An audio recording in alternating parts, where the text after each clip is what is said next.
Atheism in Christianity. The Religion of the Exodus and the Kingdom. Ernst Bloch. With an introduction by Peter Thompson. Translated by J.T. Swan. Contents. Introduction by Peter Thompson. Round the corner. 1. Against the goad. 2. Glance at slave talk. Scandal and folly. 3. No longer so submissive. 4. From sighing to murmuring. 5. Renunciation and the semi-disillusioned. 6. The strange ubiquity of the Bible and its language. 7. Whose Bible? Prometheus a myth too. 8. From murmuring to contention. 9. The Lord has said that he would dwell in thick darkness. 10. Contrary principles in the Bible, creation and apocalypse. 11. Discernment of myths.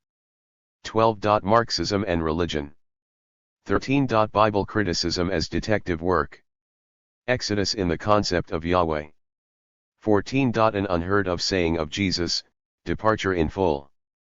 15. Early traces of the breakaway, first thoughts about the serpent. 16. Breakthrough in the theocratic concept of Yahweh, first thoughts about the Exodus light. 17. Nazi rights and prophets Yahweh's exodus into universal moral providence, prevision. 18. The bounds of patience. Aut Caesar aut Christus. 19. How restless men are. 20. Mildness and the light of his fury. 21. Jesus exodus into Yahweh. 22. Christ's secret name is Son of Man, not Son of God, the mystery of the kingdom. 23. The diminishing greatness of the Son of Man, the smallness of the kingdom. 24. The title Son of Man is eschatological, the later title Kyrios Christos holy cultic. 25. The total Christocentricity of John 17, the key to the gospel. 26. Paul's so-called patience of the cross. His appeal to resurrection and life. 27. Resurrection, ascension, and parousia, wish mysterium in spite of sacrificial death. 28. Second thoughts about the serpent, the Ophites. 29. Second thoughts about the Exodus light, Martian's gospel of an alien God without this world. Aut logos aut cosmos. 30. The call before the door. 31. Orpheus. 32. Exodus and cosmos in the Stoics and in Gnosticism. 33. Astral myth in the Bible. 34. Logos myth again, man and spirit, Feuerbach, Christian mysticism. 35. Further consequences of the Logos myth, Pentecost, Veni Creator Spiritus, not nature but kingdom. 36. This worldliness in the astral myth. 37. The strange, strictly non-parallel breakthrough of both man-centered and materialistic systems into the divine transcendence, which they replace. Sources of life force.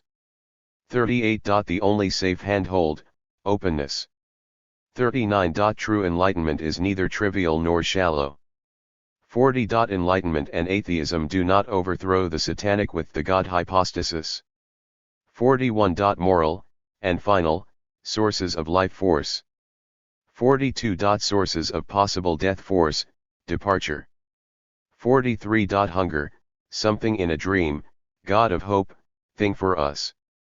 44. Conclusion, Marx and the end of alienation. Note. To think is to step over, to overstep. The best thing about religion is that it makes for heretics. Religion is religio, binding back. It binds its adherents back, first and foremost, to a mythical God of the beginning, a creator God. So, rightly understood, adherence to the Exodus figure called I will be what I will be, and to the Christianity of the Son of Man and of the Eshatan, is no longer religion. Only an atheist can be a good Christian, only a Christian can be a good atheist. What is decisive? To transcend without transcendence. Die septimus nos ipsi erimus. Augustine. Ernst Bloch and The Quantum Mechanics of Hope. Die septimus nos ipsi erimus 1. These are times when competing caliphates both religious and secular dominate the intellectual and political realms. We are passing through one such era at present, and the evidence of this is manifold. The rise of popular and radical Islam on the one hand and the rediscovery of Christian evangelism on the other, the flight into New Age spirituality or New Atheist rationalism, the slow beating pulse of the Church of England, quickened by debates on sexuality and gender, against a background of unbelief, the re-emergence of faith in China, either in the form of traditional Confucianism, Taoism, or Buddhism, or the New Christians and the Falun Gong. The list is endless and points to new levels of contradiction and tension in the ideological makeup of the world today.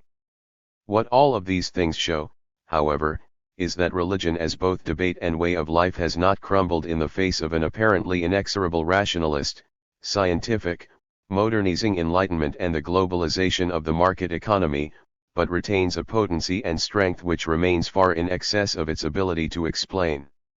If the current economic crisis and the profligate years which preceded and gave rise to it have shown us anything, it is that the relationship between the social relations of production and the way we understand those relations remain as strained and as inseparable as ever. In the forum of religious belief, therefore, theists and atheists battle it out, each convinced they are on the back foot, each fighting against what they see as a combined tide of muddle-headedness, dogmatism, and irrationality, threatening to overwhelm us with theocracies, technocracies, sterile democracies, faithless scientism, value-free liberality, and fundamentalist regimes and movements. We seem to be trapped in a dualistic but essentially static way of thinking about the relationship between religion and science. As Derrida and Vadimo put it, we are constantly trying to think the interconnectedness, albeit otherwise, of knowledge and faith, technoscience and religious belief, calculation and the sacrosanct. In the process, however, we have not ceased to encounter the alliance, holy or not, of the calculable and the incalculable. 2. Put another way, in words which Bloch might have used, the dualistic sterility of the either/or position disables our critical faculties and our ability to recognize that the contradictions within a situation carry within them the potential solution of that situation and that the surplus of one carries over into the corpus of the other. The way to overcome the limitations of religion is not simply to rush at them head-on in the hope that exposure to reason will destroy them, but to find within religion its own insuperable dualistic contradictions and to sublate them into the next stage of the dialectic. Bloch was thus concerned to search for the materialist base within the metaphysical apprehension of the religious worldview. As he puts it, the question here is not of giving the death blow to fantasy as such, but of destroying and saving the myth in a single dialectical process, by shedding light upon it. What is really swept away is real superstition. 3.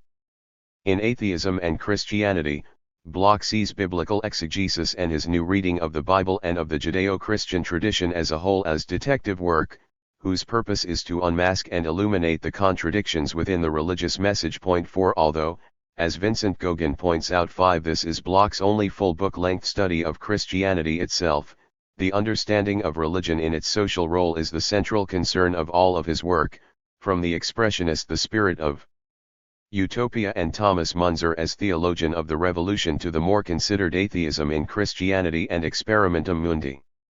However, it would be a mistake to break his work down into late and early Bloch. Certainly there are differences of approach in the two periods, but there is no clear break.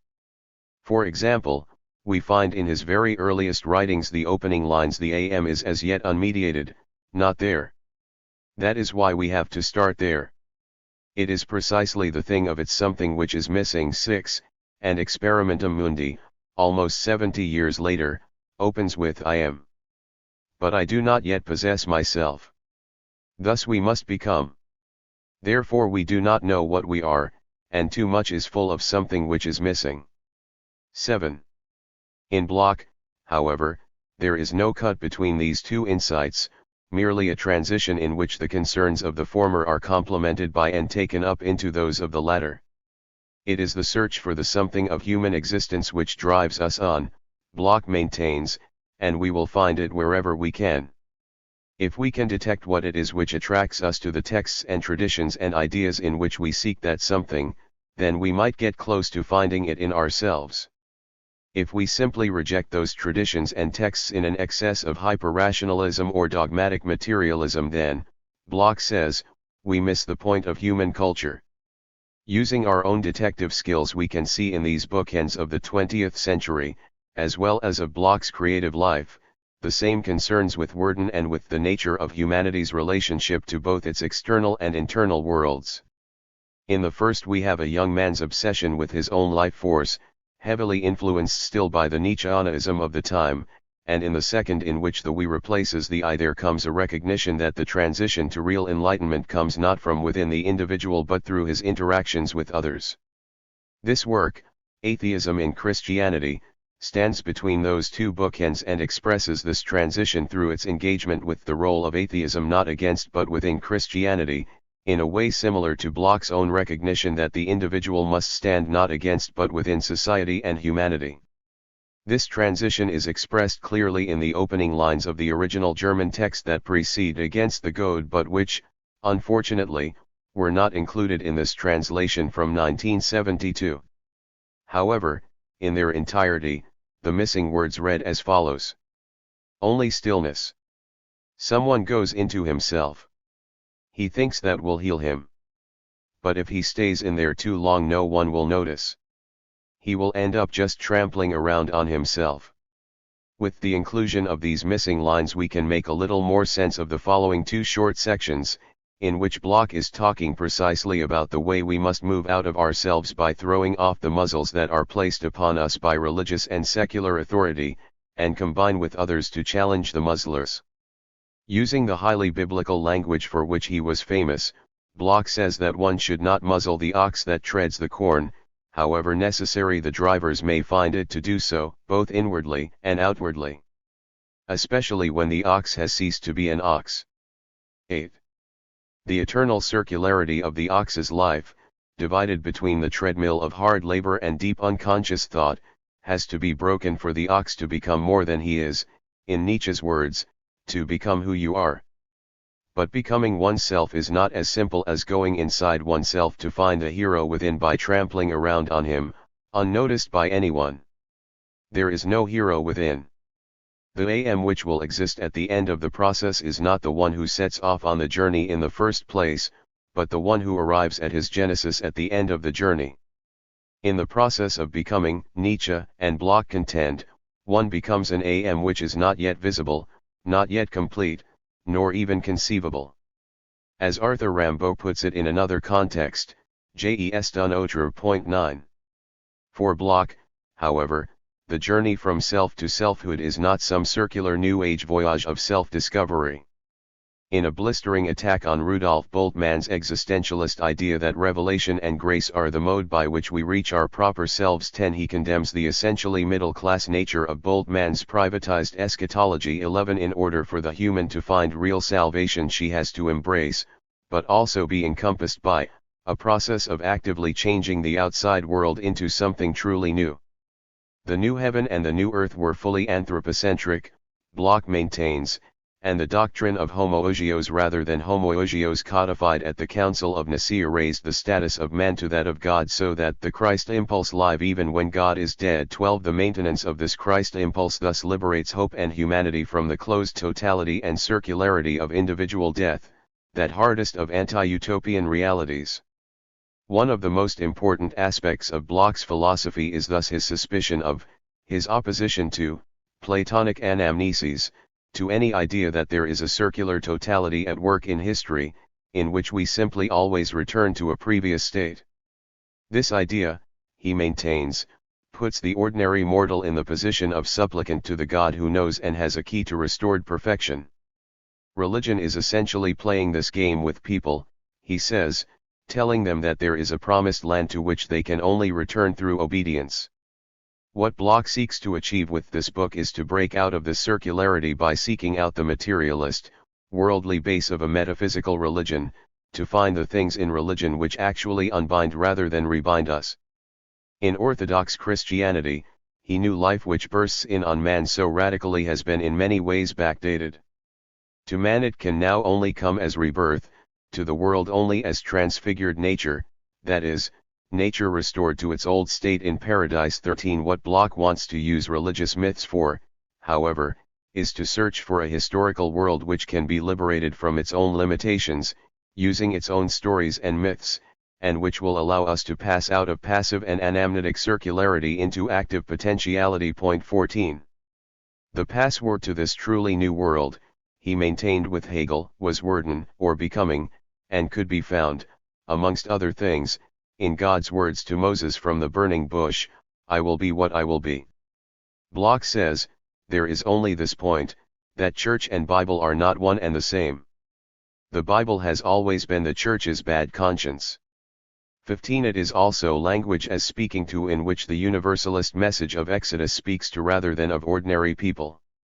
"Let my people go," rang out to all the oppressed, without difference or distinction of race or faith, as Thomas Munzer said. 16. Being an atheist, therefore, only means that one has to be against the Creator God and the assumption of authority by the Church and the State, who act as keepers of His word.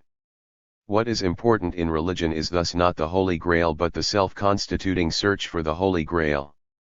And this is a constant human drive, a quest for the something missing, which finds itself expressed in all forms of culture and religion. And as for the current discussion about God as delusion, this is what Bloch says, in terms which would not be out of place in a debate with Richard Dawkins. The point, however, to be made against all pseudo-enlightenment which sees religion as a spent force caught between Moses and Darwin is this: the counter-blow against the oppressor is biblical, too, and that is why it has always been suppressed or distorted, from the serpent on. Point 17. Today, when times are once again changing, when things in the world are again becoming something different, people will turn again to the word of a putative God rather than his real, existing institutions.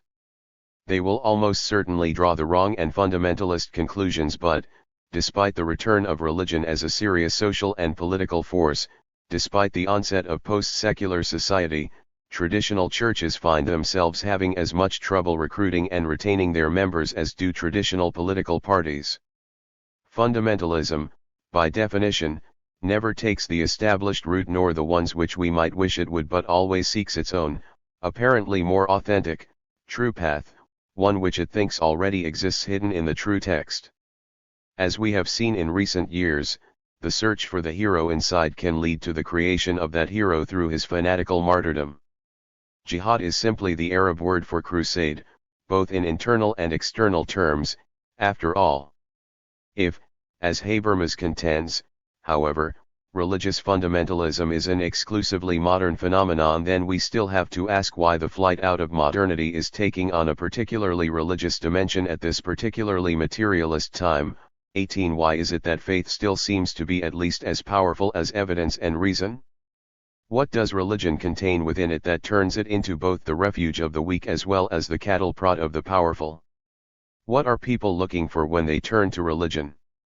In doing so, are they merely victims of a God delusion, a continuing form of false consciousness, or is it necessary to remember once again that religion is not only, as Marx pointed out, the opium of the people but also the sigh of the oppressed creature, the feeling of a heartless world, and the soul of soulless circumstances?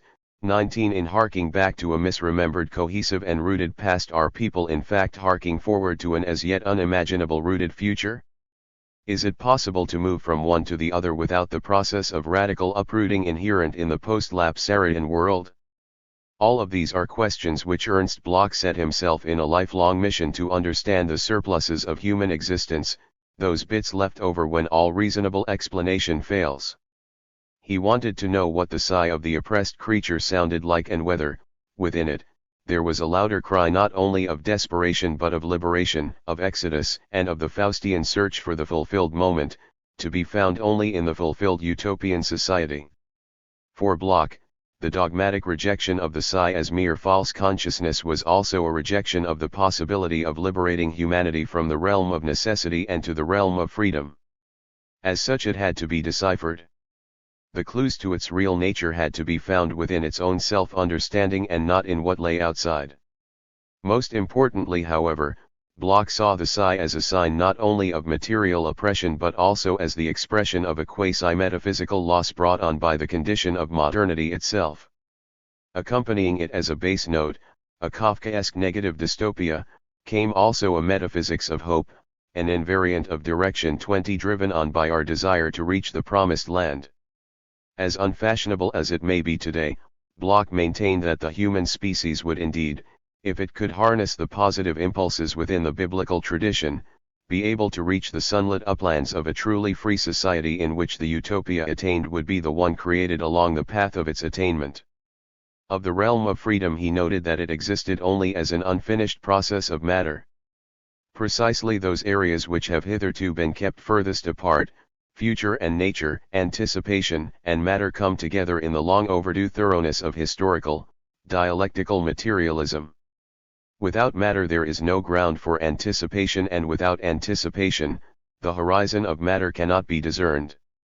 21. Thus St. Augustine's aphorism at the head of this essay is used by Bloch to posit a world created by our daily labors, rather than God's, a place where we can finally rest. That day of rest is then the point at which we move out of prehistory and in which the withering away of the state can finally commence and a concrete utopia can arise. Frederick Jameson points out, however, that the utopia Bloch envisaged was one which would emerge out of a hermeneutical process of becoming and was an allegorical process in which various utopian figures seep into the daily life of things and people and afford an incremental, and often unconscious, bonus of pleasure unrelated to their functional value or official satisfactions. 22. This, it seems to me, is a pretty accurate definition of not only utopian belief, but also religious faith and a description of the constitutive role of the surpluses of human existence. Bloch's heaven on earth, his utopia, is thus a processual rather than a programmatic one. In Freiheit und Ordnung, for example, he states that Marxism therefore is not a non-utopia, but the genuine, concretely mediated and processually open 123 and, anticipating the debates and positions of thinkers such as Alain Badiou and Slavoj Žižek today, the apparently metaphysical questions he asks about the attainment of heaven on earth issue from the position of a convinced Marxist and atheist who is also able to see in the religious commitment to the universal a distorted version of a truly earthly message. He turns on its head the old adage that Marxism and atheism are just modern forms of religious belief, by maintaining that religious belief is actually a form of communism which was not yet ready or able to recognize or understand itself. Thus religion in general and the Abrahamic religions in particular represented for him not merely forms of false consciousness but carried within them the glimmer of a possible universalist future utopian society. The word he used to describe this glimmer was Vorschein, literally pre-appearance, and it makes his utopia concrete in that it is therefore always already around us and, in Žižek's words, simply needs to be looked at awry in order for us to recognize it fully. 24. Bloch's work is rich in the unbearable nearness of utopia, its anticipation in life and love and religion and art and culture and music and sex and adventure and revolution, in all those moments in which we seem to go outside of ourselves, and to get a glimpse of the person and the world which we could become. But this presence through absence is neither a Kantian Dingen sich, nor a Platonic or Aristotelian eidos. It is not a pre-existing noumenal ideal form existing either outside or within phenomenal existence.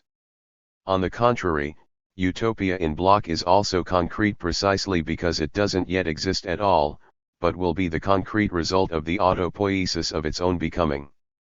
It is merely a tendency and latency, the existence of which we only know of because we glimpse its promise in the here and now. In Bloch's materialist process philosophy, the dialectic of ontology and the ontic, of quantity into quality and the general and particular, the small glimpses of a future utopia which we find in the everyday, thus start to add up to a transformative desire to change the world married to the objective possibility of doing so. It is the merging of Aristotle's dynameion, or what might be possible in the future, with kata to dynaton, or what is possible at the moment in which all things, including both the human species and matter itself, will be changed into something which cannot yet be determined. However, This process would not follow any teleological path or head ineluctably towards some metaphysically or materially predetermined outcome, Bloch says. Rather, it would be the product of the endless and contingent process of the creative and transformative activity of human labor and endeavor itself. In Christian terms, what comes to pass will be what it will be, and the process of attaining it will represent a return, as he famously put it at the end of the Principle of Hope, to somewhere new. Humanity lives everywhere still in prehistory, indeed each and everything is waiting for the creation of a just world. The true Genesis is not at the beginning, but at the end, and it will only start to come about when society and existence become radical, i.e. take themselves by their own roots. The root of history, however, is the laboring, creative human, engaged in reshaping and overcoming given conditions. Once he has grasped himself and that which is his, without alienation and based in real democracy, so there will arise in the world something that shines into everyone's childhood, but where no one has yet been. Heimat. 25. In this model, somewhere over the Eschatton and after the end of process, we could move out of our split subjectivity and attain a fulfilled unity with our own predicate. As Bloch maintained, though, until this work was done, the S could not yet become P because the conditions are not yet right. But in driving forward through our desire for liberation, we help to make those conditions right. Out of the contingent creation of something which becomes necessary, we then make a necessity of becoming something. This desire to become something, to achieve fulfillment, to come home by moving forward to something new and as yet unknown, is central to Bloch's work and is at the heart of atheism in Christianity. It is also at the heart of Christianity, he argued, because it was essentially an individual impulse which had to take social form. Desire, as the only true characteristic of all humans, 26 was the force which would move this along, and the desire to restructure desire, in a Lacanian sense, through the restructuring of reality out of the ground of the real or anticipation working dialectically on matter, forms the motoristic drive within the principle of hope. In Zizek's Lacanian terms, for example, the empty signifier which means meaning as such is thus to be found in the desire for a return to the not yet possible. 27. In this sense, the gap between S and P, the empty signifier within that gap, is far from empty. The almost nothing, in Zizek's terms, becomes, through the desire to become, the potential everything. The void becomes the new real, the event becomes the process, and the true Genesis arrives not at the beginning but at the end. For Bloch, therefore, the Christian myth provided an incarnation not of God in man at some point in the past but of the potential everything in humanity at some point in the future. Bloch's approach was thus an ontology of not-yetness in which the ontic particularity of an event or an individual's actions contributes to the completion of a collective real. And it is the collectiveness of this endeavor which he spells out time and again. The phrase from Experimentum Mundi quoted above shows that, for him, the Cartesian subject is merely the starting point. The process of becoming can only be successful if it embraces a universal whole in order to overcome the sense of the inability of the individual to overcome himself by himself. As Bloch says, there would be no process if the universe was already complete, if the world were not still to be changed into all recognition. 28. As with Hegel, therefore, Bloch's is an ontology im Werden in which not only is human society not yet complete but, as a result, the human itself stops being a being and becomes a becoming, becomes a Gattungswerden rather than a Gattungswesen. Where Bloch departs from Hegel, however, is in his view that this must mean that the totality itself is not yet complete, is still in the process of becoming. There is thus no totality as such but a latent tendency toward the fulfillment of both anticipation and matter. And these two categories, in the end, create the sum of the expectation of heaven on earth. All of this is what leads him to perhaps the most famous and certainly the most significant line from Atheism in Christianity, which appeared on the cover of the original German edition and is reproduced here alongside the epigraph from Augustine: "Only an atheist can be a good Christian, only a Christian can be a good atheist." 29. In saying this, Bloch traces the ways in which Christianity grew out of the ground of Mosaic exodus, via the uprising of the weak against the powerful, to the Pauline construction of the myth of the resurrection. It is upon this base that Christianity as both the solace of the weak and the bastion of the powerful also grew. However, anticipating Alain Badiou's work on the significance of St. Paul as a universalist figure of liberation, Bloch emphasizes the latter's insistence on the humanness of Christ as Son of Man rather than Son of God. He does this because it places the locus as well as the logos of faith in the event back on earth and is the only thing which can enable the recognition of the eschatological resurrection as a visible fact which will allow us to see. In section 24 of this book, the title Son of Man is eschatological, the later title of Kyrios Christos wholly cultic. Bloch lays out what he sees as the transition from Christ as Son of Man to what Paul calls the Kyrios Christ or Christ as Lord as a denial of the original insurrectionist qua resurrectionist Christ. For Bloch, the Pauline belief in the earthly resurrection as the event which demanded complete fidelity opened the door to resurrecting the promise of an equally earthly and glad return to Zion as propagated in Isaiah 51. And the way to this earthly return is only through a universal Christ and not through idol worship or tradition or sectarian belief. Bloch quotes Bozit's work Kyrios Christos on Paul's first letter to the Corinthians 30, in which the latter author makes clear that there is only one God and one Christ and that a faith in Christ supersedes all beliefs in idols, eating habits, traditions of circumcision etc. In other words, all difference is negated in Pauline Christianity, and through this negation a true universalism becomes possible for the first time. Loving one's neighbor becomes possible, after all, only when one recognizes her as fully, equally, and universally human. A recognition of and respect for difference may be a step forward in human development, but it is a step which has to be underpinned by an acceptance of our essential sameness. From each according to their abilities, to each according to their needs, that old phrase adapted from Louis Blanc and Saint Simon by Marx, can only become reality after the acceptance of equality is complete and once law and the state as the trappings of the conflict of difference have withered away. Paul is important in this respect because we find in 2 Corinthians 8, 6-15 the call for people to accept the sharing of wealth not out of compulsion but desire, or what Hegel, Marx, and Engels famously described as a society in which unalienated freedom exists as the recognition of necessity. Only with the complete and unconscious acceptance of the necessity of sacrifice will the withering away of the state and law be possible. To paraphrase Brecht's Galileo, happy the land that has the rule of law, but sad the land that needs it. In the historical context of the time this was quite some leap, as it meant seeing all men as divine precisely because all divinity issues from man and is blind to the differences of tribe, race, nation, creed etc. This facet of the divine within man is for Bloch then a proof of the essentially secular and materialist basis for faith and is peculiar to Christianity, which as the only religion worshipping a man who was forsaken by God is already tendentially atheist in and of itself. The mystical resurrection of Christ is thus a sign of the material resurrection of hope. Christ functions as both the incarnation of hope in man and also the carrier of hope as a man. If the day of rest is to be our creation and the equality of all is to be found after the abolition of law, then the meekness and quietude propagated by Paul and Luther is misplaced, Bloch says. In order to be meek, to love one's neighbor, it is first necessary to create the conditions which would make that possible, and for Bloch this means to rise up against those who would demand meekness of us before the battle is fought, let alone won.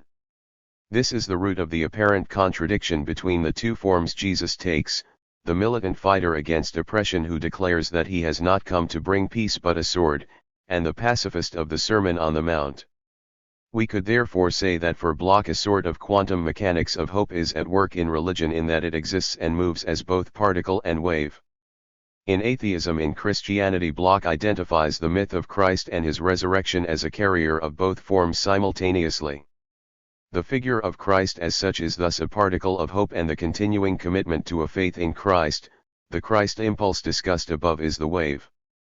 This, it seems to me, is precisely the material basis of the reason why Christ carries within him so many facets and is both at the root of and embodies the doctrine of the Holy Trinity. The unity of the Father, the Son, and the Holy Ghost in the figure of Christ as the light and the life surely represents the quantum mechanics of hope in metaphysical form. Thus we may have glimpses, Vorschien, particles of hope, what functioned in Walter Benjamin's use of the Lurianic Kabbalah and Tzimtzum as shards of light, but those particles are carried along on a suprahistorical wave of hope which, in turn, is comprised of and driven along by its particles. In this sense Bloch is entirely with Alain Badiou when the latter says that an event is falsified if it does not give rise to a universal becoming Son. Through the event we enter into filial equality. 31. Most importantly though, Bloch's treatment of Christ as Son of Man rather than Son of God and Kyrios emphasizes the revolutionary nature of Christian eschatology, which he sees as existing underneath and behind all mystification. The creation of the world, according to this reading of the Bible, does not involve Christ at all in any of his forms. Christ is merely one of the figures, one of the particles, which are key to the recreation of a just world.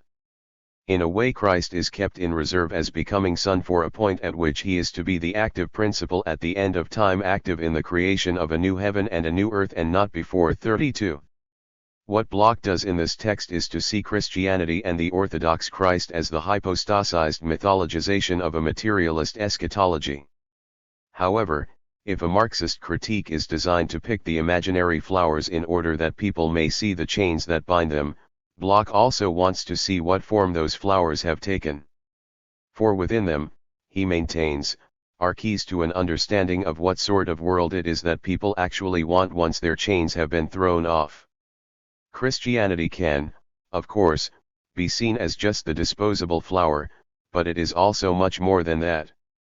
The libe-rational impulses contained within religion are always subsumed by a conservative system of control, but in the process of sublimation, Bloch argues, the impulses of freedom, equality, and love for one's fellow man cannot be fully hidden.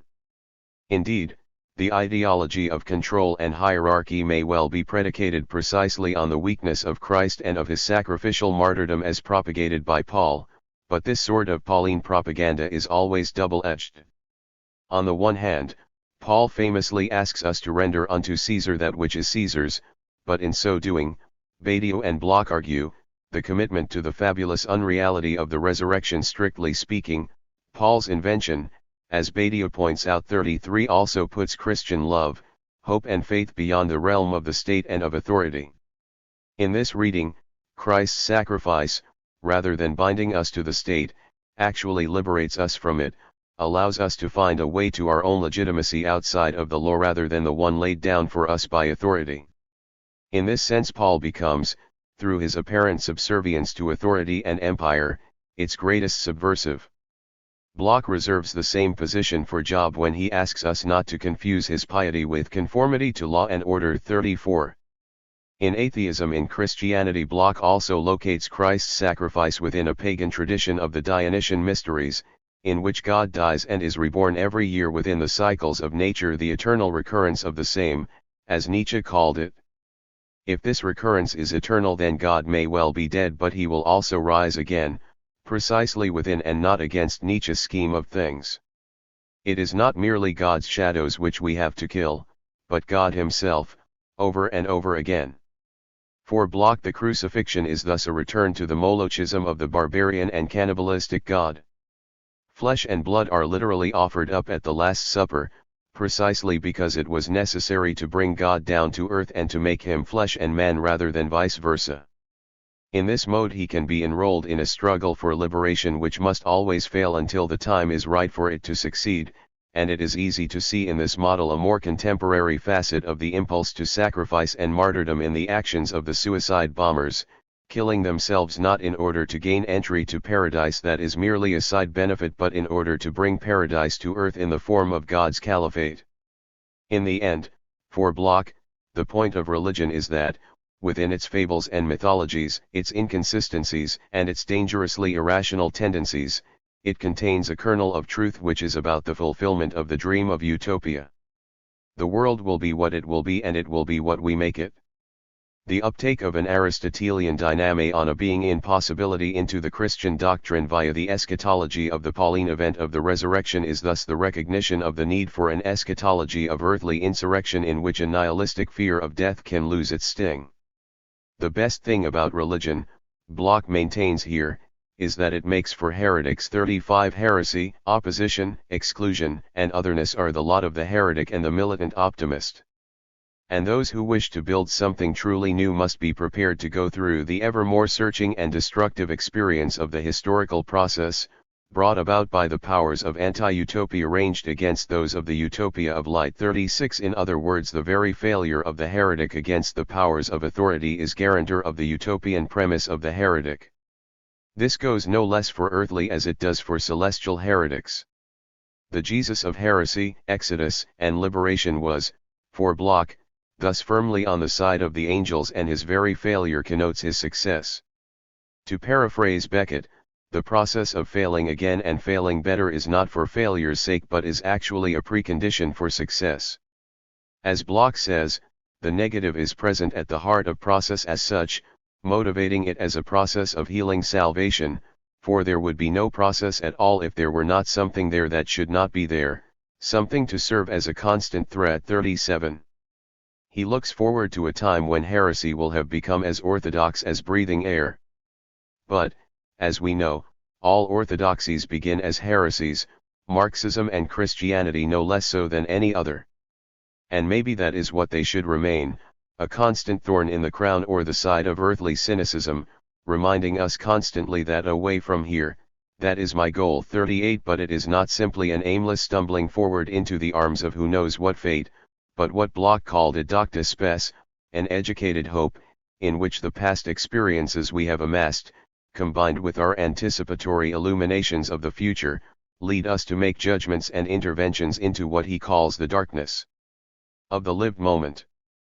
39 In a sense Bloch is indeed asking us to immanentis the Eschatten, to force the point at which the old gives way to the new, regardless of whether it is considered to be the right point in time or space, and regardless of the prospects of its outcome.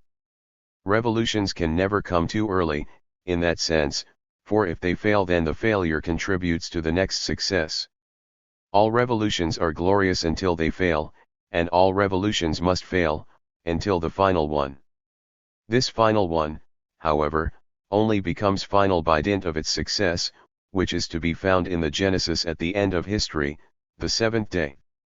The problem is that we won't know we have got there until it has passed, and it is therefore necessary to be bold in fidelity to an event which carries within it the universalist message of liberation.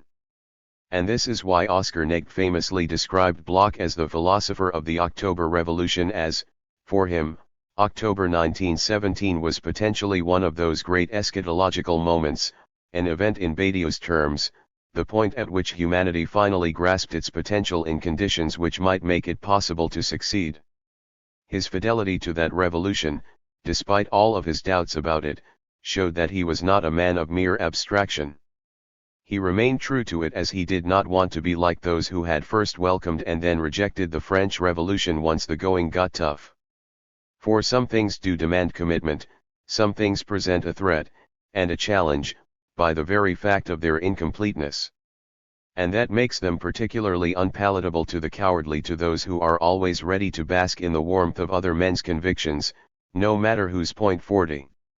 After millennia of subjective hope thwarted by the lack of objective conditions, a period which had brought us through the religious heresies of the Gnostic serpent of Genesis with his subversive promise Iritis sicut Deus, Bloch now saw a direct line from the serpent via Moses, Job, Christ, Thomas Munzer, Florian Geyer, to the Dionysian release of the Russian Revolution, which he described as the breakthrough of the power of love. 41 Bloch's Jesus was therefore more a fulfillment of the Jewish messianic militancy of the Old Testament with its commitment to transformation of the real world than he was the bringer of meekness and love beloved of the New Testament and its heavenly heights.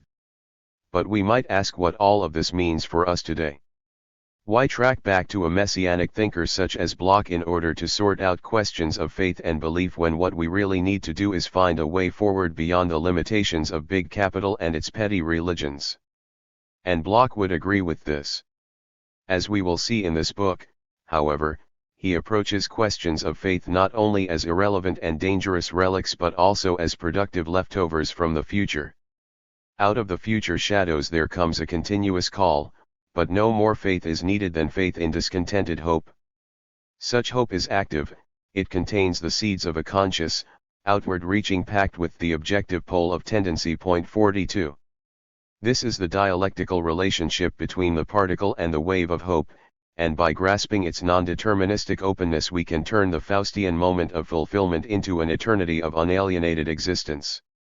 The fulfillment of the individual's needs may be the precondition for the fulfillment of the needs of the whole, but the individual who is to live in that whole Brecht's uncomprehending Nachgeborenen or descendants who will live after the flood which is still to come will not be the same as the ones alive today.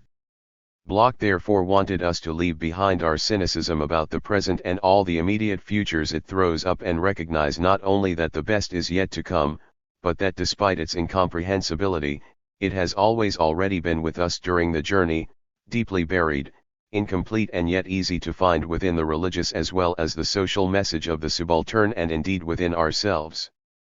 What we need is to escape all forms of dogmatism, be they religious or political. To trust in the party or the church is to trust in ossified institutions that cannot withstand the shock of the new. Thus openness to that which has not yet become, the dynameion, the being in possibility, gives us the possibility of transcending without recourse to the transcendental. Not yetness, Bloch's central operator, thus means that it is possible to move beyond a simplistic dualism of thought in which something is either true or it is not, and to recognize that things can be both true and untrue at the same time, like Schrödinger's cat. Religion as the expression of both the particle and the wave of hope is therefore both true and untrue. It contains within its wave the kernel of a future truth, but understands it only as a particle of a past truth. What the Christian and the communist share in the end is a belief in something as yet impossible, unimaginable, and unworkable. What they also share is the desire to reach the place where it will be imaginable. Thus when Bloch says here that to think means to step over, to overstep, 43, he does not mean this in some banal outside-the-box way. In fact, he sees the very impossibility of formulating the ultimate questions about what the future will look like as proof of the fact that we are nowhere near reaching it and that our systems of thought must therefore remain open. The attempt to put the future of thought and thoughts of the future into the language of the past and present itself limits and strips away its openness, its possibilities, and reduces it to a static God as a mere dead symbol of what will be, he maintains. What is necessary, therefore, is to find within the Bible that which do not perish with the death of God. 44. This then is a book whose central theme is the difference between a creator God, the demiurge, the mud pie maker, 45 as Bloch calls him here, and the religion of Exodus and of the kingdom. Yahweh, the God of authority and punishment is, for Bloch, the God of the state and the state church whose all-seeing eye strikes not only fear but dread, which paralyzes, makes us draw into ourselves, makes us pale and lonely. 46 Exodus and liberation are his central concerns, and there is fuel enough to be found in the pages of the Bible, but only if one rejects the Creator God in favor of the God of Exodus. Religion is religio, binding back. It binds its adherents back, first and foremost, to a mythical God of the beginning, a Creator God. So, rightly understood, adherence to the Exodus figure called I will be what I will be and to the Christianity of the Son of Man and of the Eshatan, is no longer religion. 47. Michael Walzer at the end of his Exodus und Revolution states that there are three things which are probably true for all of us. 1. Where you live is probably Egypt. 2. You probably have a promised land in mind. And 3. To get there you will have to go through the desert. 48. The only real question, according to Bloch, is, why so modest? Why stop at utopia? Peter Thompson. Round the corner. One against the goad. Remorse alone does not bring maturity, above all when the conscience that pricks still does so childishly, still according to custom, but in a slightly different way. The voice still comes from outside, from above the one above, so often suspiciously at ease. Thou shalt be still, this downward, exclusively downward cry from above, against too many demands from below, looks exactly like the well-disguised, indeed apparently good slogan that one should not covet one's neighbor's goods, or that even the Jews are now men once more. And it has the same purpose. There is a sort that will always want to think things over, or what is often the same hold back altogether, so long as a substitute father ego outside does not persuade the generally quite submissive conscience any differently. But remorse, as really breaking new soil, must do more than just trade in the regulating on it and with it for the most part no more than the lord and master of the day. Far better, therefore, for the real conscience to listen to the voice of those who suffer need they can only remove by removing those who do not suffer, but live from that need. And this above all demands maturity, demands mind, not meekness. The mind feels it harder at times to speak candidly than to feel true. But there has very often been a way of speaking in metaphors, a forced speech, easy to grasp but harder to come to grips with. The good soldier Schweik has turned up in every age, and, what is so noteworthy, so instructive, not without echoes of the Bible in his mouth, for one should not muzzle the ox that treads the corn, however necessary the drivers may find it to do so, both inwardly and outwardly. Especially when the ox has ceased to be an ox. To glance at slave talk. He who crouches will say only what they up there want to hear. That too is slave talk, where the worm wriggles and the dog's tail wags, as has always been the case. It is straightforwardly submissive slave talk, concealing nothing. But there is another sort which is far more noticeable. That is the slave talk found in the studied lines of the underground text, where its form gives food for thought. This slave talk is dangerous to the ruling classes, and has therefore always been masked from them. It has never been expressly examined as it deserves, it has never been subjected to form criticism, although that would be very instructive for Bible criticism too. For it differs from texts which have merely been changed or added later from above, it wears its mask, rather, from below, and wears it freely, as a first form of alienation, a characteristic change of ground. This special sort of clothing reaches from Aesop's fables to Montesquieu's Lettres Persanes, where the France of Louis XV wears a Persian mask. It is there too when a portrait of Caligula can bring the name of Hitler to every tongue. That is good slave talk, even cunning in an admissible sense. It allows freedom to be more than merely whispered in a subjugated and over-ordered world. This sort of slave talk has even inspired a writing of its own. One that is not just barefaced satire, but which, like Schweik, has a quality of sly irony that does not need more learned turns of rhetoric or knowledge, a quality it manifests through many different ages. One might well ask whether some parts of the Bible should not have had a lesson for these circles, the many instances, for example, when the people murmured to themselves. And in fact certain passages did teach, not only in the course of permitted Bible readings, but also in the sermons of the poor people's priests. They taught their lesson, from the poor widow with the empty oil jug to the priestlings of Baal and Mammon, in whom men saw reflected the clergy of the day. And even if the attentive listener, now no longer bowed to the ground, did not himself associate the name of Balaam with all sorts of cross-grained blessings which should really have been curses, the tangle was willingly seized upon by slave talk and turned round and redirected against the local lords, in order, while singing their praises, to kick against their goad. Men often spoke in parables, saying one thing and meaning another, praising the prince and praising the gallows to prove it. Later on, of course, when the type of pressure changed, the outsider could no longer understand this art of cursing while one blessed. And Gulliver's Travels could then become a children's book, despite the scornful way in which its alienation is camouflaged. It could become harmless, or de concours. For the slaves change. Scandal and folly. 3. No longer so submissive. Left to himself no man likes to suffer. Unless he does not really suffer at all, but takes cringing pleasure in it, even enjoying the blows as inevitable if his soul is to well up again, then the look of suffering is not only mollified but thankful. And it is just this thanking that seems so hypocritical. But leader, enslave us. This cry, this tune has become suspect at last. It has appeared in several places, but the man who acquiesced without a murmur was more of a dog than a newborn man. One does not want even the loftiest boot in one's face any more, on the excuse that far from degrading one it makes one better. The real better ones always found that just too much, just too stupid. For from sighing to murmuring. Nor is that exactly a pious attitude. One does not bend the knee to every so-called blessing from on high. That sort of gesture and feeling points back to the relics of old-time slavery. Need teaches us, for this reason too, not to pray any more, that it is for the most part so obviously brought about by our fellows. The name and address of those who have caused it and kept it going has in the meantime become fairly well known. Their dwelling place is recognized, however they put on a new disguise or seek false anonymity.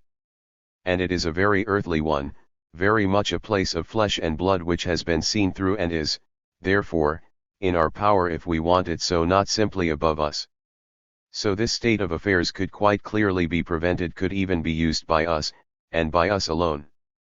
Even when something good occurred, only a few men really stood upright. We give thanks for your gracious gifts. Who still says that now? The words might have been sung at his cradle by winged creatures from Eden. The hen drinks no drop of water without a glance to heaven. However many human hens there are, the stupid children's verse is no longer a complete parable for them. Men might still give thanks for salvation, especially when they no longer know where to turn for counsel, or when the air is thick. But an up there that is deaf, that, for most of the men who travel this road, is as good as none at all. The king's mounted messengers come very seldom, and, anyway, kings are no longer current coinage. So even when there has not been much enlightenment, old feelings have stopped, or are just paid lip service. The experience of the father ego is tacitly as good as dead, so its transposition high above is dead as well. In most states now there is no throne, all the more so, then, no transposed, celestial one to fill the gaps in human needs and explanations. Except as a stopgap. The Church has too readily and too long kept slaves with their nose to the ground. For Paul as well as for Luther, all government is from God, be it ever so bad. The opium of the people, it was called, but those who move in better circles know, unless they have trimmed their sails to quite another wind, that in real truth its name should be, the end of an illusion. That is true here, even if no more than here. Any shallow businessman could cause believed in magic to be more astonishing than the real thing. The chieftain is X. The up there, after so much social and scientific tree felling, has been cleared entirely. Superiors, the superior itself, exist, for the vast horde of employees who have come to their senses, only here below, that is quite enough for them to kneel to. So, for the prescribed daily round and the stale routine, a state of semi-disillusionment is more useful than ever. And the mist, no longer believed in, can rightly be forgotten so far as that is necessary. 5. Renunciation and the semi-disillusioned. Not home and dry. Freedom implies release from something. That makes for emptiness, though it can be a purifying emptiness, open to real honesty. But the immediate, important issue is, what is this release for? Where does it lead? And no less important here, now that we have really done with all that is counterfeit, has anything of genuine worth been lost? In the haste and, too often, superficiality, in the badly wrought disenchantment of a man who has brought only half his mind to bear. And the other half, should he have one, may well not be of the best, in the case of man descended from the apes, or a man who can confuse Saint Francis with Tartuffe. There is an absolute withdrawal here, a poor quality thing, over-direct, leaving an emptiness that cannot, in the long run, retain its purity in the way the Enlightenment wanted. No half-baked enlightenment can make it here. Not that it restablishes the old hypocrisies, but what it can do is to sow stupidity in other, non-priest-ridden ways, namely, Philistinism, followed up later, in threatening gloom, with dreadful ersatz like the blood and soil movement of the Nazis. When a dim, disturbed peasant girl in Lourdes says she has seen Mary, that is easy to explain, but it is also easy, and more than banal, to assert that the man in the Sputnik has seen no trace of the living God. Even conventional piety can, at this level, say it already knew God was invisible. In short, today's pseudo-enlightenment fits today's hypocrisy, the one is trash, the other rubbish, neither is ad rem. The narrow, dreary, not at any price, above all at a reduced one, corresponds well to hackneyed lip service, and vice versa, only seemingly do they disturb each other. The fact remains, however, and nothing can detract from it, that thinking men, as such, were refusing to be priest-ridden any more.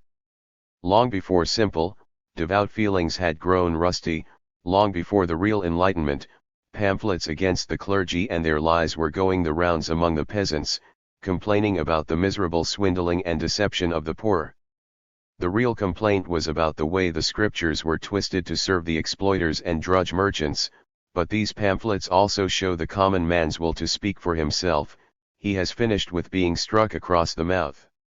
The peasants, however, were defeated, and their place was taken by the rationalistic bourgeoisie.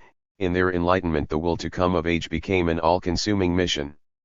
In the 18th century, rejection of the earthly Lord went hand in hand with rejection of an otherworldly Olympus. So when the citizens of France first dared to use their minds, they not only put to flight the this-worldly figure of the Master and Lord, but at the same time reduced his otherworldly image to the status of a spook. It is, of course, true that the subsequent bourgeois period by no means saw the abolition of the Lord. New, economic masters came, for the world of master and serf could not at the time be swept away entirely. So the religion of the on high had to be kept for the people, the old myth of lordship from on high which, in Christianity, sanctioned, or at least explained, the unjust distribution of this world's goods with the just distribution of those of the next. For Christianity had become the state religion, a position for which it was not entirely unfit. Be comforted. That was the soothing formula for every murmur. Salvation lay for the Lutheran in the poor soul and her God, for the Papist in the beyond. But it has also become clear, most recently among the German fascists, that neo-paganism does nothing to revoke the real slave ethics, the real master outlook. Not even with Haeckel and Bolsche and my church is the forest behind it.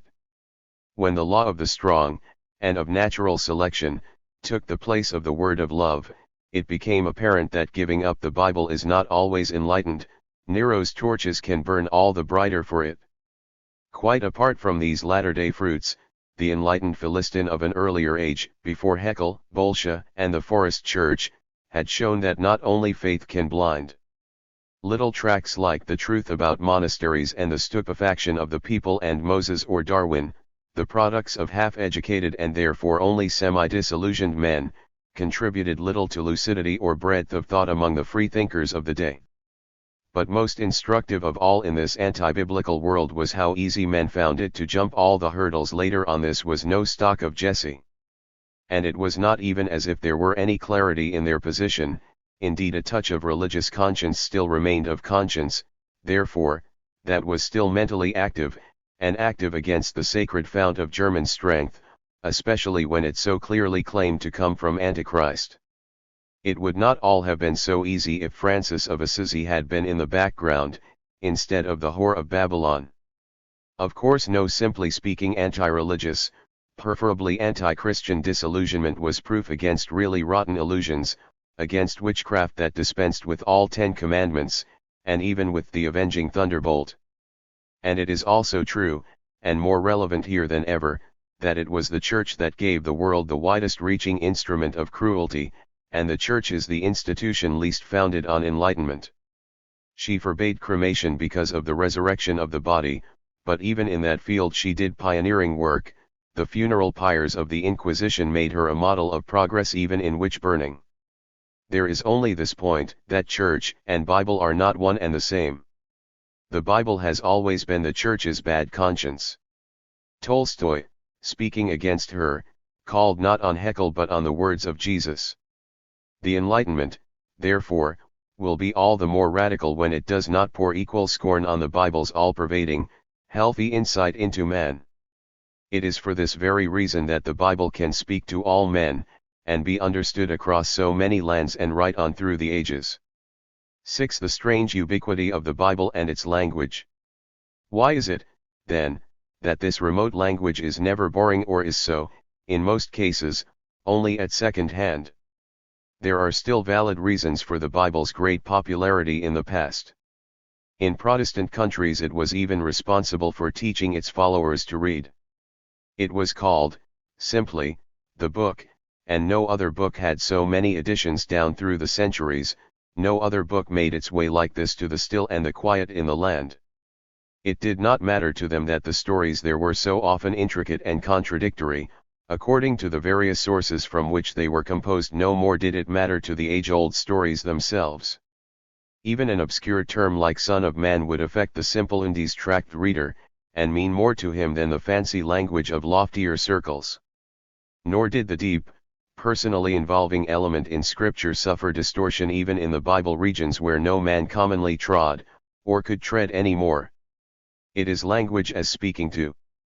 This personal call, found nowhere else, has kept the Bible popular. Right through the ages and across the lands, as though her life coursed in their veins, with Nimrod round the corner, with Jesus as guest.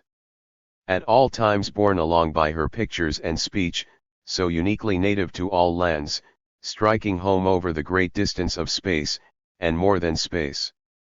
There is no other example, nothing has been absorbed like the Bible, despite its alien stock. For it speaks to so many people as though it had grown up with them. Nor is that just because children are taught the Scriptures so young. Tom Thumb and Hansel and Gretel come equally soon, and Barbarossa is certainly as well known as King Solomon. And yet the earlier figure had for a long time the greater hold on people's fantasy, especially among the simple, and the stories told of him were precisely the biblical ones. The examples multiply: Rebecca at the well, I am Joseph, your brother, the Christ child in the manager. All are recounted in the tersest of pictorial terms, all are archetypes. The chief contributory factor to their wide dissemination was, from the social point of view, the predominantly plebeian, and then peasant environment of which the writings speak, and in which, after conquest, they themselves came into being. They differ in this from most non-biblical sources of the military or inner priestly worlds, even from Lao Tzu and from the teachings of Buddha, which cannot be taken out of their own country. And Scripture's language, too, is democratic. That is why Luther, when he was translating it, observed the peasant people's speech around him, so that the text would speak with their voice, and not just speak about them. And then the scenes themselves: in the old German pictures the stable at Bethlehem lies deep in snow. It is taken for granted, just as the Negroes take for granted that the Christ child is black, and a black Moses thunders at the slave owners in the Negro spiritual, "Let my people go." That can be done with the Bible. No doubt a distinctively archetypal element is present, here too, as it is in the scene of Rebecca at the well, and of Joseph recognizing his brothers, a highly condensed master image, not restricted to the Bible. For one sees the same primordial human feelings at work in the Nausicaa scene of the Odyssey, or, so far as reunion is concerned, in Electra's meeting with Orestes, in Sophocles' play. But, for all that, is it conceivable that the Odyssey or Sophocles should find their way into the tiniest of cottages, and entirely without revision? The Bible text still drives smoothly home. In comparison with them, these works are, in their unmodernized form, superfluous. And when we stop to consider some of the other ancient religious documents, is it really possible to think of Lao Tzu's Tao, or the teachings of Buddha, or even the Epic of Gilgamesh as Trois Fabula in the same way as of the Bible, this book that is read by a peasant girl of a winter evening in her mountain cabin? Is there any other case where the remote history of a small nation in a distant country only needed to be written up to enjoy such ubiquity, and that as much for its form as for its content? Here was more than the board and lodging the classics offered us, far more, for wherever the Bible became established, it also became homely, to an astonishing degree. It was, of course, the peasants in revolt who took the Bible, because of its democratic message, and in the first place, therefore, because of its universal language, to be their book. Not only because of the soft tones of love they heard there, but rather because of the anger against the Ahabs and the Nimrods, and because of the exodus from slavery in Egypt.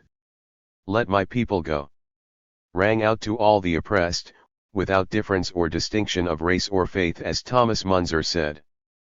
But there is another, negative side to this picture, too, a foil to the positive truth about the Bible, the positive biblical truth. It is this, and it is a striking fact, that the church of the ruling classes, and of the peasants' enemy, Luther, also took their stand on the Bible, and on a Bible that was not alien to their spirit. But it was a different Bible, in it there was no murmuring, except that of Korah and his company, who were destroyed. Suffering and the cross is the Christian lot, cried Luther to the rebellious peasants. He could use the language of the Bible, and he did so, too, with Paul at his right hand. For, leaving aside the inflammatory book of the peasant wars, one could surely, at the other end of the scale, always reckon too with the Bible's adaptability to select master ideologies. It could sing the song of consolation, it could glorify dependence, as we have seen. It could and did make powerful matches which in no way appealed to the people and their spirituals, quite the contrary, by Jove, by that Yahweh figure so often still akin to Jupiter and the divine Caesar. The point, however, to be made against all pseudo-enlightenment which sees religion as a spent force caught between the alternatives Moses or Darwin is this: the counter-blow against the oppressor is biblical, too, and that is precisely why it has always been suppressed or distorted, from the serpent on. It was the counter-blow that gave the Bible its popularity and its appeal. In the final analysis there is some similarity here to fairy tales which, for all their origins in a distant Arabian or Indian home, were, like the Bible, able to melt almost without residue into a new environment. The similarity admittedly also reaches to those regions where man is descended from the apes, for both the Bible and fairy tales are hoaxes for children and nursemaids. But the common factor, in the sense intended here, is rather their closeness to children and to ordinary folk. That is where the power-corrupt clergy failed. The biblical texts succeeded at the first attempt, and not only the naive ones are accessible. 7. Whose Bible? The Bible speaks with special directness to the ordinary and unimportant. It alone can claim to be audible to everyone. As for the way the clerics have used it, that can largely be judged and condemned by the text itself. For the scriptures were always there to serve as the priest's bad conscience, not just in the case of pastoral letters under the Nazis. The funeral pyres of an earlier age were not exactly Christian either. The preachers of the peasant wars, on the other hand, whether in England, Italy, France, or Germany, took their whole stand on the Bible, on its truly popular tone. But the clerics were deaf to the cry of away with the Ahabs and Jezebels, and spoke far more on Ahab and Jezebel's behalf, lauding them to heaven by the grace of God. Not that they found no room for prophetic wrath, that came in when they talked down to the people, along with much that was more germane to their master's cause. And this attitude of theirs was not mere blasphemy or flagrant hypocrisy, for they could quote in their support many texts submissive to authority interpolated by authority in fact. The Bible, then, is by no means a pure and undiluted solution of de te fabula narrator, of the ubiquity we have mentioned, valid for every social class.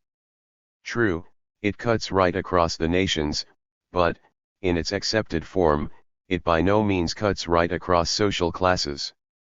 On the contrary, there is something very two-faced about it, something that is often a scandal to the poor and not always a folly to the rich. Munzer could turn the Bible against Ahab and Jezebel, and even against Nimrod, in a way that would not have been possible with any other religious text. But Luther could take the same text and read it as a work not only of inwardness but also of aboveness, of authority. And he did so with such ruthlessness and strength of language that some of the things he said sound as though they came from Moloch. The very ubiquity that led him to take notice of the people's speech was here repudiated as Mr. Omnes, as the mob that should be shot to pieces, with not a hint of let my people go. And nowadays, when the biblical text is such a splendid thing, with such inner depths and authenticity, when it is demythologized at all costs, even at the cost of the fire, is it not true that the spark in it which flared up from below is also paralyzed, and can change nothing any more?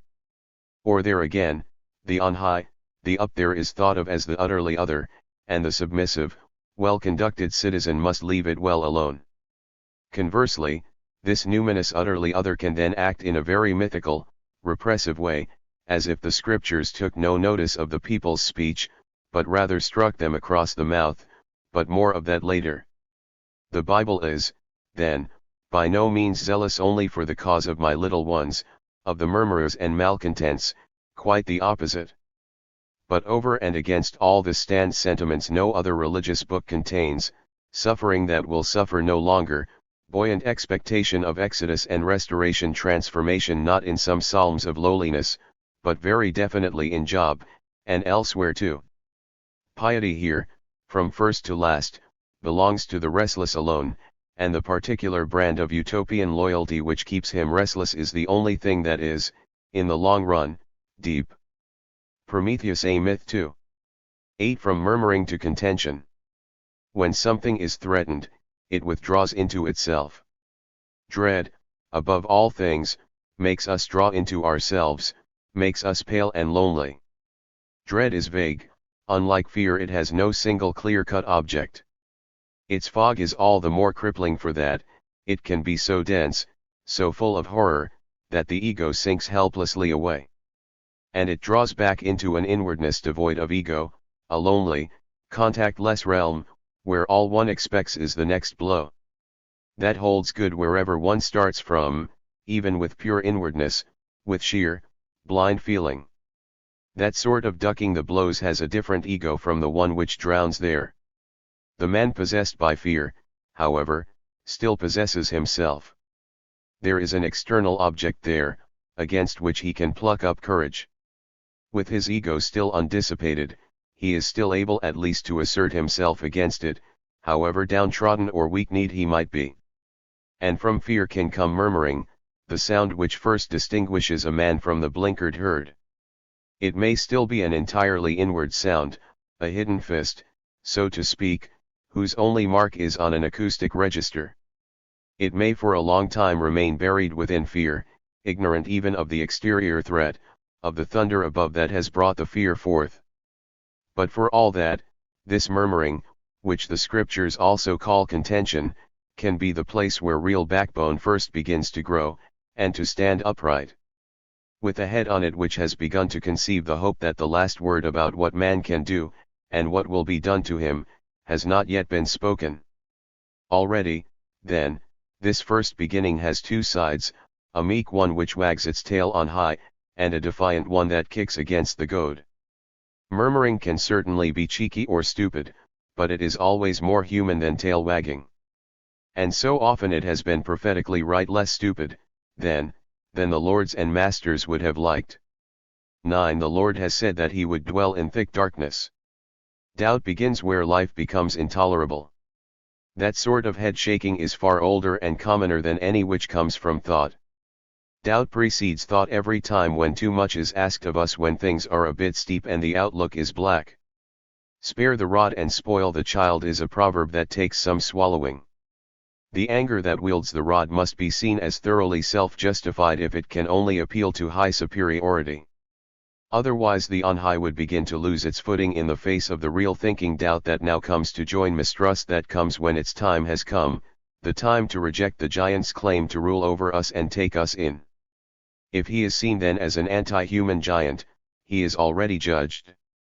When Joseph embraced the brethren who had thrown him into the pit, he cut a different figure from the jealous God who does not forget unto the fourth generation. And, despite the similarity, even the vacillating, and hardly any more self-righteous figure whom Abraham could persuade into sparing Sodom if 10 just men lived there, even this figure is different from the jealous God. That is why this story has always appealed to heretics rather than courtiers. Job, for instance, would never have been so ready to sacrifice his son. For him, piety was not to be confused with conformity to law and order. 10 contrary principles in the Bible, creation and apocalypse. He who speaks down from on high must certainly have something beneath him. As if his people were children, preferably his own, to be kept in tutelage. The idea was not confined to early biblical sources. The Lord was the Numen of the tribe, no less, but no more. Along with him there were, even early on in the Bible, other gods, Baalim, but they were weaker than him. Elijah mocked Baal completely, perhaps he was asleep, or away on a journey, so he could not accept the sacrifices made to him. Only, even here it is not quite certain whether what he mocked was merely a figment of the imagination of these Baal priests, or a real competitive god who was powerless only when compared with Yahweh. But when the tribal god Yahweh began to be worshipped not just henotheistically as a god, but monotheistically as the only one, he rose in people's minds from a purely local, tribal god to the Lord of all mankind, even the Lord and Creator of all the world. And it was above all his position as Creator that blocked the way, in the Psalter's words, to the pot arguing with the potter. Instead, the Creator says at the end of his 6 days' work, and behold, it was very good. This does not quite agree with his regret in Noah's day, when the wickedness of man was great in the earth, that he had made the race at all. But then, of course, the fall came in between, with the serpent as scapegoat for the fact that not all the Lord had made was very good, or rather should still be called good when not all that happened was according to his will. So, through the serpent, freedom came into the world. But the curse which has lain on the world since man's first disobedience and expulsion from paradise, was in fact taken as a cast iron excuse for the Creator. The misery of this world was, from now on, no concern of his. Not all religions share this conception of God as the actual maker of the world, and in fact very few would be so definite in their unqualified approval of the product.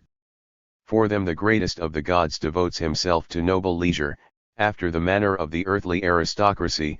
War and government are the activities one can imagine Zeus or Marduk or Amun-Re undertaking. There is nothing of the demiurge, the mud pie maker, about them. The demiurge conceptions of Genesis probably come from the Middle Kingdom, where the local sculptor god, Ptah, became in a similar fashion the god of the entire kingdom of Egypt. Demiurge work is no longer frowned upon, it just makes the creature all the more dependent on its maker. But the Lord and Master element which characterized all the other gods, not just Re or Marduk, is in no way diminished by all this. Indeed, when the solar emblems of ancient Egypt and astromythical Babylon disappeared, a demiurge rose up in compensation to stand higher than the sun, for it too he had created. He made the earth his footstool, as the psalmist says, and he who is above the world was enthroned high in heaven above, as the one and only, the invisible who lies beyond all that can be seen. That is why misery fits so badly into this world made by such an all-creating God, the most omnipotent of all God hypostases, and yet how rapidly misery gained ground. In the Lord's own people, too, and in Canaan, almost none of the promises were kept. Instead there came the Assyrians, Medes, and Persians, the Babylonian captivity, Antiochus Epiphanes, and the Romans, the destruction of the temple, the razing of Jerusalem, and then, finally, the dispersion among the nations. And the ancient world itself, in its entirety, with all its rejection of the world and of creation, found its way right to the heart of the Creator God's own people, the nation of behold, it was very good. This cry gave way to Stoic trust in harmony, fate, finally turned diabolical, and there was no helping hand then for the demiurge, no post factum construction of a sinful fall. It was evil spirits that lived under the heavens now, in a world which had not fallen, but was above the product of an evil world soul. From then on, the Bible has its own sort of dualism, though it was certainly incipient before then, the dualism that lies in the concepts of creation and salvation. It was latent in the Bible, and repressed, ever since the appearance of the serpent in paradise. And similarly the Messiah dream gathers weight precisely because it is not inspired from up above us by a Creator God and Lord, but is filled with the hope that lies before us, and this comes from the Exodus, the departure out of Mammoth Egypt, which is in its turn the shoddy product and symbol of the world that has come to be. So the principle that leads into this here and present world cannot also be the principle that leads out of it, that leads into a better world, the one true world, which in Christianity was later called Melanion, the Aeon free from rule and misery. The real question here is whether man should be considered great or small. If mankind has fallen, if he is half, or indeed wholly corrupt, then he can of his own accord do only evil, he can only err.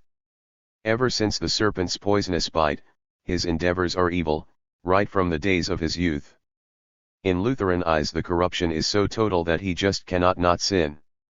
For Catholics his efforts are still morally so weak that he must in the end exclaim, "Lord, lift the load yourself." And that is where the scapegoat comes in, and Lucifer, and the demons which broke into Yahweh's wonderful work of art. Because of them the load must be lifted, and the Creator of all things can then make his entry as the Redeemer of all. Lord, lift it up yourself. This finally discredits those movements of creatures and of thought which in their totality go to make up history, the story of human, man-made happenings. For Augustine history has indeed a very definite function. It was he who first singled out the category as a dramatic series of events, with acts and a denouement. No longer is it the simple ebb and flow of eternally repeated incidents, as even Greek historians for the most part thought of it. In the light of the Bible it is something ultimate, the struggle between the evil rich and the kingdom of God, which gains the final victory. But not even in Augustine's thought is any real human activity at work, for all the primacy he gives to will as a powerful and active principle even in man. All there is the plain and simple following of God's will, and obedience to his saving deeds in history, and the plain and simple preparation for the last days, for the judgment and the kingdom.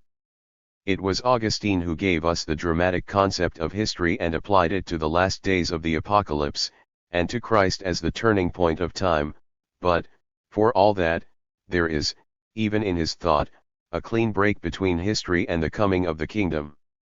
And with this break there goes a theistic absolutism of enormous proportions, thoroughly and decisively ahistorical, despite his conception of history as the pilgrimage made by the city of God on earth. Of course Augustine does not go so far as Karl Barth, for Barth sees as untrue each and every aspect of God's deeds which shows itself in history. God's action on man can only be like a bomb crater, it can never be historical. Nevertheless the jealous Creator God does not, even with Augustine, leave the salvation of his world to any spark of light which might spring up from inside human history itself. Abraham, Jesus, the whole of salvation history is determined from above, otherwise it would all be, to Augustine, nothing but a helpless, vain wandering and pilgrimage. The enduring personal union of the Creator divinity with the Savior divinity, and the exoneration, now intensified, of the Creator divinity and his work through the scapegoat provided by the demonic powers and Satan, all made for the exclusion of Prometheus at this end of things as well. Right in the apocalyptic order the old Creator God displays and proves his own prowess in the clean break this order makes, for it has no need of human works or history. However, this break in time is not a break in the content of the apocalyptic order, that would be irreconcilable with the equation Creator-Savior, with "Behold, it was very good, and behold, I make all things new." And it would be irreconcilable, for that matter, with the mountain of Moriah, where the Lord sees differently, not to mention that quite antithetical, self-opposing God principle which does away not only with marauding demons, but with the whole of Genesis prehistory as well, with the words, "Behold, I create new heavens and a new earth, and the former things shall not be remembered, for the former things have passed away." Here, however, some elements of primitivism have been retained. Because of the fall, when the demonic powers broke in on man, and because of the simple circular movement from there to creation, as the primal state before the fall and the demonic intrusion, the new life which bursts in on man so radically has been in many ways backdated. To man it can only come now as rebirth, to the world only as transfigured nature, that is, nature restored to its old state in paradise. True, one cannot say here, as one can in the Platonic philosophy of anamnesis and of the Ordo Sempiternus Iderum, nil novi sub idea, but certainly a restitutio in integrum has been added to the mixture, a turning back in and through obedience, and again this is because man turns to the demiurge as Savior. But the 6 days of creation and paradise are not eventually restored, not even in the apocalypse, not even in its utmost dreams, where all that remains good in and from the world is a heavenly Jerusalem. And where even this figment of religious fantasy is coming down comes, therefore, from above, though it is also prepared for men as a bride adorned for her husband. It was not without reason that Luther called this last book of the Bible every mobster's bag of tricks, for its Eschaton is neither an inward thing, nor, even in its wildly mythical character, an inaccessible taboo, nor does it even preserve the links with the father figure, the figure of authority over nation and world. On the contrary, it contains the strongest feelings of dissatisfaction found in any religio, any binding back, and its Adventist element is entirely free from any ordo sempiternus rerum. 11. Discernment of myths. Getting away from tall stories. If you want to lull someone off to sleep, you don't talk loudly. Many things seem refreshing when they merely dull the senses in another way, while claiming to purge them. Let's get away from the old fairy tales, that's fine, but all that happens is that the primitive, uncultured specters are thrown out, but the directives and announcements from on high remain to haunt us as they always did. They just withdraw a bit and operate on the inner perceptions, where they can avoid being stigmatized as mythical, unlike Jesus' cures, for instance, and, for that matter, unlike his alleged will to be crucified. Both of these are now deemed mythical. For both of them the conceivable laying on of hands and the inconceivable empty tomb are incompatible with modern notions of an existential inner life. We should, then, be able to make distinctions in the old stories themselves, distinctions which, on closer analysis, have to do with myth. Do the mythical fables treat of fabulous human deeds, or do they just gloss over and embellish the pressure behind these deeds? For not all that comes down to us as fable is equally remote. The first thing is to be able to discern the tone of these primitive stories. Although both are equally unscientific, the fairy tale has a recognizable tone quite different from that of the saga, with its mythical element. The fairy tale, too, may tell of wonderful deeds, but the listener can see through them, no sword hangs over him. That, in the second place, is due to the different social strata which fairy tales, on the one hand, and saga and myth, on the other, have imaged. For fairy tales are concerned with the people, sagas with their rulers. Fairy tales tell of children and poverty, sagas of witches and Goliaths. There is all the difference in the world between the brave little tailor who goes out to seek his fortune, and the giant who bars his path. He stands for the great lords who breathe eternal fire and brimstone over eternal underlings. For all its happy ending, Grimm's Giant's Plaything is, with its serfs, a saga. Andersen's Ugly Duckling, on the other hand, with its spirit of transformation and liberation, is the most beautiful of fairy tales. It is clear, of course, that both fairy tales and sagas are full of pre-scientific ideas, but how differently these ideas are used, what a different aim and purpose the fairy tales have, with their courageous, cunning heroes, compared with the myths, whose mighty lords instill fear on every hand. There are certainly mixed forms, too. Even Little Red Riding Hood was originally a saga about the stars high above mankind, although the popular fairy tale has changed its function out of all recognition, so that now, in contrast to most myths, nothing more is asked of our mind than that we should use it. To speak in a modern way, most fairy tales have something Chaplinesque about them. They are not many myths as the reactionary interpretation would have it, nor are they myths with the magic crudely extracted. The fairy tale is a genre that has tried to avoid falling into the feudalism of the saga and the despotism of the myth, and has managed to save the mythical element in a different form, a form which suits its own proper spirit. The mythical in a different form, that means, in the third place, then, that a distinction must be made within the genre of myth itself, for all its pre-scientific nature, a distinction between the gigantic, dominating element and those factors which, to say the least, would be more proper to a palace rebellion.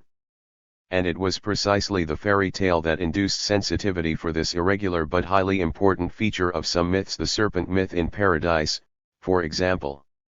Everything that is Promethean is at home here, even a fairy tale element sui generis within the mythical. and for the first time, it allows the Zeus element of myth to stand out in sharp relief, however much Zeus may throw a cloud blanket across his heavenly home, and however much Greek drama, where man discovers his superiority to the gods, may be preoccupied with the Prometheus legend. If all of this were to be treated equally as myth, and so thrown out lock, stock and barrel, the Bible's many nonconformists would become meaningless, too, and their position is far from being obscure. On the contrary, they are light-bearers. This holds good right from the time of the serpent, that arch-myth of a different sort, the sort which is in fact more ungenial to the cloud blanket of the heteronymous than many present-day demythologizers, with their existence, would like to think. It holds good even though it is commonly said of the serpent and its thoroughly pre-scientific myth, that it is, so to speak, the larva of the goddess reason.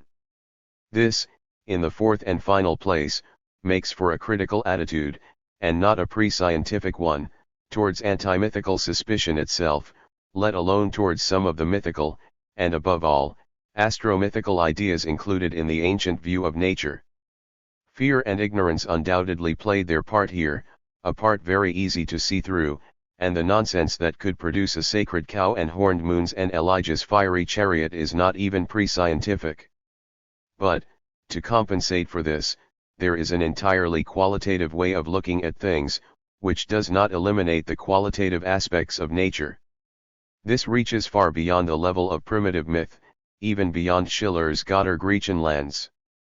It lives in feelings of beauty and nobility in nature images and sayings of a pictorial, poetic kind, whose old-fashioned tone continues to raise a problem in its juxtaposition with a physics which has grown entirely away from questions of quality. Marx even says, at the end of the introduction to a contribution to the critique of political economy, it is well known that Greek mythology was not only the arsenal of Greek art but its very ground. But science does not lack a supreme sort of mythical memory, either, wherever qualities and forms still stand within its ken.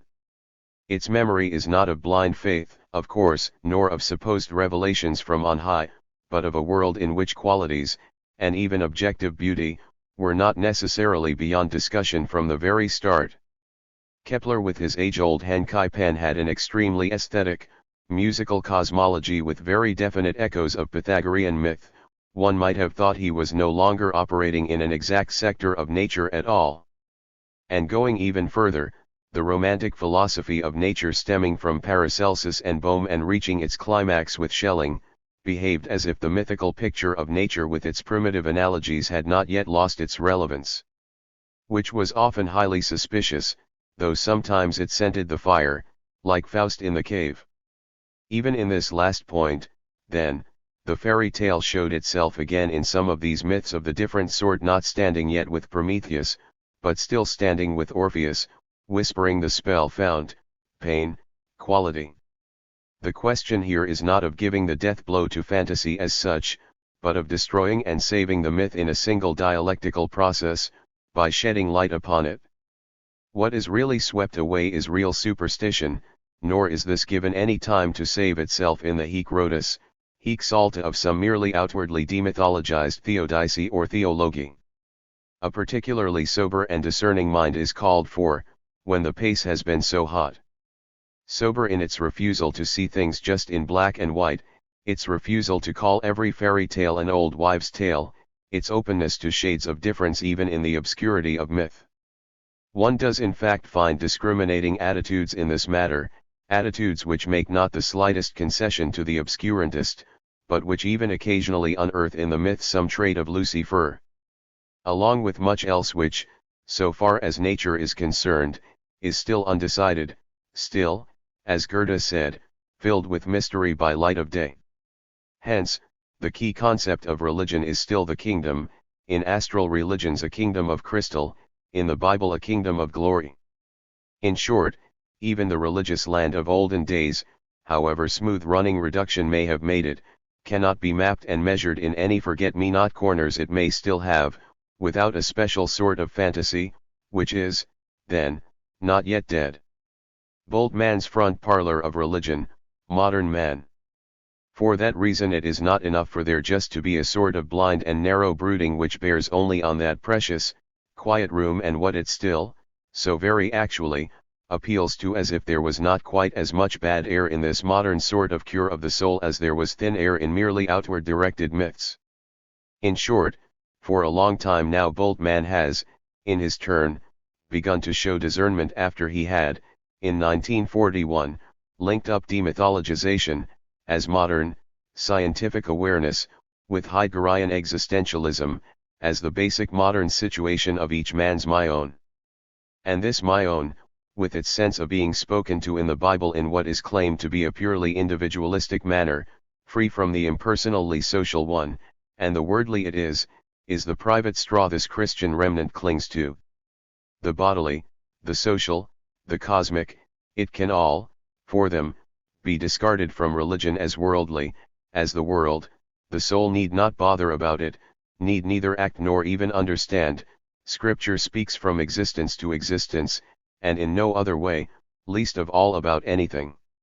Or if it does speak about something, it does so only in a pre-scientific, mythical way, and consequently its words are, in Bultmann's view, to the scientist nonsense, and to the Christian worldly confusion. The purely situational depths of faith can have no part with objective consciousness of any sort, precisely because that is profane, and all the more so if it is tainted with myth. The religious man is like the modern man in that none of Scripture's mythical statements can concern him. Revelation does not convey knowledge about the world, it addresses man. What, then, is revealed? Nothing, if the question about revelation refers to doctrines, but everything, inasmuch as man's eyes are open to himself, and he can understand himself again. Revelation can be described as that opening up of hidden things which is, simply speaking, necessary for man and decisive, if he is ever to attain the state of healing and salvation, if he is ever to reach his proper self. In faith the closed context presented by objectivizing thought is abolished.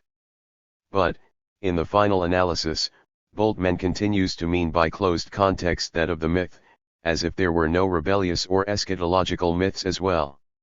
And, blithely ignorant of the gunpowder they are handling, his school sees all myths, irrespective of their tenor, as nothing but stale worldly talk about the unworldly, nothing but a peculiarly grotesque objectified representation of non-objective transcendence.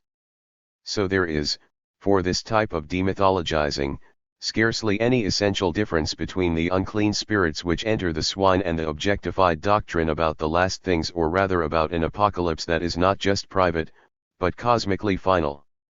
And the New Testament is full of this sort of thing. It is fairly bursting with the new eon, which certainly does not restrict itself to speaking from one my own, one existence, to another. The crisis here is of the world, not just of the soul. Bultmann's theories do not, it is true, weed out this eschatology in its entirety, whether it is purely myth or not. What they do is to take it out of the danger area of cosmic history, and away from the figure of Christ, whose position within that area is so very explosive, and put it back in the realm of the lonely soul and its solid middle-class God, using Kierkegaard in the process, and installing themselves in his ark between the moment and eternity, no longer just with dialectical theology and its tension between moment and eternity, but with so-called present eschatology. This being so, revelation is taken all the more as awakening self-knowledge in its proper form, rather than as concealing within its covers some great goal of history and of the world, though qua Kierkegaard, it is true, this does take place in the topos, even if not in the darkness and in the unconstruable question of the moment. Which, as such, precisely because of its utter closeness, its most imminent immanence, appears to be more than just human, and is in fact the immediate in all its driving force, the immediate which is not yet even mediated to itself, and which exists in everything. This unpassed moment, so far beneath all else, contains in fact the secret of existence, or, rather, is that secret plain and simple. And for that very reason its Hic et Nunc is not only formative of individual Christians, but remains intact and undissipated in all existing being. The moment at least resists the claims of the pastor of souls better than would be the case if the mere present tense called on by the preacher were already the same as eschatological presence. But the contrary in fact is true, for the cash payment intended for and in this presence, the metaphysical verification of the saying cash can laugh, has a long path before it, and one that cannot be shortened existentially by sayings like the Lord is my shepherd, and I'm home and dry. Again, it is always supposed to be nothing but God's own activity that shows itself in the qualified moment, that liberates from himself the man who was previously delivered up to his own works, so that he can begin to learn the things of God. If one goes deeper, however, into this apparent transition from the order of alien, external myth into that of God's word and kerygma, one finds a particularly tall story, a myth of the real old sort, which the whole auto-hermeneutics of Bultmann and his school, however far they may have taken things, still presupposes. It comes to light as the heteronymous arch-myth of the fall, according to which man must first be delivered from himself, even now, when Deus pro nobis has appeared. Pride, sin, and error still remain, where there is no obedience to the command from on high. Jesus' resignation right up to the point of being sacrificed is, then, in the opinion of his followers, still the nerve center of his word to us unless the kerygma of Christ itself purely and simply comes down from on high as well. The word of Christ is a sovereign decree. And for this reason, no doubt, this resignation is, along with the resurrection of the body, taken to be beyond discussion, not beyond discussion in the way that nonsense is, but in the way that sense of a quite different sort is, not as contrary sense, but as disparate and consequently as real skandalen and paradox. With this, the demythologizer Bultmann comes close to what is in fact the opposite pole to his basic individualism and pro nobis hermeneutics, the pole of Rudolf Otto's total religious transcendence, which is also present cum grano salis in Karl Barth. And the path to this is precisely through the pathos the on high still generates in Bultmann, with the heteronymous, mythical preponderance he gives to judgment, grace, and the transcendent which is withdrawn beyond our disposition. The enduring, thought-provoking element in these rudimentary ideas of Bultmann's, the so very much more imminently operative factor of presence, is, therefore, dearly bought. This effectively tears down all forms of liberal or culture-oriented theology, but it also tears down all hoministic existentialist theology, and all activating eschatological theology too, Deus minime Deus pro nobis. Rudolf Otto first spoke in terms of a pious shudder of awe, but in the idea of the holy he cut this off entirely from man and man's concerns. The divine can only ever be present now as the impenetrable frontier of man's being, thought and speech. It can never be an autonomous principle within him, or even one which receives him into itself. Otto's feeling for the holy is something taken primarily from the field of religious psychology and anthropology. It is not purely biblical. The awe-filled realm of the trembling Numen is very wide indeed, and all the wider for the ghosts and idols it has swept up in it. The result is that Otto has been accused of portraying the holy minus its moral factor, indeed entirely without mentioning the mildness and the light of Christ, a minus which should be reckoned rather to the mythical horror of his particular religious selection than to anything else, the horror of this transcendence that is more than just non-human. Otto is more consistent, but also more treacherous, than the other taboo-mongers of heteronymous myth, when he gives pride of place on the altar to primitive gods of anger, war, and revenge, rather than to the Zeus of Utriculi, with his man's cheeks, so beautifully round, and to the Christ of Grunewald's crucifixion rather than to "Come Lord Jesus, be our guest," or to Fra Angelico's Elysian heaven. Theos agnostos, the objectively unknown, not just humanly unknowable God must, however, in the final analysis, play himself out in the realm of the utterly other. This is not all that irrational in Otto's interpretation, but on the contrary, quite understandable, when one looks at the way the fascist destruction of reason came into vogue. In any case, the religious should be linked as closely as possible with the trembling awe of the myth, precisely because the sentiment is breathed down from above, and that holds for the Bible too. Even Christ's own mildness is wafted off into the night where pagan spirits walk, and given the name of Mysterium Fascinosum, visible in the mysterious distance alongside the Mysterium Tremendum of the ancient thunder god, or, in other words, not visible at all. There is no connection here, however, with that utterly other of the stalwart anti-fascist and trenchant Christologist Karl Barth. All that arises from Otto's system is the God-man gap again, even without the Fascinosum. Already in 1919, in the early days of the Epistle to the Romans, Barth set the sharpest possible boundary line between man and the on high, between time and eternity. And in doing so he built man up, contrary to his polemical and very unwishy-washy intentions, out of a harmonious mixture, in which every element blunts and neutralizes the others. In Barth himself, this singular friend and foe of man and thoroughgoing reactionary, there is no talk of blunting, he just reduces man's activity, along with that of state and church, to the smallest possible proportions in relation to the activity of God. The consequences of this are enormous. The ultimate degree of the heteronymous is reached, the divine utters an unchanging no into the world.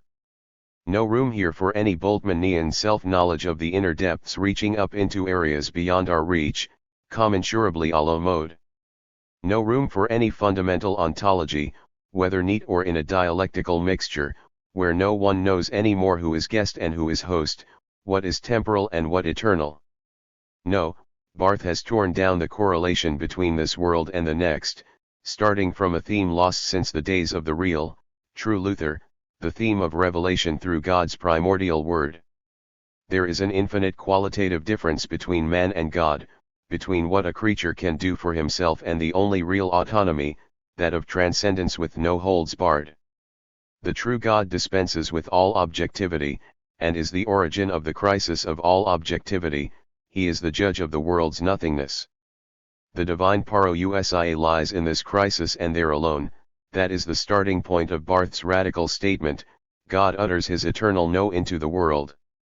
It is the starting point, too, of the idea of the shattering moment as the one grim place where God and man cross paths, an idea in its turn derived from Kierkegaard.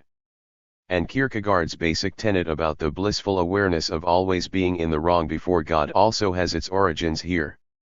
There is no other way in which God, even in Christ, enters man, the world, and history. And even in the moment, indeed there most clearly of all, his entry takes on the form of a blow from above, with its bomb crater. Or, at the very most, God's entry is like a point of intersection. In Christ, the plane of worldly reality is cut vertically through by the plane of divine reality. Even in the moment, then, it is more a question of a violent encounter than of the sort of touching of 2 points which takes place when a tangent meets a circle.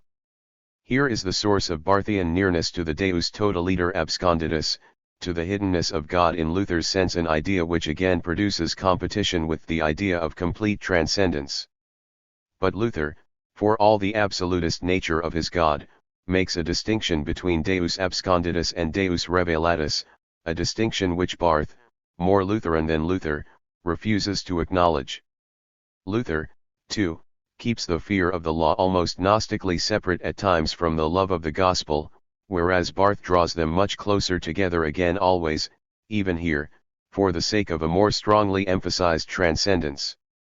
For in every separation of law from love there is an implicit counter-movement against the heteronymous, one that is not restricted to the Gospels, one that stretches in an unbroken line from Amos and the 3 Isaiahs to him who is Lord over the Sabbath, one that, even before the great Gnostic antitheses of Marcion, and right up to the days of the great Chiliast Joachim of Flores, the Isaiah of the 13th century, continues to make clear the distinction between the era of law and that of love. This movement acts consistently here, too, when Barth has to serve a writ even on the gospel to render service to his claims, in accordance with the bitter, painful words that it is the divine, and not the devil, that utters its unchanging no into the world, and in accordance with the plainly anti-spiritual, highly anti-Promethean words, the reality of religion is man's disgust at his own self. Jesus himself is, for Barth, a yes to the world.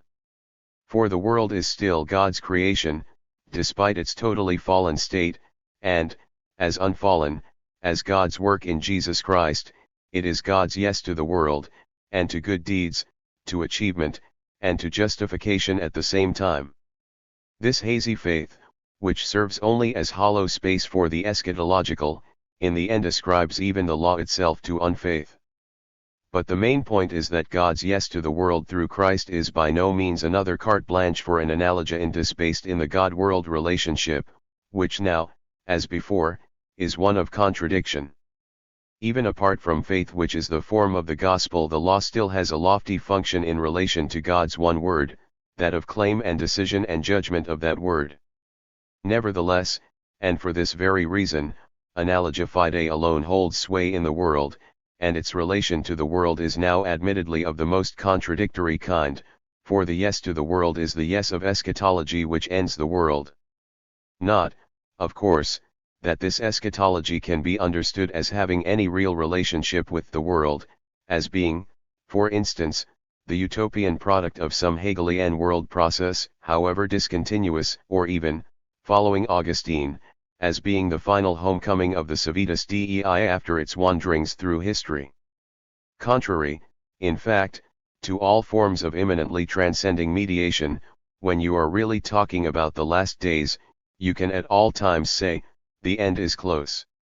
War, then, is declared on every side, even on the realm of the end of time, which escapes all time, war on man-centered actualism and on the ideas of history and world, the war of the most highly thought-out myth of lordship. The taboo of God's otherworldliness and the sovereignty of his revelation minimize every achievement of man's spirit, every facet of his experience and thought in the fields of culture and philosophy and even religion. Barth not only gives new, untimely life to this taboo, but builds it up till it takes on the dimensions of a gorgon. The spark soon fades when the region of the mind is shunned. Even Barth tends to retreat back into feeling and, indeed, remain there. The up there brings that with it. But with him this feeling is never soft, and above all it knows about itself, and about what the mind takes from it. Which accounts for the quite recognizable, but on the other hand unknowable nature of the other, so totally aloof and unattainable world. But then how can Barth make such definite pronouncements about this eternally unknowable?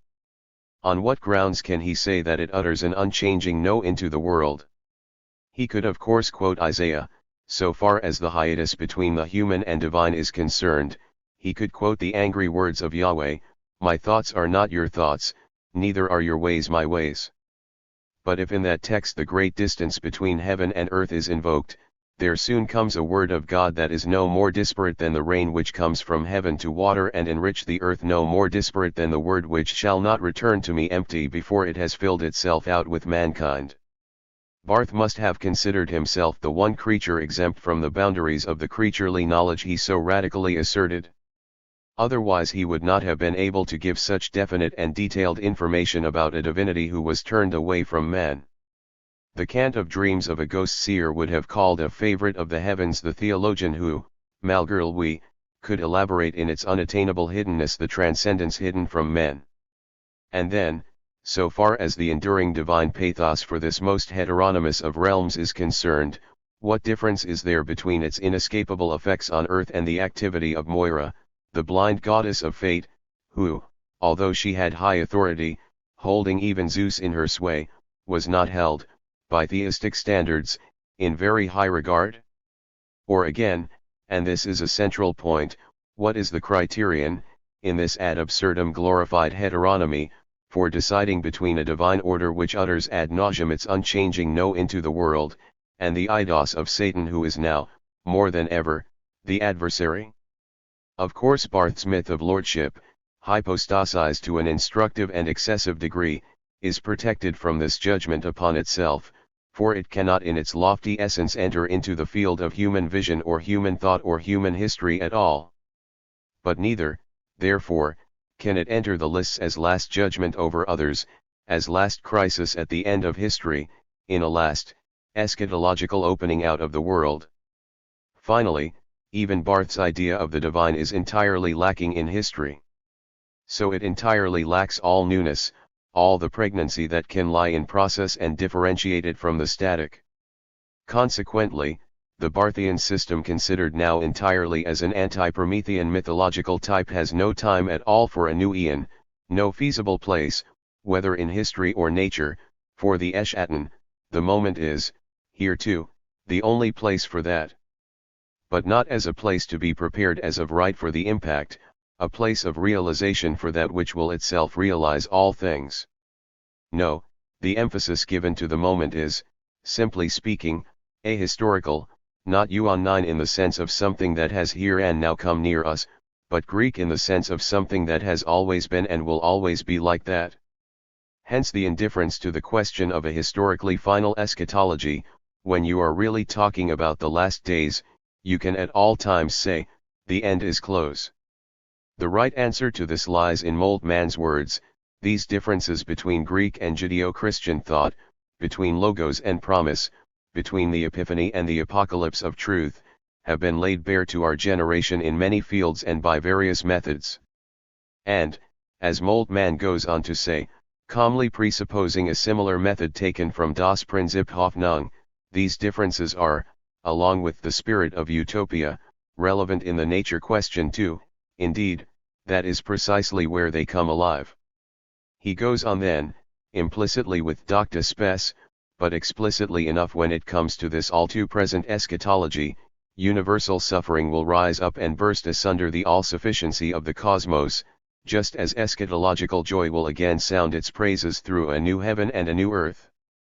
In other words, apocalyptic eschatology is indeed cosmological, but that is not the end of eschatology, it is the beginning of an eschatological cosmology, or an eschatological ontology, in which being will be historical and the cosmos will be open to the apocalyptic process. Even the New Testament has not closed the window opened out by the apocalyptic vision into the breadth of the cosmos and the freedom which lies beyond what is accepted as cosmic reality.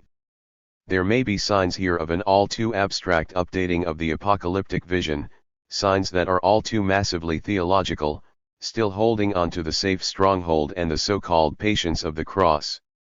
But every movement tending to leap on ahead does provide true opposition, not least of all to Barth's brand of historical nullity, to his static, alien transcendence. For his patience of the cross has marked out the contrary position so clearly, a position without compromise, without theatricals, the position, truly, of the omnipotence of the gods. For that is what it quite evidently is, in the not irreligious, but meta-religious end. Despite his anti-rational cult of feeling, however, Barth has little in common with Schleiermacher, who is for the most part, so full of cultural Protestantism. But Hegel wrote against Schleiermacher, excoriating the patience of the cross, and, above all, that patience which, still a human quality, goes to the limit of bowing down before the heteronymous, before transcendent absolutism.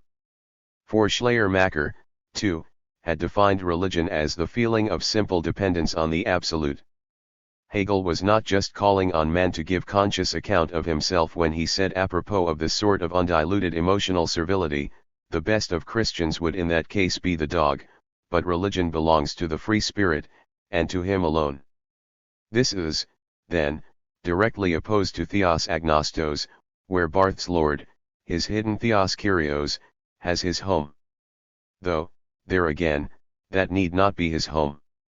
In other words, the utterly other, the true absconditum, only becomes really profound, really free from taboo and monstrous superstition, when it is directed away from God and made to qualify the mystery of man, the homo absconditus.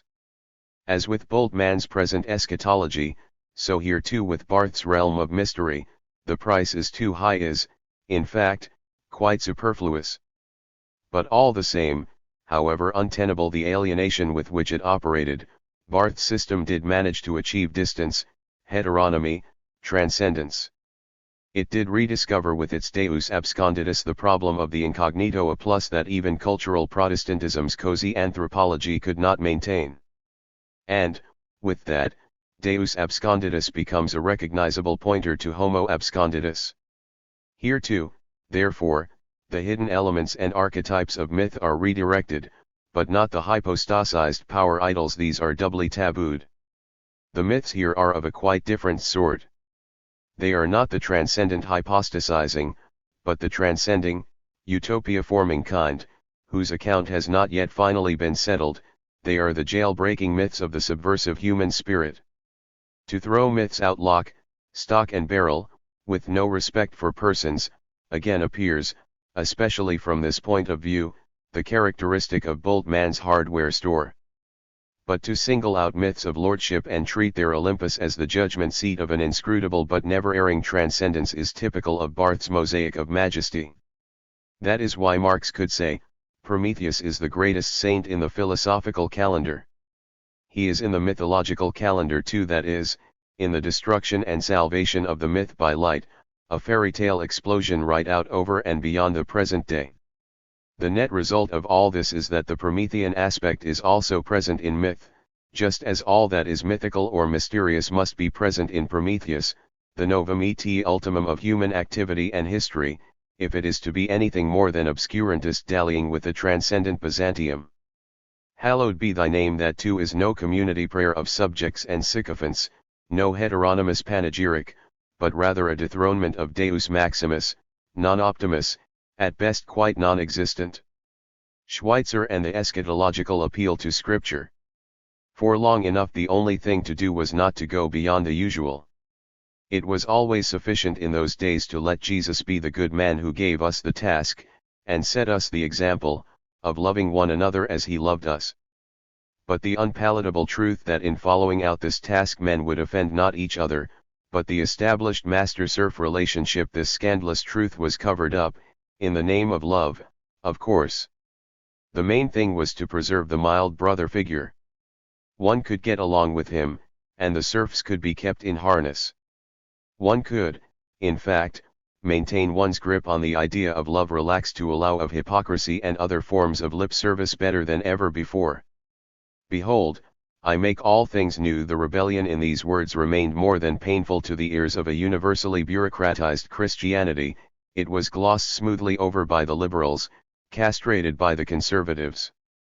If you do it to the least of my brethren, you do it to me. Munzer and company, who really wanted to establish this kingdom of love, for they were enthusiasts like Jesus, had the worst possible press in Christian theological circles, and at best no press at all. It might, then, appear at first sight all the more remarkable that precisely this now in Jesus preaching, its burning eschatological drive, could appear in the midst of a thoroughly bourgeois theology. Johannes Weiss and then Albert Schweitzer, certainly no revolutionaries, made what was at the time a disturbing exegetical discovery. From the days of John the Baptist, the man baptized by John for the kingdom was bound to show himself not only as a revolutionary but also as a holy fool.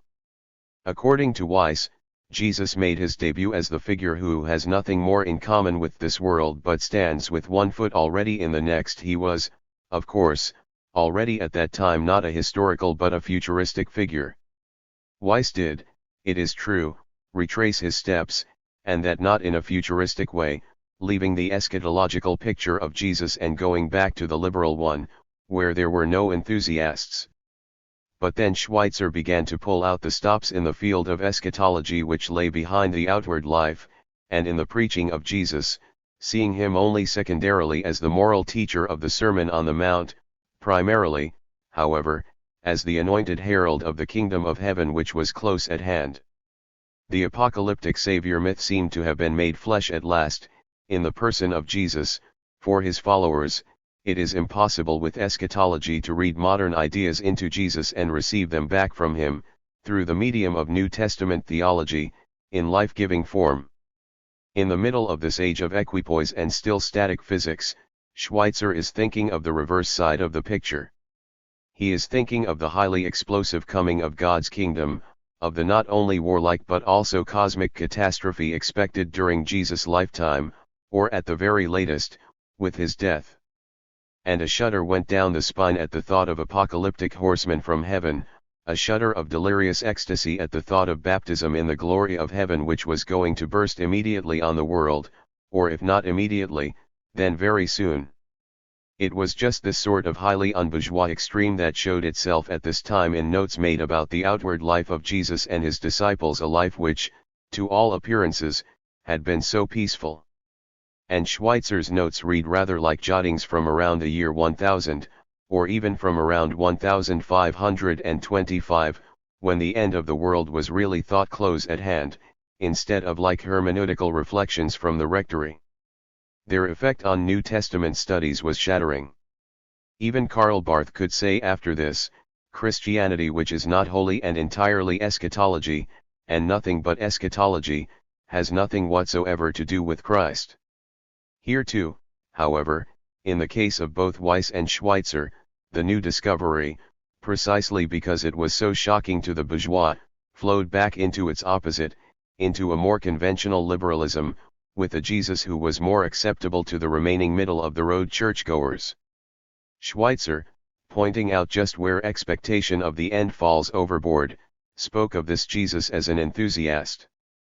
And certainly, as the last days did not in fact come when he had said they would, it was very easy afterwards to describe as an error and an illusion the way he had fixed their chronology. Instead, then, the brakes were put on, there was a fresh retreat into cultural Christianity and aid to developing countries. What came out of all this is that the salvation history outlook took over from early Christian eschatology. And Moltmann, with the docta spes of his theology of hope, made the not unjust remark about Barth that here too it was a case of confusing eschatological with otherworldly, of thinking all the time in Greek terms of being rather than in biblical terms of futurum. Now, once again, another stream must flow, bearing onward the rediscovered eschatological message of early Christianity, bearing it into a dimension of time that is future, of topos that is ultimate, a dimension which has little place in theology, but an all-pervading place, thanks to the myth of promise, in the Bible. You just can't get round these things. They are just not prepared to stay in the background. Murmuring is just there in the scriptures, murmuring with intent, to go seeking. It asks no more of the reader than bare honesty, for it cannot be easily suppressed, nor overlooked. Hope, not have, or already have, is the Bible's ownmost word, even the stuffy old comfort, fobbing people off when not actually taking them in, has never completely robbed it of its fire. The general set of the Bible is too demanding for that, the particular attitudes it develops are far too far removed. If I forget you, O Jerusalem, let my right hand wither. A verse like this from the Psalms cuts right through everything, even through the well-established shepherds who want to keep their flocks, it simply abolishes them. Nor is it meant just as a remembrance, unless it be of a Jerusalem somehow left outside, the Jerusalem of the promise which, as such, cannot come to terms with the actual one. Cannot come to terms with misery that is doubly unbearable, not with mere pitiful well-being, and least of all with the non-arrival, non-attainment of the better eon. And cannot, therefore, consist in the peace of the Christian soul, or in its examinations of conscience, still less in its charity bazaars. Otherwise there would have been no need for the so paradoxical, roundabout route of eschatology, nor for the persecutions afterwards, either.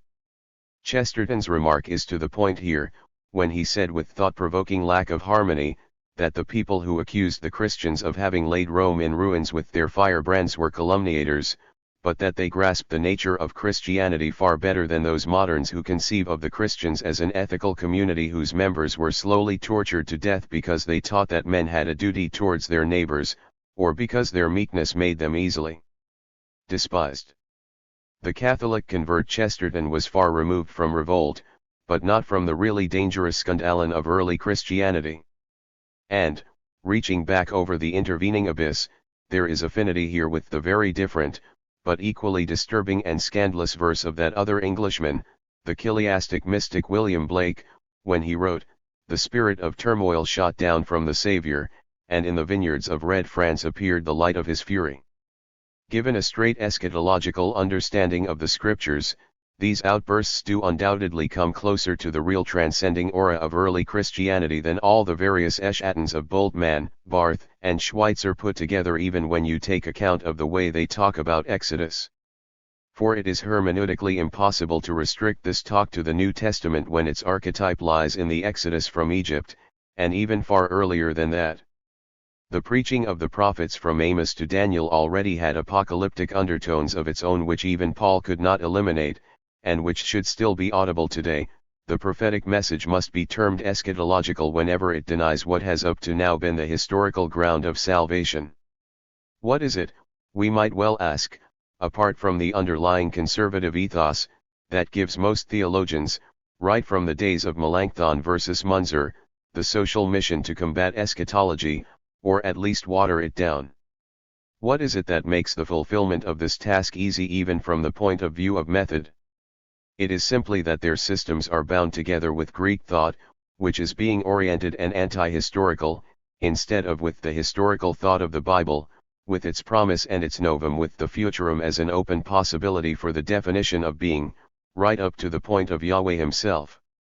For the inscription on the temple of Apollo at Delphi reads Ei, thou art, but Yahweh appears before the people, and not only at the burning bush, under the title Ajae Asher Ajae, I will be what I will be. Hence, the singularly unessential idea of God in the Bible, so foreign to the ancient concept of presence, hence too the difference between Epiphany and Apocalypse, and between the mere anamnesis of truth which stretches from Plato to Hegel, and the eschatology of truth as of something still open within itself, open with not yet being. The basic sense and direction of this biblical thought appears again in Hermann Cohen's eschatology, which has its roots in and takes its power from Messianism, although he shares the attitude that will always so reasonably surrender the eschatological in its struggle versus antiquity, for the sake of future being. This is the great cultural riddle of Messianism. All the nations put the golden age in the primordial past, the Jews alone hope for man's development, hope in the future. These words stem from no Protestant theological faculty, nor from belief in a Messiah and an Epiphany that have already come. What he says holds good right from the time of Ajae Asher Ajae, though his omission of the Gospels, equally Jewish in origin, and of the New Testament apocalyptic material divides Messianism as the ethics of reason from eschatology as alleged mythical infection in a way no Christian theologian would tolerate. That is the unnecessarily high price, far in excess of any Christian demythologizing, paid here in order to keep the non-antiquity of the Bible in high relief. It is also instructive that precisely the sort of anti-mythical feeling, grown up here into total antagonism, does in fact throw out of Messianism not only any messianic person, but all traces of the total futurum of apocalyptic literature as well. And does so even though the person belongs to that other face of the myth which in its turn belongs to reason, and not to stupid old Adam. So again at this end of things we see how the person of the rebel, along with the apocalyptic promise myth, is implicitly an important figure in biblical exegesis. And how these very myths, in their clarity, shed decisive light on others of their kind outside the Bible, too, on crypto-messianic myths, which are by no means lacking in the light of his fury, but which still, despite that, need the words spoken in the Bible, behold, I make all things new, if they are ever to come alive with fire. We can see this in the Bible versus Zeus, who brought a murderous deluge down on man, and dashed the light-bearer Prometheus against the cliffs, like across the Lord of the world, against whom the Promethean in man always rebelled, being better than its God. The Prometheus myth appears again, still far from standing properly on its feet, but for the first time fully understandable now that it has broken away from static Greek thought, and able now to break through into the futurum, thanks to the power of the novum which first came into its view through the Bible. This is reason enough why the ultimatum that lies within the novum, within this eschaton pro nobis, would not have suited the book of any exegesis which still bore Olympus close to its heart but would be all the nearer for that to Christians of the new eon, who considered that they alone were genuine. 12. Marxism and religion. Fear made the gods. Lucretius. Atheism is the humanism that comes from suppressing religion. Marx. Clericalism can't be forgotten. If the shoe pinches you, throw it away. But the old saying goes, need teaches you to pray. Is that also because those who live off prayer have cultivated need? The flock, not knowing where to turn, drew to itself pastors particularly ready to care and cultivate it. The class-conscious worker, as opposed to the well-muddled petty bourgeois, has not for a long time been able to forget that. After all, he saw so many shepherds of his soul stand by the powers which exploited him. What a carefree complacency in power from wealth and wealth from power, what a shameless peace. With a papal blessing for the Francos of every area, and pious prayers rising for their victory, with eyes shut as if by arrangement whenever Jews or heretics were burnt. And when the going was tough, most Lutheran preachers, too, sided with the power from which they so fervently and dutifully stemmed. Opium of the people, and quite enough of it too. Being doped is a pleasure you pay for. There was always opium there for the people. In the end it tainted their whole faith. If the Church had not always stood so watchfully behind the ruling powers, there would not have been such attacks against everything it stood for, although of course it may have been competing with them for first place among the rulers, as in the Middle Ages. Whenever it was a question of keeping the serfs, and then the paid slaves down, the dope dealers came unfailingly to the help of the oppressors. It is for this reason, and not because of any scientific insight, that Marx could approve and reinforce Voltaire's écrasez l'infâme, while feeling no need to intensify it. He did not intensify it because he saw the Church, along with the State, as the reflection of quite different, unrestrainable abuses rooted in economics, and therefore biting in at a deeper level. But he did support the bourgeois revolutionaries of his day, because the temple then was as much the preserve of the money changers as the Church's God was of the whole class society.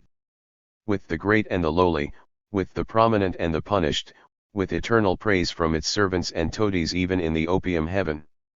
Marx did not just repeat that there is no God, or that God is just a clever invention of the priests. This last assertion, anyway, falsely assumes that all priests from the Druids on already had the wisdom of Voltaire, and that they were as enlightened as an atheist of the 18th century, and only talked naivete, for between the encyclopedists and him come Hegel and Feuerbach.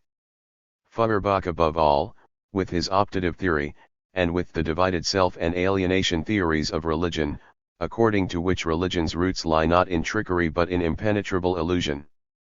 For man is divided against himself, at one moment he is a limited individual and at the next he is unlimited and divinized, set over and against himself as an alienated self, as God. Both the division and the alienation must be repealed. Nothing exists besides nature and man. The higher beings created by our fantasy are merely the fantastic reflections of our own essence. It was precisely this process of reflection which led Marx in the end to understand, and see through, the highly ideological function of the Church in the more developed forms of class society. Just as it was Marx who analyzed historically the allegedly universal and invariable essence of man and of the religious spirit proposed by Feuerbach, varying and concretizing these elements to take account of men in different societies, and so of different forms of alienation of self. And in this way the critique of religion won back for Marx all the old force of the Enlightenment, the power, that is, to link up the heavenly haze with the ideology of deception again, not with the intentional, subjective, indefensible deception of olden times, but with the objective deception imposed automatically by society. Religion was now for the first time linked up historically with class society. In the process a certain universality stemming from the Enlightenment still showed through, but only inasmuch as religion was almost equated with the Church. Consequently other, socially different, anti-ecclesiastical forms of belief, like the sects, still remained unnoticed.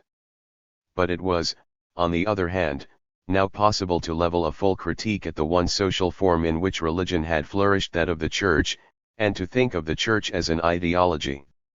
Hence Marx's critical remarks about the opium of the people, remarks based on economic analyses and more incisive, therefore, than the mere invective common in the 18th century. These criteria demand to be remembered at more than just the level of vulgar Marxism, for when they were put to the test under Pius XII they manifested the quality of growing always more true. In fact they belong to the heights of Marxism, for if bourgeois and vulgar Marxist atheism became trivial, Marxist atheism on the contrary not only purged the negation process but also cleared the way for farsightedness. Indeed, One can go so far as to say that even the tritest materialistic platitude can still, in the matter of religion, have implications against the alienation of self via Marx and Feuerbach. While present-day bourgeois profundity, with its appeal to poetic angel or encompassing transcendence, according to taste, can only show as implicit something that is in any case very common, the apologia for private ownership. It is above all fear that keeps men submissive. But even the thought that wishes can be fulfilled from on high makes man a beggar. So it was not impudence that first turned irreligious, but humaneness. And in this way materialism has always been endowed with a liberating role for man. It stood upright against the pressure from above, and set knowledge over against fate which, far from being seen through, was even glorified. An upright bearing, then, and the will to know sets the tenor of every great critique of religion. Thersites is not there, but Prometheus always is, with his torch. It is equally true here of course that stadia cannot be jumped over all of a sudden, as they can in the abstract. But nothing, especially with such tough forms of ideology, can be a substitute for revolutio in caput et membris, especially when religious socialists of yesterday and of today have always been content not to touch the church of their rulers but just to paint it pale pink, instead of having a new country in mind, and no mere patchwork. In accordance with the more than merely political warning of the young Marx, at such times half-grown spirits are of exactly the opposite opinion to fully fledged military leaders. They think that reducing combative strength is the way to make good their losses, whereas Themistocles, when Athens was threatened with ruin, prevailed upon the Athenians to leave it for good and found a new Athens on a different element at sea. But now, granted the importance of this radical attitude against the ruler's church, and against the opium of the people which is found in her as in all institutionalized religion, granted this, there is nevertheless a different element present in her, too, and one that vulgar Marxism has by no means explored for the purposes of founding a new Athens. This is relevant to Marx's opium quotation and to the critique of religion, for that very true sentence about the opium of the people comes in the context of remarks which are equally true, but deeper than vulgar materialists would like to think. That is why these people generally quote the opium passage out of context. In the introduction to the critique of Hegel's philosophy of right, it actually reads, "Religion is the fantastic realization of human nature, inasmuch as human nature has no true reality. Religious misery is at once the expression of man's real misery and the protest against it. Religion is the sigh of the oppressed creature, the heart of a heartless world, and the soul of soulless conditions. It is the opium of the people. The suppression of religion as men's illusory happiness is the demand for their real happiness. The criticism of religion has plucked the imaginary flowers from their chains, not so that man may wear a dreary, unimaginative chain, but so that he may throw off his chains and pluck the living flowers. The critique of religion ends with the doctrine that the highest being for mankind is man, with the categorical imperative, therefore, to overthrow every state of affairs in which man is degraded, enslaved, abandoned, and despised in his very being. That, then, is the full context. There is sigh there, and protest too, against the bad conditions of the day. It is clearly not just a question of putting to sleep. The point is made, therefore, against all vulgarizing tendencies, that preaching was, in the German peasant wars, more than just a minor religious mantle, as Koskai later called it, and that this other sort of preaching came likewise from the Bible, almost as if religion were not merely religio, binding back.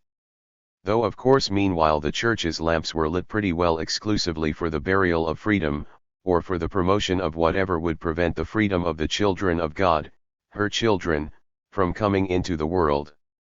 A church that nolens volens no longer has all its restoration ideology intact will have to suffer some regrets and second thoughts on that score even before Marxism appears on the scene. The critique of religion in the spirit and context of Marx's thought liberates from undiscriminating taboos far more than Marxism does. One cannot of course expect miracles from a consideration of the opium quotation in its entirety, but it might at least open the way, as they say, to conversations between believers purged of ideology and unbelievers purged of taboo.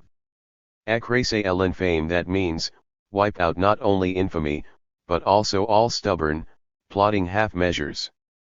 The tune was different before the feast, mysticism as a lay movement, the fire of the peasant war, simplification. An honest man is one who has never consciously obscured anything. One who has never felt the urge to fish in muddy waters even when he fished, piously, up there.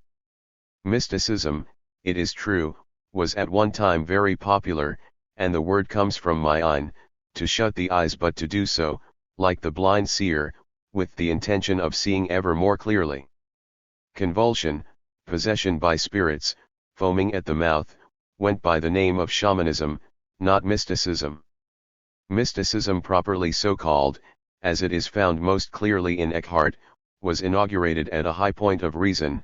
It had its birth on one of the peaks of philosophy, and was brought into the world by the last great thinker of ancient times, Plotinus.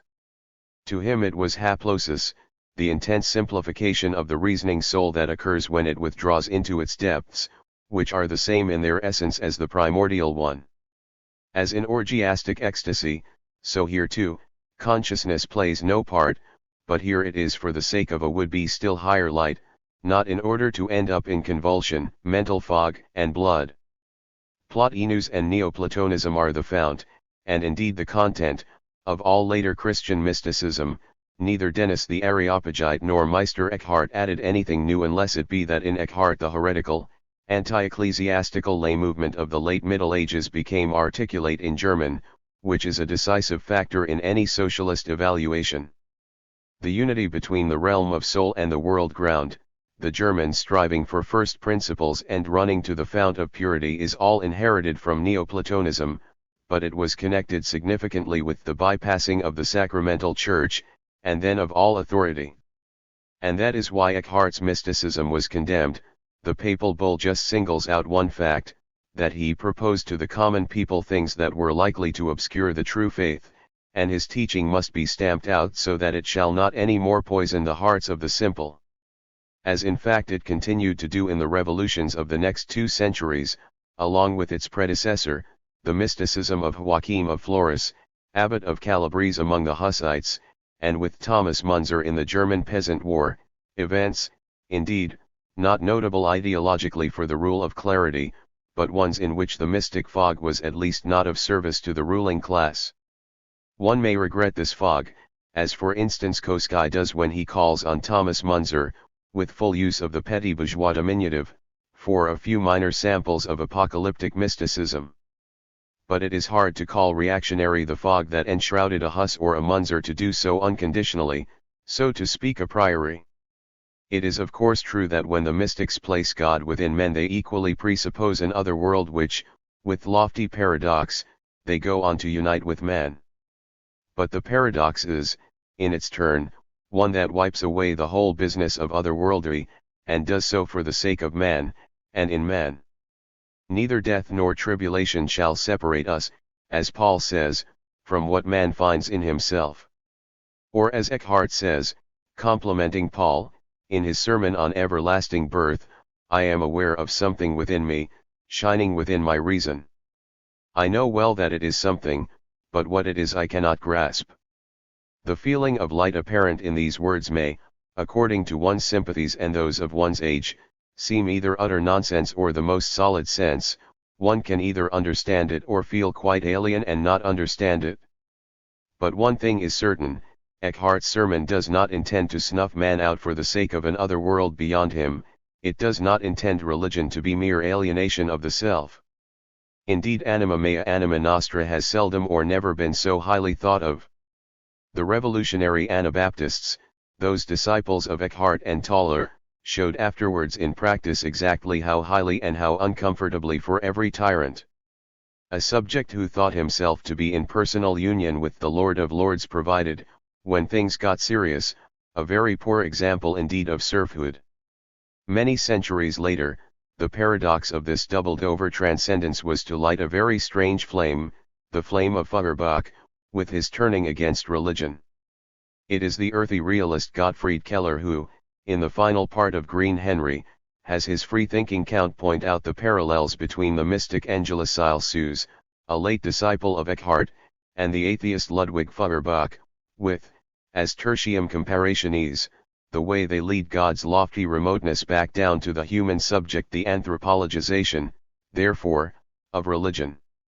Keller could equally well have directed attention to the post-mystical and pre-Feuerbachian element in the young Hegel, according to whom the objectivity of the Godhead has gone hand in hand with the corruption and enslavement of man, and who went on to say, leaving aside early attempts, it has remained primarily the task of our day to vindicate, at least in theory, the treasures which have been thrown away on heaven.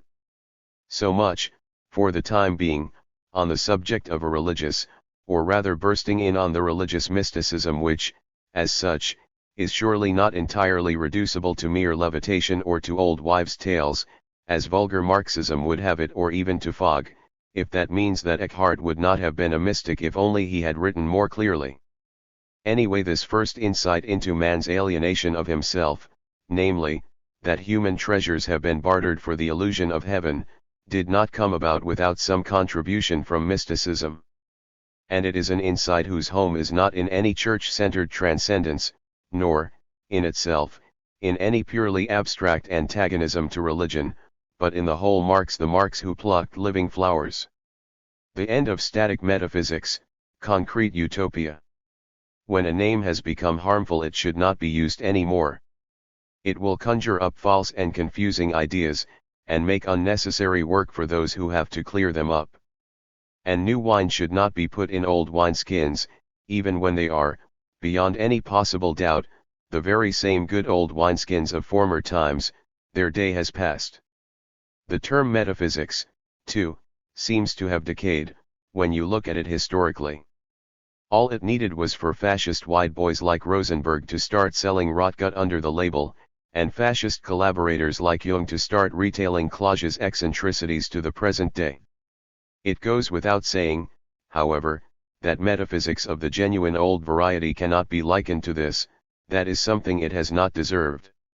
Its damage and its danger are of quite another sort. And yet the least one can say is that this metaphysics has become paralyzing, transfixing, indeed even underhand in the way it has established its behind, its up there, and become a ready-made handhold in the way it has bolted a static door in the face of the real meta, the tomorrow within the today. For that is what was always aimed at when true being was detected beneath every disturbance, whether it was called idea, substance, or, equally handy, matter. The new philosophy, on the other hand, both despite and because of its real meta, is by no standard just more old metaphysics. For its relationship to the not yet manifest does not allow of the slightest hint of an ontus on, of an ontology, therefore, that being inwardly agreed and settled as the behind there, has already got everything completely settled and behind it. To be sure, it is also ontology of a sort, but only the ontology of not yet being, not yet essentially being. Therefore it affords no real handhold, there can be no successful career making here.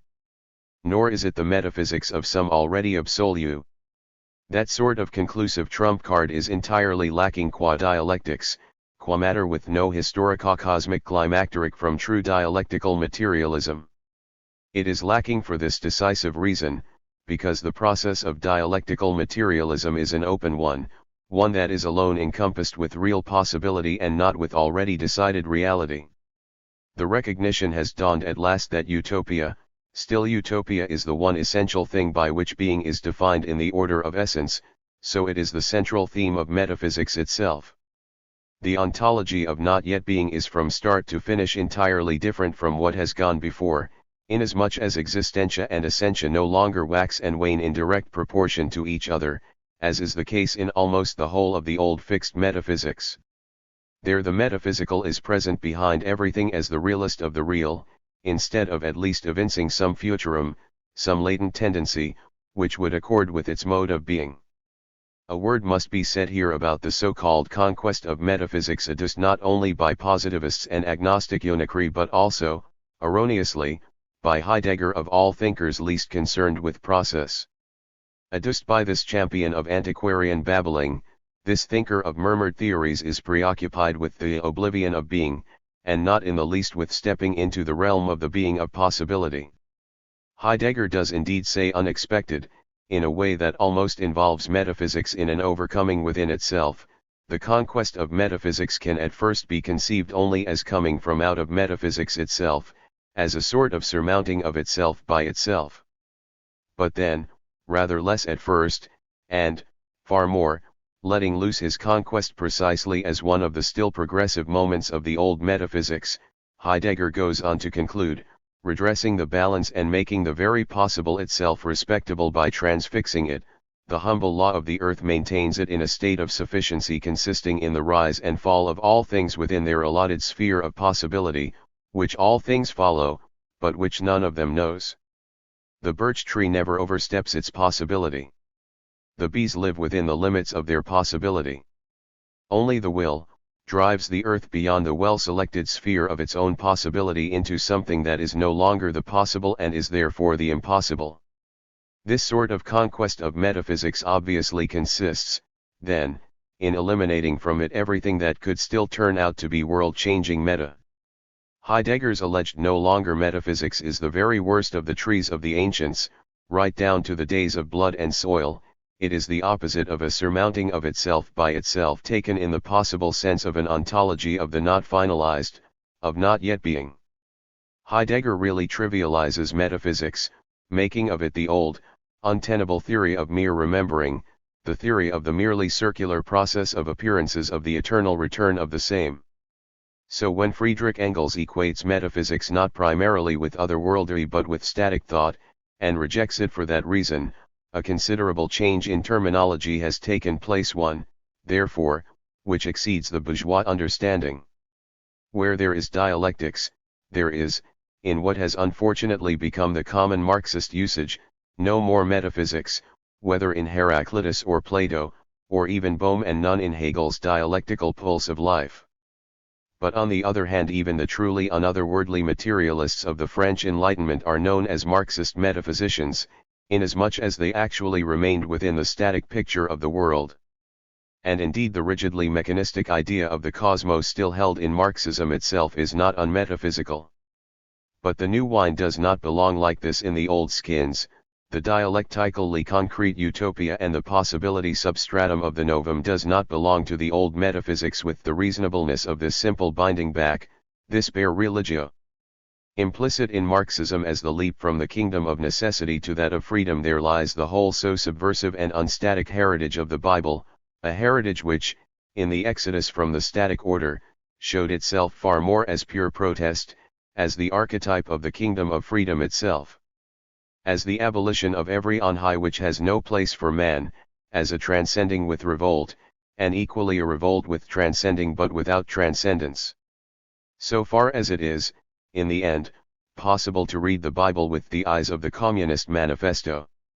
For then it sees to it that no atheist's salt shall lose its savor, grasping the implicit in Marxism with that meta which prevents the salt itself from growing tasteless. 13. Bible criticism as detective work. 1. There is nothing that cannot be changed somehow, for better or worse. Least of all will a writer's sketch remain, on revision, as it was before. The difference between hack and craftsman shows through here, too, in that the craftsman knows how to cross out and chisel off, as if he were sculpting a statue. Of course quite a lot can also be spoiled that way, and it is easy to overexpand, hence the old Roman saying take your hand from the writing slate. But usually crossings out, and even expansions, leave the piece recognizable, it should be all the clearer for them. That is why one has the right to make so-called definitive additions with particular reference to canonical claims. In this sort of revision, of course, the earlier texts are retained, as a kind of pre-proof. So comparison with them is possible, inasmuch as it helps, and few writers would shy from this. When the job is done properly, each change in the text should keep whatever was good and make it better and clearer, not pervert it. All this must be prefaced to our argument in order to bring out the extent to which even an altered text differs from a distorted one. It is obviously, of course, quite another matter when an author falls prey to other, later spirits ill-suited to him. Then his own voice can no longer be heard, but his legacy can be suppressed or falsified. Deceptive texts like this do exist, and the greater their influence, the more self-assured they are. All the more important, in that case, to dig for, and catch the sound of, the other voice underneath. 2. If, before that could happen, something had been passed on orally, it was generally all right. It had been driven home, had become habitual to its hearers, so had to remain true, word for word, a truth which did not change till the written texts were recopied, or till they were put together to form a new book. That is when the corrupt text first appears, giving no sense, often contradicting itself in the very next sentence, or on the next page. It can of course happen that sense of a sort, even of a more intelligible sort, does come out, not just errant nonsense, but not a sense which feels as if it had been breathed into the text in its cradle. Then the corruption is harder to detect. It can generally in these cases be ascribed to chance, either to the mistake or sloppiness of some scribe, or to a misguided attempt to fill gaps in the text or to collect scattered material. All this is human, all too human error, but, one might ask, is there not another element present in every text which is not itself as innocuous as its incompetent editor, the seductive purpose perhaps to be not forever innocuous? Indeed, to be not forever incompetent, unless it be as a mask? On the contrary, to be highly competent, when it comes to long-concealed deceit. It can be seen from many posthumous works, and from much that was composed from fragments or from oral tradition, that the society of the day had an incentive, not to say a mission, to indulge in text trimming. There is none of this, naturally, in Grimm's fairy tales, nor in the collection, under Pisistratus, of the Homeric songs. What advantage could he or his regime have drawn from suppression or re-emphasis? Though there is Thersites, whom the written Iliad portrays as a mere gossiper, a horrible blasphemer, who always found fault with the chieftains, and would always speak against war. On the other hand, mythical elements no longer understood, or merged into one, are sufficient in the written Odyssey, hence Calypso, the hidden one, a goddess of death who promises eternal youth. And above all, in the Homeric epics the order of the songs and the linking together of events has in many cases been very dubiously smoothed over. But what can one say about the activity of the Homerids when one becomes aware of the tangled-up chapter order, and indeed the confusion of material, in several redactions of great works of philosophy, for instance in Aristotle's Metaphysics? There may well be enough negligent and inferior material in the more badly transmitted remnants of Homer and Aristotle to provide grounds for a new redaction. But the surprising thing is the extent to which textual criticism, even here, has not bothered to ask the question cui bono? Even the most famous textual criticism of all, that of the Bible, has hardly given this question a thought. Despite the fact that the biblical text has more dilemmas than most, and more slanted interpolations which could not have come from mere sloppiness, and certainly from nothing inferior. A fact that has furnished Bible criticism with particularly strong motives for asking, cui bono? Especially with regard to the tense matters involved. Which means finally, that biblical criticism needs the broadening that will come from continually tracking down the interestingly different, rebelliously different readings in the available text. For nothing could completely efface or conceal the way things stood before the great redactions. 3. The suppressed outline of this earlier state of affairs can be made out all over the place, when it matters.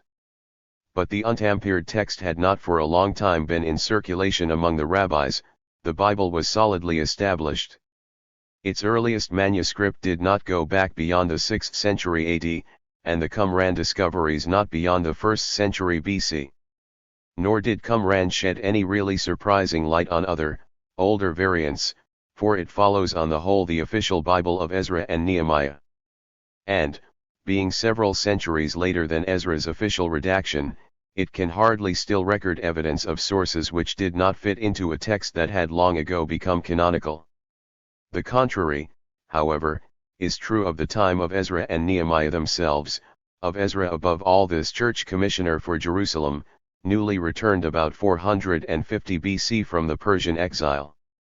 Pre-canonical sources still existed then, sources which had been well preserved during the time of the so-called Babylonian captivity. But Ezra the scribe now isolated from them, in a highly theocratic manner, the old book of laws dating from the time of Moses. He already had his work drafted when he came up to Jerusalem. The children of Israel told him to bring the book of the law of Moses which the Lord had given to Israel. And Ezra the priest brought the law before the assembly. Which resulted, in this well-established Jewish church state, in the fact that the newly redacted Old Testament, with its rejoicing in the law, contained only a portion of that Israelite and Jewish literature which continued to live outside the Bible. This literature now led a significant, but dwindling, and typically nonconformist existence, often alongside the law and the clerically diffused prophets. Characteristic of the direction taken by Ezra's reforms is the fact that the priests vacillated continually about the question of whether books like Job, and then Kohelet and the Song of Songs, were Holy Scripture, or whether, in the equally ritualistic language of the schools, one would defile one's hands with them. And it is logical that Ezra's importance for the Old Testament, in the form it henceforth took, was always emphasized and elevated by rabbinical orthodoxy despite all his predecessors since the days of the kings, with their own rejoicing in the law without, and even against, the prophets.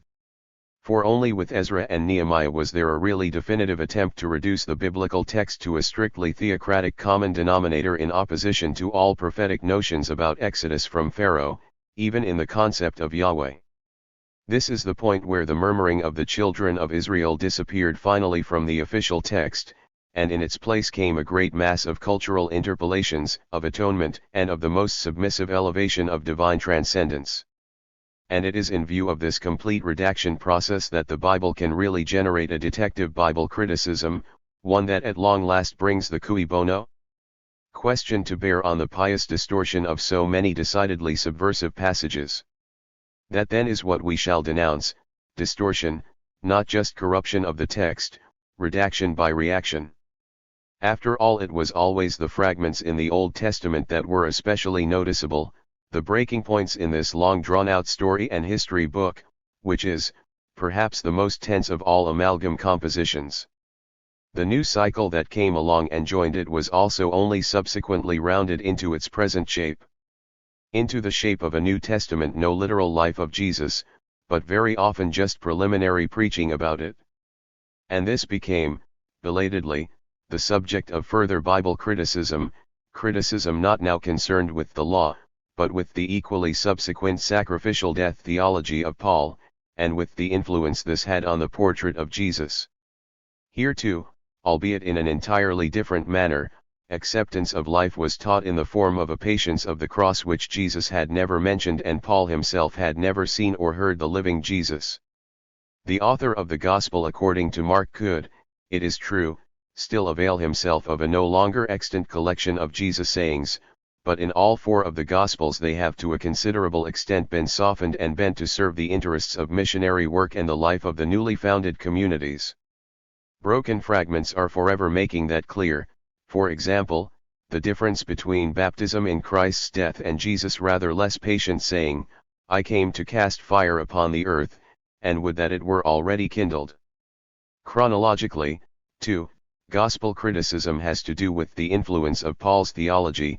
His letters were written about 50 AD, the first three Gospels about 70, and the Gospel of John only about 100.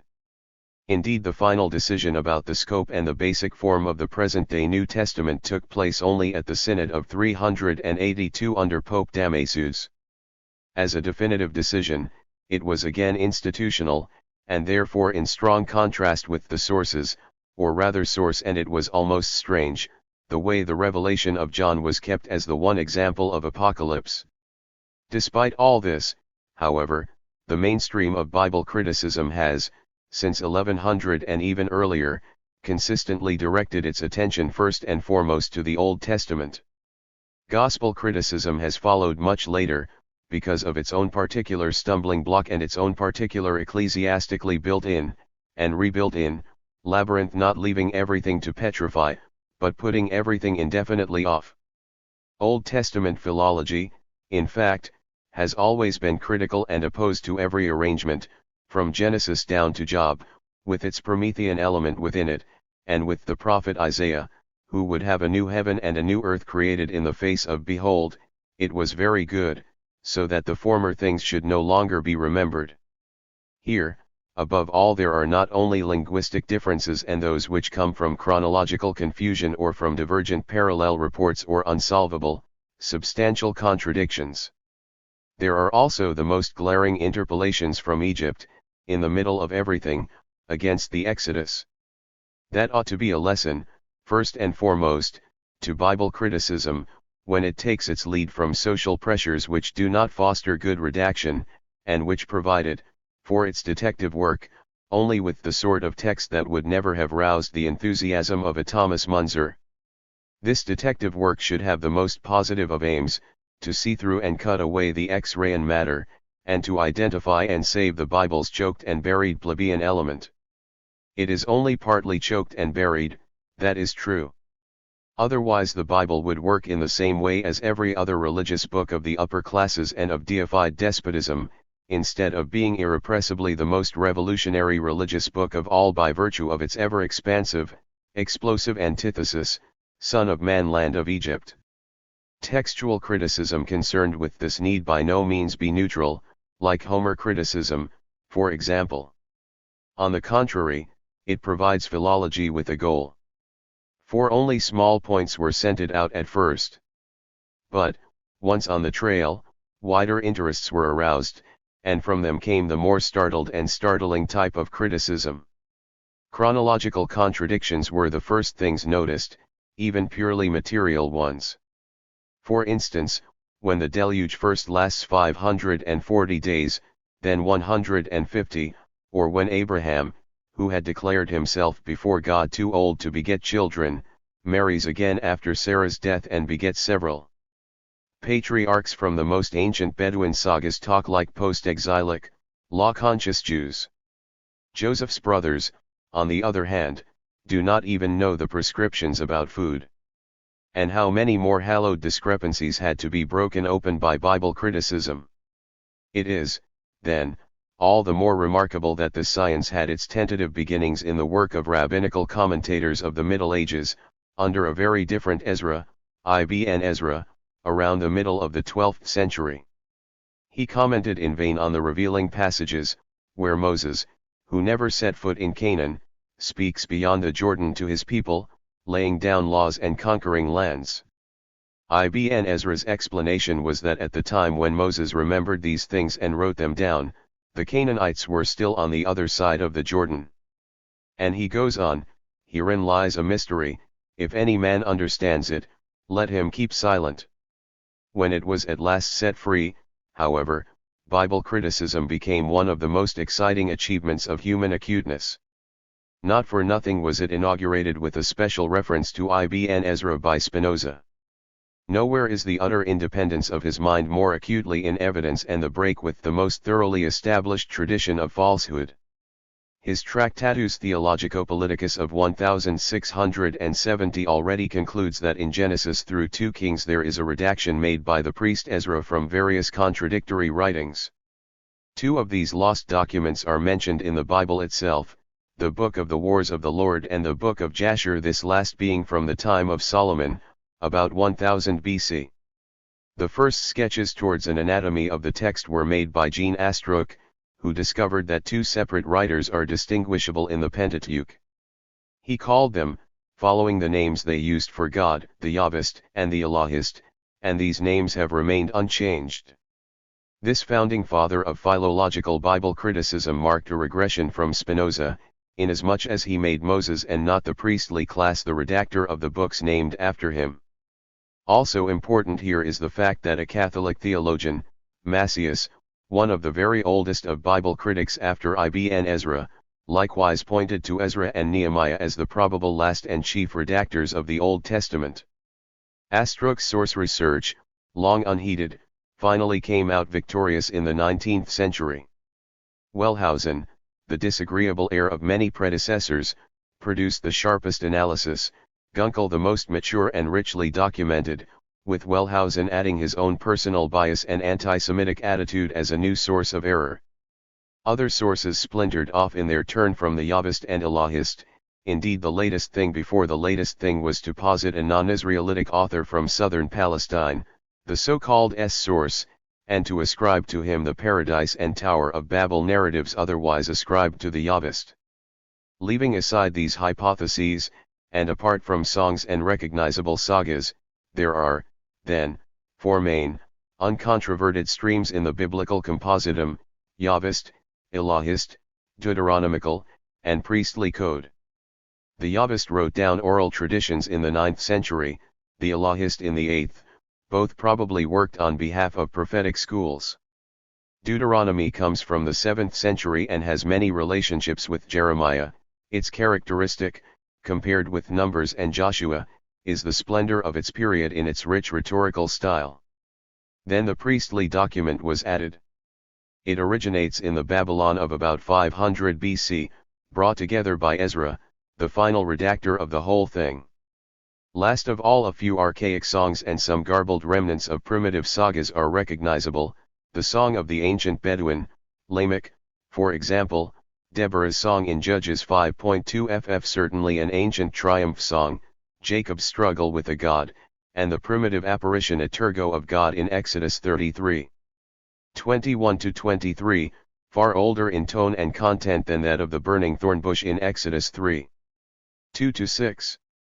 Yahvist and Ilahist documents were fused together for the first time in the 7th century, with numerous interpolations in the interests of the priestly caste, and the books of the Covenant and of Deuteronomy were added, with their detailed prescriptions about food, and their developed ritual. The account of this redaction can be found in 2 Kings 22.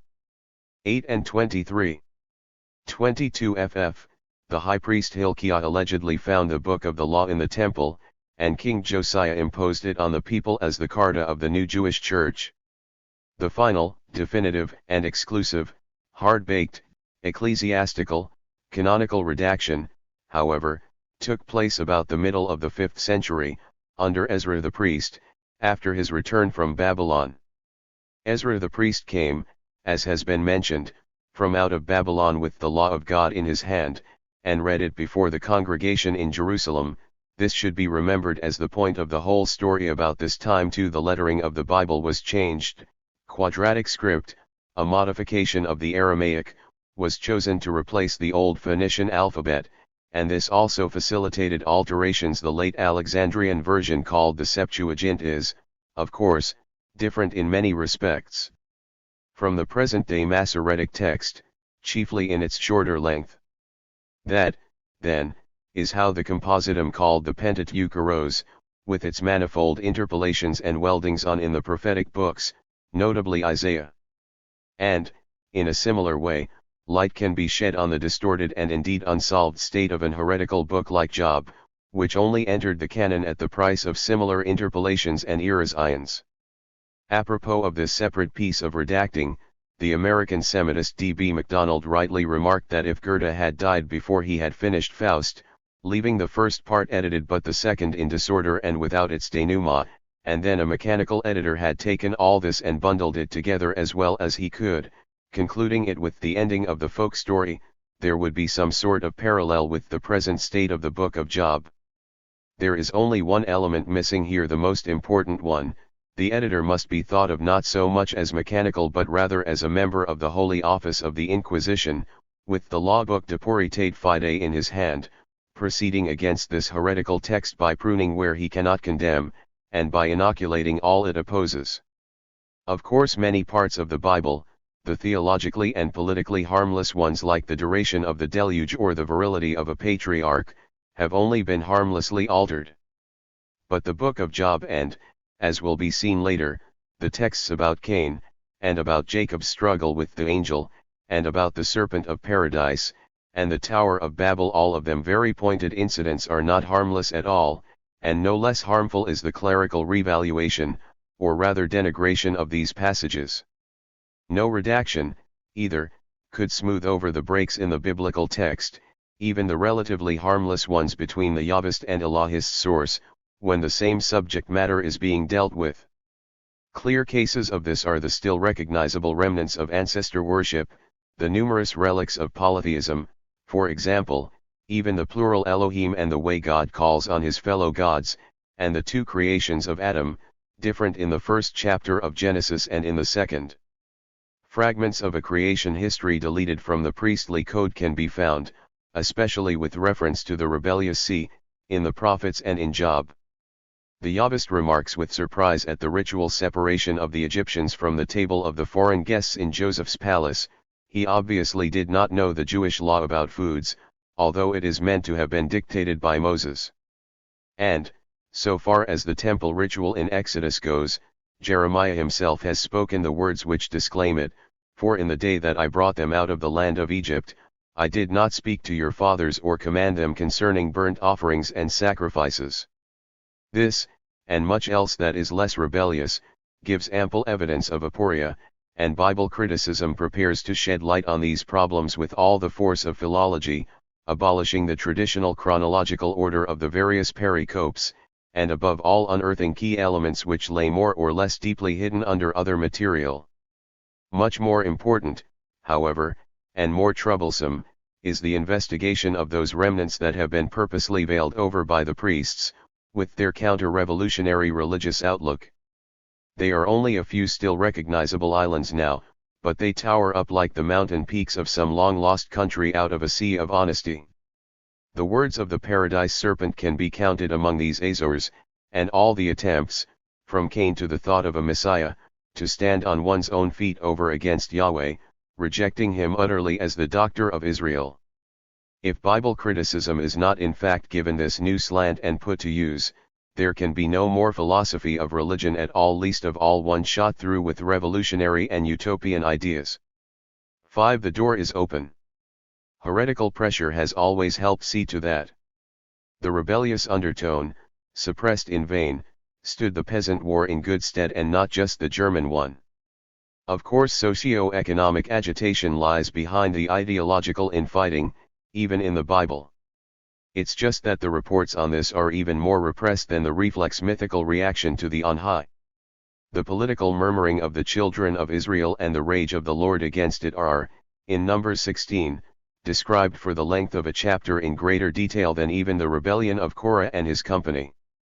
And even in this rebellion a veil has been drawn over a popular movement, inasmuch as the only people mentioned are leaders of the congregation, well-known men.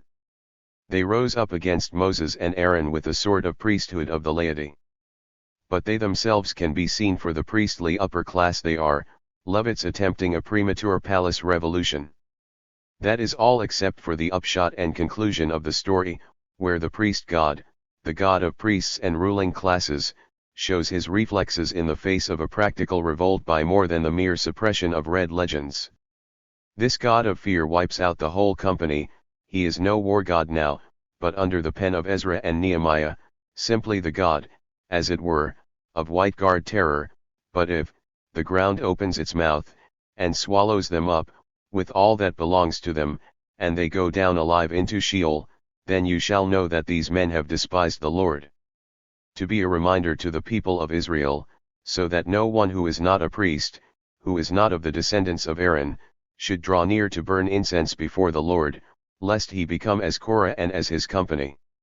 The least that can be said of this is that there is a faded echo here of political rebellion, and that the despotic cult god of the priestly caste was, in ever-increasing reinforcements and interpolations, set the task of denigrating it.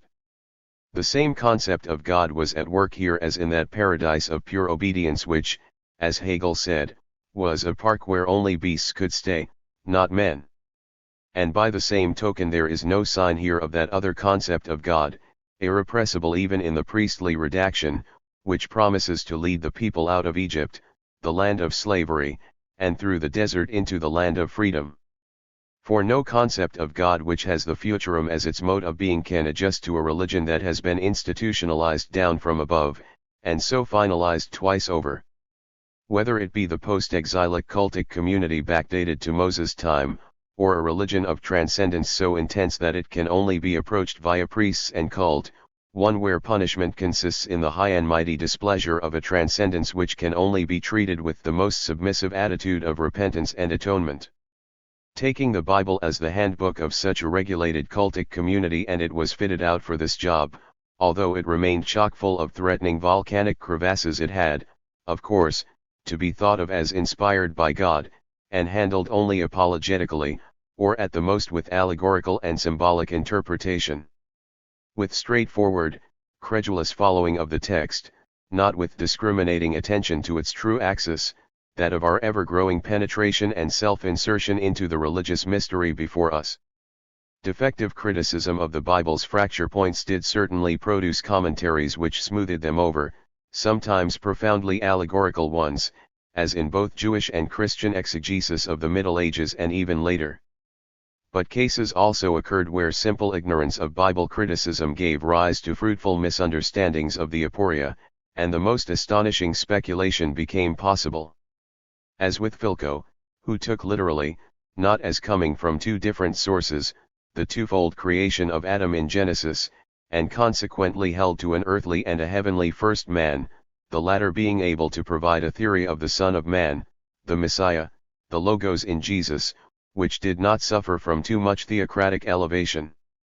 However, that sort of thing is a paradoxical exception to the rule that only critical attention to the fragments of veiled subversion can bring to light the organon of the non-theocratic axis in the Bible. It is clear that there is such an underground Bible, both infra and contra and ultra the heteronymous light of the theocratic firmament.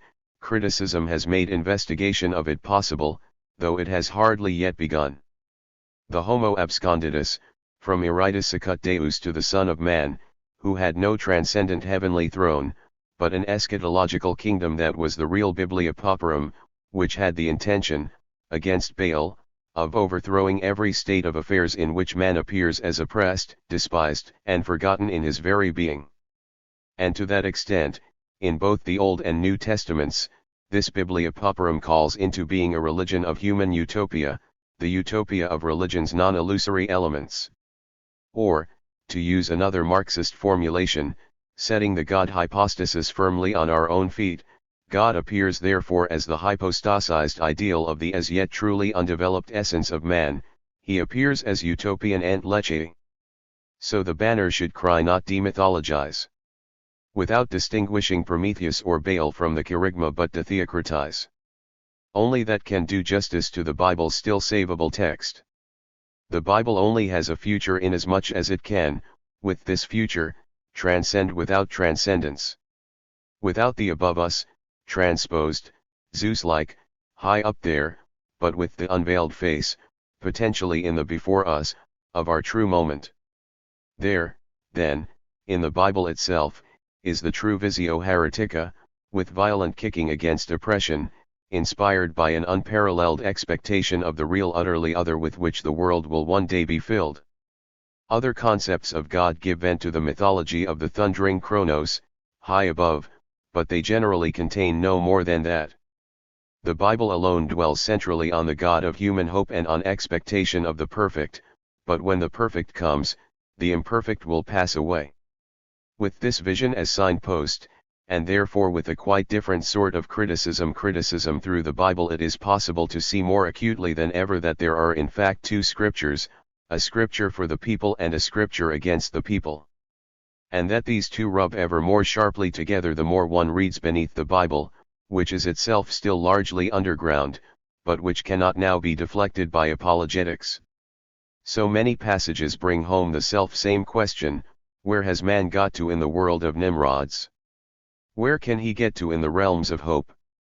Exodus in the concept of Yahweh. 14 An unheard of saying of Jesus, departure in full. What was, must be tested. It does not hold good of itself, however familiar, for it lies behind us. It holds good only so far as the where-to continues to live before us in the thing itself. If the link binding backwards is false, it must be cut. All the more so if it was never true, but simply a shackle.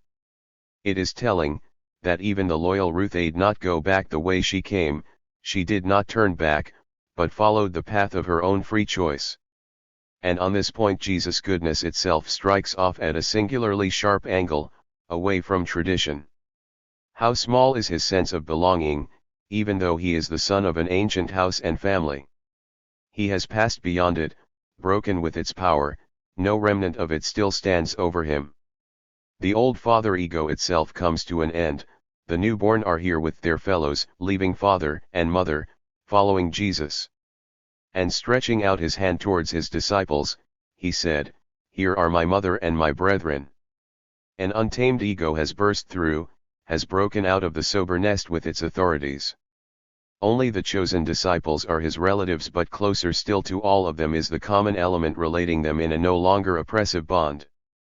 The alien factor may of course be something quite different from mother and brethren, and it may have become alien long before Jesus. It all quite boldly started out from within itself, and it has corrupted youth. 15 Early traces of the breakaway. First thoughts about the serpent. The man who can speak for himself will not be fitted into other men's plans. New things always came from below, setting themselves up against established custom. The beginning above all is the time when the goat gets kicked against. Even in the touched-up scriptures this kicking was not entirely eradicable, so people just called it names. And it stayed for that very reason, because anyway the punishment did not come, with its hoped-for intimidation. The serpent sets the tone seductive but also rousing. In none of its appearances is its image simple. It bears poison within itself, but on the Aesculapian staff, healing. It is the dragon of the abyss, but, at another moment, the lightning high above. And long after it is meant to have brought sorrow on our first parents, the sight of the serpent idol held aloft heals the children of Israel from leprosy. Nor did it tell lies, as befitted the most cunning of all the beasts of the field, at least not in the most important point of its promise. For it promised Adam he would be like God, and when Yahweh saw him afterwards he said, "Behold, the man is become like one of us, knowing good and evil." What sort of sin is that, wanting to be like God and to know good and evil? So far is it from being unambiguous, indeed from being sin at all, that countless pious people from that time on would most likely have taken unwillingness to be like God as the original sin, if this text had allowed it. Is not knowledge of good and evil the very same as becoming a man, as leaving the garden of beasts, where Adam and Eve still belonged? And what a disproportion between Yahweh's punishment and a crime which, for the image of God, as the Yahwist earlier calls him, cannot in the end be called a crime at all. Unless it was that this fault just suited the text very well, in that it brings in the first really black scapegoat. But precisely in this passage, the most outstanding passage in the whole of the underground Bible, the glint of freedom is ill-concealed. And all the less concealable in that the forbidden fruit which opens men's eyes is not deadly nightshade, but the fruit of the tree of knowledge, and that tree was to be desired to make one wise. Again and again in the underground Bible, the serpent stands for an underground movement which has light in its eyes, instead of hollow submissive slave guilt. This tone continues still suppressed, it is true, but even gaining in importance thereby. Though early on, when the text is not only very archaic but also very disordered, the unseemly elements are not so clear. It is evident, however, cum grano salis, that the spirit of the serpent lives on in the twilight narrative of Jacob's fight with the man who blocks his way at the ford, but who could not overpower him till Jacob's thigh was put out of joint in the fight, and even then Jacob held him fast. They wrestled till daybreak, and when the strange adversary wanted to break off the struggle because of the approach of dawn, Jacob realized he was not dealing with any mere man. But even now he did not let his opponent go. They asked each other's names, for according to the ritual of magic, knowledge of a name gives power. The spirit refused his, except inasmuch as he referred to himself as a god in the later text as God himself. There then follows the very unhumble, unreceptive prayer, "I will not let you go, unless you bless me." Jacob's new name of Israel is also added here, in a strained attempt to provide an etymology for the name of the later tribe. The framework of this incident comes from the saga of a local river god, a night spirit who feared the dawn. In the text's later redaction he has had to be treated with monotheism. There is a noticeable similarity with the passage in Exodus 4. 24-26 where Yahweh intercepts Moses and tries to kill him. The Yahwist has transposed this Yahweh onto the Jacob incident, and both he and the Allahist have made it agree with the Yahweh of the Paradise story, and with the cherubim of purity. In this way the true context of the event becomes clear revolt. Even struggling with a little local spirit who blocked the route would have been revolt, and revolt of a sort seldom found outside the Bible, revolt against demonic fear. In the event the struggle with Yahweh turned out well, with no punishment, and it enhances the sketch almost to the point of being a glimpse of something as distant as Job's own struggle. But it certainly looks back to the place, nearer the serpent's brood, where the Tower of Babel was built. And here there was punishment, vengeance of a sort which added only a minor detail to the expulsion from Eden. The deluge, that massive, almost total extermination of man, whose wickedness was great in the earth, was a few centuries past, and now man's wickedness was beginning to show itself from another angle, a constructive, progressive one. Come, let us build ourselves a city, and a tower with its top in the heavens, and let us make a name for ourselves. The Haggadah, a popular, storytelling collection of traditions both parallel and subsequent to the Bible, often expressing the voice of the people in its freedom from priestly corrections and correctness, a real folk tradition, not just an ornamentation of folklore, presents this text, in a midrash, in quite a different way. God has no right to choose the upper world for himself and leave us the lower. So we are going to build a tower with an idol at its summit, holding a sword, as if it wants to war with God. It is almost a matter of indifference in this context that the material for the legend of the tower really comes from Babylon, from the construction of the seven-storied high temple of the astral myth, which stood, long unfinished, at the time of the Yahwist, as an example among other things of the ancient archetype of the vengeance blow of hubris. But the Babel thought, being the thought of building like God, connects immediately with the counsel of the serpent in paradise, the counsel to become and to be like God. And for that very reason it is repulsed in theocratic style, with a confusion of tongues and scattering abroad throughout the lands. In a highly subversive passage, the Haggadah goes so far as to insert the death of Moses into the tower archetype in the context of its wrongfulness, certainly, but this time of a wrong done from on high. The passage is quite different from its parallel in Deuteronomy 34, where life just breaks peacefully off. Not for nothing has man eaten of the tree of knowledge, even though every tower has so far led to death and none to heaven. In the Haggadah narrative Moses refuses to die, he holds Yahweh to his word.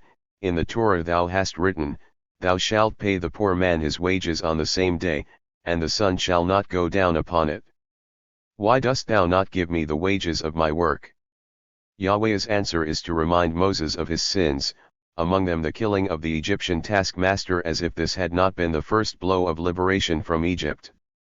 Indeed, another version of this other tower contra the on high makes the blunt remark that Moses had to die so that men would not think him equal to God.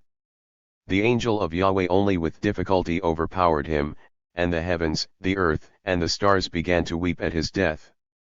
In addition, the only reason why Yahweh buried him with his own hands was to prevent people from going on pilgrimage to his grave, honoring him instead of Yahweh. But, the legend concludes, the whole world is Moses' grave. No legend has indicated more clearly that the concept of Yahweh can be exchanged for a man, and even in myth this points to the fact that man has the same image as God. The priests overlooked this myth, and it bore fruit later on in the category of the Messiah as a second God, the category of the Son of Man.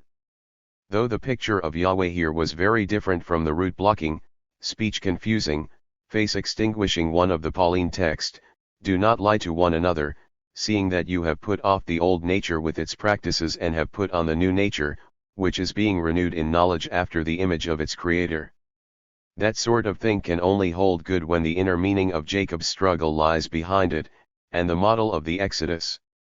An Exodus which the fearful image of Yahweh experienced as a departure even from himself. The struggle alone, however, does not beatify, one also needs the help of that changeable sign which goes along with us on our way. 16. Breakthrough in the theocratic concept of Yahweh. First thoughts about the Exodus light. But if something goes with us, it must in itself allow of different conceptions of itself. Even if only in reference to an up there in the face of which men behaved, as they did to their local lords and masters, like children who have been burnt. Saying always what pleased, making sacrifices to order to appease. It was all done to humor the hidden marksman, so hidden was he, so doubly intangible, so withdrawn, letting fly the arrows of hunger and plague, or if well pleased with the tithes, perhaps even giving out free bread. Sacrifice is known to all cults, it is by no means purely biblical, but in the Bible it appears very early, and in no appeasing fashion either, in the Cain saga. Above all, here it does not go smoothly up to heaven. And, what is quite singular, quite exceptional, it is made to a different God than the one commonly thought of. With a revealing, only half-concealed break in the picture of this God. For it must not be forgotten that when Cain offered the fruit of the ground, Abel offered blood, the firstlings of his flock and of their fat portions. So when Yahweh had regard only for Abel's offering, he showed that his pleasure lay only in blood. But then the change comes, and it is Cain who becomes bloody, with the first murder. And the same Yahweh now puts his curse on Cain. But then, as if he were no longer the same hard God who remembers unto the fourth generation, Yahweh not only modifies his curse, but withdraws it. Instead of an imperial ban on the outlaw, what comes, as though from a different source, is quite the opposite. Not so. If anyone slays Cain, vengeance shall be taken on him sevenfold.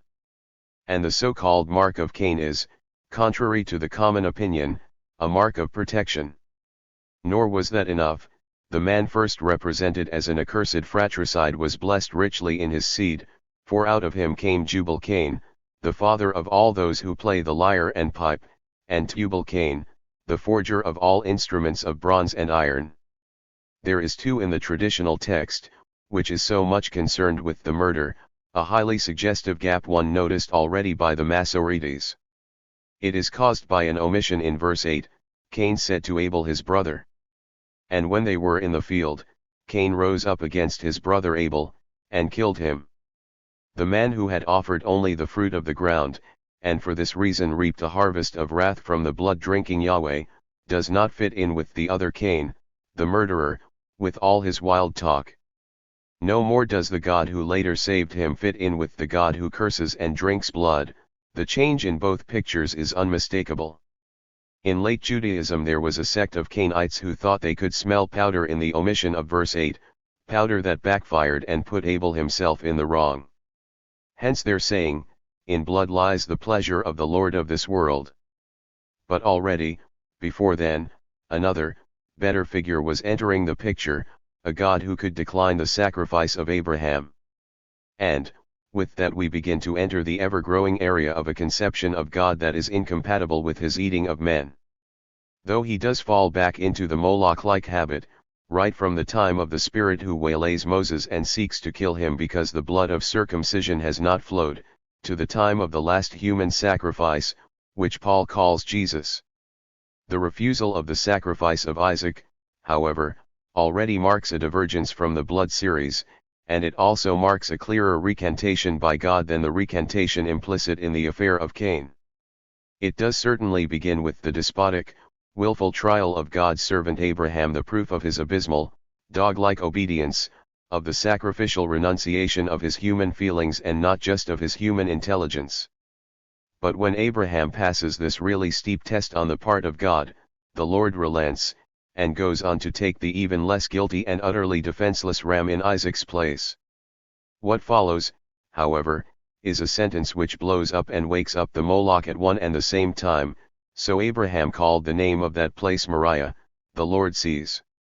Quite apart from human sacrifice, however, even the offering of rams, for all its enduring cultic element, was not regarded any more as exactly pleasing to God, at least not in the prophets, with their very unheathen view of Yahweh.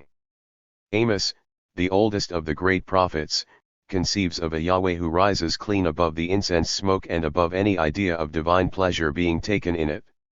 If the question arises of humoring this new spirit, Abel's firstlings with their blood and fat, the Isaacs of the herd, as it were, are of no more avail.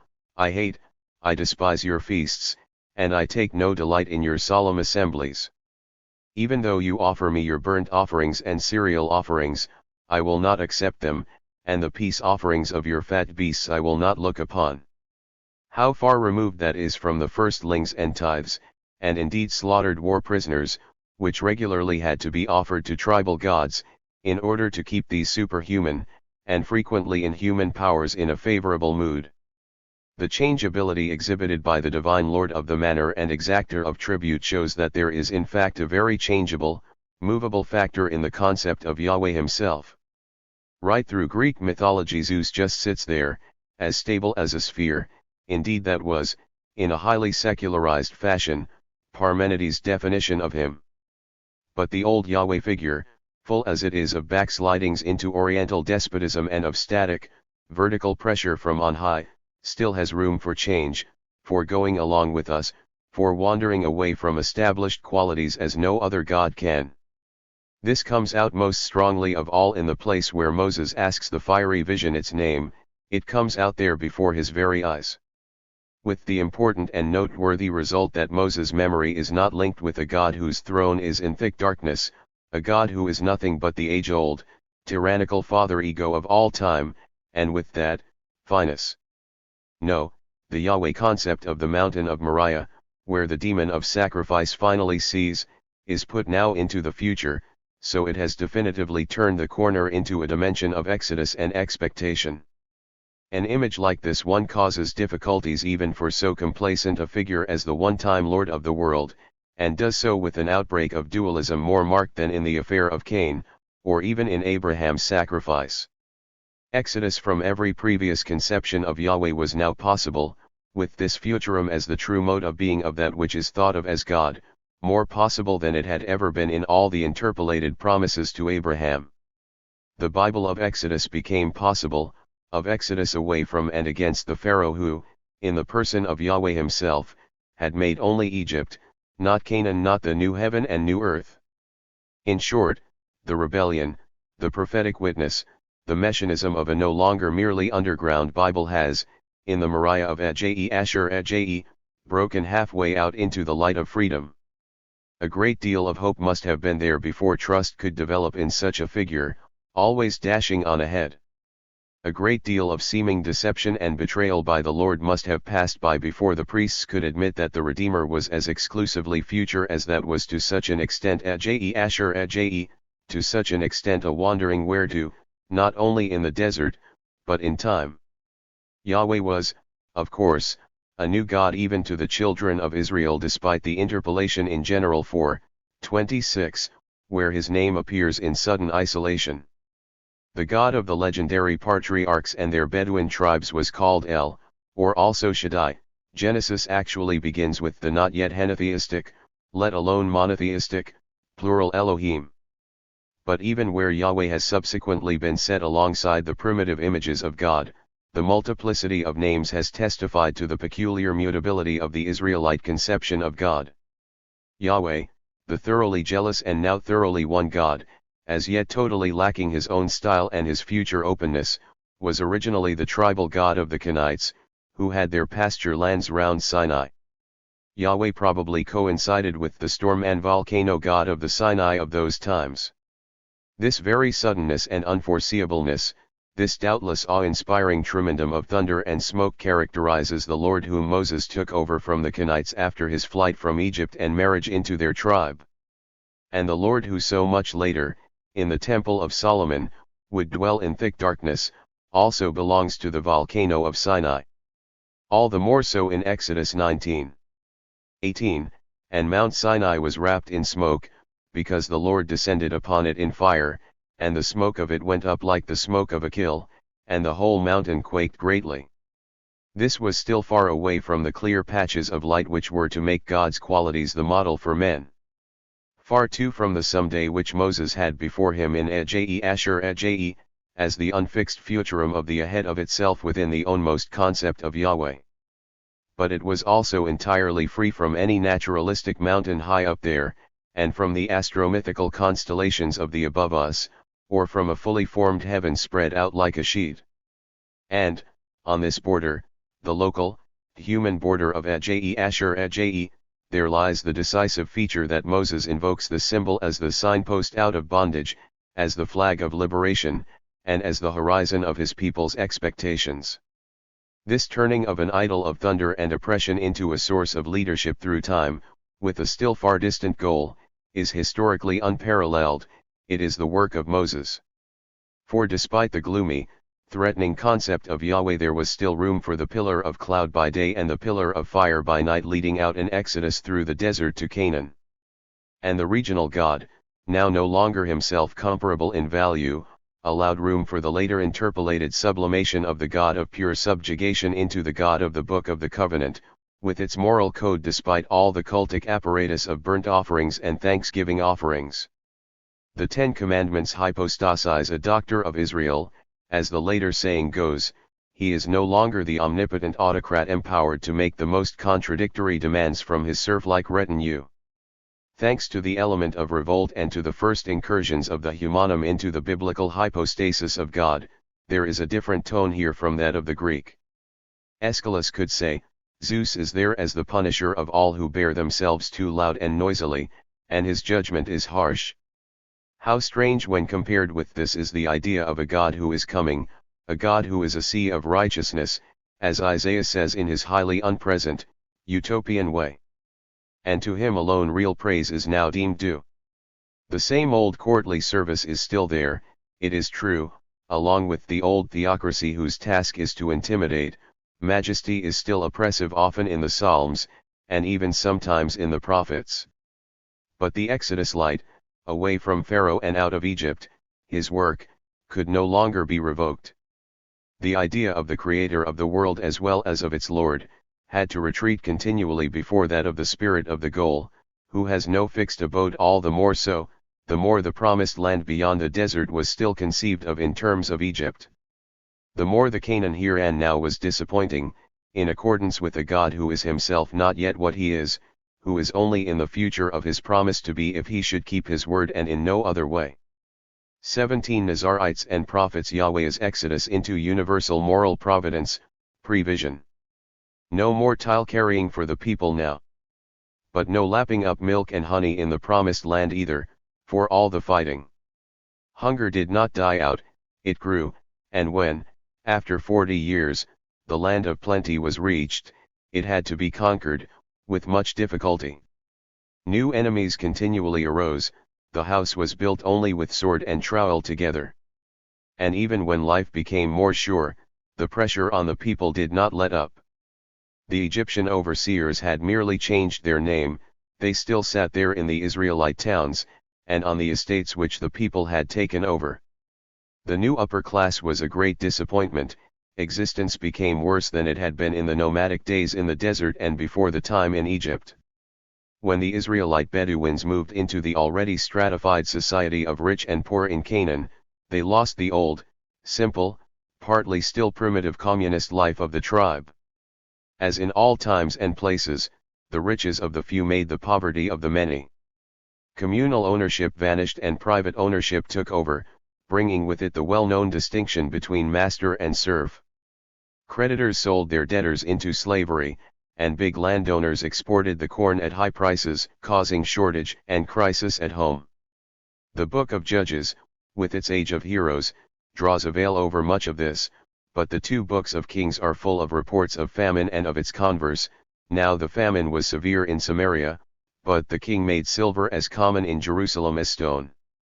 The patriarchal family did not, it is true, die out completely, nor did a certain limited type of village commune, based on neighbor relationships, but the tribal unit, with its foundation stone of communal ownership, came to an end. And the concept of Yahweh changed with it. Against the Baal of the country's previous masters, Yahweh was the bearer of victory, but he had lost the truly Mosaic, Bedouin features of the one who leads out of bondage.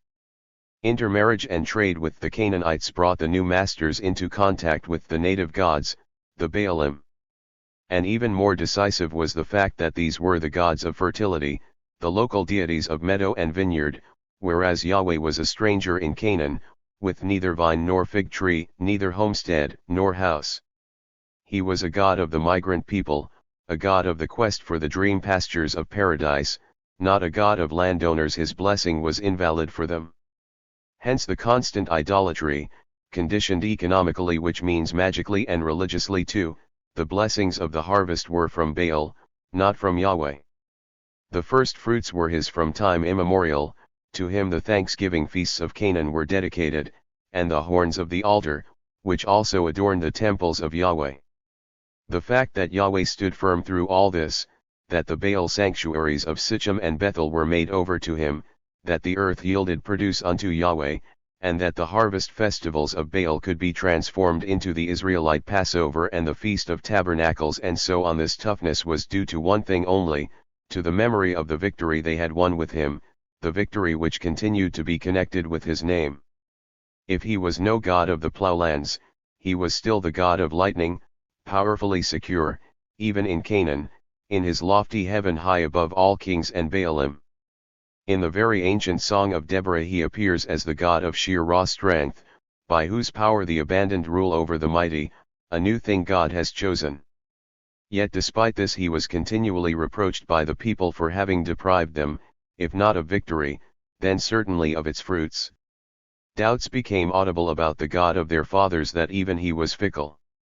And Jeremiah expresses much earlier sentiments when he complains that Yahweh has become like water that refuses to flow, and like the mirage of a brook in which there is no trust. Meanwhile, nourished by the traditions of Bedouin days, a semi-nomadic group came forward to oppose the class structure and the Baal Yahweh. They were the Nazirites. They preached nothing less than a new religious ideal under the mask of the old return to the simple communal life, and Yahweh as the God of the poor. The Nazirites were connected with the Kenites and Rechabites, the tribe into which Moses had married, and of which a part had moved into Canaan with the Israelites. The Rechabites had remained nomadic, with common ownership, without master and serf. Neither agrarian culture nor the gods of Canaan had seduced them. In their cult they were still faithful to the old Yahweh of Sinai. They disdained wine, and even in Jeremiah's time their nomadic life, as well as their abstemiousness, was regarded as specially pleasing to Yahweh. And indeed it was these very same Rechabites, who served as a seedbed for the Nazirenes or Nazirites, a sect, not to say institution, whose origins were perhaps justifiably traced back to Moses. They practiced abstinence, and allowed no scissors to touch their head, for in their hair lay, as the Samson myth recalls, the magic power no domestication could destroy. Few institutions of the very early days have lasted right down through the Bible, along with their ascetic, anti-Canaanite, provocative character as faithfully as that of the Nazirites. Samson, Samuel, and Elijah were Nazirites, but so was John the Baptist, that unwieldy figure from the desert. He was clothed with camel's hair, and had a leather girdle around his waist, and ate locusts and wild honey, and to his mother it was announced that he will be great before the Lord, and he shall drink no wine nor strong drink. Another theme that runs through the whole Bible is the annunciation of a Nazirite before his birth. It happens in Samson's case, and similarly for Samuel and for John the Baptist, and in all these cases no richer man has entered the kingdom of heaven. The relationship between the Nazirites and other late Judaic sects of the anti-Mammon variety like the Essenes and the Ebionites, is not so certain. What is certain, however, is that the early Christian communism of love did not spring from the Book of Kings, though it could call for support from an Israelite tradition which went straight back to the Kenites, and from the memory preserved by the Nazirites of a nomadic community of goods, indeed even of primitive pre-nomadic communes. The Nazirite made his appearance as the man of nature, the provo that he was. But he got to his feet when he came into contact with an equally outlandish figure from a different company, the Israelitic dervish, whom the Bible also numbers among the prophets. There is, it is true, little in common between these prophets and those of later Israel. Amos coolly refuses to be taken for one of them. The later prophets thought of themselves as messengers, not just as possessed. But the Nazirites, too, were constitutionally unsympathetic to these foaming shamans of Yahweh whose position was so diametrically opposed to their own, stemming as it did from the orgiastic side of the Baal cult. Like the prophets of Baal, whom Elijah mocks so scornfully, these despised figures went in for dislocating their limbs and doing themselves bloodthirsty violence, dazing themselves with orgiastic music and falling herd-like into prophetic frenzy. Naturally a few of them raved for Yahweh instead of for Baal, an example of a Baal institution which did not, as was the rule, serve the altars of the ruling class, of the Ahabs and Jezebels who had now appeared on the scene. Finally the semi-nomadic Nazirites linked up with a sort of Bohemian Magianism. Samuel is already mentioned as being the prior of a band of prophets, and both Elijah and his disciple Elisha would have presided over such a group. In the end, then, the pendulum swung back, and an institution characterized by simple archaic frenzy became one of listening, judging and hoping. Naziritism entered the authentic movement of prophetism, bringing about the momentous union of social preaching and the will for a new Yahweh and the coming of his day. Samuel, the anointer of kings at the time of the Philistine crisis about the year 1050, did not yet carry his activity into the inner realm of politics, but around 850, Elijah threatened King Ahab and the tyrannical Jezebel, and Elisha destroyed their whole dynasty. It was, then, the falling away of Israel from the Yahweh of the desert that was to throw light on the lesson of her experience that Canaan was not really Canaan. This desert Yahweh was still the God of the Exodus even now, when he was in fact drawing them back to the simple community of nomadic times. Even the institution of the years of festival and jubilee bore the mark of Nazirite influence, though the reform here was only partial, not revolutionary. There are pre-agrarian, primitive communist memories in the demand for the common enjoyment of produce, for a solemn rest for the land, and from labor, and for the realignment of private ownership every 7 and every 50 years. Yahweh has not at this stage left the old image of a tribal God behind for that of the universal moral providence, prevision, which he has in the prophets. But he has, in the preaching of the Nazirites, abandoned the class society of Israel. For of all the periods in her history, the tribal period alone has been true to him, the days that passed with no rich, no poor, and no revenge. And in this way he seems to have escaped the reproach of not having fulfilled his promise in Canaan. It was the worshippers of Mammon, the extortioners of the people, who had been unfaithful, not their God. Doubt, however, still remained undispelled even by the renewal of the life of their forefathers. Things grew worse and worse. To hunger was added the danger of death from mighty enemies, quite different from the sparrows they had skirmished with during the conquest or under Saul. What was Goliath compared with the Assyrian chariots, and what the brief glory of Solomon compared with the 1,000 and more years of fear which followed him? At this time of wealth the new prophets, from Amos on, fought the involvement of their state in external trade, thinking they could save the land from the great powers of Nile and Euphrates by making it inconspicuous. It was a democratic, pacifist idea in the Nazirite spirit, and partly connected with that movement, inspired by hatred of the lordly ostentation of the Canaanites. It precedes the moral preaching of the prophets and serves as its economic and political foundation. Palestine is to remain a neutral buffer state between the rival powers of Egypt and Assyria, patient and unobtrusive in the hand of God. Far removed from all association, whether internal or external, with the structure of the great powers and their financial system, their great estates and their luxury. To this movement was now added powerful socio-moral preaching which went far beyond just putting a damper on the old ambition for worldly greatness. From Amos to Isaiah, and even further, the moral message was conceived of as Yahweh's primordially human will: learn to do good, seek justice, correct oppression, defend the fatherless, plead for the widow. The exploiters and expropriators are an abomination to him, and he looked for justice, but behold, bloodshed, for righteousness, but behold, a cry. Woe to those who join house to house, who add field to field, until there is no more room, and who are made to dwell alone in the midst of the land. All this is the Nazirite heritage, as is the devotion to the times of prophets and the Bedouin days as the childhood, or indeed, in Hosea's image, the courtship of Israel. Private ownership is not opposed now, as it was by the Nazi rights, to every man his own vine and fig tree. But only so that none shall be a serf, none choked down any more.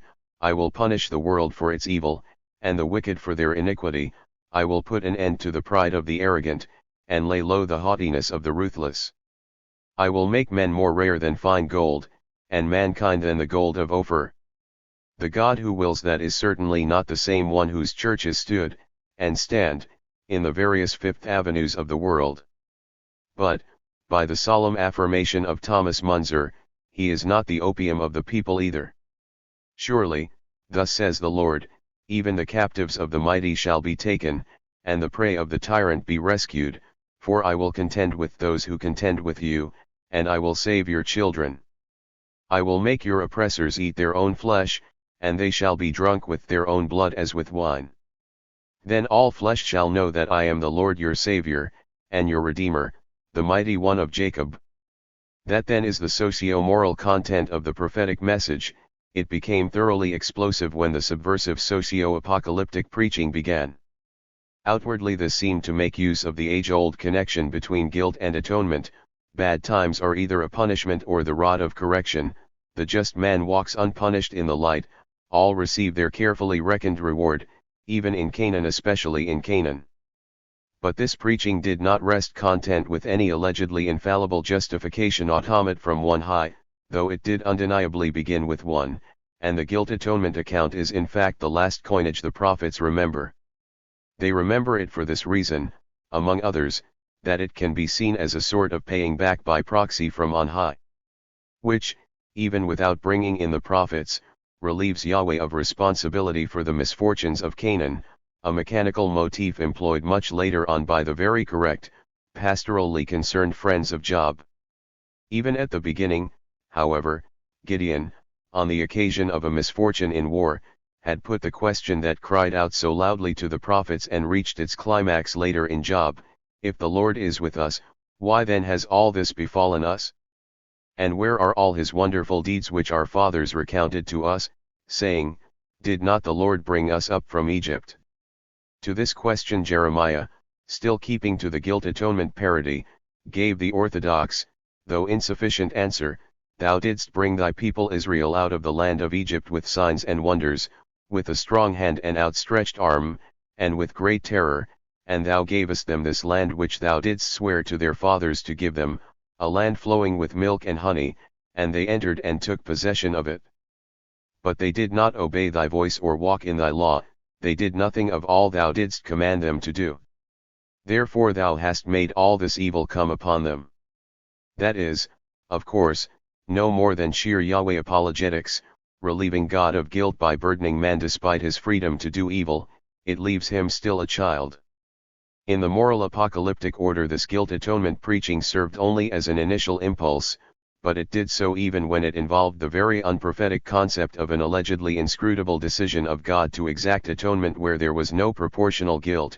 Indeed, even when the prophet, introducing his very different notion of the Deus absconditus, did not insure against the dangerous misunderstanding of this in terms of a Lord God, but actually let Yahweh say, my thoughts are not your thoughts, neither are your ways my ways.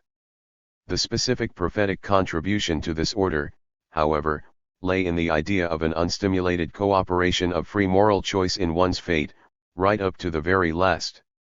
This cooperation is like a new switching over of the points, and it marks the difference between the prophet Jonah and the destruction of Nineveh which he averted, and the Greek prophetess Cassandra, who could only foresee the curse of the Atrides, without being able, by any appeal for conversion, to forestall it. It is the first preaching and proclamation of the moral trend which goes the opposite way. The novum is here, right up to the point of repent, for the kingdom of heaven is at hand, and the almost theurgical words repent therefore, and turn again, that your sins may be blotted out, that times of refreshing may come from the presence of the Lord. The prophets taught a mature freedom of choice extending even to fate. They taught the power of human decision. That is why they all speak of the future not as of an immutable category but hypothetically, as a changeable, choosable one. That too accounts for the leap away from Cassandra to Isaiah, and it marks Israel off from the passive type of augury which alone was practiced by other nations. Man can at least now choose his destiny, and the cornerstone of this fact was considered to be a concept of God which, if not humanized, was at all events more broadly humanized to extend its promise to all men of goodwill, far beyond the narrow borders of Canaan. Yahweh became the focus of spiritual unity for the just of all nations. And the idea that his promise, indeed that he himself, might make another exodus to fulfillment in a still future dwelling place, that Canaan might be moved into the realm of the eschatological, this idea too is the work of the prophets, beginning with Amos and not ending even with Daniel. The purely apologetic initial intention of thinking of Yahweh and the catastrophe in Canaan together was radically overhauled. The God of liberation was a true God of morality, an ideal God whose qualities could now really be a model for men. The concept of Yahweh begins to draw away even from the allegedly so marvelous 6 days' work of creation. Significantly, the prophets barely mention what can anyway scarcely be called a success on the part of the Creator God. Instead, behold, I am doing a new thing, now it springs forth, do you perceive it? I will make a way in the wilderness and rivers in the desert. In Trito-Isaiah this final Creator Spiritus moves on to what is almost a new, more genuine, 7th day of creation, for behold, I create new heavens and a new earth, and the former things shall not be remembered or come into mind. The exodus from Egypt, the entry into Canaan, are repeated on a definitive apocalyptic plane, with consolation, but with a palace revolution in the concept of God as well. Morality now gave man a hazardous rule for measuring the ways of the God whom he had been taught to consider a synonym of righteousness itself. Ultima irritatio regis was no longer enough. After the God of Exodus, the second great ideal of theology is Yahweh as the embodiment of moral reason. Even atheism has not entirely abolished this, it still projects as abruptly as ever out of being, over into the ideal. The future paradise told of by Isaiah's God, he shall not judge by what his eyes see, or decide by what his ears hear, but with righteousness he shall judge the poor, and decide with equity for the meek of the earth. This paradise treats man as an adult. It is no longer a garden for beasts, a place of hollow innocence and ignorance. Righteousness ceases to come purely from on high as a mechanical accounting process reckoning out with alleged exactness the atonement due for guilt and the reward for uprightness, as the initial apologetical impulse of prophetic preaching would still have it evidence, this, of its impermanence. Though it was admittedly impossible for it to stylize fate as the divine tribunal of justice, the real world, so full of unjust suffering, was far too contradictory for that. And if the guilt-atonement relationship was, despite all this, still regarded as one of parity, righteousness turned from being an apologia for Yahweh into being a weapon against him. For this very parity of the fate allotted here to the sinner, there to the self-righteous, was a crying injustice. And a balanced day in the next world, terrible for the prosperous evil man but consoling for the poor good one, was not offered in Israel before Daniel. That is why Job, examining his conscience, sets himself energetically against the apparent disparity of the fate sent him by God. Again, however, not without the continuation of the Exodus, not without a new prevision, a new providence having gone on before him in the prophets. The verbum mirificum of the one who founds and saves calls forth in the prophets the very creative essence of a world creator and infuses it into the promise of a very different Genesis, one which at last is just. Always, however, in such a way that this creative essence, this efficacious word, has its ultimate, formally salvific effect only in the creation of the messianic nation Israel. Even in their rare outbursts of joyful praise, the other creation, the one around us, never serves the prophets as more than a likeness for a new "let there be light," and there was light. In itself it is a long way from telos and eschaton. It is, then, the awaited and not in any sense the remembered Genesis that blossoms forth from the words of Trito-Isaiah, "For Zion's sake I will not keep silent, and for Jerusalem's sake I will not rest, until her vindication goes forth as brightness, and her salvation as a burning torch, and you shall be called by a new name." At the same time this eschaton goes far, if not too far, beyond the mere kingdom of peace on earth, where every man sits undisturbed beneath his fig tree. And this underlines again the antithesis with the first Genesis and its milieu of ease. It underlines it explosively, even though the real, clear apocalyptic stress on the Eschaton begins only with the last of all the prophets, Daniel. After his time it mounts in ever greater tension from the Syrian apocalypse of Baruch lasting right up to the revelation of John, with the quite world-exploding signs first hinted at in the writings of the prophets, but not yet detached and isolated. Their signs of high eschatological impatience and of closer attention to the end times, against a gigantic cosmic and anti-cosmic horizon.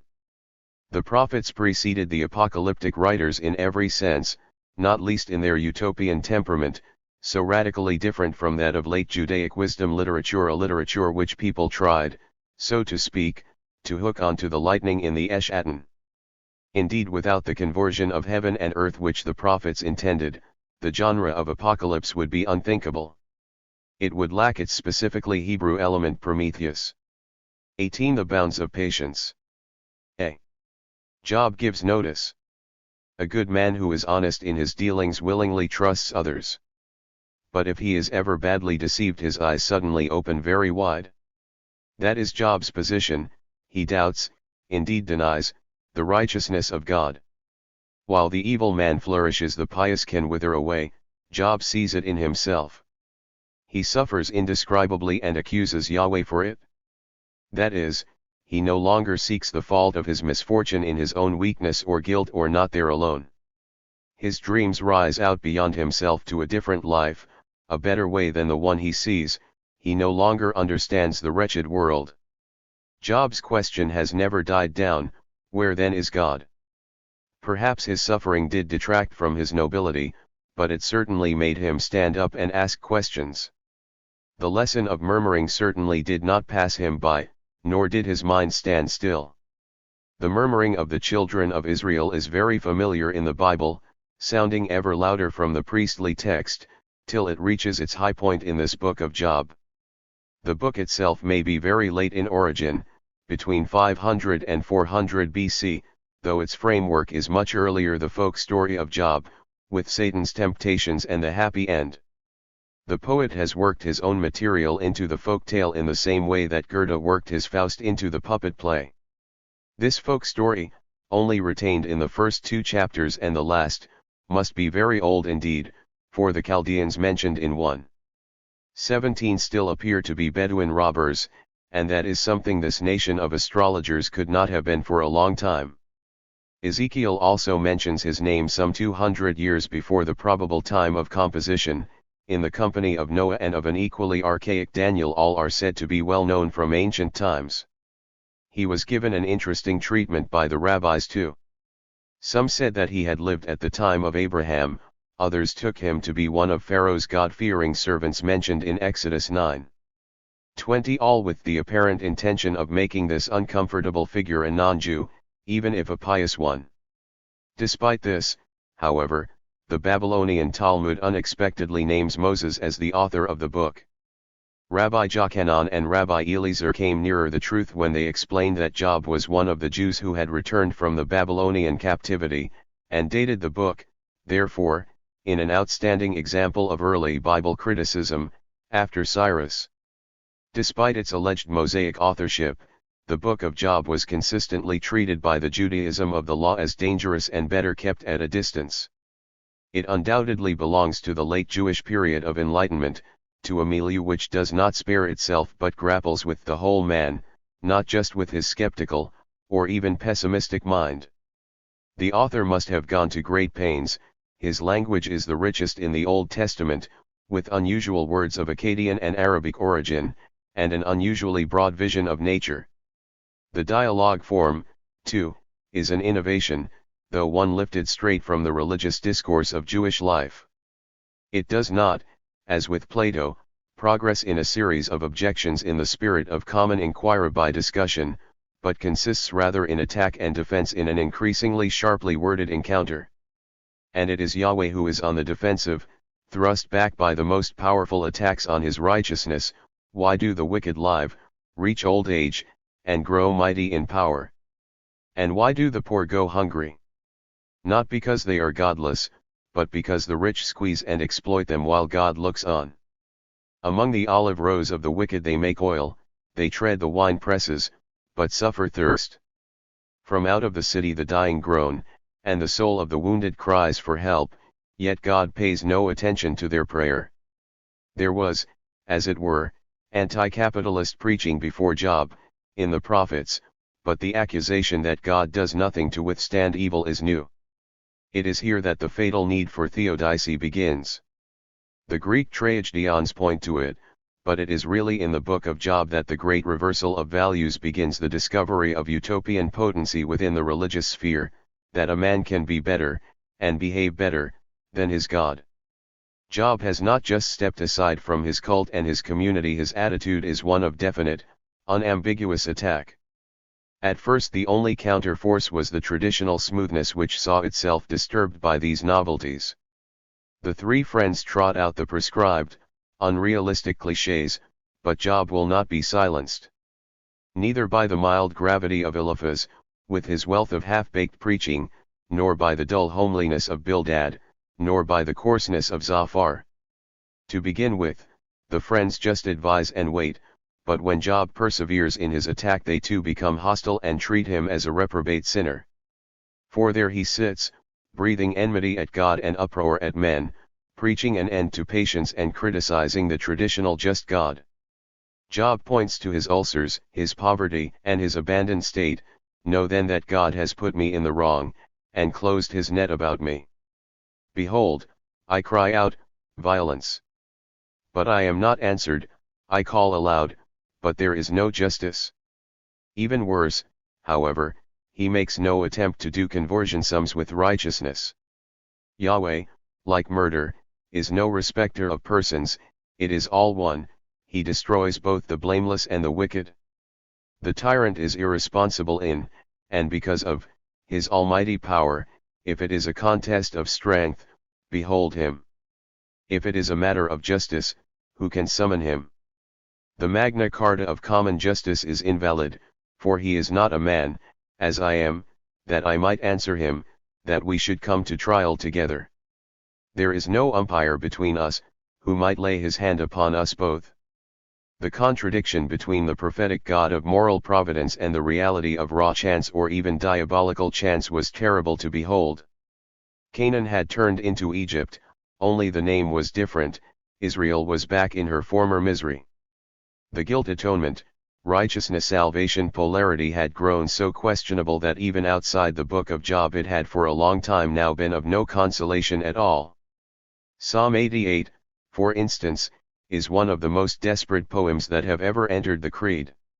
Not even sin is mentioned there as a possible reason for misery. And, fed up with promises, it gives vent to the truly Job-like question, is thy steadfast love declared in the grave, or thy faithfulness in Abaddon? Are thy wonders known in the darkness, or thy saving help in the land of forgetfulness? As for the traditional view of sin, a view that was capable of reading misfortune as punishment or as the rod of discipline, Job counters it with the shattering question, if I sin, what do I do to thee, thou watcher of men? Why hast thou made me thy mark? Why have I become a burden to thee? Why dost thou not pardon my transgression and take away my iniquity? To all this, the three friends, Yahweh's advocates, have nothing to offer except the dogma of atonement for guilt in its most rigid form. There Yahweh veils himself from sight in this threadbare garment, and the young man Elihu, who appears towards the end, still stresses Yahweh's role as naysayer and enemy in 37:21. He even speaks as though he were himself come to herald the imminent appearance of the mighty Lord. But all the friends can do is to keep on purveying the dogma of requital from on high, and even then without any of the nuances it had had in the prophets.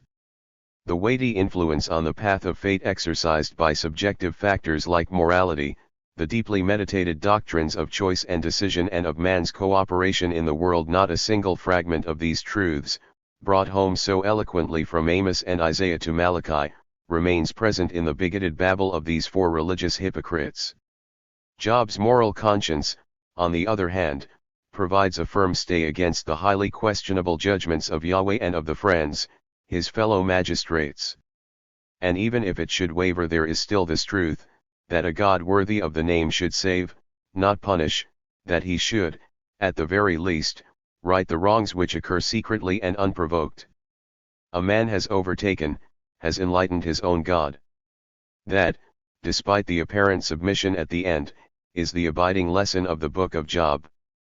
The elemental category of Exodus is operative, in a most powerful transformation.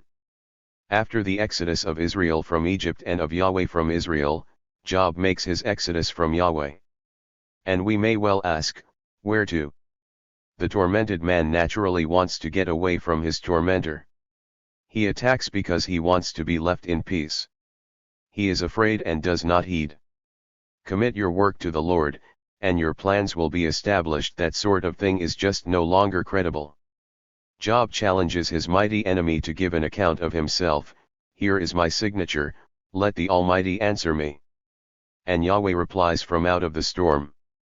He replies in a very strange way, with more questions and still more questions, interspersed with wild descriptions, of the peacock, the horse and the eagle, the storm, the Pleiades, the untamed birth of the ocean, the clouds, behemoth, and Leviathan.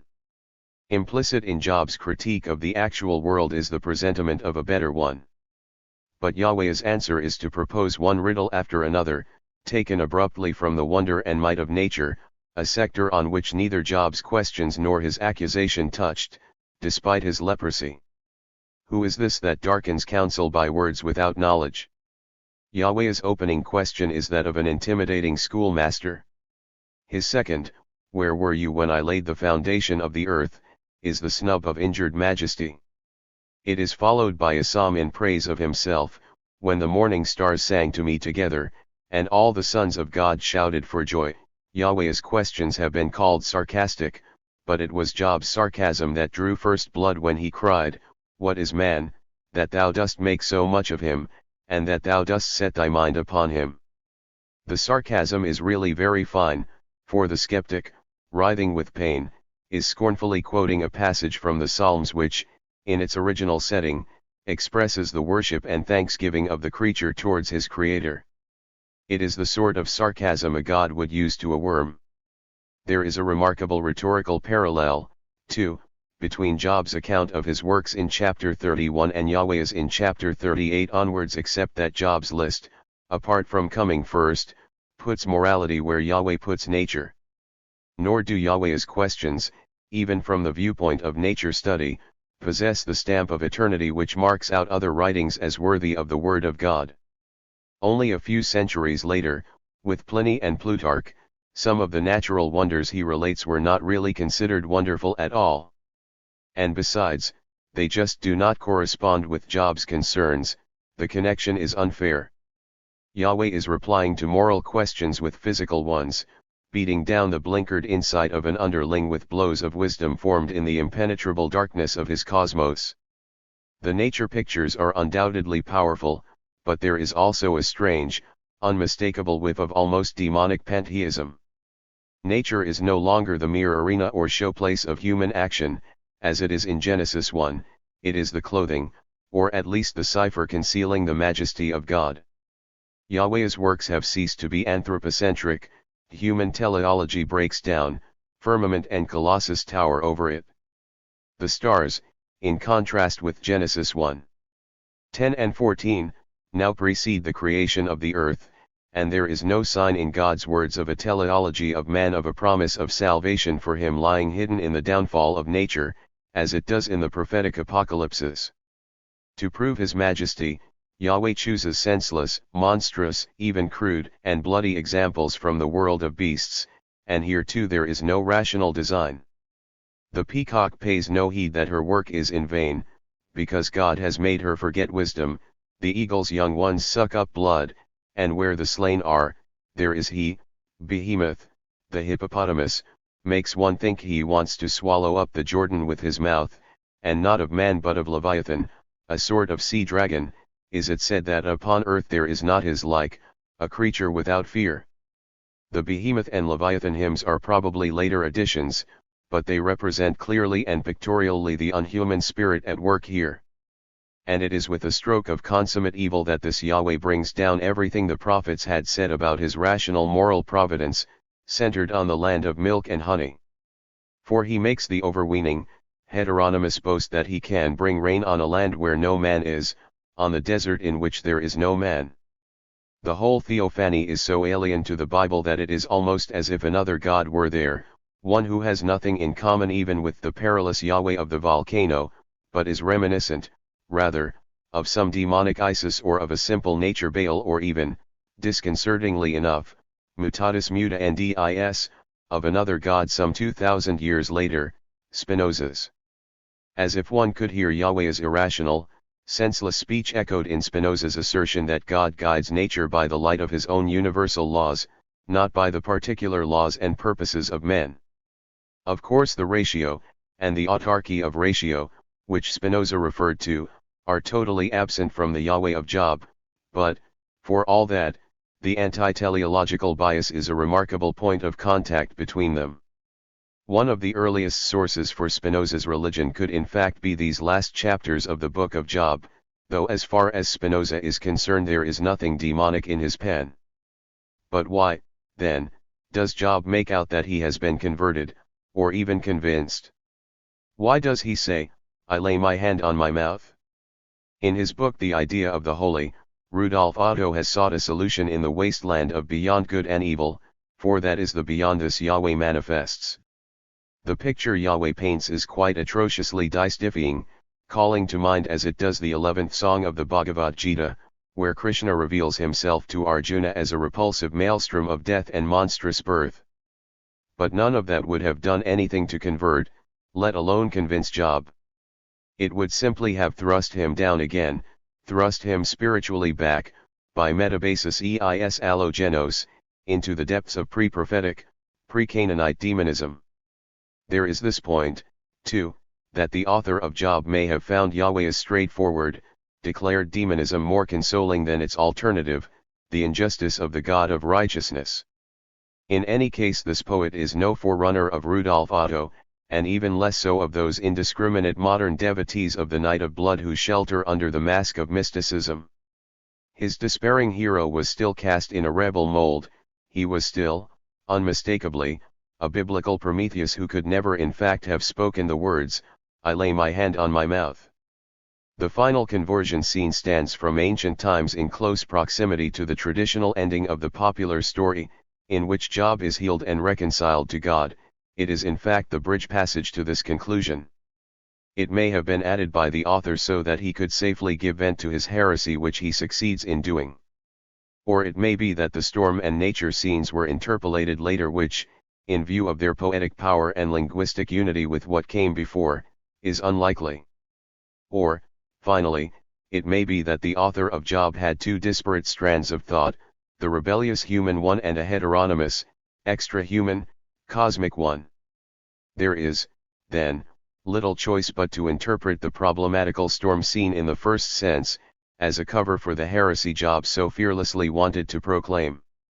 The praise of God's greatness in nature was interwoven with the old mantle narrative of the popular story, and the mantle was embellished with stars.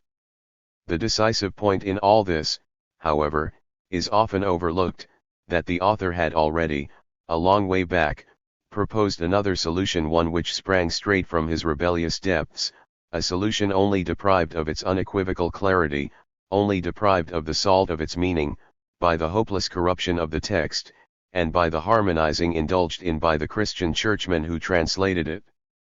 In the Vulgate, as in Luther's Bible, Job says, "For I know that my Redeemer liveth, and at the last day I shall rise up from the earth, and once again I shall be clad in my own skin, then in my flesh shall I see God, whom I shall see for myself, and mine eyes shall behold, and not another."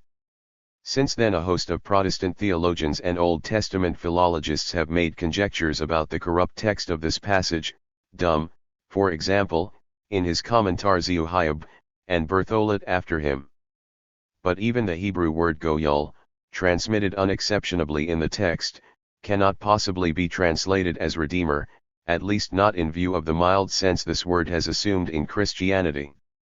Nor does it mean Yahweh as Redeemer, as the Orthodox Jewish interpretation would have it, for the sense of Goyal is a man's closest relative and heir, who has the duty of avenging a murder. In ancient times it was the Goyal Haddam, the avenger of blood mentioned in Numbers 35:19. The extant text, corrupt and incoherent, reads verbally thus, "And I know that my avenger lives, and at last he will stand up upon the dust. And after this my skin are destroyed, and from the flesh I shall see God. When I see for myself, and my eyes beheld, and no stranger." Berthollet arranges this chaotic text, tentatively and conjecturally, in the following way: "But I know that the avenger of my blood is alive, and at long last he will raise himself above the dust. The witness of my innocence will be with me, and I shall see for myself the deliverer of my guilt, with my own eyes I shall see it, and not as a stranger." In later Hebrew, it is true, the word Goyal more generally may also be taken to mean advocate, but this weaker sense in no way fits Job's bitterness and his outright warfare against Yahweh. It does not fit in with the crime he feels has been committed against him, the crime he has just denounced so strongly: "O earth, cover not my blood, and let my cry find no resting place. Even now, behold, my witness is in heaven, and he that vouches for me is on high." All interpretations point, then, to the figure of an avenger, the avenger of the downtrodden Job, whose blood is crying out to heaven, the unnamed, unknown one who pursues with justice and redresses the murder of the innocent. There is, of course, no prophecy of Christ here if one reads avenger of blood instead of redeemer, but it does avoid taking the enemy for the advocate. The friend Job seeks, the relative, the avenger, cannot possibly be that same Yahweh against whom he invokes the avenger, that Yahweh whom he again attacks straight after, and before whom, in chapter 31, he unfolds the testimony of a righteous man. The traditional exegesis of 19:25-27 has always conveyed the accents, or at least the mood, of Job's three traditionalist friends, even when, philologically at any rate, the reading avenger of blood could no longer be suppressed. Harmonization to preserve a state theocratic tone has always won over the other Bible, however much that other Bible has stood out incorrupt against a sea of corruption. Job and his unequivocal message continue to be turned upside down, so necessary is it, even after the horrors of Auschwitz, to misconstrue this message if men are still to abandon themselves to God.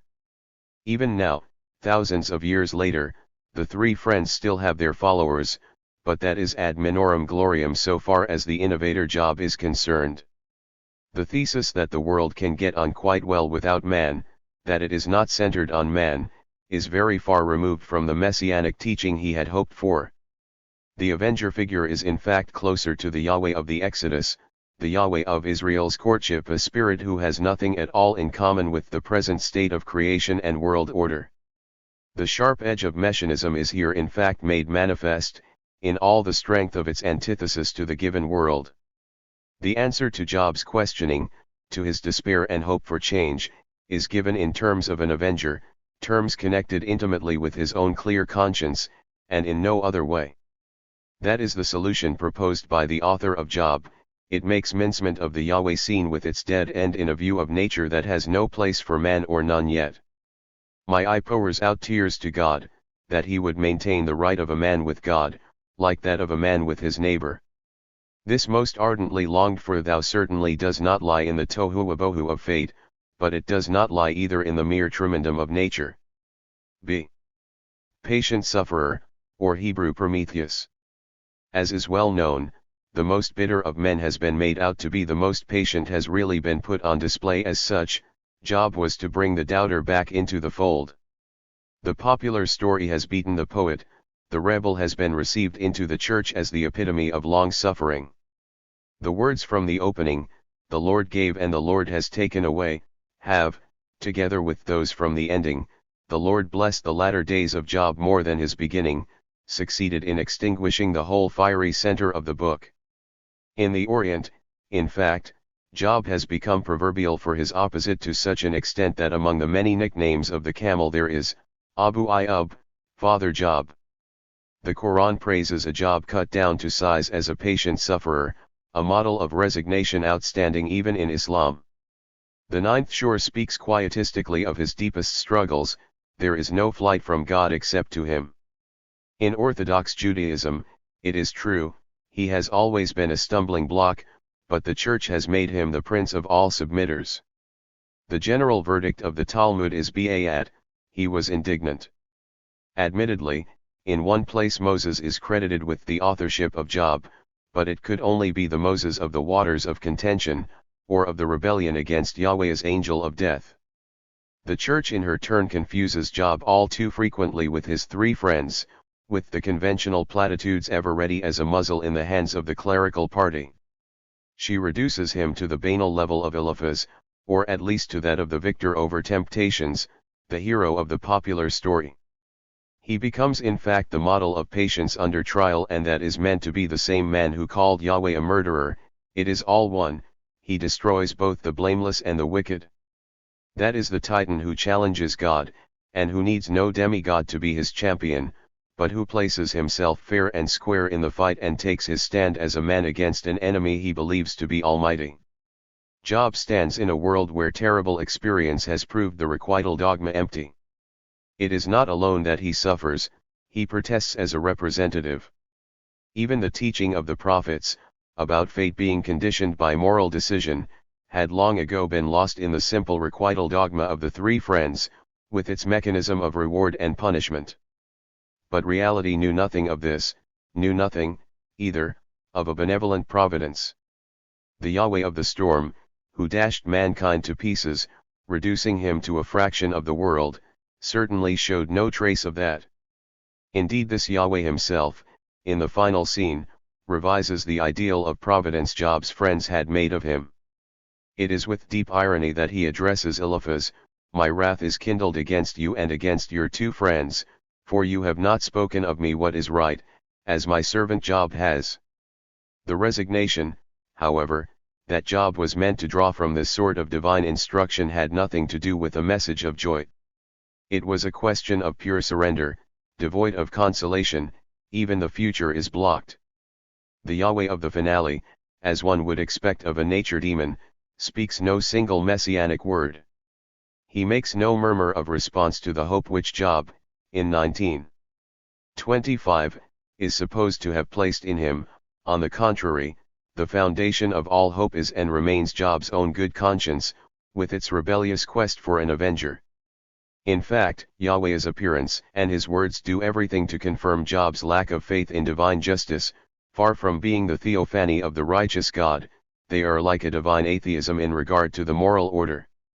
There is almost a hint there of that most paradoxical of all visions, the one Jean Paul entitled "Words of the Dead Christ Down from the Edifice of the World," that there is no God.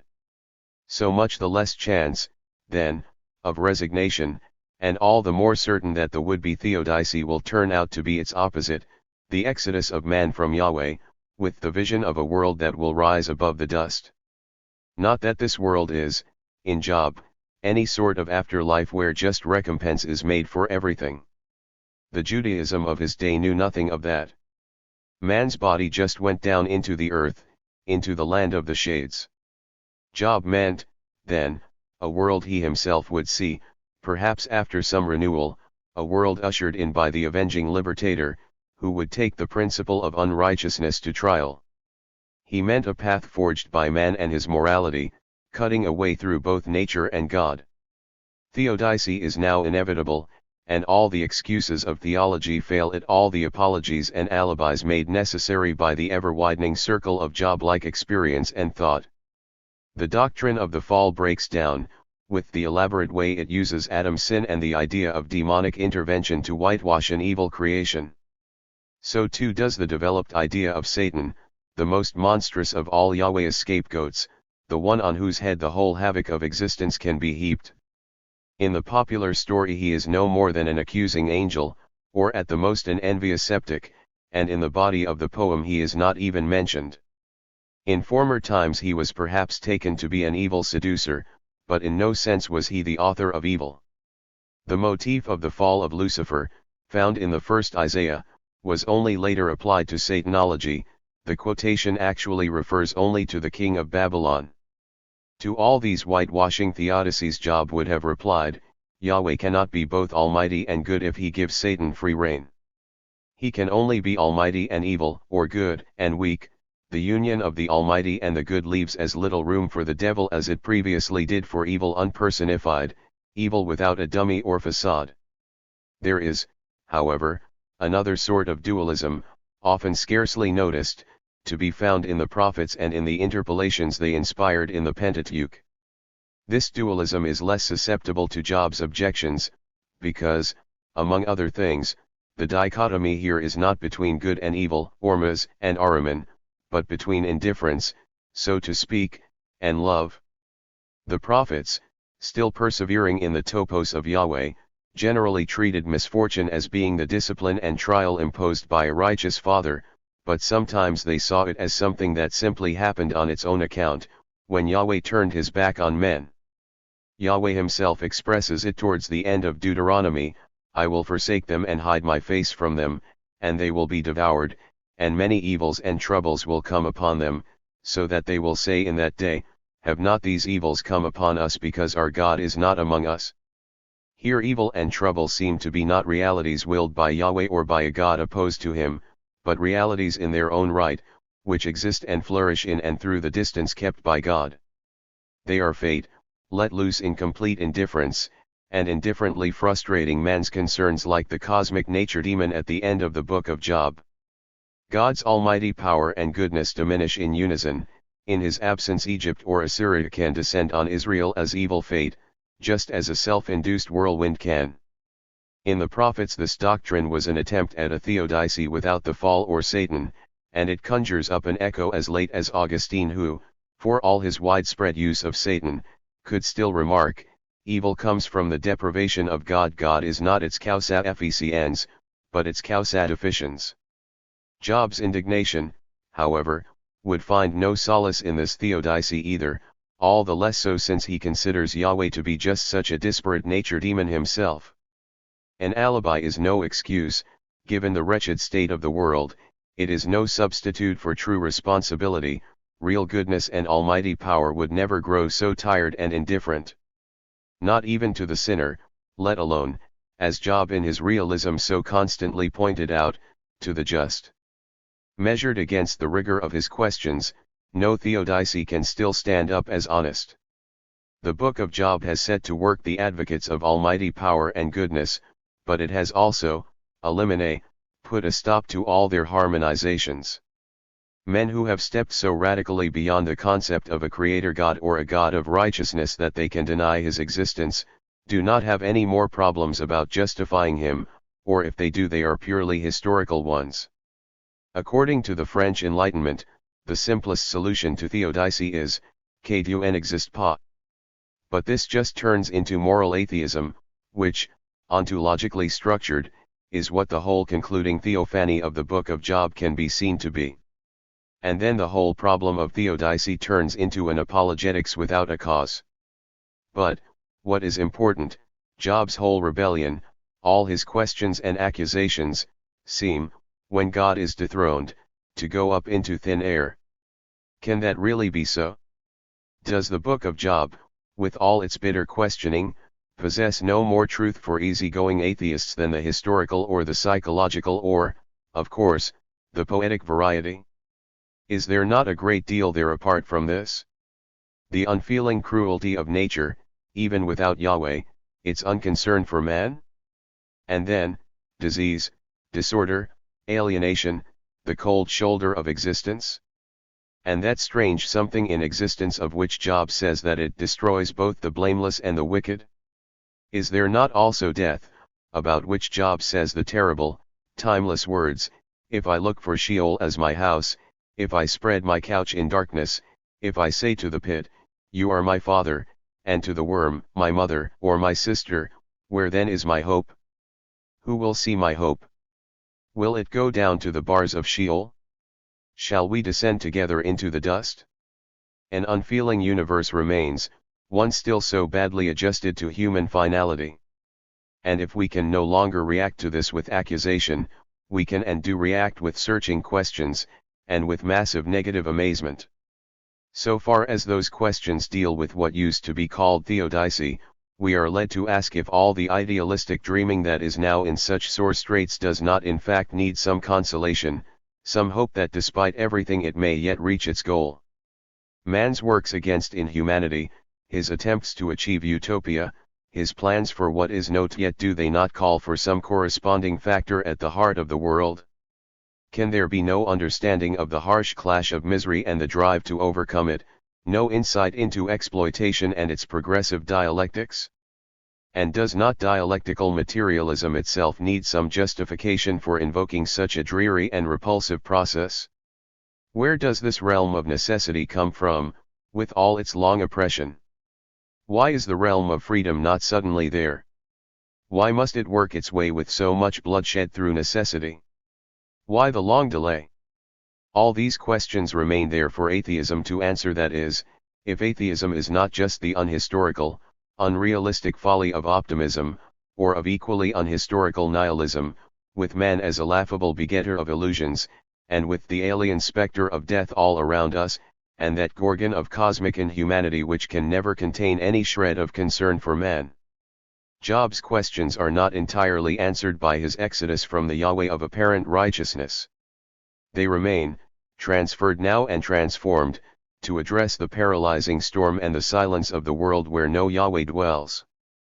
The simplest solution for theodicy is not just Katu exist pa, for the questions then rise up again to confront the dark, unfeeling way of the world itself, and the intractable matter which moves there. The simplest way is this, that there is always an exodus in the world, an exodus from the particular status quo.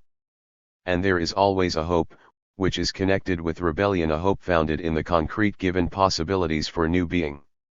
As a handhold in the future, a process which, though by no means achieved, is yet by no means in vain, thanks to the never-abating pregnancy of its solution, our solution. The exodus begun by Job from the Caesar-like concept of God, when he placed mankind above all forms of tyranny, above the very questionable tyranny of righteousness from on high and the neo-mythical tyranny of majestic nature. This exodus is not one away from exodus itself. Far from it, it is precisely the rebel who has trust in God, without believing in him. That is, he has trust in the specific Yahweh of the exodus from Egypt, even when he has seen through every concretization of myth, and when every subservient reflex to a master on high has died away at its source. The God who appears in Job, ruling and oppressing with so much power and greatness, but known by his fruits, is a mere Pharaoh from heaven. Job is pious precisely because he does not believe. Except in Exodus, and in the fact that the last human word has not yet been said, the word that will come from the avenger of blood who puts an end to blood, the word that will come from the Son of Man himself, and not from any mighty lord. The word, finally, that will allow of no more exodus but will move in, utterly fearless, to take the place of a now revoked on high. Aut Caesar aut Christus. 19. How restless men are. We in our turn have never emerged from ourselves, and we are where we are. But we are still dark in ourselves, and not only because of the nearness, the immediacy of the here and now in which we, as all things, have our being. No, it is because we tear at each other, as no beasts do, secretly we are dangerous. And because in so many other ways we are hidden, unrealized, unachieved as no other living being, still open to what lies ahead. With a finger even in the yet to come, which is coming, far ahead. And at the same time we start, over and over again, at the beginning, ever restless. But with a sign that our plan is good, a sign called Jesus, one that is not yet rid of restlessness and journeying, but one that is bound in unique intimacy to man, and stays by him. As the mildest of signs, it is true, but precisely for that reason as the most fiery, the most disturbing, the most uprooting. If it had not been so, if the hypocrisy had continued, no shoot would ever have blossomed, there would have been no I am he, but just more soothing words. Something else is afoot here, though, for this Jesus calls us by our name, and stands by it. The awakening can be a quiet one and yet still be unsettling. it is a renewal. 20 Mildness and the light of his fury. Some men are born lambs, they duck and dodge with ease and alacrity. It is in their nature. To them Jesus did not preach with the power the Scripture speaks of. And least of all is he himself the mild figure some meek spirits make out. The figure the wolves have dressed for the sheep, so that their wolfishness may become twofold. The pseudo-shepherd is portrayed as so quiet, so infinitely patient, that one might think he really was like that. The founder figure must have been free from passions. Yet Jesus had one of the strongest passions there are, anger. He overthrew the tables of the money changers in the temple, and did not forget to use a whip. He is only patient in the affairs of his own quiet circle, he shows no love at all for its enemies. So far as the Sermon on the Mount is concerned, it does not, it is true, speak of one man being set against another for the love of Christ, as do some other zealous words, but then it is not a sermon about the days of battle at all. With its blessing on the meek and the peacemakers, it is concerned with the last days, with the end, which Jesus thought close at hand. Hence its immediate, chiastic references to the kingdom of heaven. There is quite a different message for the battle, for the achievement of the kingdom. I have not come to bring peace, but a sword, or, in more outward-looking, outward-burning terms, I came to cast fire upon the earth, and would that it were already kindled. Which is exactly what William Blake meant by his corollary in verse, applicable to 1789, the spirit of turmoil shot down from the Saviour / and in the vineyards of red France appeared the light of his fury. The sword in Jesus, preaching, and the fire which purifies as well as destroys, are certainly directed at more than mere palaces, they apply to the whole of the old Eon, which must pass away. But at the head of the list stand the enemies of those who labor and are heavy laden, the rich, for whom it is more difficult to enter the kingdom of heaven than it is for a camel to pass through the eye of a needle. The Church has widened that aperture considerably since then, and her Jesus has of course now left the focal point of mutiny. Mildness to the unjust, that is, has come up trumps, not Jesus' anger. And yet even Koskai, who only saw in it a minor religious mantle, had to admit in his Foundations of Christianity that the class hatred of the modern proletariat has scarcely ever reached such fanatical forms as that of the Christian proletariat. Jesus would spew the lukewarm out of his mouth, no single word of his can fit ideologically into any of the social structures we have so far known, least of all the words of Sermon on the Mount. Everything he said is full of expectation, and preparation for the end. His moral teaching is incomprehensible without its apocalyptic counterpart, even prescinding from the revelation of John, which, though not confined to Jesus' doctrine, was continually hinted at in his preaching. He who endures to the end will be saved, a strict complement indeed to the demands of the Sermon on the Mount. And what I say to you I say to all, watch. There is no quietism there, rather, in the words of William Blake, these sayings relate to the light of that undeniable fury. 21 Jesus Exodus into Yahweh. Baptist for the one to come. Suffering alone does not bring a man to his feet. Unless he fights the pressure that is beating down on more than just his soul. Seeming to hear words which turn his life around, seeing a door.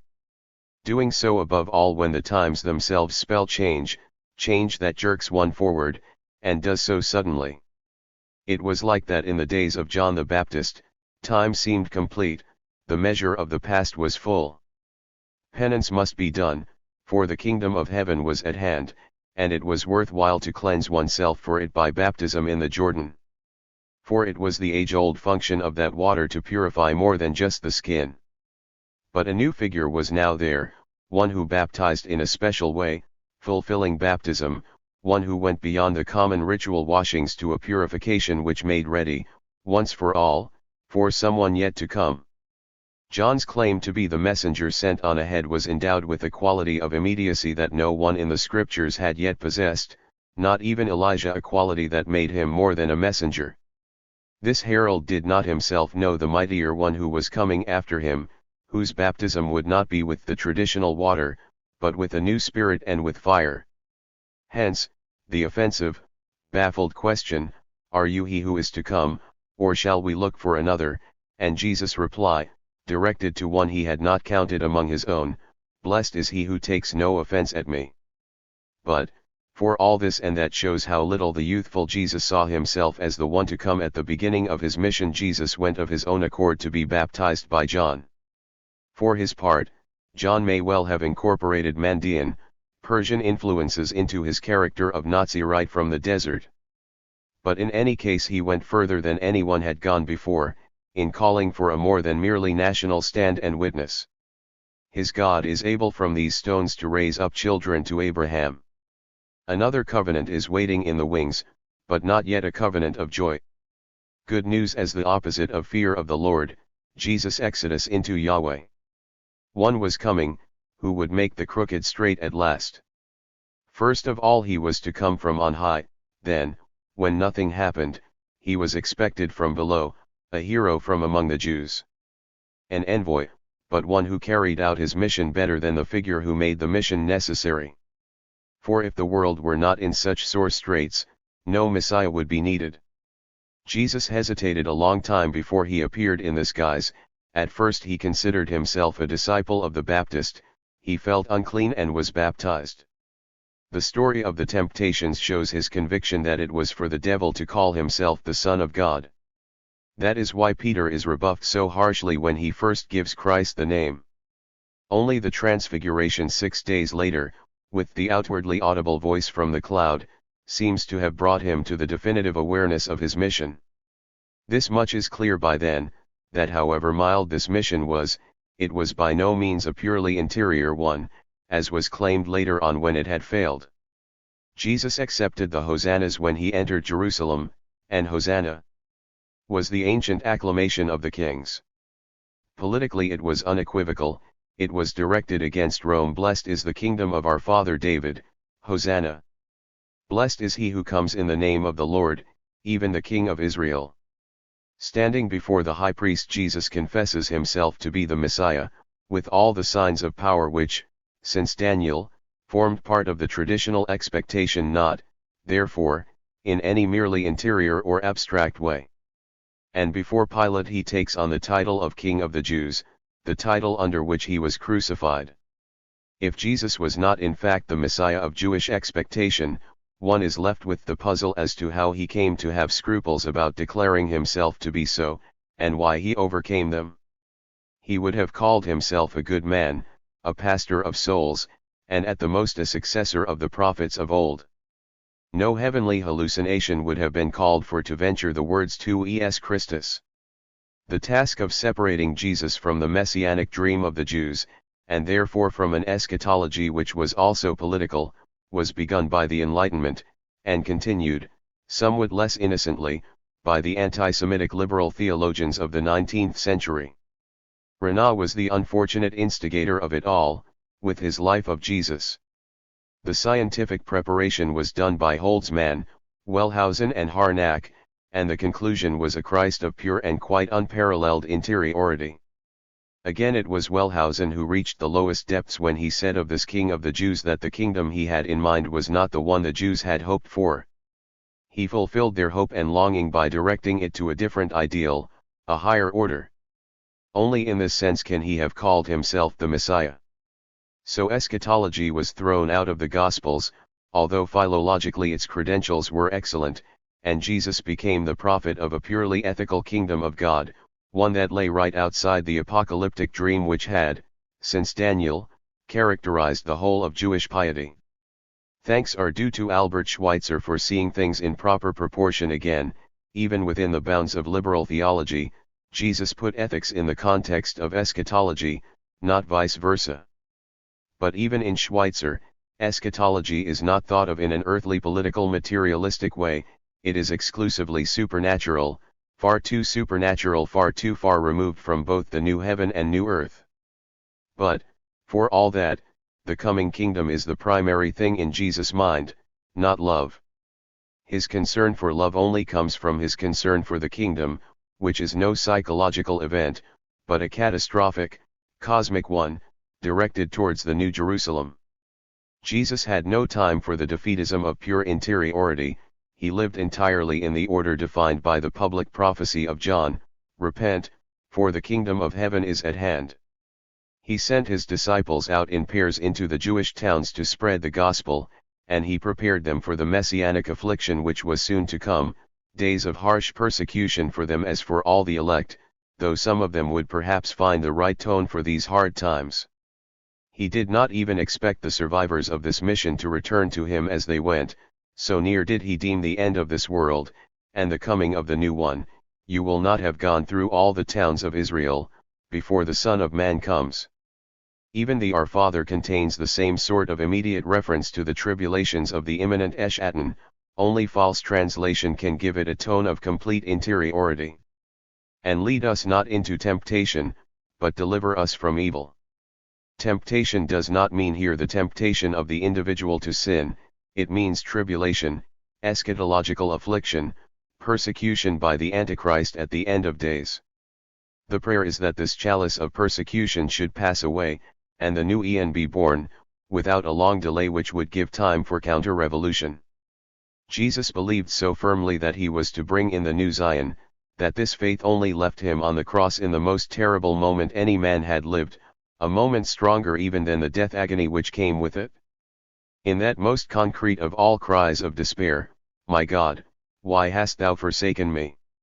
Only a man who has seen the concrete feasibility of his work completely disappear could say that, not any mere leader of souls, not any heavenly king of purely spiritual realms. Even the message to the laborers and heavy laden is shot through with the social impulse of the Nazi right and prophetic movements, not with any death wish or lofty consolation. For he taught them as one who had authority, and not as their scribes, least of all as some sort of sublimated Christ with a message only for the soul, and a mind and spirituality focused only on eternity. The saying of Matthew 11:25-30 is a politico-religious cry of jubilee. It signifies quite unequivocally the Messiah King's entry into power, and its last words are a reprieve, "My yoke is easy, and my burden is light," which certainly does not refer to the yoke of the cross. For that is of all burdens the least mild and light, and one that could certainly not have yielded any tidings of joy. Subjectively, then, Jesus considered himself the Messiah in the thoroughly traditional sense. Objectively he is anything but an artful dodger into invisible inwardness, or a sort of quartermaster for a totally transcendent heavenly kingdom. On the contrary, salvation is identified with Canaan, as the fulfillment of the promise to the fathers, with no escape clause, no hair-splitting, and no omissions. A Canaan which is in fact essentially surpassed. There is no man who has left house, or wife, or brothers or parents or children, for the sake of the kingdom of God, who will not receive manifold more in this time, and in the age to come eternal life. There was already quite enough interiority in the mere expectation of the Messiah, and more than enough heaven in belief in the up there. It was the earth that needed the Savior and the gospel.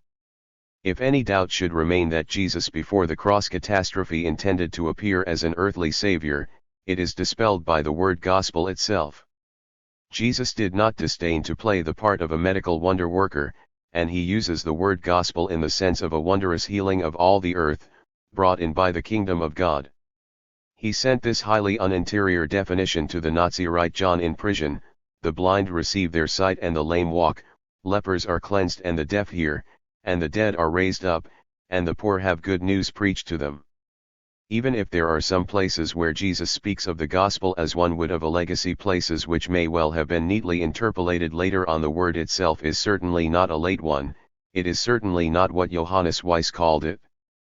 Simply an expression from the language of mission, post cruciam, then and spiritual. Quite the opposite, in fact.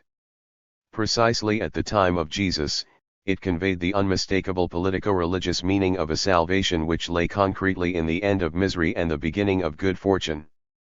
Nor was it only the subjugated Jews who at that time cherished hopes or feelings of a very tangible advent. All the peoples of the Orient did so. Indeed, even their oppressors, the well-fed Romans, used the word gospel as a word of peace, a Sibylline sort of term connected openly with good fortune. Virgil's prophecy of a divine and royal child in the fourth eclogue was widely known, and applied to Augustus, the golden age of Saturn, the Saturnalia, are coming back, and it is this that is here called gospel. In this sense, too, an altar stone at Priene in Asia Minor honors the birth of Augustus quite literally as the beginning of Evangelia for the world. In this way the word penetrated into Palestine, a world which more than ever now had room for good news. It drove home the meaning of final and irrevocable, socio-political good fortune, and joined forces smoothly with the Olam HaShalom, the kingdom of peace, of traditional prophetic messianism.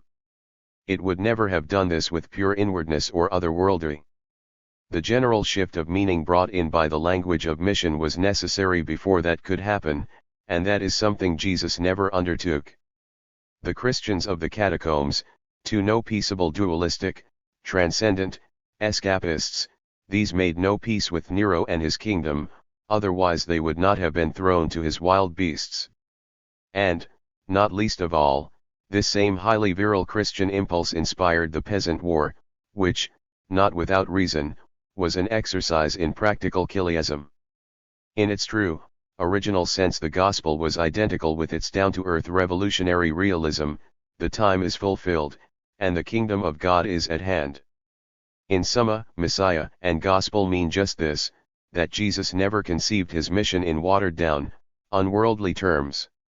This is not contradicted in the slightest by the two ostensibly spiritual sayings of Christ which, for the last 2,000 years, have been used to prove, and even to lay claim to, the harmlessness of Christianity, the sayings about the interior kingdom, and about the kingship that is not of this world.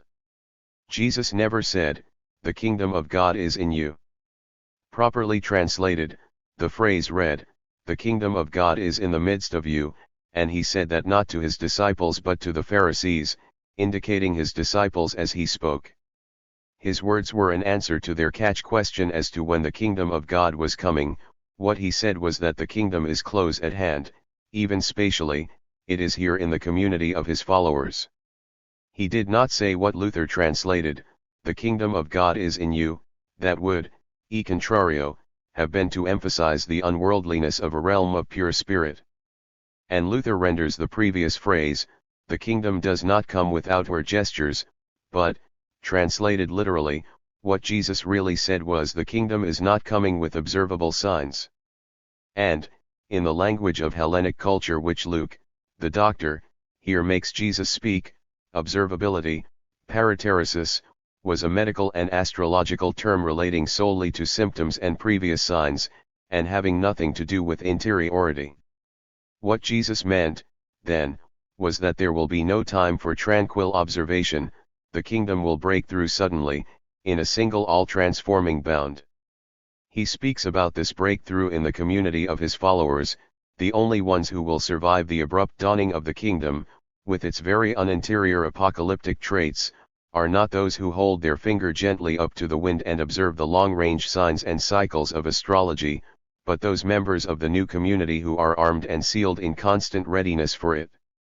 And now the saying, "My kingship is not of this world." These words of Jesus before Pilate are quite clear grammatically, at least as to their ordinary sense, but they appear only in the largely unhistorical Gospel of John with its already Pauline slant, and they serve a recognizable purpose in the posthumous community. They are placed there so that the Christian who is brought before a pagan court can call on his master's words to testify that Christ and the Christians have nothing to do with treason. That is why John leaves so many more gaps in the scene before the high priest than the other evangelists do, drawing out the scene in the Roman court to make up for it. And that is why he portrays Pilate so much more favorably than he does the Jews. The high-ranking Roman officer is to be a precedent in his threefold assertion that he could find no fault in Jesus, and his three attempts to set him free. John uses the judgment scene above all to make Jesus say words which, in the matter concerned, were quite harmless and in Jesus' own case almost saved him. But they were not words taken from the tradition of Jesus' sayings, they originated rather in the needs of the community and the desire to alleviate them. Their motive is not primarily Christological but forensic and apologetical. It is incompatible with the courage and dignity of Jesus that he should use such defeatist words in front of Pilate, presenting himself to his Roman judge as an outlandish enthusiast, and, by Roman standards, an almost comically undangerous one. But it was not at all incompatible with the dignity of the Christian community for its members to appeal to these words before the court. Hence the stress on the ill will of the Jews and the noblesse of Pilate, and the clear captatio benevolentiae in this post-Jesus world. One may well doubt whether this passage in John saved any Christians from Nero, but later on it would have helped all the more towards the abandonment of the earthly claims of Christianity, once the Pilates and Neros had themselves turned Christian. Then the phrase was no longer interpreted as an apologia for the victims of the world, but became one for the lords of the world, which certainly was not John's intention. Jesus could still not have spoken these words, however, even in this wider sense. Nowhere did he set up a dualism between this world and the other, in such a way that this world remained unassailed, and could survive alongside the next by a sort of non-intervention pact. This world must pass away before the next. It will be judged by it in the terms the Baptist used when he announced Christ: his winnowing fork is in his hand, to clear his threshing floor, and to gather the wheat into his granary, but the chaff he will burn with unquenchable fire. Whenever the words this world and the other world appear, except in this interpolation in the court scene, they are entirely free from any undertone of alibi. This world means the same as the present eon, the other world means the same as the better eon that is to come, the millennion, the coming world period, which stands in opposition to the present world. Hence Matthew 12:32, 24.3. What is meant is eschatological tension, not some sort of geographical separation from a fixed this world here and a fixed beyond there. The only real thing now about this world is its submergence in the next, when the better eon finally breaks in on it at the last day. But there is no point in preaching that kingdom to the dead, it is for the living to hear of it, the ones who are gathered here already. No death is necessary, no post-mortal beyond. Not even the words of the dispute about the coin of tribute: render therefore to Caesar the things that are Caesar's, and to God the things that are God's. Not even these words support Jesus' defeatism before Pilate, however much they were flogged to death by Paul, not to mention the later Christians of compromise. On the contrary, the disinterestedness of the dispute about the coin of tribute is itself truly eschatological. Caesar does not matter precisely because the kingdom is close at hand. The disinterestedness before Pilate, however, takes no account at all of eschatology, of this most firmly established of all the elements in Jesus' preaching. It was an absolute disinterestedness, not the conditioned, ironical, scornfully dangerous type which stamps all the rest of Jesus' sayings about the present world. Now is the judgment of this world, now shall the ruler of this world be cast out. Room is made for the new eon of heaven and earth, for the most actual then, of all here and nows. However much Paul and then Marcion stress the transcendence of Christ, this transcendence is by no means a simple removal from, and beyond, the world. It is, rather, a new world, coming with power to establish itself in the ruins of the old.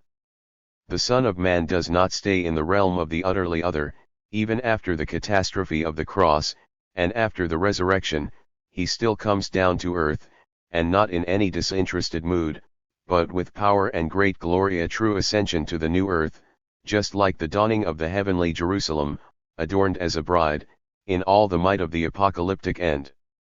The old earth, too old now, has reached the kairos of this urgency. Indeed, it sometimes seems that the kingdom, which is anyway so near at hand, has no need of power any more. And that is where the Jesus of the Sermon on the Mount fits in, the Jesus who, after every benediction bestowed on powerlessness, immediately affirms the proximity of the kingdom. And not, or not only, as a merely popular reward, the essential for which precedes theirs is the kingdom of heaven, means rather that all use of force, all driving of the money changers from a temple that in any case is passing away, is herewith proclaimed superfluous, in a time whose time has come. The power revolution that is to raise the lowly and humble the great is brought to its climax and conclusion by the apocalyptic Jesus in the realm of nature with all the mighty power of a cosmic catastrophe, and as a substitute, as it were, for a revolt among mankind. That certainly does not imply any ultimate love of one's enemies. It is, rather, a sort of automatic faith in the kairos, but not a peace treaty with Belial and his realms. And the spirit of patient non-combatance which precedes the catastrophe relates always to the injustice inflicted on one's own self, and to that alone. It is not a toleration of the injustice done to others, to the weak and the lowly. The kingdom of heaven is the last thing that can be called on to sanction that widespread and comfortable attitude. The relevant words there are those about the lukewarm, whom Jesus will spew out of his mouth. The fact remains, however, that at the center of Jesus' preaching stands love, agape, and that is the hardest thing about it, that is its enduring moral paradox.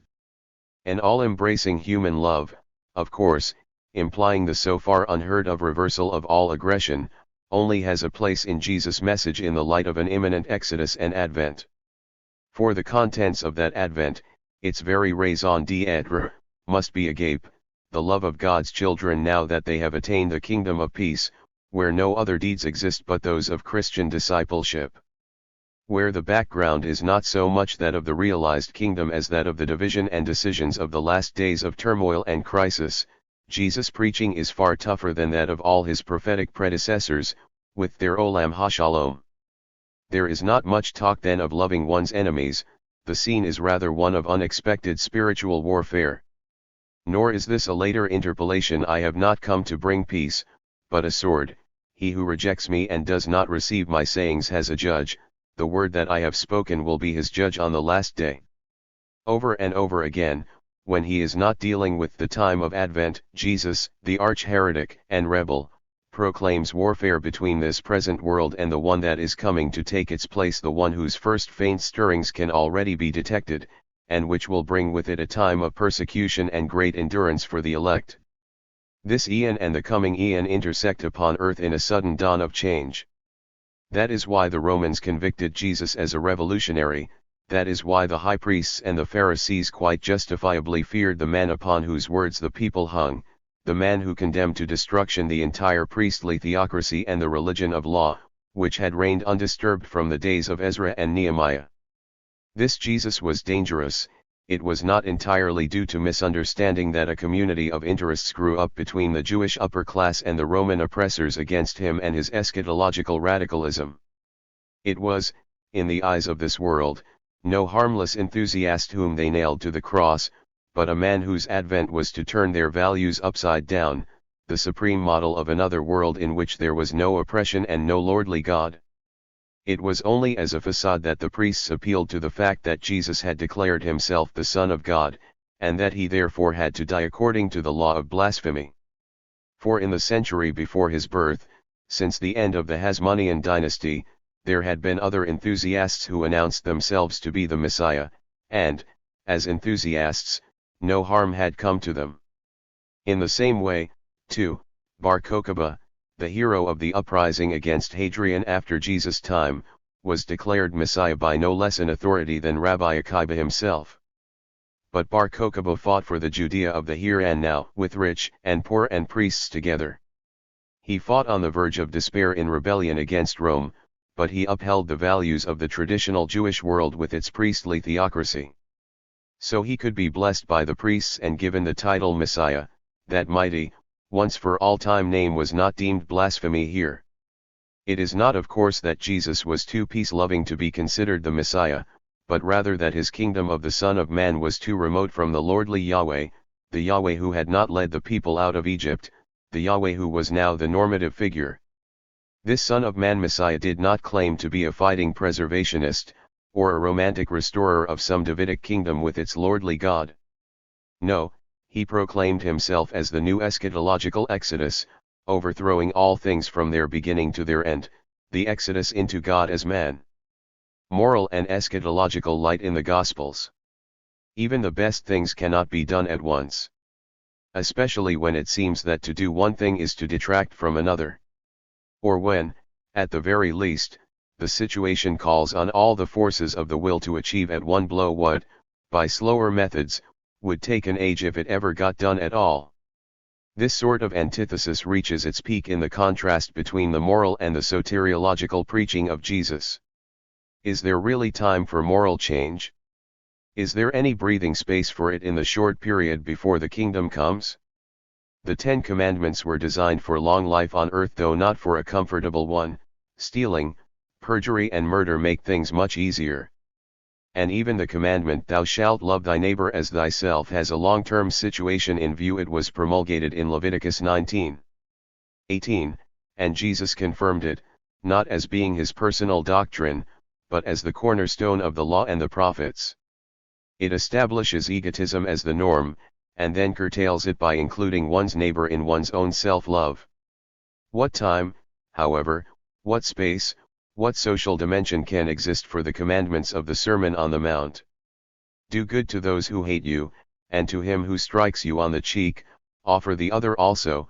From him who takes away your cloak do not withhold your coat as well, and of him who takes away your goods do not ask them again. Is that meant to be advice for this present world? Anyone who follows it is ipso facto guilty, for he must tolerate not only the injustice done to himself, but also that done to his brethren, unless non-resistance to evil and rejection of the sword are meant to refer solely to the events which lead directly to a sacrificial death, which is surely not the case. Another factor that has often been remarked on is the economic naivete of Jesus' preaching. He treats work and nourishment in terms of the lilies of the field and the birds of the air, which resulted in the rapid impoverishment of the Jerusalem community and the consequent need for Paul to beg on its behalf in Corinth and Rome. The words of a rabbi of the early Christian period proved true, that man is easier to save than feed. How often, too, the parable of the unjust steward was told, a strange and, from the standpoint of business ethics, quite shocking one, with its counsel to resort to embezzlement and to make friends with the mammon of iniquity.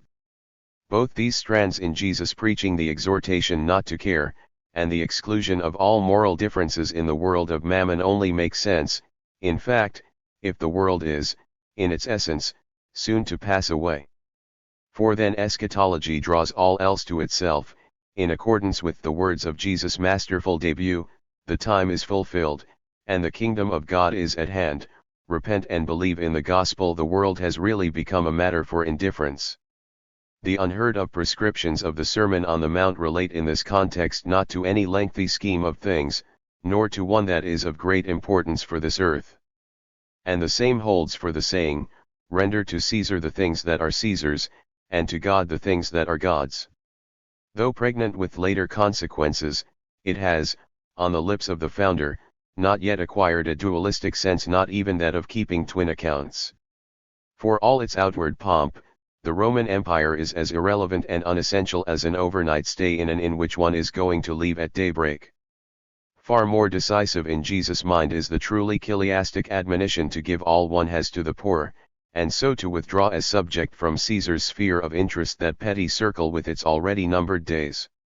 Seen from this angle, the gospel is not a social thing, not even primarily a moral thing. Its concern is eschatological redemption. "I must preach the good news of the kingdom of God, for I was sent for this purpose." From the earliest days in Galilee, Jesus' preaching is founded on eschatological hope. This is no addition made by the evangelists. On the contrary, it is philologically one of the best attested strands in the whole New Testament. But it is, for all that, only one side of Christ's message.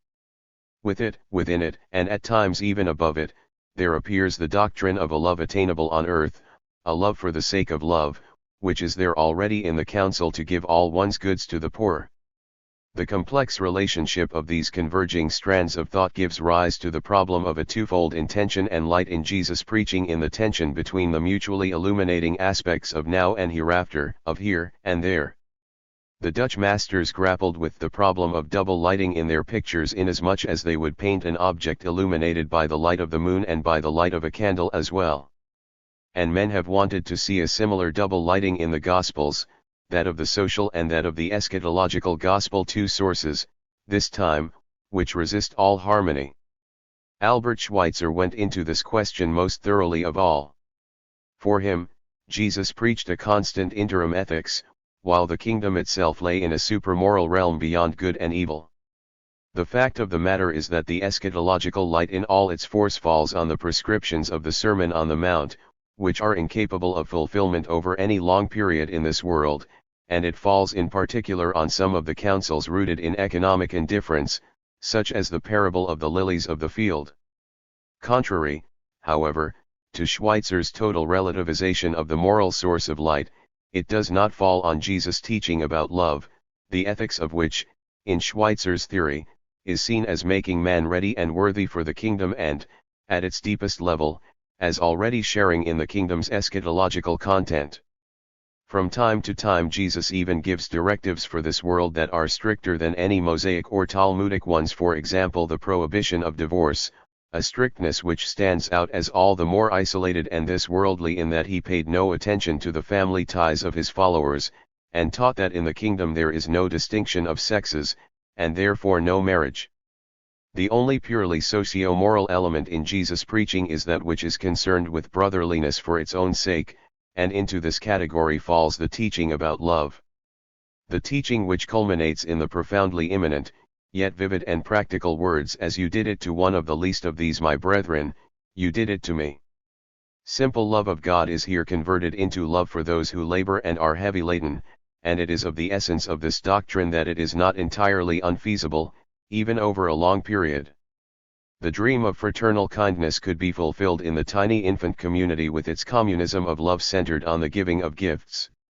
And that key point in Christ's morality, the warm breath of mercy, could find fulfillment there in a manly way, in and above the community. Detachment from creatures had not yet reduced them to short-lived, pathetic monstrosities, nor had detachment from the world uttered its smooth dismissal of economic discrepancies. Wealth was an enemy, the gospel was concerned only with the laborers and the heavy laden, and the rich young man was told to sell his goods and share the proceeds among the community, not as a purely formal directive either, a sort of medicina mentis to detach him from creatures, but as an instruction of clear and substantial moral content, rooted in the ethic of non-ownership. Again, there is the plain and factual statement of the Acts of the Apostles, which has served for centuries to propagate the communism of love. Despite the non-arrival of the kingdom, now the company of those who believed were of one heart and soul, and no one said that any of the things which he possessed was his own, but they had everything in common. Ordinary poverty, too, was held in high esteem, and considered in its own right to bear a special functional relationship to the kingdom. To be more precise, this communism of love, this city of Philadelphia, was the basic condition for the advent of the kingdom, so it also became its wordly norm. That is the gist of many parables, that the giving away of one's goods is a treasure laid up for one in heaven, where no moth destroys, but also that brotherliness makes this treasure present here and now. The kingdom is present in this world only as a tiny seed, but this seed is already a crystallization of the next world. An element of that final state of things has been set into the midst of our existence, without calling for any vast, unthinkable self-destruction in love, or for social disinterestedness. However, precisely because Philadelphia was founded as the place of preparation for the kingdom, the place of advent, it too only enjoyed in the end a short-term validity. Its community of brotherly love began to revolve around itself as though in an already abandoned realm. From the utopian point of view, it certainly belonged to the kingdom, it crystallized it. But its relationship to the kingdom was really that of the seed to the tree, and in this case the tree manifested not only greater love, but love of an entirely different sort. The same sort of thing can be seen from the passage, "Sell your possessions, and give alms, provide yourselves with purses that do not grow old, with a treasure in the heavens that does not fail, where no thief approaches and no moth destroys. Let your loins be girded and your lamps burning, and be like men who are waiting for their master to come home from the marriage feast, so that they may open to him at once when he comes and knocks." The constancy of these two elements, the moral and the eschatological, could not, in fact, be clearer. And, taking this to its extreme, it is true of Jesus himself, inasmuch as he is himself the eschatological event. This does not mean simply abandoning life-orientated morality, but it does mean that even for the historian of Jesus' life it is quite essential to relate this morality to his life and preaching in an apocalyptic way, and this apocalyptic awareness is all the more essential when it comes to exegesis of the unwieldy relationship between morality and the kingdom. As it is, too, for any historically accurate exegesis of Jesus' preaching in the context of the original community, the apocalyptic world is the spiritual world in which the men of the New Testament were at home, and in which they continued to be at home even when the moral beatitudes of the Sermon on the Mount led not to the kingdom of heaven but to the disappointment of yet another dispensation of providence. For the former times, so long established, cast their pall right over and beyond even the last day. The disciples hungered and thirsted for brotherliness, but things went on as before. Love did not come down on men, except within the confines of small groups, which was not new. Apart from the veil of the temple, nothing split in two, the kingdom was not close at hand. Its supposed imminence had made men indifferent to the things of the world, where it had not subjected them to unimaginable demands. And as the days went by, life became rather less well defined from the economic and social, but also from the moral point of view. The counsel to render to Caesar the things that were Caesar's, uttered in a mood of indifference verging on scorn, now began to jeopardize love for the laborers and heavy laden. For indifference to the world leads to things being left as they are, and, where Paul is concerned, it leads to the old order being granted implicit recognition. What extraordinary equanimity he showed in the face of slavery, he even tried to convince the slaves that they ought to obey their masters. Inward-looking spirituality and concentration on the other world began to take the place of the kingdom coming down from heaven. The rich were pardoned and almost assured of their place in heaven if they gave alms, for God loves a cheerful giver. What a difference from the words about the camel and the eye of a needle. There is no sign, either, of tension with the state, whether national revolutionary or even purely moral. Paul was a civis Romanus. In his eyes, no Christian who does God's will can come into conflict with the state, and this is also a reflection of the fact that for him morality, too, is thrust into the background. Here in fact lie the roots of Luther's sola fides, the doctrine Thomas Munzer later called chalking up the bill to Christ. The world is looked on as perishable and yet at the same time unchangeable, perishable according to the promise of Christ, unchangeable as the realm of Satan. The persecution still lay round the corner, so Paul could look calmly on the dualism between Caesar and God. Far more calmly than Augustine, who, later on, could see nothing but enmity between the Civitas Terrena and the Civitas Dei. Far more calmly, too, than those fathers of the church like Chrysostom who, after the time of Constantine, sang the praises of love-centered communism already in a social form. The converse of this is the eschatological slant of Paul's preaching, the stress laid on the kingdom now, of course, a kingdom after death. And the dualism between the world and God penetrates even the person of Jesus, for as well as the Jesus who lived on earth and practiced love for men, there is the other, risen Jesus. That is the point of the strange antithesis which runs, if for this life only we have hoped in Christ, we are of all men most to be pitied. But in fact Christ has been raised from the dead, the first fruits of those who have fallen asleep. The present Christian life is one led in faith and not in vision, or only in indirect vision in a mirror, dimly. Its essence lies in waiting for the revelation of Christ, a waiting which eventually came to take the place of expectation, bringing with it the psychology of patience, and the justification of the cross by the notion of sacrificial death. This sacrificial death theology is not, of course, the only thing that came from Paul. He also developed to the full the idea of hope in the resurrection, and with it the idea of the destruction of those powers which hold sway over the present age, and the idea of the dawning of a new creation. This was a different eschatology from the one which Jesus preached. There was no imminent kingdom here, but just hope, and the feeling that kept hope alive. Pauline eschatology did, however, preserve something of the social thread of Jesus' teaching in its stimulation of the will through hope, its strengthening of the desire for exodus and for a breakthrough into the kingdom sentiments which have inspired men from the Montanists right through to the Anabaptists and even further, summoning up a faith that was by no means passive or ineffective in good works. Paul's conservatism, though, succeeded in strangling his own eschatology at birth, by making salvation already present and anticipated in the Christian community rendering of the Semitic expressions bar Inas and Ben Adam, which meant simply someone, or a man. Wellhausen, again with his anti-Semitic slant, subscribed to the opinion that upsilon iota omicron alpha nu delta omega pi omicron upsilon was a sort of Jewish Greek, and to translate it as Son of Man was just bombastic. Which is why Paul avoided the expression as a barbarism incomprehensible to the non-Semite. But in the New Testament these words are used almost exclusively by Jesus when he is describing himself as suffering and dying and, above all, as victoriously returning. The authenticity of these passages has indeed been doubted by Bultmann and, on other grounds, by Caseman. They considered them to be additions made under the apocalyptic influence of the post-resurrection community. But the expression Son of Man can be found as early as Daniel, although it does not have its full messianic dimension there, and the peculiarly human quality of its apocalyptic tone would undoubtedly have appealed to the living, pre-resurrection Jesus. In truth, then, as it is used in the Bible from Daniel 7:13 on, the title means, even in its Semitic form, something both unusual and very powerful. The Son of Man, Ben Adam, is in fact the son of the heavenly man, of the divine Adam.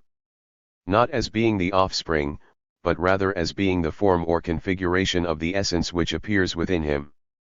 Paul could refrain from using the term Son of Man because the incarnation veiled the glory of the figure to whom it referred, but he by no means refrained from using the specific element involved, that of the heavenly man. Jesus did not, simply speaking, become man in the incarnation. He is Adam in his very essence, the second, spiritual Adam, who is in fact the first. The second man is from heaven. The idea of a pre-existing archetypal man was already present in the Old Testament. In the book of Job, Eliphaz asks, "Are you the first man that was born? Or were you brought forth before the hills?" He supposes, then, a figure created before the world, and mockingly infers that Job falls rather short of this. The same figure is hinted at as early as Ezekiel, where Yahweh, ostensibly referring to the king of Tyre but with the heavenly Adam unmistakably in the background, cries out, "Son of man, you are a pure seal, full of wisdom and perfect in beauty. On the day that you were created your drums and pipes were prepared for you. You are like a cherub who spreads his wings wide to cover himself. I have placed you on the holy mountain of God, and you walk in the midst of the stones of fire." The cherub is one of the highest angels, possessed of perfect knowledge, radiant in gold and glory, so this Adam is very different from that other doer figure molded out of clay. As we have already remarked, the term first took on its eschatological connotation in the book of Daniel, and behold, with the clouds of heaven there came one like a son of man, and he came to the Ancient of Days and was presented before him. And to him was given dominion and glory and kingdom, that all peoples, nations, and languages should serve him. This man figure, this Son of Man cannot be the people of Israel, as is the suffering servant of Isaiah 53, for he comes on the clouds of heaven. He is, rather, the eschatological expression of the heavenly man. He is a mystic Adam who has taken on, now, the form of a Redeemer. To this context belong those singular personifications of wisdom in which it comes forth from God ab initio as a being in its own right, without any dualism, and yet as autonomous and personal, dwelling not with God, but among men, on the eights beside the way, in the paths she takes her stand. And this wisdom goes on to say, "The Lord created me at the beginning of his work, the first of his acts of old. Ages ago I was set up, at the first, before the beginning of the earth. When there were no depths I was brought forth, when there were no springs abounding with water." This personified wisdom is quite clearly related to the heavenly man, and to the Logos of Philo and the Gospel of John, but clearest of all is the fact that here, too, just as with the category of Son of Man, we have a topos that is both pre-existent and almost entirely emancipated from God. It is of course true that while none of this evidence is post-resurrection, none of it is very old. None can claim to be unequivocally pre-exilic. Ezekiel, around 570 BC is exilic. Job and Proverbs, both about 400, are post-exilic, and Daniel, about 160, is from the very last period of Old Testament writing. It is possible, too, that Ezekiel 28:12-14 is a later interpolation, that would perhaps account for the strangely composite picture formed from the king of Tyre and the cherubim. This absence of the heavenly man and of the Son of Man from the ancient sources of Judaism has led some scholars to wonder whether his first godman was perhaps of non-Jewish origin. According to Reitzenstein, the heavenly man is a figure from ancient Iranian mythology, one that first became known among certain Jewish sects at the time of Christ. Judaism before the exile, indeed before the time of Jesus, knew nothing of a pre-existent Adam. He was imported straight from Iran. None of this, however, can detract from the fact that just as the reception of Jesus as Davidic Messiah led the way to his reception as Son of Man, so the doctrine of the Messiah was, in the later books of the Bible, first widened and then surpassed by the doctrine of the heavenly man. Not that the Messiah was put harmlessly away into some spatially transcendent other world, on the contrary, the expansion of messianic doctrine was into a macrocosmic, metacosmic dimension. Apocalyptic literature changed the well-worn stage set of Davidic glory into one of new heaven and new earth, where the ancient stock of David was no longer sufficient on its own, but had to widen itself into that pre-existent being in the form of a man which corresponded geometrically, so to speak, with the new environment. Which corresponded with it above all from the point of view of content, for this heavenly man was a member of that ancient line which runs from the serpent, through Cain, to the avenger of Job, a member of the underground opposition movement to Yahweh. Once this new dimension had been reached, the two accounts of Adam's origin in the book of Genesis suddenly took on fresh importance. They could not just be explained in terms of the late redaction of the book. The priestly code runs, so God created man in his own image, in the image of God he created him, male and female he created them, but the Adam of the Yahvist document is by no means created in the image and likeness of God. Then the Lord God formed man of dust from the ground, and breathed into his nostrils the breath of life, and man became a living being. This Yahvist document is far older than the priestly code, but the sources of the priestly code are quite as old as those of the Yahvist, only the redaction is post-exilic, is the work of Ezekiel, Ezra, and Nehemiah. It is admittedly impossible to say in detail how much new material was added to the ancient saga during its redaction. The picture of Adam as a figure of brilliance, made in the likeness of God, could be a post-exilic interpolation from Iran. But that is highly improbable, for the priestly code would not have added anything that could detract from the unity and sublimity of Yahweh. The most probable solution, then, is that there is an ancient, subversive saga at work here. It may well be of Iranian origin, but even then it is by no means a complete novelty, utterly foreign to the conceptual world of Israel as Bozet liked to think. The question is not in fact whether the priestly code interpolated the image and likeness of God, but why it did nothing to remove or nullify this image like the Eritis Sicut Deus of the serpent. In the final analysis, then, the doctrine of the heavenly Adam as the prototype of man belongs in its turn to the biblical Azores, to the remaining mountain peak of a submerged, subversive, anti-theocratic tradition. The twofold story of the creation of Adam was given considerable attention in the late Judaic period, sometimes even being related to current ideas about the Messianic Son of Man, and, after the breakthrough made by Jesus, these ideas now took the form of the equation Messiah Son of Man. Philo, in his magnum opus, tackles the question speculatively, for the tools of Bible criticism had not yet been developed. He saw in the contradictory texts of Genesis a profound, almost Christological mystery, concerning Adam.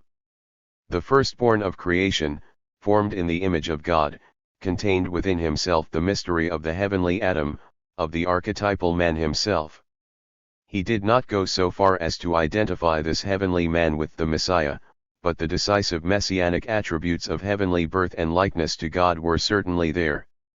And Philo's Logos Messiah, without which the Logos Christ of John and Paul would be unthinkable, was the image of the divine essence, the firstborn Son, the high priest uniting man with God, the visible God in whom the invisible dwells. All this helped prepare for the specifically Christian attributes of the Son of Man, and formed a link between them and the heavenly Adam, a link that was sealed by the decisive text of John 3:13, "No one has ascended into heaven but he who descended from heaven, the Son of Man who is in heaven," and, above all by the text of John 17:5, "And now, Father, glorify thou me in thy own presence with the glory which I had with thee before the world was made." As has been remarked, Paul did not himself use the expression Son of Man, but he was certainly well aware of what it meant and what lay behind it. In Colossians 1:15 he speaks of the Jesus Adam figure, he is the image of the invisible God, the firstborn of all creatures, and in 1 Corinthians 15:47-49, he says, "The first man was from the earth, a man of dust, the second man is from heaven. Just as we have borne the image of the man of dust, we shall also bear the image of the man of heaven." This first man is not the same as Philos, he is the old, weak Adam, the Adam who became a living being as opposed to Christ, who is the last Adam, who became a life-giving spirit. Christ, then, is not the protos here, but the eschatos, except that this eschatos is in fact the protos of Philo, the image of the heavenly man, for he repairs the sins of Adam and restores his weakness to its primal glory. He restores the image and likeness of God, liberating Adam from the clay, for as in Adam all die, so also in Christ shall all be made alive. The same parallelism with the work of creation appears in Romans 5:11-21, where Christ stands for righteousness as against sin, for life as against death, and for grace as against law. The orders of the earthly and the heavenly Adam are opposed. The cornerstone of apocalyptic thought is presupposed here, that the last days are a repetition of the first days in reverse. They are apokatastasis, restitution. But, they are imbued with the pathos of the new and the unknown. They are a restitution of something quite novel, the forest has at last been cleared, and the image of God has come. Similarly, in 1 Peter 1:20, Jesus takes on the form of the returning archetypal man who was destined before the foundation of the world, but was made manifest at the end of times for your sake. And, as this man made flesh, coordinating God, Jesus is the pretender to the kingdom of God. Just as in his human substance he precedes the world, so in this same substance he outlives it, and with his disciples inherits the kingdom, and makes it one for men.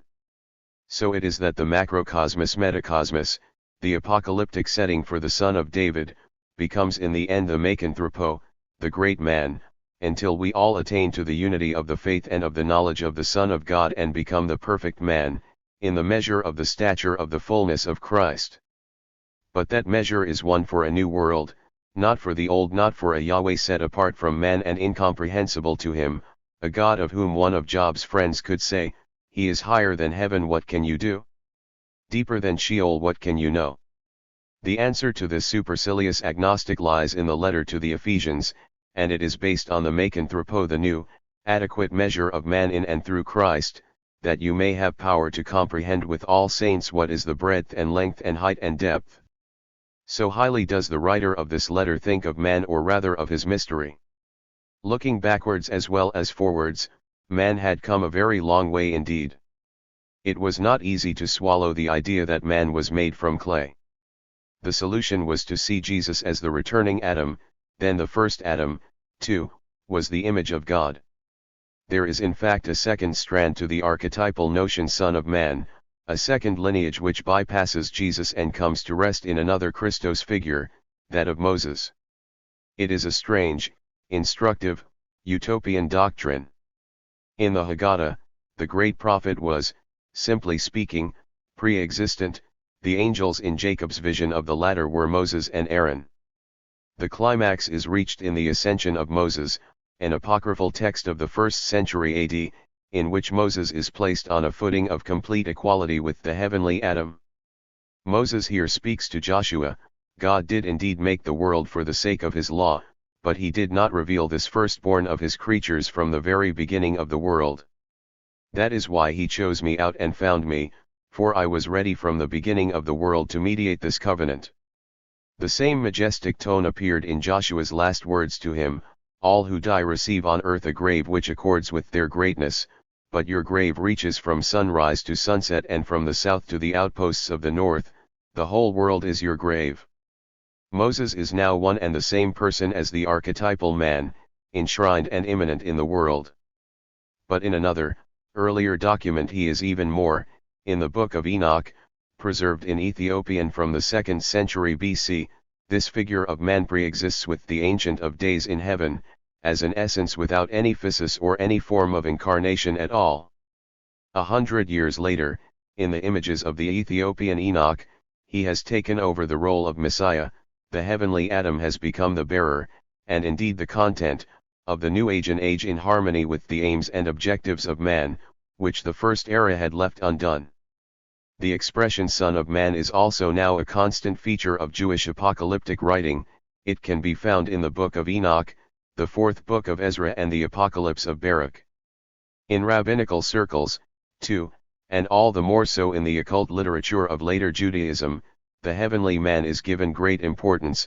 Man is a figure of radiant glory, at the end of time as at the beginning, and mankind's self-worship in the form of the Adam Messiah becomes an almost independent factor alongside or within his absolute worship of Yahweh. This is a totemism of man greater, almost, than the Christian one. In the Talmud the first Adam is a giant, filling heaven and earth with his great stature.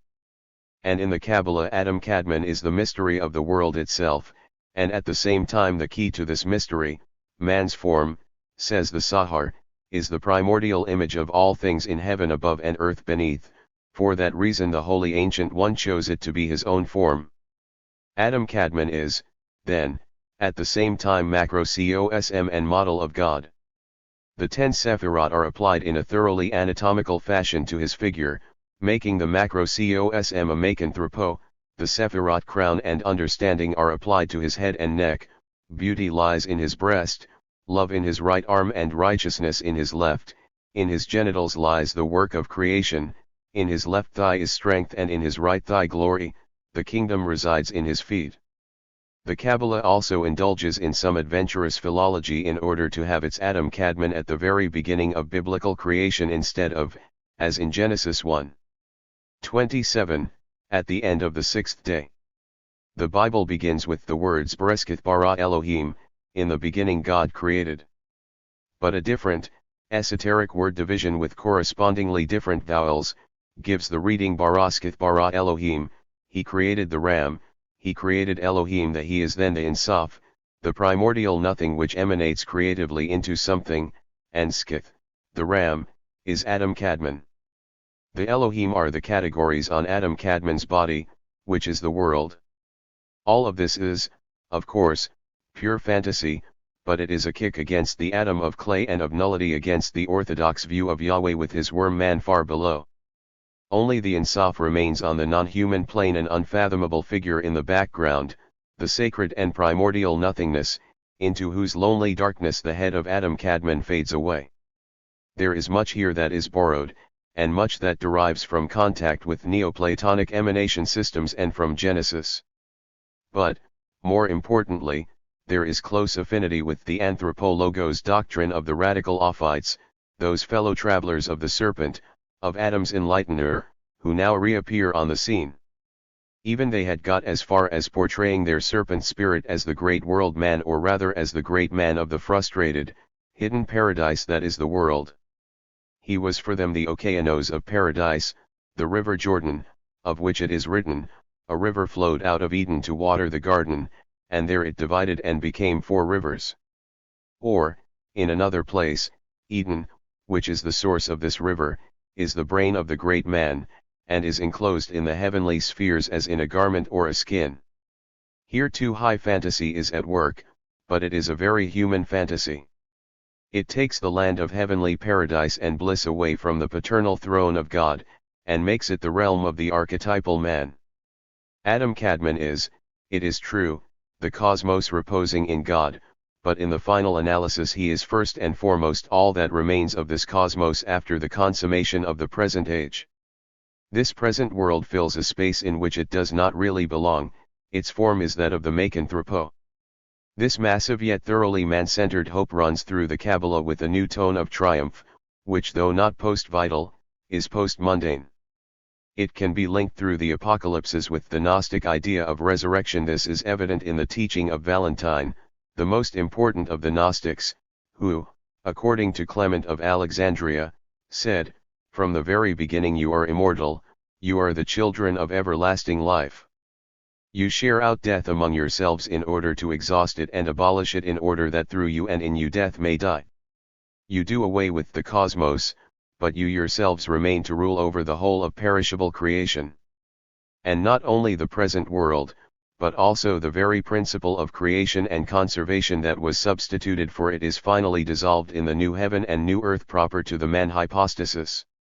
The old father image is, in the light of this man-centered mysticism, one of long-forgotten aloofness. To this mysticism belongs the most beautiful and most permanently valid of all forms of prayer, a godless prayer which stands above all simple atheism and sees the unio mystica in its most human form as unio with the Son of Man. It is found in an apocryphal Gospel of Eve, "I am you, and you are me, and wherever you are, there am I. My seed is sown in all that lives, you may gather me wherever you will, but when you gather me you gather yourself." These supreme words of confidence need no Our Father to give them life.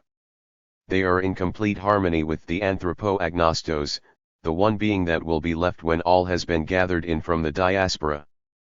The yearning for identity that appears in this religious movement works to make the Macanthropo present, but as a figure of the kingdom now, rather than of the world. 23. The diminishing greatness of the Son of Man, the smallness of the kingdom. The question now was whether so colossal a being could be related to actual present life. In reality the Macanthropo began to turn into its opposite extreme, taking on the aspect of a new sort of astral myth. Nor was the process confined to superstitious circles. It underlies the well-known macrocosm-microcosm equation proposed by the Stoics, an idea rooted ultimately in that of the great man. Man is a miniature of the world, and the world is man writ large. In this analogy, however, man is foreshortened and the cosmos magnified. For Paracelsus, man is the quintessence of cosmic power, containing a supreme concentration of the essence of all things. He is the homogeneous lord of the world, but by that very fact he is also little more than its mirror. Significantly, this microcosm idea came to the fore in cosmocentric rather than man-centered periods, in the Stoa and the Renaissance, both very world-conscious times in the writings of Paracelsus and Leonardo. Under the influence of this equation the microcosm once again took on gigantic proportions and macrocosmic range, it too became a colossus and a monster. In the context of systematic superstition, especially in the work of Swedenborg, the Macanthropo idea also fell into a strange sort of decadence, without reaching quite the same depths of cosmomorphism. Kant, in his Dreams of a Ghost Seer, poured biting scorn on the views and visions of this magus. It is interesting to see how, in him, the human, and indeed mystical, instinct for moderation reacted in satirical protest against the Swedenborgian Macanthropo in space as against a world colossus of interiority. He mocks at the monstrous notion of a cosmic Macanthropo as at a mere childish fancy. But, as well as being childish, it was also astro-mythological. It turned the dream of man and not but man in all the world back into a cosmic leviathan again, and delivered the humanum up into the hands of the universal giant. In the end, of course, Swedenborg did not say that his great man was a figure in space, or that it filled the universe.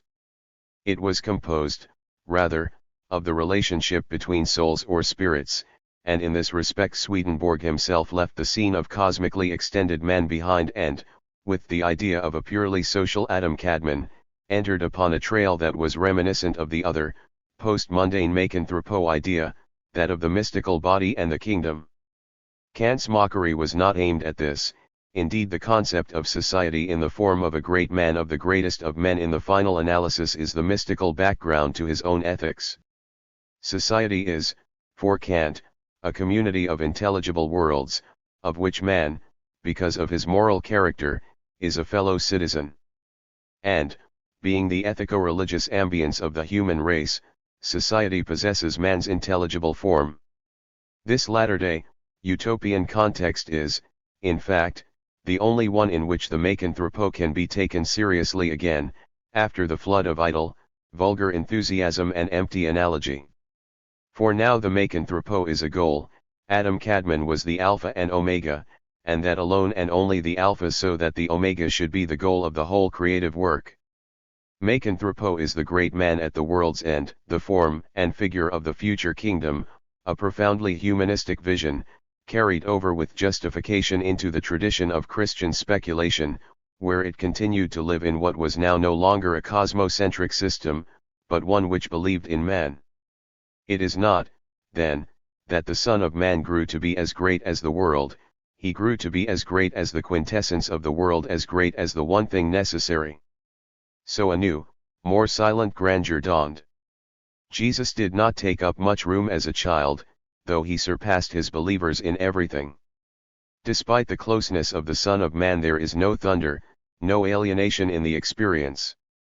The unfathomed depths of space are not unfathomable, the kingdom houses neither behemoth nor leviathan. The rule of the Son of Man, the realm of the Macanthropo at the end of time, did nothing in men's minds to diminish the importance of the present world and its expansion. However totally he was conceived, he did not recede into the immeasurable background, though of course for this very reason he did not fit entirely into the measure of man given in and by this present world either.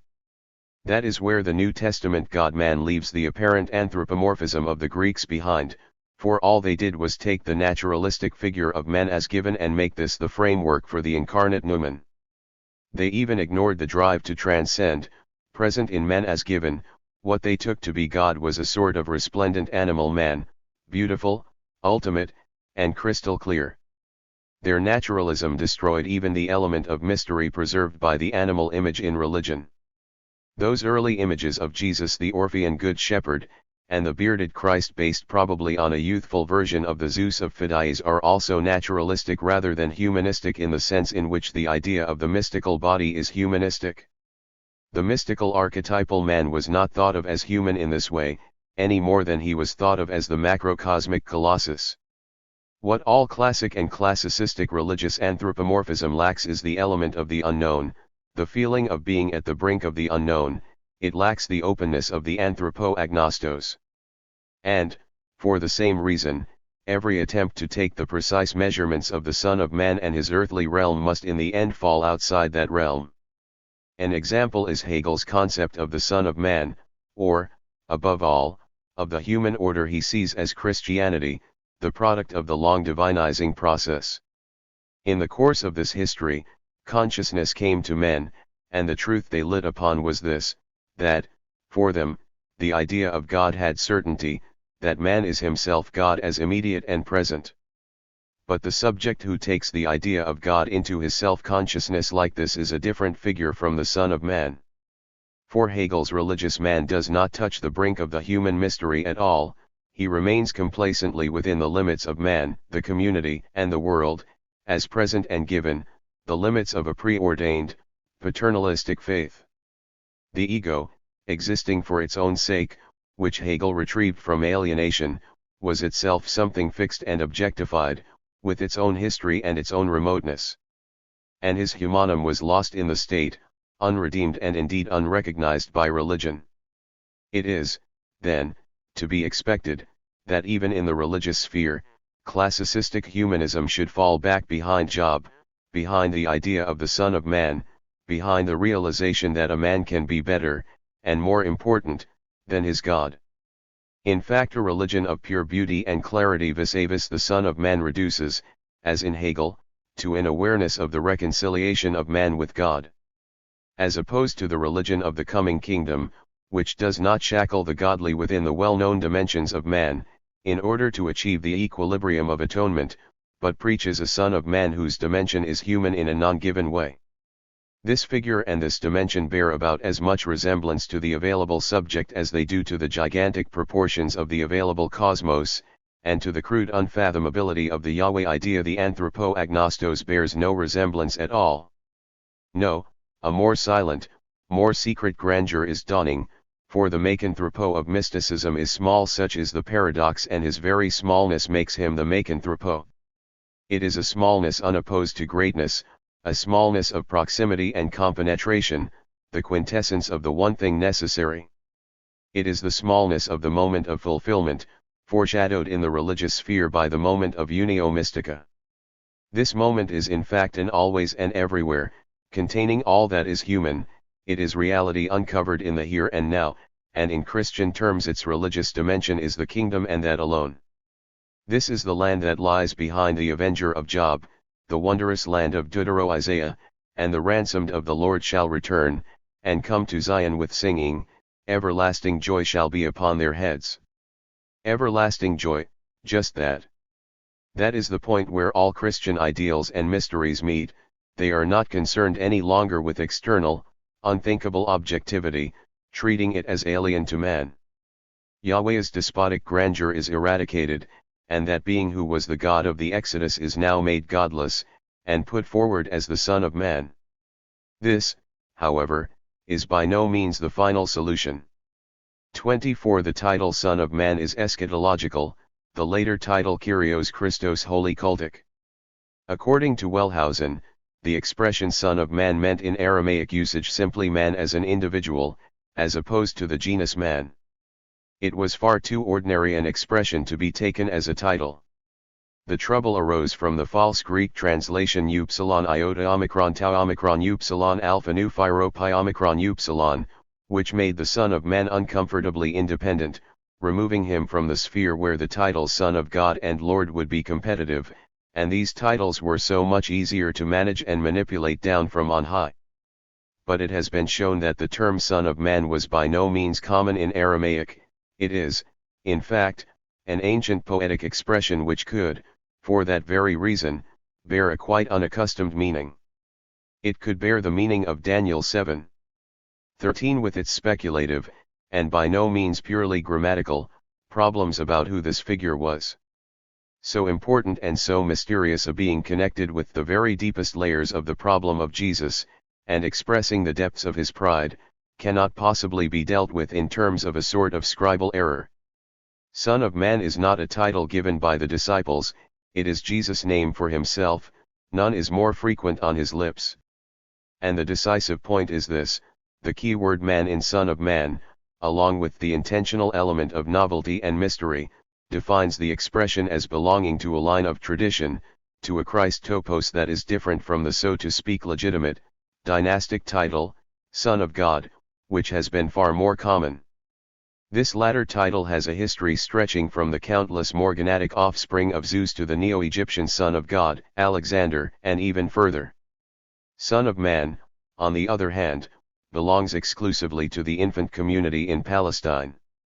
He belongs there, and there alone, despite the foreign, and again genealogical tradition flowing in from Philo, with his concept of the Logos mediator, and above all of the first Adam, the heavenly man, firstborn of Yahweh's creatures, a tradition which influenced Paul in 1 Corinthians 15.47, and, in a very different way, left its mark on apocalyptic thought.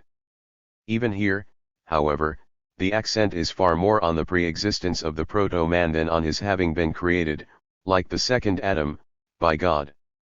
Indeed, Philo even adds the legend of Melchizedek, the first high priest, to his picture of Adam, all for the sake of that other line of tradition, for this legend is singularly lacking in references to Yahweh. It appears again in the letter to the Hebrews, where Melchizedek is made the predecessor, if not the double, of Jesus, precisely on the basis of his being his own forefather, which is going one better than the first Adam, or even the autochthony of Jesus. The passage runs, "He is without father or mother or genealogy, and has neither beginning of days nor end of life, but resembling the Son of God he continues a priest forever, though the resemblance to the Son of God is such that the Son of Man has, and needs, no created sonship, no origin that is unoriginal or dependent." But to get back to Philo, he is not concerned with any difference, any otherness in relation to the Father God which might bring the figure of Melchizedek or, later, that of Jesus to mind. But he is concerned to divide up the creative, speaking, logos element in Yahweh, which is akin to this, and that all goes to help the birth of the later Pauline concept of the heavenly man, existing before the creation of the world.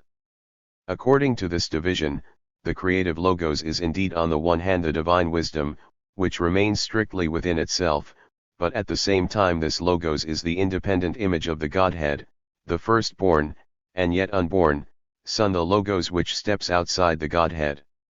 He is a mediator of a sort that belongs not less but all the more to the category of proto-man, to that which is really human in the world. He belongs to it and cares for it, and does so notwithstanding the fact that Philo himself does not call him Son of Man, any more than Jesus' disciples use this, his own most personal title, of their master that only happened later, under the influence of apocalyptic thought. Which leads us to the conclusion that this forward-stepping Son of Man can, on the model of the not so much pre-cosmic as out-and-out eschatological prophecy of Daniel, become completely active and visible only in the apocalyptic context of the returning Christ. Outside this context it cannot involve more than a description used by Jesus of himself in his effort to get to know himself. It is, admittedly, so strong a description, and it recurs so frequently, that all others pale into insignificance beside it, but this is precisely because it is the most eschatological description of all. This is so much the case that in apocalyptic literature the Son of Man, for all his pre-existence, and as opposed to the teaching of Philo, does not play any part in the creation of the world, precisely because he is to be the active principle at the end of time, active in the creation of a new heaven and a new earth, and not before. The lordly, majestic element of apocalyptic thought does, as we shall see, lead away from the innate humanness of the archetypal Son of Man, but there is still a long way to go to the later Hellenistic picture of the Kyrios Christos, who does not dwell among us, but descends upon us from on high. The category Son of Man resonates, in fact, on two planes, that of present-day life between man, and the total plane of future life. For the coming Son of Man must first of all pour himself out in the life of the gospel, but the equation Jesus equals Son of Man only reaches its climax within the framework of eschatology. That, finally, is where the mystery lies, the perpetual mystery no philology will solve, for it is in the end nothing less than the secret of Homo absconditus himself. We are its starting point, yet it remained among us as if in darkness. The title Lord Jesus did not yet exist. Jesus was not yet elevated and publicly proclaimed, like other princes. At the summit of the primitive community there stood the Son of Man, and him alone, not the Kyrios Christos with his utter otherness and opposition to men. Buzet, in his great work Kyrios Christos, opens up new ground in distinguishing the primitive Palestinian picture of Jesus from the cultic image of Hellenistic Christianity, and doing so on these very grounds of the difference between the titles Lord and Son of Man. Even in the relatively late Yuan 9 writings the title Kyrios is lacking, perhaps it is intentionally avoided. Instead the Son of Man speaks always in the Philadelphic terms commensurate with his topos, even when he is already touched by the halo of future glory, and his topos is not theodynastic, and therefore not theocratic either. He speaks to men as the vine speaks to its branches, "You are my friends. No longer do I call you servants, for the servant does not know what his master is doing." These writings, in fact, place the disciples, with all their piety, so close to Jesus that they solemnly reject the expression servants of Christ, and, obviously for the same reason, perhaps concealed opposition to Paul, avoid the title Kyrios. It cannot, of course, be denied that the Son of Man, raised upon high, and unveiled apocalyptically, is thought of in the Gospels as a judge, coming in the glory of the Father, surrounded by angelic hosts, an awesome vision, not of the Hellenic or Byzantine Church, but of the primitive community. But the important thing to remember in the face of this already enthroned majesty is that the real Son of Man is not lost here. Even in his elevation, he is not subsumed into some Dominus Maximus triumphans, but thought of still in the image of the shepherd, separating the sheep from the goats, or, above all, in the image of the lamb which, in the full blossoming of apocalyptic thought, is the lamp which alone illuminates a heavenly Jerusalem. So, even in the incipient church of a cultic God, of an hypostasized Kyrios, where the figure of the Lord Jesus is unmistakable, his a priori antecedent, the Son of Man, is still retained, and retained recognizably as the a priori of what alone can call itself the mystical humanum. For those were the terms of his debut, the terms by which he said not only I and the Father are one, but also if you did it to the least of my brethren, you did it to me. Only in later Hellenistic Christianity was divine cultic status granted to the imperial figure of Kyrio Christos, which appeared alongside the apocalyptic Son of Man, and then began to take its place. When that happened, the Son of Man passed over to the poor, to those who inwardly, and above all outwardly, kicked against the realm of the on high, where there was no room for man. It passed to the heretical brethren of the common life, of goodwill, of the freedom and the fullness of the Spirit. And it passed to Thomas Munzer with his Alstedt sermon on the vision of the Son of Man in Daniel, and on Jesus the true cornerstone, whom the builders rejected. Meanwhile the Kyrios Christos God admirably suited the purposes of those who would reduce the Christian community to a sort of military service of their cultic hero, with the inevitable consequences in terms of allegiance to worldly rulers whose authority, according to Paul and others, is likewise from God. It may have seemed that the future belonged entirely to this Kyrios, but the only future to do so was that which lay under the hand of church and state authorities. The other future, the dawning of the better age, belonged to the early community and to its Son of Man. This future has, to put it mildly, been a constant stone of contradiction to Christianity with its Lord Jesus, a stone which Christian hypocrisy has always tried to hide. For even if the Lord Jesus figure did set himself up as the official Son of God in the place left by the Son of Man, he did so, despite everything, despite the official myth of sonship, not as Kyrios, but once again as Son of Man. Deus homo factus est this final twist to the biblical Exodus, making it an exodus from Yahweh, too, transformed his triumphant day at the end of days into the unveiling of quite a different face, the face of man, and of the Son of Man. And this was true even for Paul. Or again, if earlier eschatology had foretold the coming of God, Christian eschatology foretold the parousia of Christ. That is the Bible's last and greatest word on the topos Son of Man, a topos which is not even anti-theocratic anymore, but just untheocratic.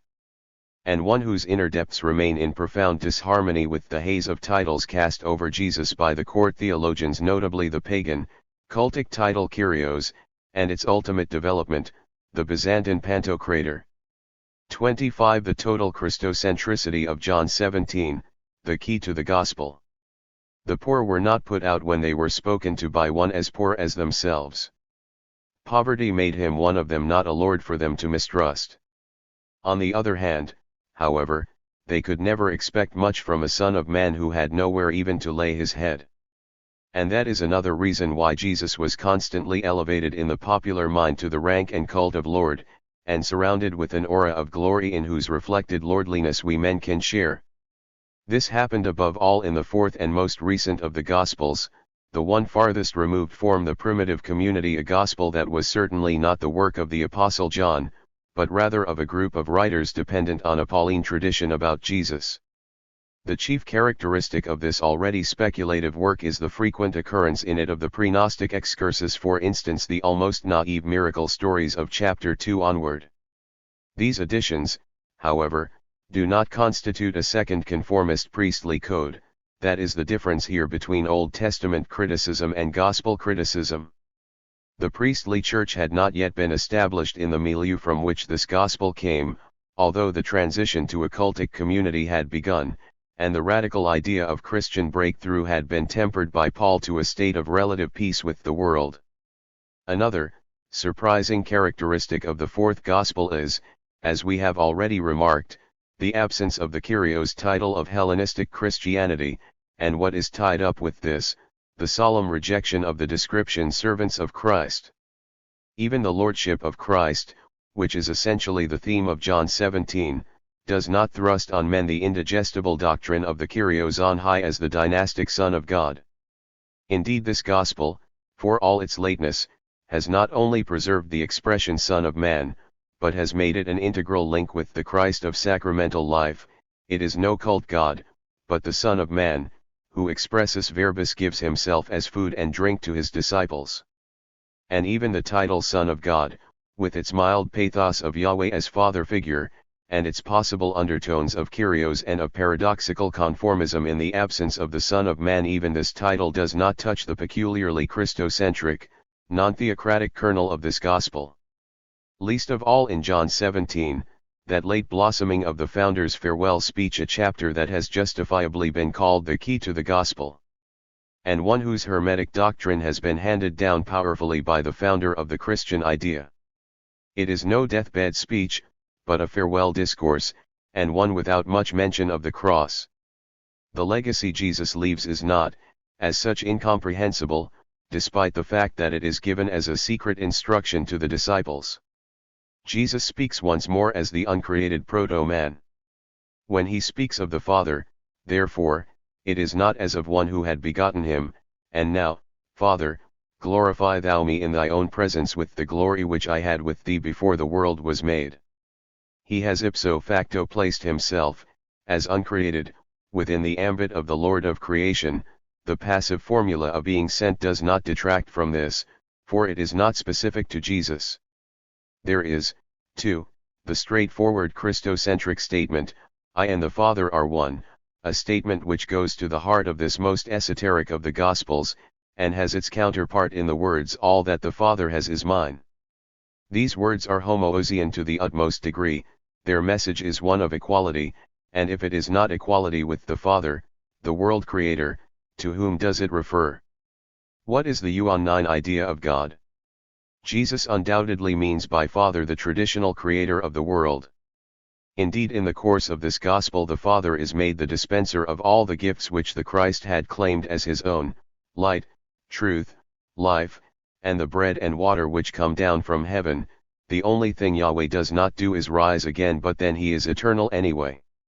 And yet all this is really no more than window dressing, for Jesus, from the very word go, says that he is himself the light and life of the world.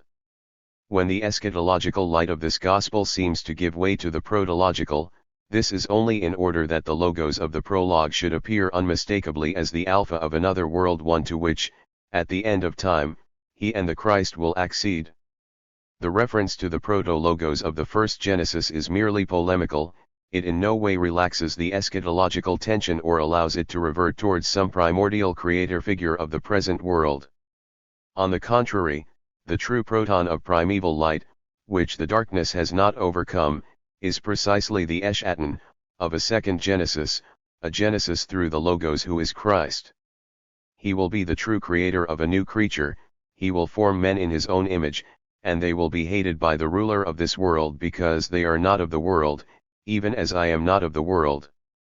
The Logos/Son of Man is, with his veiny creator Spiritus, set clearly apart from the Deus creator, and the dualism of the two of them begins. It only just begins, for in this farewell speech the purely transcendent, a cosmic, nirvana-like motif of eremitical flight does not as yet appear, despite, or rather because of the departure of the disciples from their allegiance to the so-called ruler of this world. Not that the world is in itself finished and done with, for the disciples are sent into it as into the arena of history, and the Paraclete, too, will eventually appear in this arena, though not in the eon of this world. For all this, however, there is still a peculiar dualism in Christ's farewell discourse, a dualism in the idea of God in that very figure of the Father through which the homoousios is so strongly asserted. This, at last, is the decisive point which makes the fourth Gospel a key to the Gospels. This is the focal point of opposition to the idea of God as Lord. The following passages speak for themselves. They refer in the end to that other theophany, in the person of the Son of Man, and to a God who is by no means unknown to the heathens alone. They do not know him who sent me, and they will do this because they have not known the Father, nor me. Father, thou hast given me thy love, before the foundation of the world. O righteous Father, the world has not known thee, but I have known thee, and these know that thou hast sent me. I made known to them thy name, and I will make it known, that the love with which thou hast loved me may be in them, and I in them. These passages are concerned with the naming of a name which belongs to the category of Exodus, a name as yet unknown even to the Jews, one that is indeed not opposed to the ideas of the prophets, or of Job, or even of Asher, but which, for all that, deals a blow to every sort of lordly picture of God, striking at the very heart of its Kyrie. The reality of the ancient hypostasis of lordship was not totally denied in the presence of the disciples, that is true, but the opposite of this hypostasis, the new Exodus figure, could not have been made clearer, or brought closer, to the laborers and heavy laden, the degraded and the despised. It was as in the Our Father, where the name which is hallowed, the name of him who is in heaven, is very different from the one that is usually the object of such lofty praise. The power of real hallowing and the standard of real godliness is sought elsewhere, not in theocratic terms, but in the terms of Christ-like goodness among men. Forgive us our trespasses as we forgive them that trespass against us, that is the model for the age-old jealous God. The name here hallowed is, then, the name of one like Christ in the homoousios sense, in the sense, too, of the Paraclete who, in Christ's last testament, is designated the helper against the ruler of this world. Until the parousia comes, the Spirit of truth will be there to testify to Christ, not to the old religion with its fear of the Lord. And his words will have come from Christ, not from any theocracy, nor from the heavenly Father's cherished throne of grace. I have yet many things to say, but you cannot bear them now. When the Spirit of truth comes, he will guide you into all the truth, for he will not speak on his own authority, but whatever he hears he will speak, and he will declare to you the things that are to come. He will glorify me, for he will take what is mine and declare it to you. All that the Father has is mine, therefore I said that he will take what is mine and declare it to you. These are indeed words of the dead Christ down from the edifice of the world, that there is no God, none, that is, apart from what is mine. There may well be Persian, and even pre-Manichaean influences at work in these key passages of the fourth Gospel, but that was the privilege of this latter-day Zoroaster. For the Spirit of truth, from whom the Paraclete will take his words, is not a falsifying, but a deeply penetrating interpolation, reaching to the heart of the hallowing of God's former name. Which is why, later on, from the time of Origen to that of Joachim of Flores, this Spirit could inspire the heretical mysticism of a third Gospel, an age of the Holy Spirit, lying pregnant in the world after the age of the Father and that of the Son. Such was the scope and power of Christ's entry into the formerly theocratic realm of the on high, where no man trod, least of all one who was man in truth, or, in the words of another biblical formula emphasizing the specifically Christological element of radiant recognizability, one who was man with unveiled face. In this way, then, the enigmatic expression Son of Man brought home to their resting place in an equally hermetic humanum the treasures once squandered on an hypostasized, paternal heaven. For the words with unveiled face refer not only eschatologically, but also apocalyptically to our real identity as men. They uncover what was always pointed at, and reveal it as the universal kingdom of the Son of Man. The fourth Gospel joins the old theme of the day of Yahweh at the end of time to a parousia of Christ, the Son of Man, a figure who stands alone, without Yahweh, Akyrios and Atheos, at once in the true sense of Kur Deus Homo. Jesus gave his last discourse as a secret instruction to the disciples. There is perhaps one sentence, a sentence of Augustine's, which heard these words truly as inner sentiments coming at last into the outer world, and as outer sentiments able to reflect the inner man. It runs, Dies septimus nos ipsi erimus. This is, of course, no more than an ideal horizon to the constant interchange, and constant support, of our tasks both proximate and ultimate, saving the former from blindness, the latter from emptiness. But Christianity, the heir to the longed-for Exodus, has, with these words, staked the best claim to be man's home. Often, alas, merely to be a haven of consolation for those who take flight from the real issues. But even then, when things are seen in perspective, how much better oriented a haven than others which are easier to gain, including that of the outsider.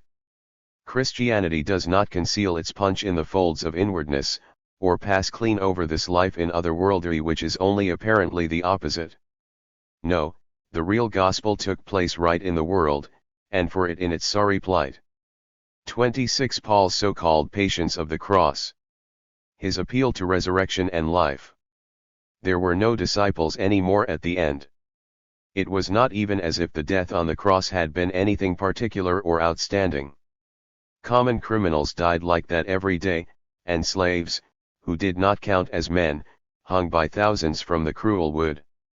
That, we can be sure, is not what the disciple, or the legendary shepherds out in the fields, understood as good news.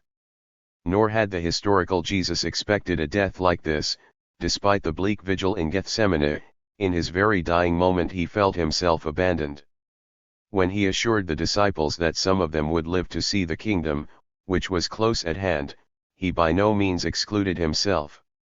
The new Moses did not envisage death on the threshold of Canaan, least of all death as the Messiah, with the good news in his hand. To the disciples nothing could have been clearer than that the king had been defeated by the gallows, the life-bearer by death. Even his miraculous cures, indeed these more than anything else, pressed home the question as to why this healer of the blind and raiser of the dead could not bring himself down from the cross. But illusionary wish fulfillment, and paradox, did more there than move mountains, more than merely transform a mean and cruel death into a mighty victory. The living and undefeated Jesus was 3 times denied by Peter, by the same Peter who had in Caesarea been the first to say "Thou art the Christ," only to withdraw now in cowardly disillusionment. But later, after the catastrophe, when Jesus was no longer present in the flesh, Peter was to die the proud death of a martyr, and countless others followed him. There were, it is true, stories about an empty grave, and about a youth in white garments standing nearby, and there were the very lifelike appearances to various disciples at Emmaus and at the Sea of Tiberias. But in this age when belief in ghosts was general and almost taken for granted, were these apparitions really something special, something reserved to the Lord?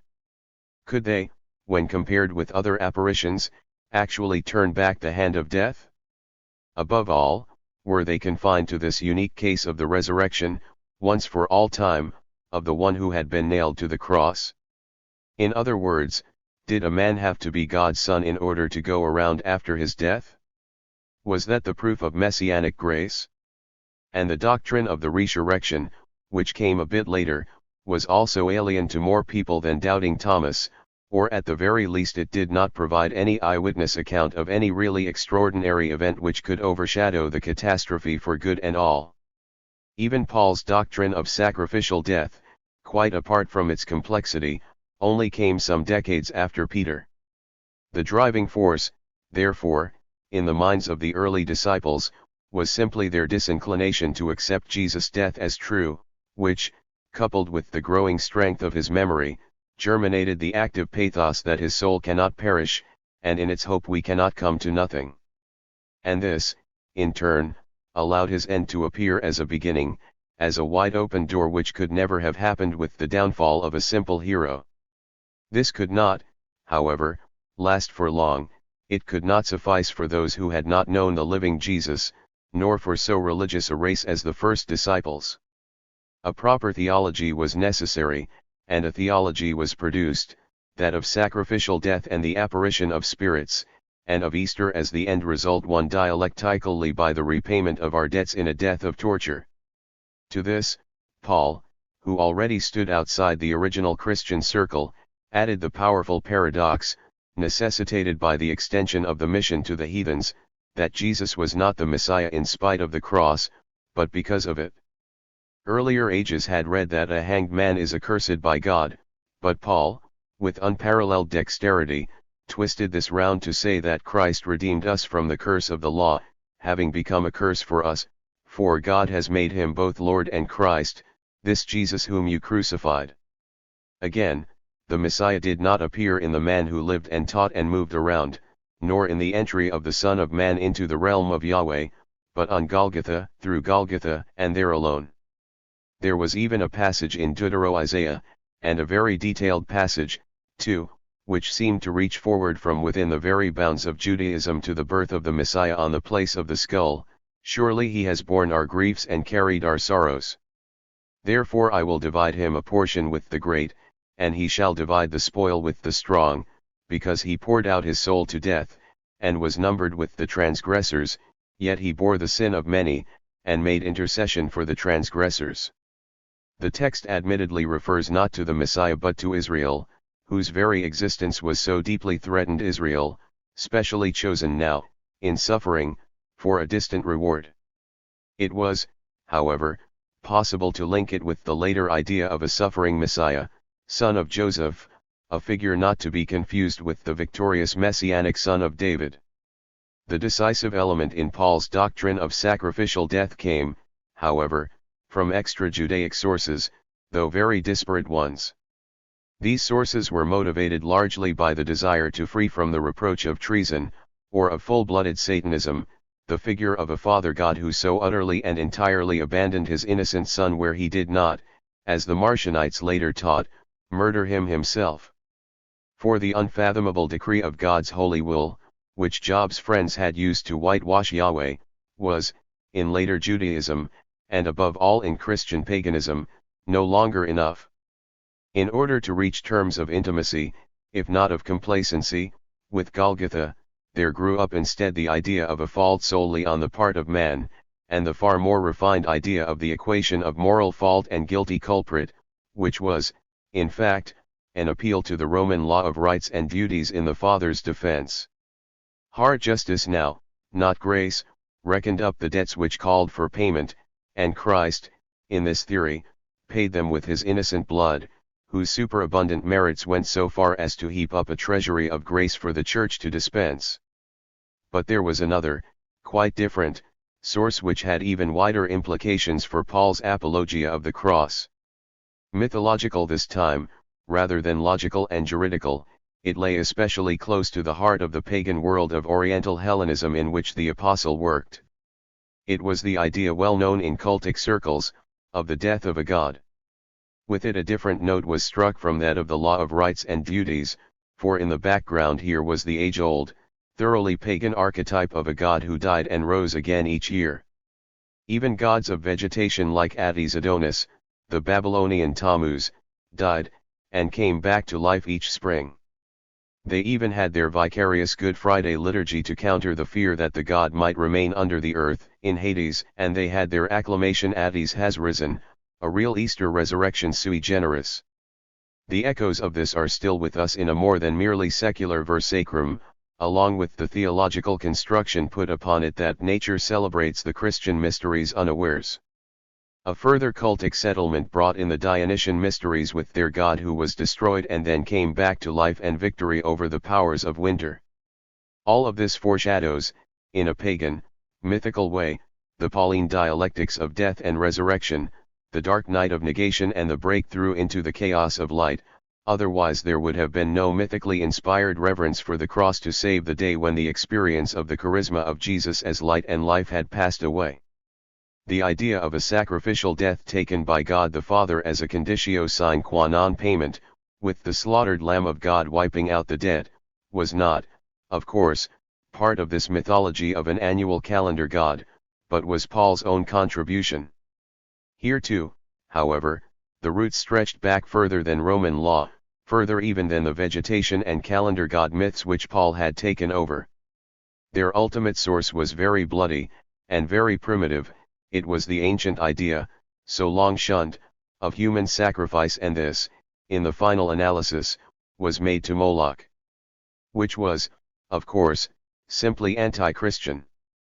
But that was the price Paul paid for his new mission text, that Jesus was not the Messiah in spite, but because of the fact that he ended up on the cross. The gentle lamb was very roughly slaughtered in this doctrine. As though the God who stood over him was a God of simple fear, only to be appeased with bowls of blood. The regression to barbaric times and usages is gross indeed, and even more astonishing is the regression from hallowed be thy name to this barbaric conception of God. It cannot be explained by any infectious memory of remote national customs either. The king of the Canaanites had indeed sacrificed his son in times of national peril, so had the Phoenician king. But their Moloch would have been thought of now as a very strange being. Indeed, Jesus certainly did not invoke him.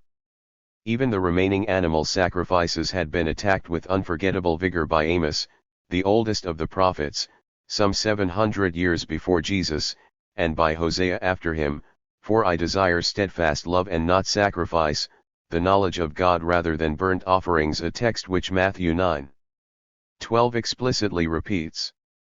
And, so far as human sacrifice was concerned, it could no longer appear with a clean conscience in a liturgy which hallowed the name of God, for the sacrifice of Isaac had been refused, however much that incident may have been interpolated.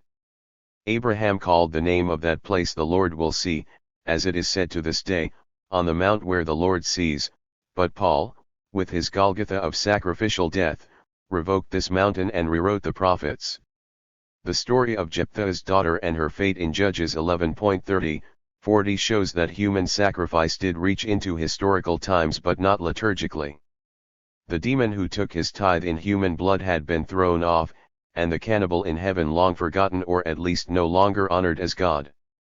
It was all the more extraordinary, then, that he should reappear behind the Pauline theology of rights and duties, accepting the satisfaction made by Jesus' self-sacrifice. Marcion, who generally admired Paul, reduced this doctrine not without justification, to an upside-down belief in Yahweh. Jesus did indeed die as a victim, but as the victim of what was a murder from the very first, the work of the evil that is in the world. And Origen, that heretic among the ranks of the fathers, could find it comprehensible, to say the least, that Satan, rather than Yahweh, should be thought of as the one who received the ransom money of Golgotha. How different from all that is the love of the Son of Man when he gives his flesh and blood to his brethren at the Last Supper, after the Lord's will must be done. How different this is from the will of a remorseless creditor arranging the payment of his debts and collecting the money of the Lamb whom he sends to the slaughterhouse. It goes without saying that this merciless doctrine, thought up as the justification of the cross, does not touch the actual resurrection myth at all, for this myth, with its wish mysterium, could live happily without any need for torture or execution. The lonely death with its unbearable negation was sufficient to nourish the longing for an Easter faith, just as while Jesus walked on earth this faith found nourishment in his light and life, in the sign formed by the Christ himself. The motive and the effect of the doctrine of sacrificial death was, in fact, so far as an overlord exacting payment in bodies, lives, and blood was concerned, something far more earthly than any consoling thoughts for death, or any resurrection. And it is this that explains the regression to the Molochism of former ages, or rather this that saw political and ideological reasons for allowing such a regression to take place, a regression from a concept of Yahweh which had long ago been humanized. This facet of Paul's thought stretched far beyond Luther to complete its destructive work, for its aim was to break the subversive element in the Bible once and for all, with the myth of the victim lamb. It was to be a sanction for the so-called patience of the cross, so praiseworthy an attitude in the oppressed, so comfortable for the oppressors, a sanction, too, for unconditional and absolute obedience to authority, as coming from God. Every theology of hope which might have placed itself in the front rank of change opted instead for conformity when it accepted these ideas, an acceptance whose convenient passivity broke the fine edge of Jesus' own hope, which had led all through his life, right up to the cross. All this with reference to those Pauline passages about the cross which do not belong to the quad ego, and belong even less to the rebellion against dialectics than to that against apologetics. Suffering and the cross is the Christian lot. That was Luther's gloss on the subject. In short, Paul's political commandments from the cross would, even in the political sense, be groundless, without his regressive doctrine of sacrificial death, and the corresponding regression in his concept of Yahweh. This regression pervades even the pathos of his doctrine about change, salvation, and newness of life, and his mighty antitheses about the law. He says in this context, "Let every person be subject to the governing authorities, he who resists the authorities resists what God has appointed, and later he adds a quite intolerable parallel between slave owners and the Lord Jesus Christ. Slaves, obey in everything those who are your earthly masters. Whatever your task, work heartily, as serving the Lord and not men. The patience of the cross could not have been more expedient, especially now, in the continued delay of Christ's return. And yet there was another side to the man of sorrows, the victim sacrificed to Moloch. There was the massive, and equally Pauline, stress on the manifestation of an image of incorruptibility in a radiant earthly Jesus. The apostle of the Gentiles, fresh from his paymaster tricks and despite his adoption of vegetation god mythology, could propose to his followers the idea of baptism in the death of Christ, a death which was more than death. Speaking always in terms of phos kai zoe, the light and life of the anointed Jesus, he prepared their minds to receive a highly unempirical and speculative wish mysterium, a joy mysterium such as had never before been known. If for this life only we have hoped in Christ, we are of all men most to be pitied. But in fact Christ is risen from the dead, the first fruits of those who have fallen asleep. For as in Adam all die, so also in Christ shall all be made alive. This was not, it is true, of much help to the laborers and heavy laden in their life of misery, and above all in their struggle against those who were responsible for that misery in a more real way than Adam. But it did try to conjure up an element in man which had so far not been grasped, an element which lay, as it were, beyond the reach of the jaws of death, inasmuch as man himself is extraterritorial to that realm. Paul's doctrine about Christ, based on an anti-death mystique whose roots lay further back than any mere highlighting of the harrowing nature of death on the cross, was in this way an effective force against the phobia of nihilism, which had just then begun to show itself in late antiquity. It was a tribune of humanity, sent out against the hardest of all forms of anti-utopianism that we encounter in our present supremely heteronymous world, sent out in the face of death. 27 Resurrection, Ascension, and Parousia, wish mysterium in spite of sacrificial death. Goodness lived on, perhaps it was unforgettable. But behind all this there was the saying that the kingdom was close at hand. So when it did not come and did not come, its place was filled by three aspects of that invisible realm into which Jesus was presumed to have departed. The first of these earthly, supra-earthly mysteries was the resurrection, the second was the ascension, and the third the parousia. The resurrection men talked about did nothing to help Jesus down from the cross, but it was calculated to help him up out of the grave which awaits us all. And that was interpreted as a different, more introspective, occurrence than the common and merely external ascension of some vegetation god, which was the source of Easter. For the Jesus who was given such prominence as the first fruits of those who have fallen asleep and who now reawaken, was not a god at all, but one of us. Even at the Last Supper he was dispensing to us for the first time the pharmakon of our own immortality. But now the second mystery, the ascension, tore Jesus away from man's estate again. A sort of ennoblement from on high removed him far from the world of men, as a veiled Kyrios/Son of God, a super Hercules in a super firmament. The Gospels themselves made light of this ascension, Mark 16:19 and Luke 24:51 give very brief reports, when compared with the good news of the resurrection. The first real report is that of Acts 1:9-11, where the ascension takes place, like the second coming, on a cloud, bringing to an end the 40-day-long intercourse of the risen Jesus with the disciples, who had believed him to be among them in a bodily way. Apart from reminding one of Hercules, the story also has biblical overtones, recalling the ascension of Elijah with horses and chariot of fire, which was equally abrupt in its separation from Elisha. But this story, too, is of the dynastic solar variety, with the chariot of a sun god and the general style assumed by ascending heroes when they quit the earth. The ascension phenomenon also fitted in well with the very lightly drawn figure of Christ, which now came on the scene in the form of Docetism, the doctrine that Christ's body was only an appearance, which he had already shed before the crucifixion, and his death only a mask. His pure and immaculate pneuma, clad in white, had already stepped aside to a place where it could even look on now in contempt. The doctrine made use of a curious little passage in the Gospel of Mark on the subject of Jesus' arrest, and a young man followed him, with nothing but a linen cloth about his body, and they seized him, but he left the linen cloth and ran away naked. According to the Docetists, this youth was the real Christ, who did not, therefore, go to the judgment house at all, nor to death on the cross. It was all the easier to bring out the same non-human pneumatism in the Ascension, and to make sense of the way it revoked the notion that Christ had come among us in the flesh, and the whole notion of the Son of Man. In the final analysis, though, the Ascension was not, in the minds of the faithful, the disappearance of one who was not, for them, a Lord at all. This whole build-up of a purely spiritual higher being, with its peculiar pathos of a spatial on high, was in the end no more than a facade for something which, far from being noble, actually broke in on the on high. Jesus' words, "The Father and I are one," took on in this context their true sense of simple usurpation. The Son of Man not only broke through the myth of the Son of God, but also through that of the throne at the right hand of the Father. Now a tribune of the people sits upon that throne, and so revokes it.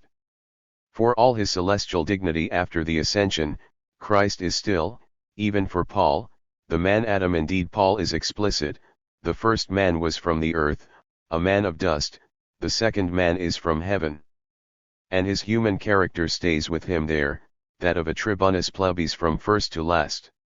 The enduringly anthropological nature of the New Testament picture of Christ is made clear in the very book which deals most speculatively of all with the Ascension myth, the letter to the Hebrews. If the Gospels had neglected the Ascension, this letter puts it in the central place, for Christ has entered, not into a sanctuary made with hands, but into heaven itself, now to appear in the presence of God on our behalf. The former sanctuary of God has passed over into the heavenly Jerusalem, even if this is still a place where innumerable angels gather.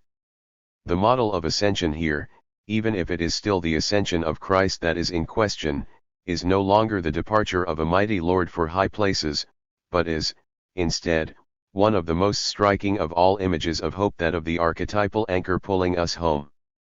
We have this as a sure and steadfast anchor of the soul, a hope that enters into the inner shrine behind the curtain, where Jesus has gone as a forerunner on our behalf. So much for the other side of the second of the wish mysteria, the side of the tribune, and intended liberator of the people. Or, as another letter of Paul would have it, quoting the Psalms on the subject of this ostensible ennoblement, he ascended on high and led captivity captive. Christ's office was all the more clearly that of tribune, for here Paul ascribes to him what Psalm 68:18 ascribed to the chariot of Yahweh. Christ was to take over what had come to be seen more and more as the function of Yahweh, who, because of the sheer loftiness of his throne, could no longer fulfill it himself. This function had, for a long time now, been thought of in the sublime but euphemistic terms of the heavenly Tsar as the healer of Israel, "For I am the Lord your Savior and your Redeemer." Yet, despite the unique symbolic force of the Exodus, that image of Yahweh could make no headway against the hypostasis of unapproachable majesty. The Exodus and the conquest certainly lay behind the idea of taking captivity captive, for this was the annexation of the highest of all regions by the head of mankind, but in the fairy tale land of religion one had to turn a blind eye to the essential difference that the ascension myth with all its implications was a simple personification of man's hope, whereas the conquest had been as real as Canaan. On the other hand, while unrealistic, this myth of usurpation did aim to put the Son of Man in the place filled by an hypostasized on high, that was, in fact, its whole point, for it drove the consequences of I and the Father are one right into the realms of a long-credited transcendence.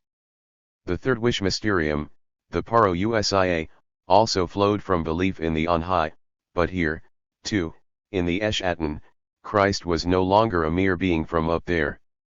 The Lord who rejected lordship was not only gazed after as he went, he was also expected to come back. Nor had the human element dropped out of his second coming, otherwise it would not have been a return of man's Jesus to mankind. He appears now, however, more as the avenger of Job than as the preacher of the Sermon on the Mount. Only for the laborers and heavy laden, the degraded and despised, will the second coming be a mild one, only for those who are more than prepared for it.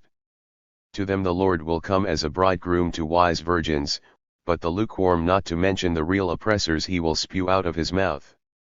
The parousia is, admittedly, in one way just a reversal of the old power structure rather than something really new, for the lowly will be exalted and the mighty brought low, and, above all, Christ will return as another archangel Michael sent down from the heavenly throne. That is how the faithful sometimes see it, as though the breaking into the on high had really done nothing to transfigure the Lord of hosts at all, for the Lord himself will descend from heaven with a cry of command, with the archangel's call, and with the sound of the trumpet of God. And the dead in Christ will rise first, then we who are alive, who are left, shall be caught up together with them in the clouds to meet the Lord in the air, and so we shall always be with the Lord. But in the end it is again the figure of the Son of Man that strikes the loudest note. Behold, I stand at the door and knock. If anyone hears my voice and opens the door, I will come in to him and eat with him, and he with me. There seems to be quite as much love here for the oppressed as there is justice for the evildoers and salvation for those who have been freed. Or, as the highly Christocentric interpretation of Jacob Boehme would have it, the same apocalyptic light which shines with anger on the wicked also lights the way to the wedding feast of the elect. Finally, the second coming revealed both the real point of the ascension myth and the full force of the reaction to it. The point of the myth was the transformation of heaven as the preserve of God into heaven as the city of man, the New Jerusalem. And the point of the reaction was that this heavenly city was to come down to man prepared as a bride adorned for her husband. The new heaven and the new earth were fully anthropocentric. The homoousios of Jesus has completely taken over the old paternal picture of God with its subordinate worlds of sun and moon, and the city has no need of sun or moon to shine upon it, for the glory of God is its light, and its lamp is the Lamb whose radiance thereby equals the glory of God. For this Christ was far more than any non-messianic founder figure, far more than Moses, or even Mohammed. He was not just similar to God, but equal to the very last degree. The Arians held to the thesis of mere similarity, but that would have ruled out any real entry of the Son of Man into the domain of the Father, any real equation of the radiance of the Lamb with the divine glory. So they were condemned, and the Council of Nicaea canonized the orthodox doctrine of Athanasius that Christ was homoousios with the Father, the doctrine which bestowed on him the most revolutionary topos any founder figure or any parousia had ever had. That is the light which dawns, and dawns inevitably, when the category Son of Man enters the mythical, but also mystical, wish mysterium, making the Christ impulse live even when God is dead. 28-second thoughts about the serpent, the Ophites.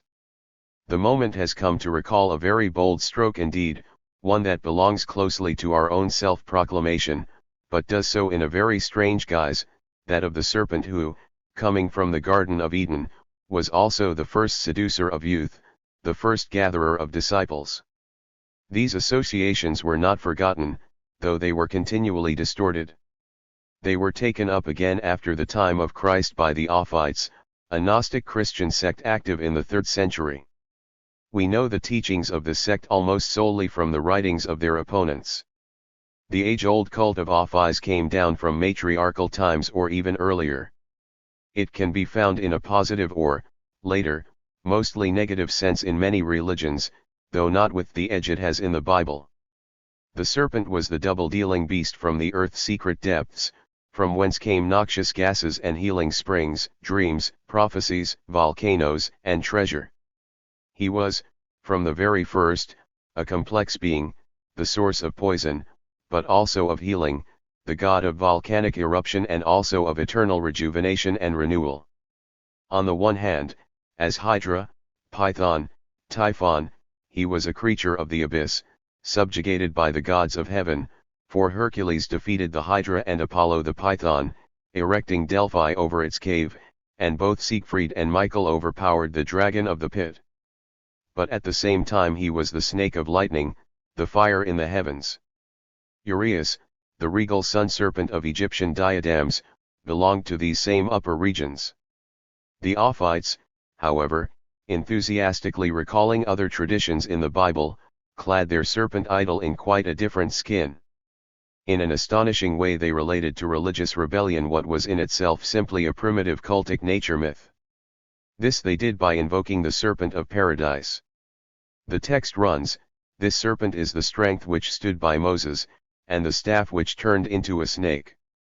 This all-comprehending serpent is the wise logos of Eve. That is the mystery of Eden, the sign set over Cain, that no one who found him might kill him. The serpent is Cain, whose sacrifice was not accepted by the God of this world, he accepted the bloody sacrifice of Abel instead, for the Lord of this world is well pleased with blood. And it is the serpent that in latter days, at the time of Herod, appeared in the form of a man. So none can be saved and rise again without the Son, who is the serpent. His image was the bronze serpent set up by Moses in the desert. That is the meaning of the words, and as Moses lifted up the serpent in the wilderness, so must the Son of Man be lifted up, that whoever believes in him may have eternal life.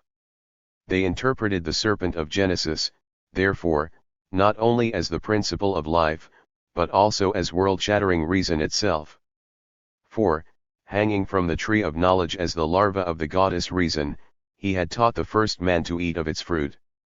Eritus sicut Deus science bonum et malum out through the gates of the garden of beasts where the real original sin would have been not to have wanted to be like God at all. But instead, what came on men was the wrath of their petty demiurge, even though, according to the Ophites, the tree of knowledge had bestowed on them the first fruits of emancipation.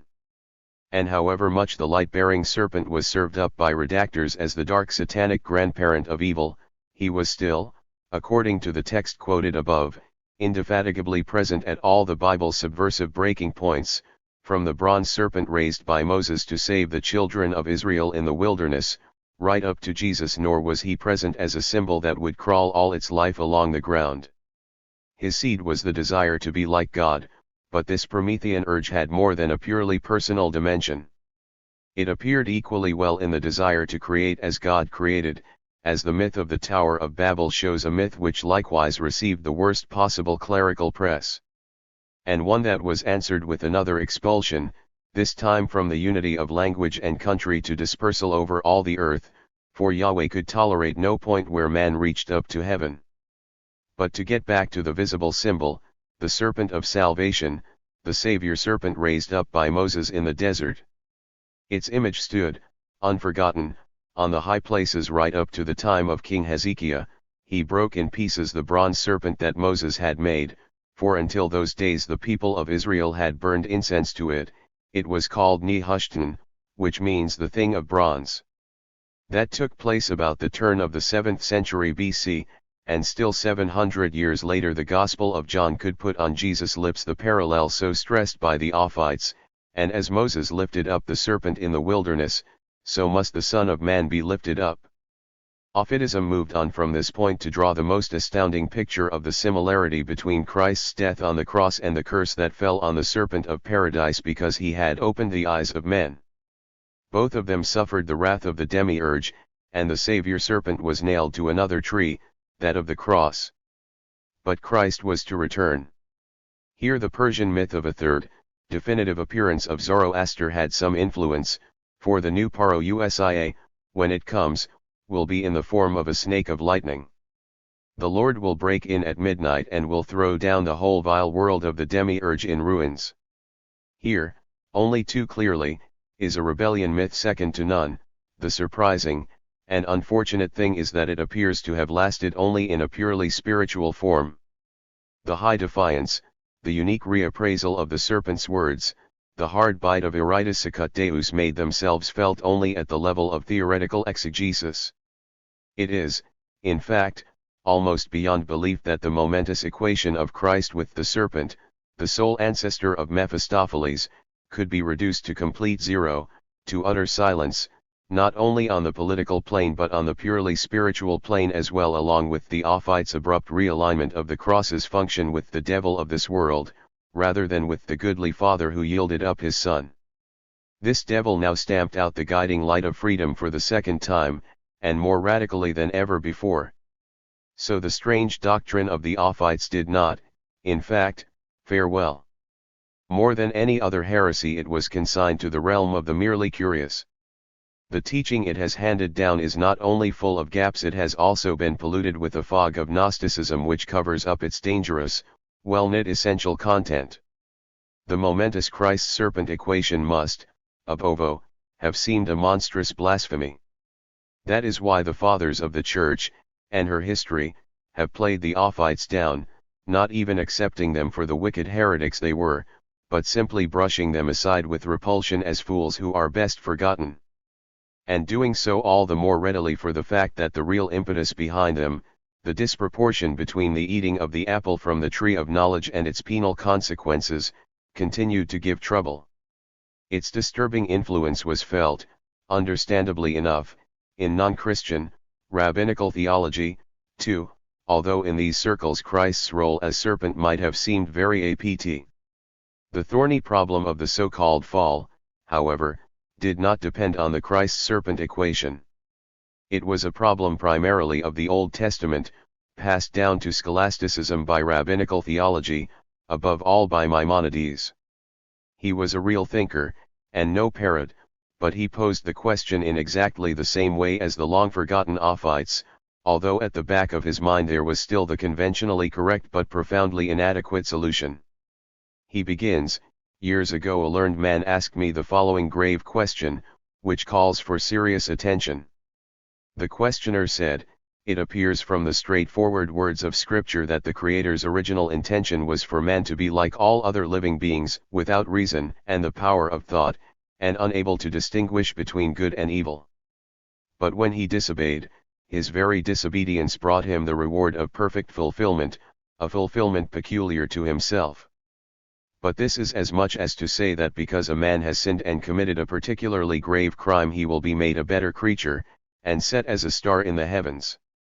The question passes over the punishment for the sake of the reward that is only too clear, but it does see the resultant state as the otherwise unobtainable reward of disobedience.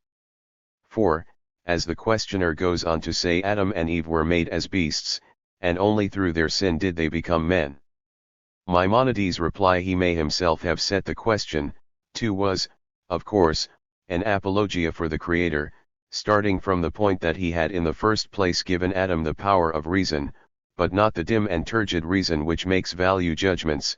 The power he gave him was non-sensual, non-effective reason, and this power fallen man had lost. His conclusion is thoroughly tortuous. That is why it is said, "You will be like God, knowing good and evil." It is not said, "Because you know or grasp true and false." For with unconditioned being there is no question of good and evil, but only of true and false. Atheism lived on, therefore, in the problem still posed, and posed perhaps ever more intensely, by Maimonides and by Aquinas after him, at least in so far as it gave the spur to a long overdue apologia for the God who outlawed knowledge. It was, of course, the question that lasted, rather than the futile, tortuous reply.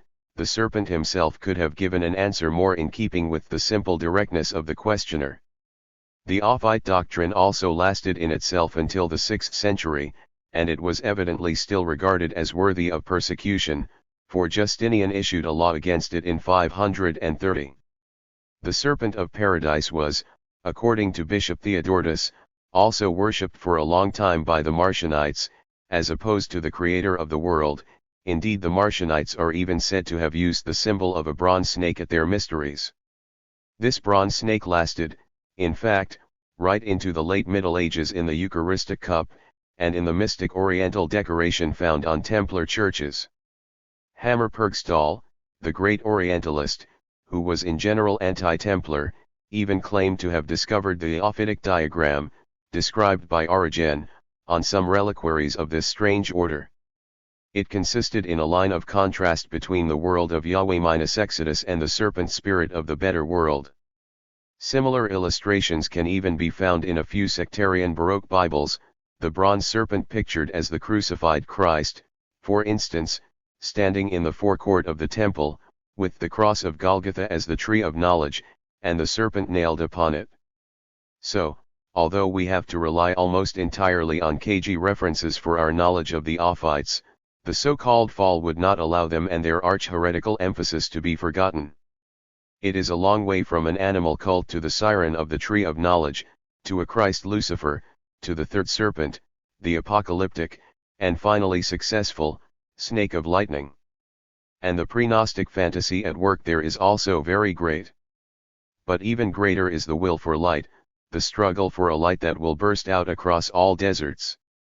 We can in the end repeat words which have a place in more than just the history of myth, words which have set their seal, in place of the Ophitic diagram, on all that we have been saying here. The serpent of paradise is the larva of the goddess reason. Fortunately, there is an element of reason present in the history of revolution. The seal of the serpent can still be seen. And not now as something strange, rather as something taken for granted. 29 Second thoughts about the Exodus light, Martian's gospel of an alien god without this world. And now the moment has come to recall another bold stroke, a doctrine not from the mainstream of the serpent tradition, but one, if possible, even more seductive. Martian lived about the year 150 in Rome, an embittered Christian, sharply opposed to the law of this world and of its creator. The key word to his work is antithesis. Antitheses was even the name of his book, which, though itself lost, has been half preserved in quotations by his adversaries. It is directed towards everything connected with the life of this world in its burgeoning and in its decay, against the well-being of the flesh, and against the death which goes with it. All is deformed, rotten from its so-called maker on down. Our own Father who, in his justice without grace, is a figure of unquestionable cruelty. In the long gallery of the Vatican Museum, leading to the library and the collection of sculpture, there is, among hundreds of inscriptions largely taken from the catacombs, one in the spirit of Martian. A relief shows the raised forearm and hand of a girl pointing upwards, but in an attitude far from prayer. Under it, in 3 stiff but pointed lines, are the words, O Procopus, I raise my hand against the God who tore me away, an innocent girl who lived to be 20, Pos.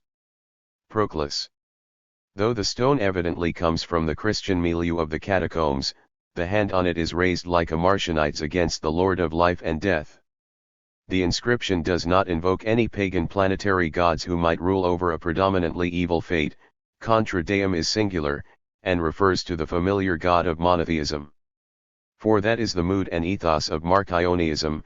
Contra Deum equals contra Yahweh as maker and lord of the world. Martian gave the word for a thoroughly Christ-conscious antithesis. He tried to break away for Jesus out of the Judeo-biblical framework of God.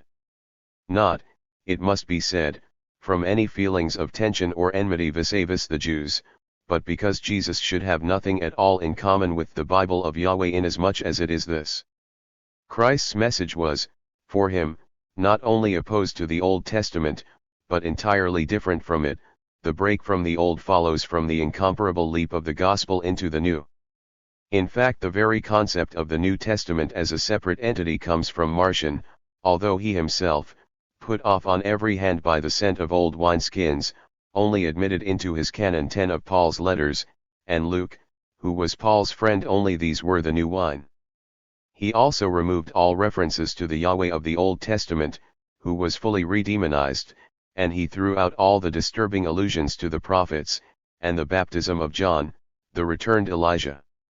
At the same time he aligned himself more and more explicitly with the Paul who was so emphatically antithetical in his approach, and consequently so opposed to the former law Paul, who had, in fact, spoken against Yahweh, if not as creator, then certainly as ruler of the world, and, to be even more precise, as lawgiver.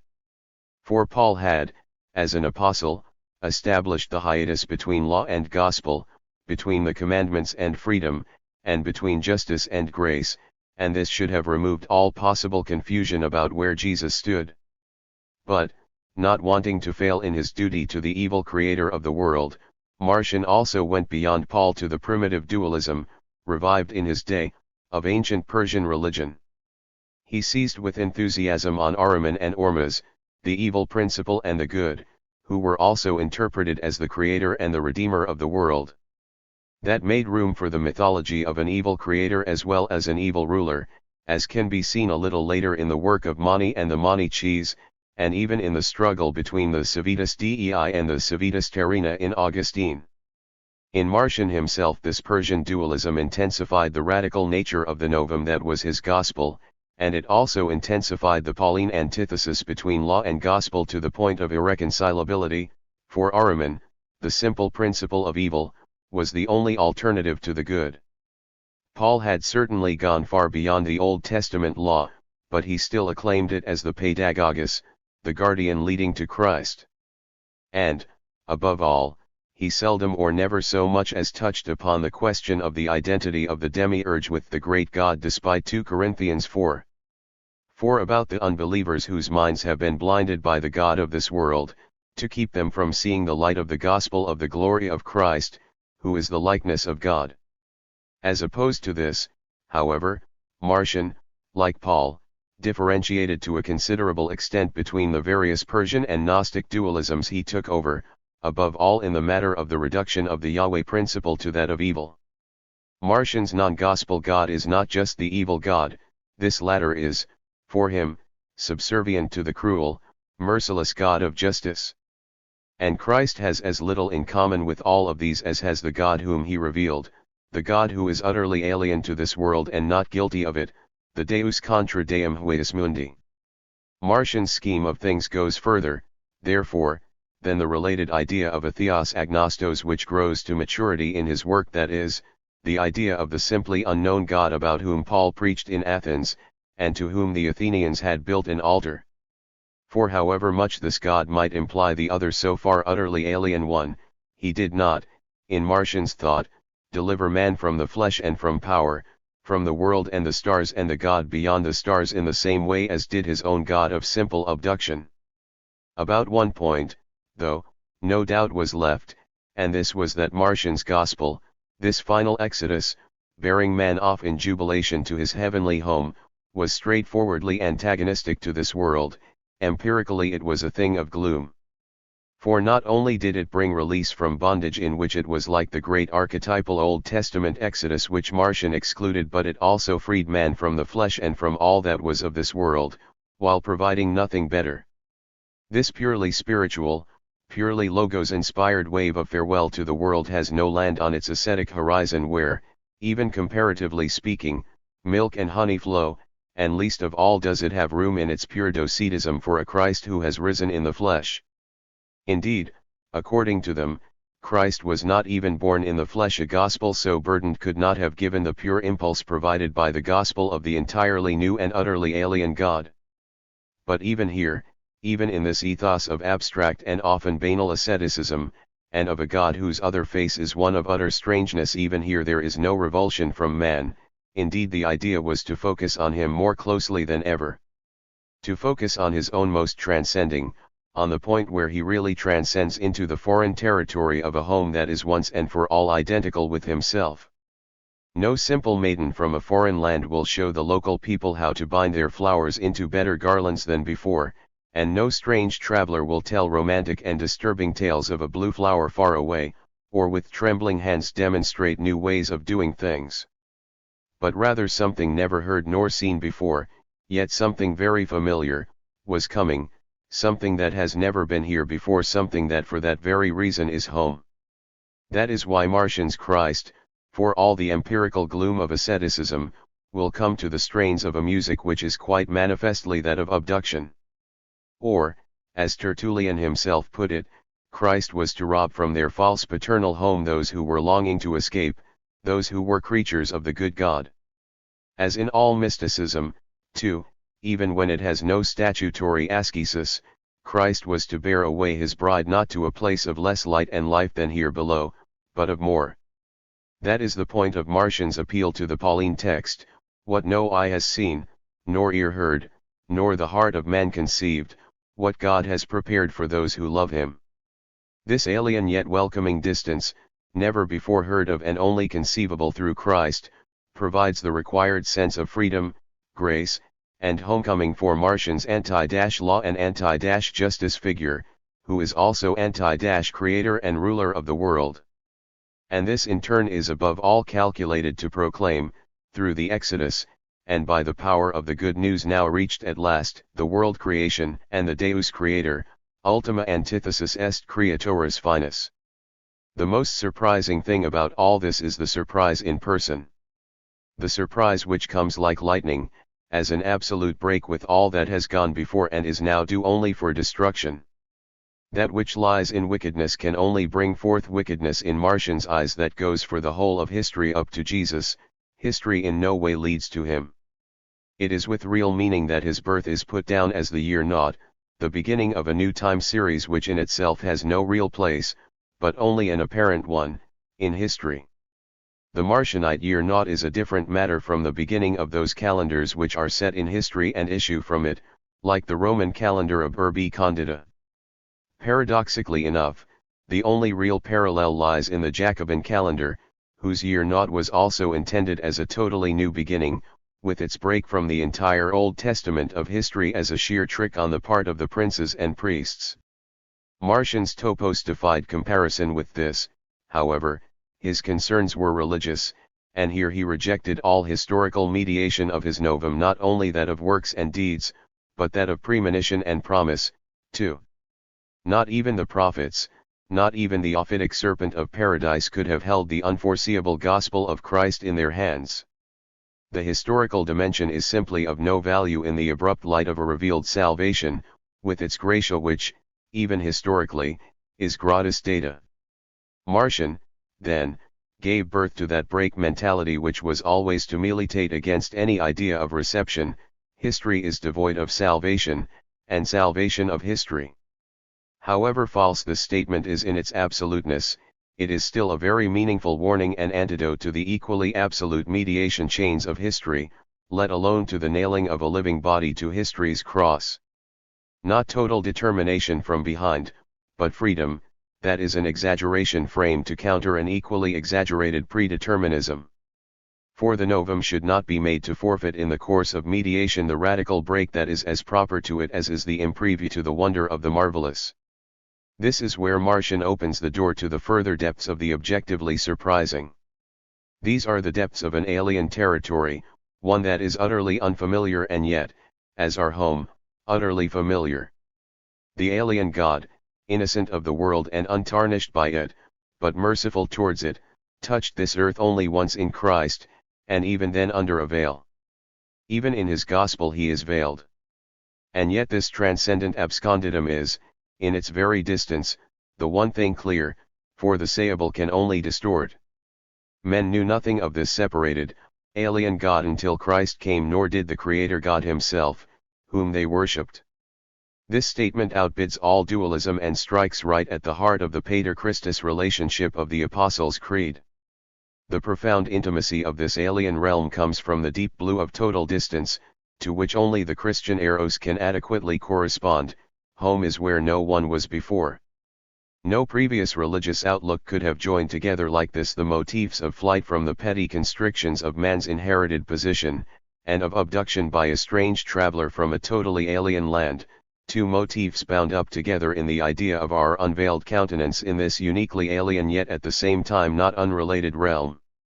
From the politico-historical point of view, of course, the notion of the totally unmediated absolutely new, absolutely alien is a lot of Jacobin nonsense. But in the early Christian sense, seen against the light of a latter-day soteriology, it was a different matter. Especially as Martian touched off inside us a streak of expectant yearning which makes it easier to believe in what has not yet come than in what has. So although one cannot speak of historical mediation here, one can perhaps speak of it in a psycho-eschatological sense. Christ, the Son of Man, has no God over him, that is certain. So he has no alien God over him, not even a particularly friendly, graceful one. The on high of Martian's Christ phantasm was a simple signal light, beckoning on the adipose. Aut logos aut cosmos. 30 The call before the door. There is a within that only broods and dawdles. As if it will hatch itself out like a hen, nothing more. But to ponder deeply and genuinely has something of the search about it. it is a call before the door that leads out into the open, that comes itself from the open. There is an out there present in it, one that, in its turn, calls enticingly, or just waiting for the door to open. One that, like our own within, is a state, or preponderantly a state, and not just an object which might not concern us at all. For an awful lot out there does concern us deeply. And that gives a certain value even to self-cultivation. So however much man's within may weave its own web, it cannot, because it is human, be entirely taken up in itself. It needs outwardness, it will listen to it and, in the end, will build there. 31 Orpheus. This property so peculiar to man cropped up even when the out there only seemed to need it in places. Only in a few things did man want to set himself against the way of the world, or could he do so? And in any case the world went its own way after absorbing into itself with careful moderation the morsel of ego magic. One need only think of the legend of Orpheus, above all of Orpheus as the bard of righteousness, though he does admittedly compel his hearers to listen and take note. For even in the legends only isolated things change out there, only from time to time can a note of self-will be heard to strike against the established order. The resounding ego of Orpheus compels the wild beasts, and even the trees and rivers, to come and listen. And with the power of his calm and gentle but already dying melody he penetrated into the immovable underworld, touching the heart even of the Furies. The will of Ixion stopped, and Eurydice almost stepped up into the light of day again. If one may say so, the Orphic school honored its legendary master because he was in a position to return from the underworld. The solemn consecrations were concerned with the removal of the fear which comes from an uncertain life and a doubly certain death. This saving flight, or escapist salvation, stood out as very alien in the otherwise so fleshly, worldly Greek milieu. And Orphic asceticism, with its abstention from this bodily world, was doubly alien to the enduring Greek spirit of this worldliness, above all with the Dionysian orgy in the background.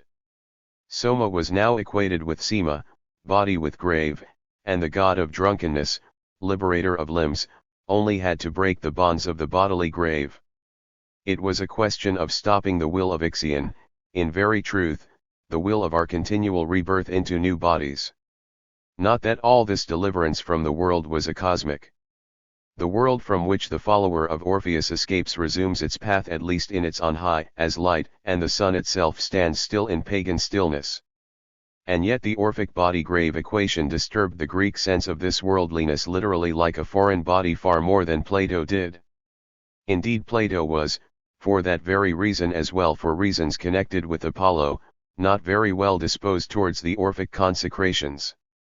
Though his ideas, too, with their outward show, left this world just as far behind, only to intensify it twofold high above, containing it in a heavenly way right up to the point of an idea of dirt, let alone of light. In all this the followers of Orpheus were trying out, long before Plato, the late Greek, tentatively Gnostic idea that the world was a prison, a place to be left behind. With the cry pa, be still, stop, uttered against the will of Ixion, the way of the world. But not in such a way that the word which breaks should die away in an acosmic vacuum. A remnant of the enduringly world-centered Greece is there to see to that, or rather, one that is of even remoter, pagan oriental, astro-mythical inheritance. And in that enchanted circle of external nature the human spirit had warmed itself for so long that it no longer wanted to rise out of it or could. 32 Exodus and Cosmos in the Stoics and in Gnosticism. For quite long enough the within was wont to retire, purely for its own sake, from the hateful world out there. Enclosing itself in privacy, with only rare excursions into and against the affairs of men. Wisdom of that sort was seldom persecuted. The Epicureans and, above all, the Stoics, counseled the quiet life, and advised against living in close proximity to circumstances over which one has no control. In its origins that is no passive counsel, but it was often in fact inspired by the cunning that seeks mere peace of mind, the cunning that, in the narrow confines of Stoicism, chose the false wisdom of resignation to the far-ranging look. and did so right up to the point of an entirely sham exodus, whose worldliness was already evident in the attitude of courtly Stoic circles that some things in the world gain more recognition from resistance than from conformity. A different, or at least more problematic matter, is the logos of the genuinely motivated wise man of Stoicism, who could turn far away from the world from which he came and with which, in the final analysis, by the very violence of his revulsion from it, he wanted to agree, for he sought an incorrupt world of nature, the city of a purely pantheistic Zeus. His bearing was upright now and his path was straight, though none the less natural for that.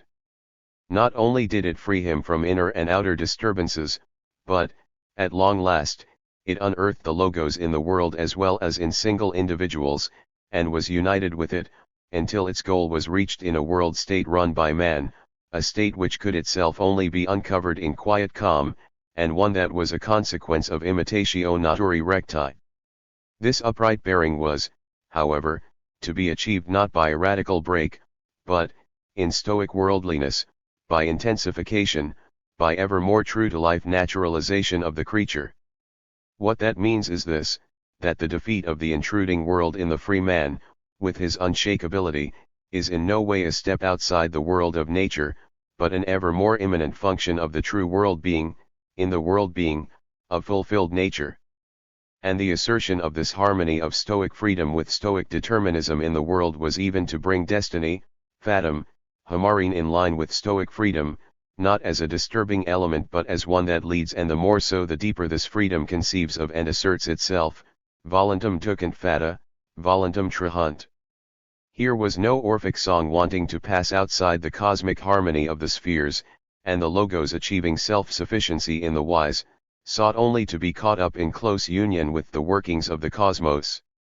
In this way, the human soul seemed in the final analysis to bear a close relationship to some omnipotent pneuma in the present, imminent, otherworldless world. The very hegemonicon within him which enables the liberated man to walk upright through the world, was taken to be an enduring part of the logos spermaticos, the world's seminal reason itself. The exodus was the more violent the worse things looked, the more fate was experienced as oppressive and antagonistic. Not that men rebelled, they were just discontented. They felt like prisoners. The soul seemed like a girl in some dreadful whorehouse, waiting only to be carried off, and for the way out to be shown her by the priest. Not least of all in the practice of death which, to the Gnostics, was a form of ascent, just as birth into this lower world was a fall. And the world traversed by the ascending, returning soul was, even in its truly cosmic, planetary heights, everything but the city of Zeus propounded by the Stoics. On the contrary, it was ruled by the planet spirits as by evil archons, real cosmocrators, and by a fate that was no longer the friendly one of the Stoa. It was even advisable for the departing soul to have a password ready for its heavenly journey, so that it could get safely past the evil planets who rule the world, the founts of cosmic trouble and of Hamarmene itself. And this Hamarmene has now become the inimical spirit of the dark astral myth. No longer is there room in the cosmos for the benign nature of the Stoa, or for a Stoic homology with nature. Not only the planets, but also the 12 constellations of the zodiac, were reckoned among the demons of destruction. The whole firmament was a devil's harness, the whole universe a tyranny. Sun, moon, and stars are together the sphere of fate, Hamarmene, and the devil is regent of the world. Hence the stop. In the face of determinism, right up to the point of a Gnostic Paul and his shaking the bars of this world of death.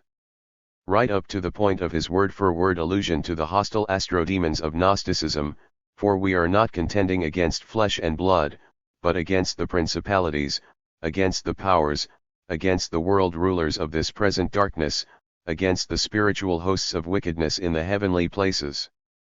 And the same cry reaches even to Augustine, whose Jesus turns away the head of the evil archons so that they can no longer look on man. Christianity is superior to pagan philosophy in that it bans the evil spirits to the heavens and frees the soul from them. Farewell, then, to the world. Nature is burst asunder by transcendence, both inside and out, or at least so it seems in Gnosticism. And yet in the last analysis even this doctrine, precisely as all transcending, could not leave the old topos of earth and heaven behind. For the ascent of the soul remained here, both from the point of view of evolution and from that of emanation, paralyzed, or at least confined to the categories of a highly mythical nature. This was so from Valentine right through to Jacob Boehme and Franz Baader, with a higher degree of physica sacra than the worldly Stoa with its Zeus nature had ever seen. For in this doctrine the moon and the sun lift the light of the soul out of this world, not just like demons, but like a sort of excavating machine pulling them up on high. And a particularly nature-oriented element of Gnosticism was the doctrine of emanations from the primordial light down into the world. This was tied up with the two sexes, and it pointed the way of ascent back to the primordial light, for it contained the moon and the sun, the female and male, coupled in constant syzygies at the various stages in the stream of light which poured out through the world. But none of this sun and moon magic, filling the heavens above a still diabolical harmony, went beyond the bounds of astral myth, notwithstanding all its sussum corda indeed, in the end, because of this.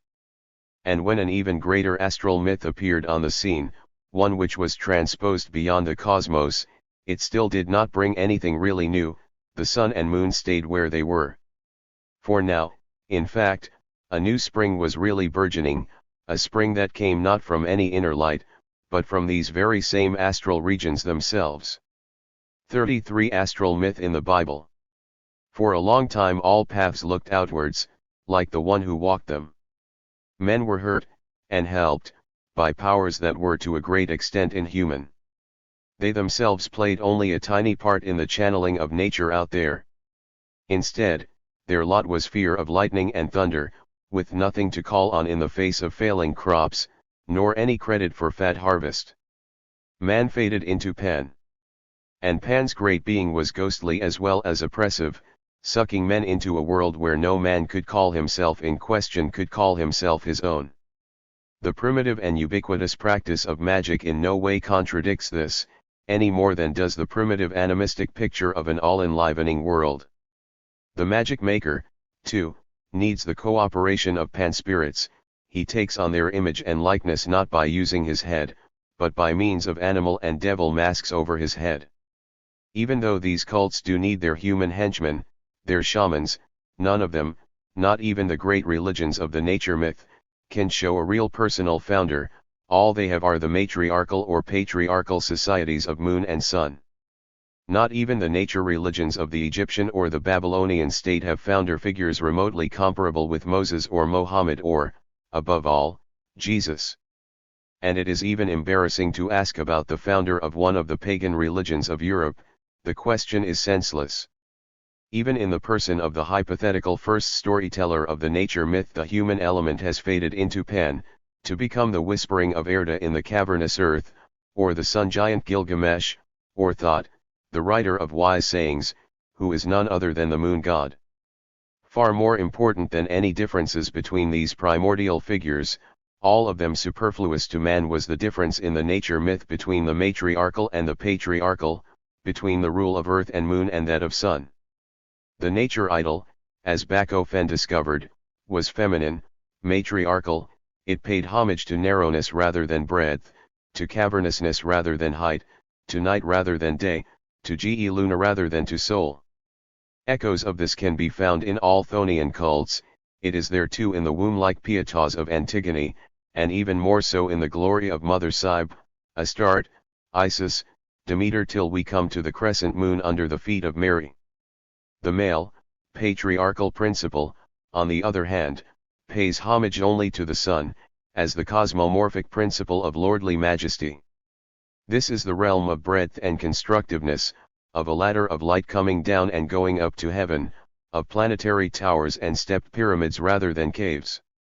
This is where the geometrical pyramids and temples of Babylon and Egypt belong, built strictly to a cosmo-astronomic model, so that they might be the real house of the solar god whose path they follow. And the cupola of Chaldea belongs here, too, the reflected image of the dome of heaven. It can still be seen quite clearly in the Pantheon with its planetary decorations, and in Hagia Sophia with its almost unchanged Christian firmament figure. All this imitatio caeli which is apt to occur in the house of God reaches back to the deep paganism of the astral myth, above all to its post-matriarchal element of son primacy. This is where the out there is for the first time in full command. The depth of space has unfolded itself completely, stretching from the matriarchal cave right up into the heights. GE has gone along with Uranus, but in the end Uranus is on top. The astromythical outlook penetrated not only the Stoa and Gnosis but also, paradoxically, the Exodus myth itself, the Bible's own myth of logos withdrawing from nature. Here its effect was to cloud the issues even more, to make things even harder for the myth, without any compensation either, or at any rate to throw up a non-human space around it from the Book of Job right through to the Apocalypse, a space that even from the mythical point of view, precisely from this point of view, could not be thought of as final. Custom dies hard. Foreign material from Canaan and from remoter, loftier circles forced its way into the spirituality of the scriptures. Pre-Israelitic Canaan had been a colony of Babylon. It was full of soil cults and stone cults. Yahweh worship had a long battle with the local Baalim. Nor was Egypt remembered only for its flesh pots. There was also Ra, the creator who molded from clay. Of course, as is often the case with new discoveries, the Asian influence on the Bible was heavily exaggerated in about 1900. Delitzsch, Winkler, and Jeremias produced the Babel Bible complex, which attributed to the Babylonian sagas not only the Ten Commandments and the Fall, the Deluge, and the Tower of Babel before them, but also the patriarchs and the story of Joseph, and, to a great extent that of Moses, too. Finally, Jesus himself was reduced entirely to the level of the Asian vegetation god of the year, his life being traced back accordingly to patterns in the calendar and zodiac. There was so much analogy in all this that a parody of it arose in the question, was there a Napoleon? The saga theory was used to deny it, with Napoleon as Apollo, Laetitia as Leda, Corsica as Crete, the 12 marshals as the signs of the zodiac around Napoleon, who was the Apollo sun god, and Saint Helena as the western land where the sun goes down. All this has its place, but there can still be no doubt about the importance of the astromythical influence in the Bible, even when it does not do away with what is proper to the Bible, or nullify its historicity. Though that is not how the Pan-Babylonians would put it, not even Alfred Jeremias, the most Bible-centered of them. He made a distinction between the Canaanite myths, which he saw as having a purely ornamental impact, and real historical happenings, written up in the Bible in its own special sense. The Pan-Babylonians even derived the biblical Hallelujah entirely from Hillel, the ancient Semitic name for the new moon, but that sort of thing is just etymological word gutting. Some words of Jeremias put it in perspective. Mythological motifs in the story do not in themselves prove anything against the historicity of the whole. In this context, one cannot exclude the possibility of an historical foundation for even such figures as Samson, whose story is said to be pure myth and whose very name is proposed as a proof of his mythical character. One might add that even the story of William Tell and Gessler comes from an ancient Scandinavian sun saga, applied now to the folk hero and the sinister provincial governor without disproving the existence of either of them or of the Swiss revolt. There is here, too, however, a purely astromythical motif in the apple Tell shoots from his son's head, with Gessler as Fenris Wolf, the winter giant who wants to kill the youthful son. The motif has its parallel in the Bible, where it occurs at two decisive points, the child massacre by Pharaoh in Egypt and by Herod in Bethlehem. Sun myth is in its turn intertwined with earth myth in the story of Joseph in the pit, in the Phoenician Attis and the Babylonian Tammuz, and in the cult of the death and resurrection of Christ. The vegetation god who dies and rises again is united here with the solar god of the year. Winter burial and Easter day are two closely interrelated elements of fate in the course run by the calendar god when he sinks down into the underworld and then rises to new life, as is clearest of all in the Babylonian festivals of Tammuz. This stereotype of a solemn course, with its festivals every winter and every spring, was, however, open to interruption and new configuration, through its division into the 12 zodiac periods, an astromythical concept if there ever was one. According to this cycle, the sun's spring rising point changed every 3,000 years, and the signs of the zodiac had a special significance for each of these periods, or world eons, which they governed. Putting aside for the moment the number 12, the delvings of the Babylonians, the all too pan-Babylonians, were certainly justified in seeing the zodiac mythology as providing a sign for each new eon in the Bible. From about 3000, the calendar no longer corresponded with the sun's spring rising point. It moved into the sign of the bull, the sign of Apis, and the golden calf of Egypt and Babylon. And at about the time of Christ's birth it moved decisively into the next sign, the ram, in the house of Arnion, which marked the ascendancy of the Lamb. To this extent the sign of Christ had its home in a cosmic fresco, the sign of meekness its roots in an astral myth. The astromythical complex took over the non-biblical festivals completely, and left its mark on the biblical ones as well, in the form of a Christmas that was part solstice and an Easter that was part sacred spring, the versacrum of nature. And an adequate interpretation of all this was provided by the influence of Asiatic calendar religions, with their subjection of the man-numerologous line to terrestrial and celestial cycles. This at least gives a more straightforward explanation of the nature myth elements in Christmas and Easter than is provided by the alternative theory of a simply superior pneuma, according to which nature just lies at our feet and follows us. It is of no value in itself, but merely celebrates the Christian mysteries unawares. The astromythical influence, even on the Bible, would be unthinkable if it did not in fact contain amid all the undeniable superstition and fantasy a vast and in no way devalued conception of nature, of a nature that cannot for one moment be reduced to the level of an unconscious preamble, an unoriginal anteroom to man. Nature is not just chaff, or, at best, raw material for the house of man.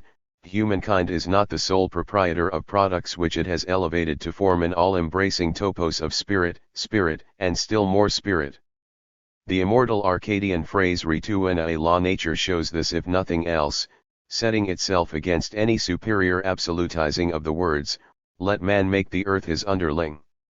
And in any case, does the out there, with its material element, exist in vain? Even if sun, moon, and stars did fill a place that was not apocalyptically their own, surely they enshrine the mental of this topos, its more than purely spiritual space. These are the ultimate problems still kept alive by the one-time impact of the astral myth on the human race's logos-centered, biblical understanding of itself. They are problems of metaphysics as well as of history.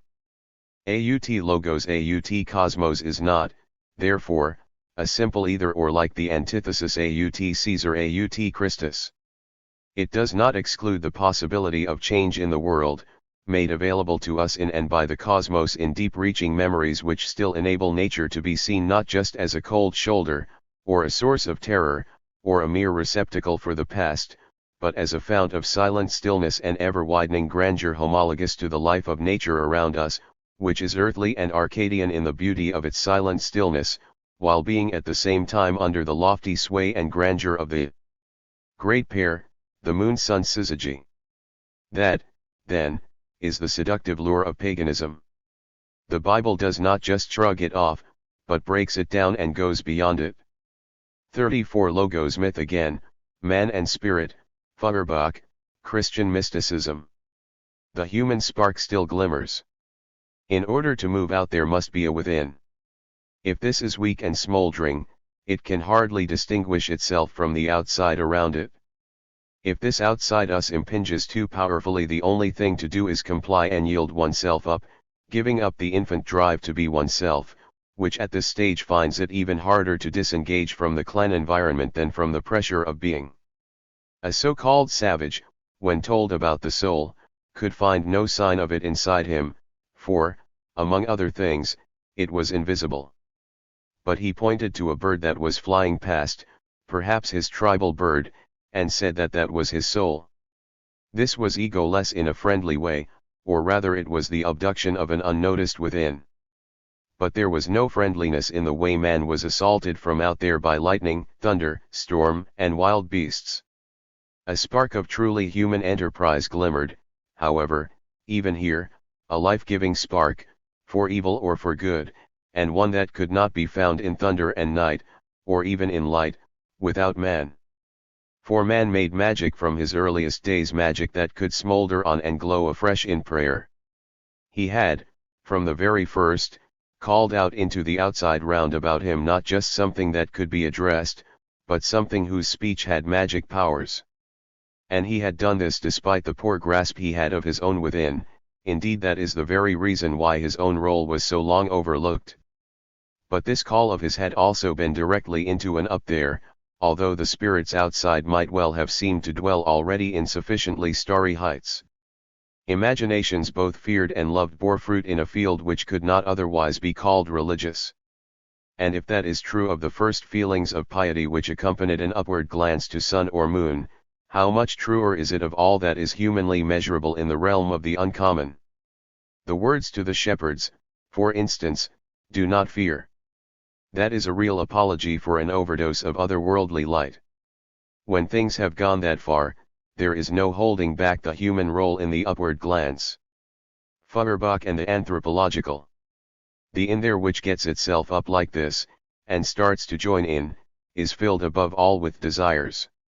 It is not true here that a bird in the hand is worth two in the bush. Even when the sort of need that called for the dream food of manna is no longer there, a farther-reaching hunger remains, a hunger that projects into the distance what it does not have near at hand, and makes itself ready to receive it. The pictures it paints are of course in the colors of the lords and banquets which the badly off observed, so to a great extent they serve as a decoy, leading away from poverty here to consolation there in the beyond. But the element of religious excess in these superimposed pictures must have been molded in the privations and burning desires of a within, otherwise it could not have been so totally transposed into an over there where it certainly does not occur. Poverty alone is by no means the outward splendor of the within, but there must be a splendid fantasy at work there in the objective absence of all splendor for the beyond to be decked out in such wasteful terms.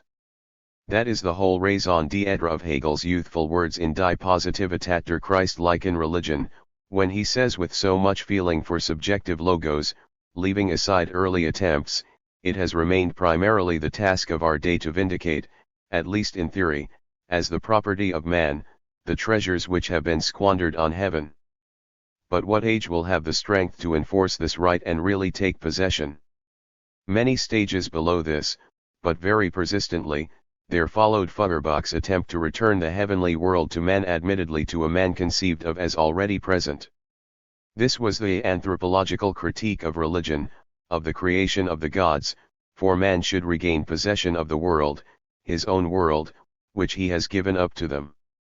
The gods are nothing but reflected men, transposed hypostases, the product of desires which presuppose the division of mankind from its essence as much as they want mythically, all too mythically, to end it. God is always made in the image and likeness of his worshipper, cruel or benign, as unlimited as possible, whispering earth or radiant sun, immortal, remote from the fickle turns of fortune. Hence Feuerbach's desire to bring the church God back to man, the human subject, and his implicit demythologization of the pure up there of astral myth. Hence his words, man believes in gods not only because he possesses fantasy and feeling, but also because he possesses an instinctual drive towards happiness. A god is the satisfaction of this drive in the realm of fantasy. Noteworthy here is the fact that Feuerbach's predilection for Christianity marks out the Christian treasures in the beyond as preferable to the considerably less human ones of paganism, which was for the most part a matter of star cults. Even in Feuerbach's anthropologization of religion, these are much harder to trace back to a drive towards happiness, let alone to the essential drive of oneself. Consequently, most of his heaven-clearing activity is directed at the essence of Christianity, and not at star cults. Even the sultry dew of love apparent in his humanism could scarcely have been stolen from Marduk's god Emporium, let alone from Eritis Sicut Deus. It is also noticeable that, for all his return into himself, man is very quiet, very still. Feuerbach does not yet think in social terms about our estrangement from our essence. The economic roots of this alienation remain untouched. And, for the same reason, man is still a common and a static genus. He has not yet adopted the form of an ensemble of up to now highly variable social relationships. The term man is certainly not exhausted by Marx's definition, but Feuerbach does not enrich it by his breaking open of its otherworldly hypostasis. All his wishful, this worldly, idealistic talk about bringing the gods at long last down to earth does not get homo homini homo much further than a readily available ensemble of liberal desires. The only thing is this, that no one has made a more concerted effort than he did to turn the flow of human ideals away from the beyond and back to man whom these ideals reflect. One can even say, with some exaggeration, that no one, so far as method was concerned, was as indebted as he to the radically human line in Christianity. Which is why his mere genus man is outdone in his own work by the solemnity he accords to the subject. Here the human dimension he retrieved from the beyond no longer looks so much like the common man, no longer has such a naturalistic, this worldly air. A theory of religion based on which ipso facto passes over into another, utopian dimension, which does not cease to exist in the subject even when the illusion of an hypostasized beyond is shattered.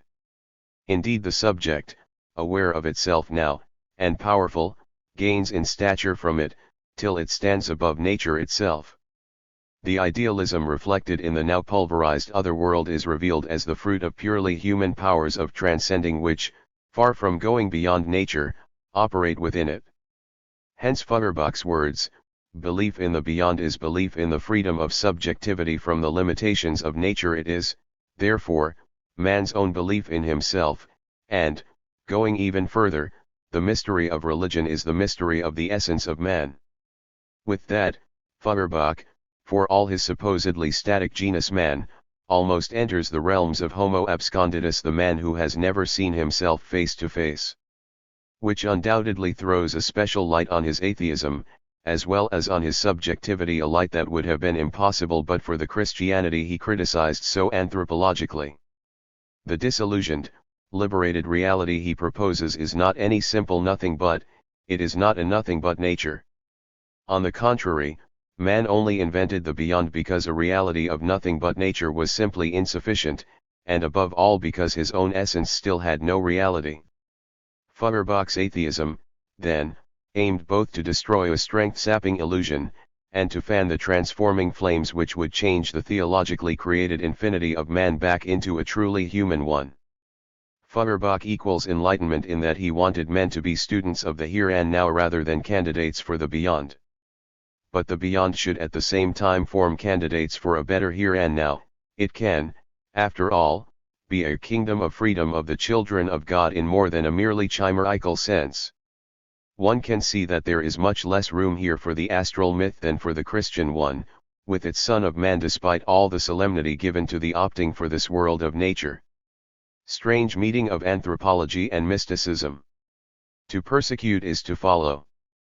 But it is not always hatred that makes the two poles alike. There are well-known opposites, for instance, which meet when each is pushed as far as it will go.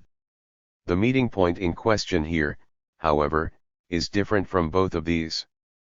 Feuerbach and mysticism, contrary to their avowed intentions, have a Christian root in common.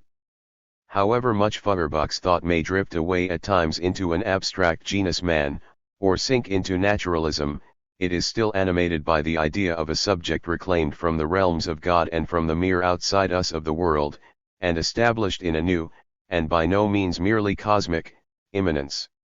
His words ring out from the heart of the mechanistic materialism of his day: my first thought was God, my second was the world, my third and last was man. And this means that the contemporary critique of religion was not just scientific, it was also anthropological, picking the real, live flowers from the theological illusion. There is clear agreement here, qua subject, with heretical mysticism, an agreement which goes beyond Feuerbach himself. For if, as he said, the mystery of religion is the mystery of man, then the ideal of man takes on the clear form of an ensemble of utopian relationships. But that dawn has not yet come. The freedom and power of the spirit in the objective intentions of Christian mysticism. It is a bad thing to blind oneself to the world. Especially when things out there are bad themselves, when they are going badly. The word mystic comes from myein, to shut the eyes. The question is, what to? Christian mysticism from the 14th century onwards by no means shut its eyes to the intolerable world around it with all the oppression from on high. On the contrary, it was the child of a highly contentious, rebellious lay movement, a real popular movement in which the mystics played an increasingly important part. Indeed, they were often denounced as political as well as religious heretics. It was hard to tell the difference. The Lollards, the Beguines, the Brothers of the Freedom, Power, and Fullness of the Spirit, and then the Anabaptists and the Hussites all were utterly opposed to authority, and all handed on their spirit and their witness without recompense. Mine, to shut the eyes. Here, where Christian mysticism is prepared for battle, it means, to awaken a new sense, a different sense from the one that can register and thoroughly reject the misery out there and the powers up there which maintain it. If the eyes were shut now to the Lord God, it was because to the newly awakened human subject he was no longer strange, no longer an object held above us, but the very depths of our own subjective self. He was the inmost state of our own misery, our own wandering, our own suppressed glory. That is the teaching of the mystic Sebastian Frank, and to this teaching Thomas Munzer remained true, dangerously true, even after he had met his end. God is a great sigh lying unspeakable in the depths of the soul. The glory striven for, but not attained, lay in the yearning of the subject, in the uttermost depths of longing, and there alone. These were the same indivisible depths between man and God which Meister Eckhart had previously called the tiny spark and tower and castle of the man-God, the God-man. Or, again, they were the depths of synteresis where the unveiled face of man-God and God-man were exchanged, each of them finding there his own selfness, self-sameness. That is what Eckhart meant in his sermon on the eternal birth, when, speaking about the Christ Logos, the hidden word which came down at midnight, when all things were silent, he said, "It is hidden, and for this very reason one must follow it." When St. Paul was caught up into the third heaven and God was made known to him and he saw all things, he forgot none of it on his return. It was buried so deeply within him that his reason could not reach it. It was utterly and completely within him, not outside, but right inside. It was because he knew this that he said, "I am convinced that neither death nor tribulation can separate me from what I find within me." And on this subject a pagan master has spoken well to another master, "I am aware of something within me, shining within my reason. I know well that it is something, but what it is I cannot grasp. It only seems to me that if I were to grasp it I should know all truth." To this the other replied, "Then keep well to it. For if you were to grasp it you would find there the quintessence of all goodness, and you would have eternal life." Saint Augustine speaks in this sense, too, when he says, "I am aware of something within me, playing before my soul and illuminating it. If it could only come to fulfillment and permanence within me, it could not but be eternal life." All of this is, of course, full of the purest Logos myth. Its within does not remain inside itself, but moves out there among the still astral heavens in order to participate, purely by itself, in the great man. The best of Christian mysticism is like that. It can grip one powerfully with the newness of its topos and its undying spark of utopianism, a spark struck by something very near to us indeed, but something which has not yet fully shown itself. For, hidden within this subject, is the moment of our own selves, the long overdue, and now really present, here and now, the nunc stans, of the being into which we are ourselves being transformed. The difference between this world-sundering spark and the world-conforming astral myth is very great. The Christian founder had the face of a man, not of the sun. Though there were still a few relics of the high above there. Even in Eckhart there is mention of the God above the gods, as if the nearness of mysticism had suddenly become very distant, and its depths become the lofty depths of space, instead of the inward depths of the still hidden moment of time which was only just maturing into time. In fact, however, Eckhart's God above the gods, this highest darkness where light dwells, was nothing other than the hidden depths of man's own inwardness, the stable where the Word was born. Christ was the word of salvation from the Father Lord, from the starry mantle of heaven, from fate on high. Eckhart's logos was received into the deepest warmth of man and human growth, not into the cosmos. It became small. It entered man, as well as being made flesh. What the heavens could not contain lies now in Mary's womb. That, then, is how these Christians were taught about the Son of Man, as the rising dawn of their own subjectivity, but, at the same time, as the bursting asunder of their heaven, and its descent on earth. Et lux aeterna luciat eis, the spark of mysticism was struck on this inner transcending without any outer transcendence contra omnia saecula saeculorum. 35 Further consequences of the Logos myth, Pentecost, Veni Creator Spiritus, not nature but kingdom. Ancestor and goal. To stand upright is to hold one's head up high. The man who does this is free to look around him, freer, anyway, than if the weight of his body merely dragged him down and bound him to his close environment.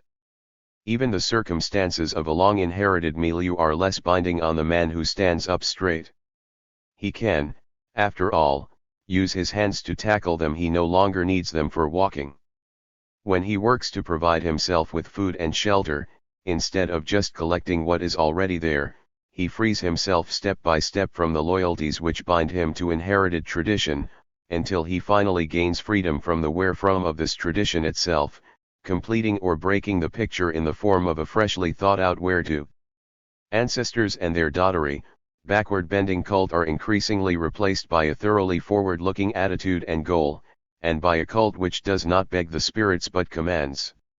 A cult, in other words, which frees itself from the accepted customs, and is therefore really more like cultivation, building, new building. One which makes it possible, then, not only for the great tribal parent to retreat, but for all his works, which form, or should have formed, past history, to do so too. The beginning that established all things retreats now in the face of a history which has broken free and moves forward, a history that is no longer established, but becomes. Not that the here and present world is thereby broken open or abandoned, it is, rather, seen as a river, but one that is still circular, still returning to its source. Only the first faint indications of an outlet or a breakthrough, even one that is purely the work of man, with no pre-existent goal, are present in the turning away from what is old established. There is no absolute exclusion of traditional ways. Right in the midst of age-old Pan there is the Heraclitean awareness that all is flux.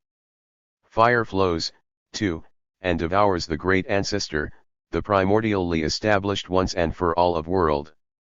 There is no real goal here either, inasmuch as everything returns whence it came. But what would a river be if it did not flow out into another river, different from itself? So there is still room for the where-to. Static room admittedly, and long the preserve of the where-from, but something can still develop, leaving behind the unconcern of the beginning. Something can still be seen as open to future development. First stages in the tension between beginning, way, and end. When the primordial one, which is the beginning, is thought of as creative, what comes after it must thereby seem smaller.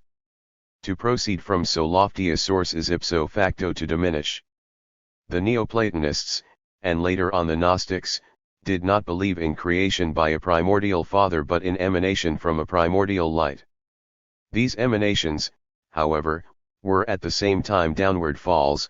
The farther they receded from the light, the weaker they became, and their only goal was to climb back through the world to their source. This alpha stress goes back to Plato, though already in the earlier academy Speusippus had reversed matters, with his evolutionary stress on the way which leads away. Right from Aristotle to Leibniz and Hegel, then, emanation was opposed by evolution, which saw the primordial one in all its perfection as the end product and not the starting point of development.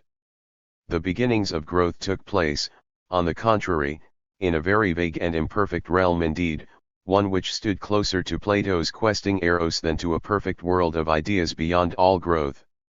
This tension in Greek philosophy between the beginning, the way, and the end, between the concept of emanation and of evolution, was quite independent of the Bible. And, sub specie evolutionis, the beginning of all things was by no means perfect. But even in Gnosis, where the emanation doctrine was so essential, this beginning was called the seminal, not the fully existing God. Even the Gnostics, then, thought not only cosmogonically but also theogonically, in terms of development to an omega. The thorny problem of reconciling a primordially existing state of perfection with one that could only be reached in the Eschaton was present even in these ancient schools, where futuristic, let alone messianic thought was practically unheard of. It was present all the more in the Bible, where the alpha-way-omega tension reached its climax in the opposition between the principle of creation and that of salvation. Here creation took the place of emanation, and instead of evolution there was a breakthrough, an exodus into the utterly new. In this scheme of things, however, the one who created the world cannot be the same as the one who leads out of it again. Even the serpent's scapegoat did not relieve the mythical creator of responsibility for his work. On the contrary, neither the serpent, nor the noumen which said, I will be what I will be, nor the novum of the prophets and the New Testament are in any way compatible with the Father God, or with the reversion of the omega of hope into the hypostasis of a Deus creator. It is significant in this context that every element of dissatisfaction in the Bible, every anticipatory demand pushing Canaan further and further into the unredeemed note yet, either does not know the creation myth at all, or rates it literally in the last place, behind the idea of an apocalyptic breakthrough into the utopia of salvation. If one now turns again to Bible criticism, this time with a metaphysical end in view, it becomes apparent that the alpha element itself is not part of the original tradition. The futuristic element, especially the account of the Exodus from Egypt, is far earlier than the creation story, both in its text and in its implications. Israel's primitive faith is in Yahweh, who led it out of Egypt. The creation theme, as has been established by Noth, only came down in one of the written documents, essentially the priestly code, so it is excluded from the whole pre-literary formation of the Pentateuch. And in the priestly code, the creation story which in fact is concerned with it to Yahweh, and so is of Egyptian rather than Israelite origin, serves as a sort of antiquarian preamble added to quash doubts which had arisen about Yahweh's goodness, and even more about his power. The idea is clear from the book of Job, where Yahweh sets out to intimidate the earthworm with his creative might. Where was he, when God made heaven and earth? The prophets were the ones who gradually pushed it aside, when they banished the ancient Father and his successful cosmos in favor of a new, utopian heaven and earth. The legendary Almighty of the beginning now gave way to the intimate humanity of Messianism, a Messianism which was newly effective in that it saw itself as focused solely on the future. Achieved creation was replaced by unachieved direction towards a goal which was as far above the present world produced by Yahweh as Canaan had been above Egypt. Especially when things were bad, this goal drew men ever forwards, ever on. On these prophetic, no longer regressive, stepping stones, a logos was approaching with quite a different sort of evolution. And this time not with old wineskins for new wine. Pentecost, creation and creator spiritus. There is a remarkable similarity between the descent of the Spirit and frenzy. They spoke in tongues, but it was so unclear that only the possessed themselves could understand.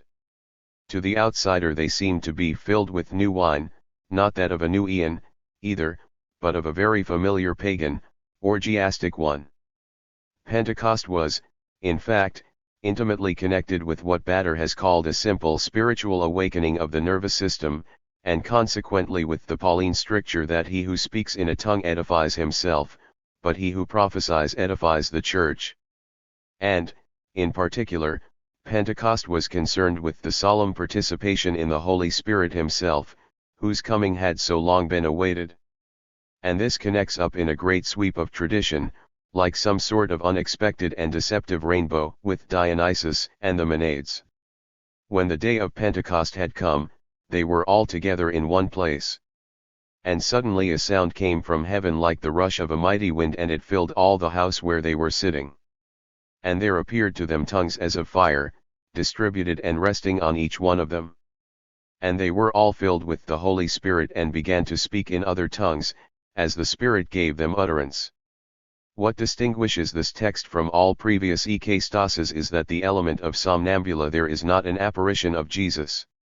Instead, faithful to the Logos myth, the text jumps from God the Son to God the Holy Spirit, a third person, reminiscent of the Spirit of Truth of John 16:13. This new pneuma is, in turn, set off in high futuristic relief by Peter's Pentecost sermon, which follows straight after it. For Peter quotes the words of the prophet Joel, "And in the last days it shall be, God declares, that I will pour out my Spirit upon all flesh."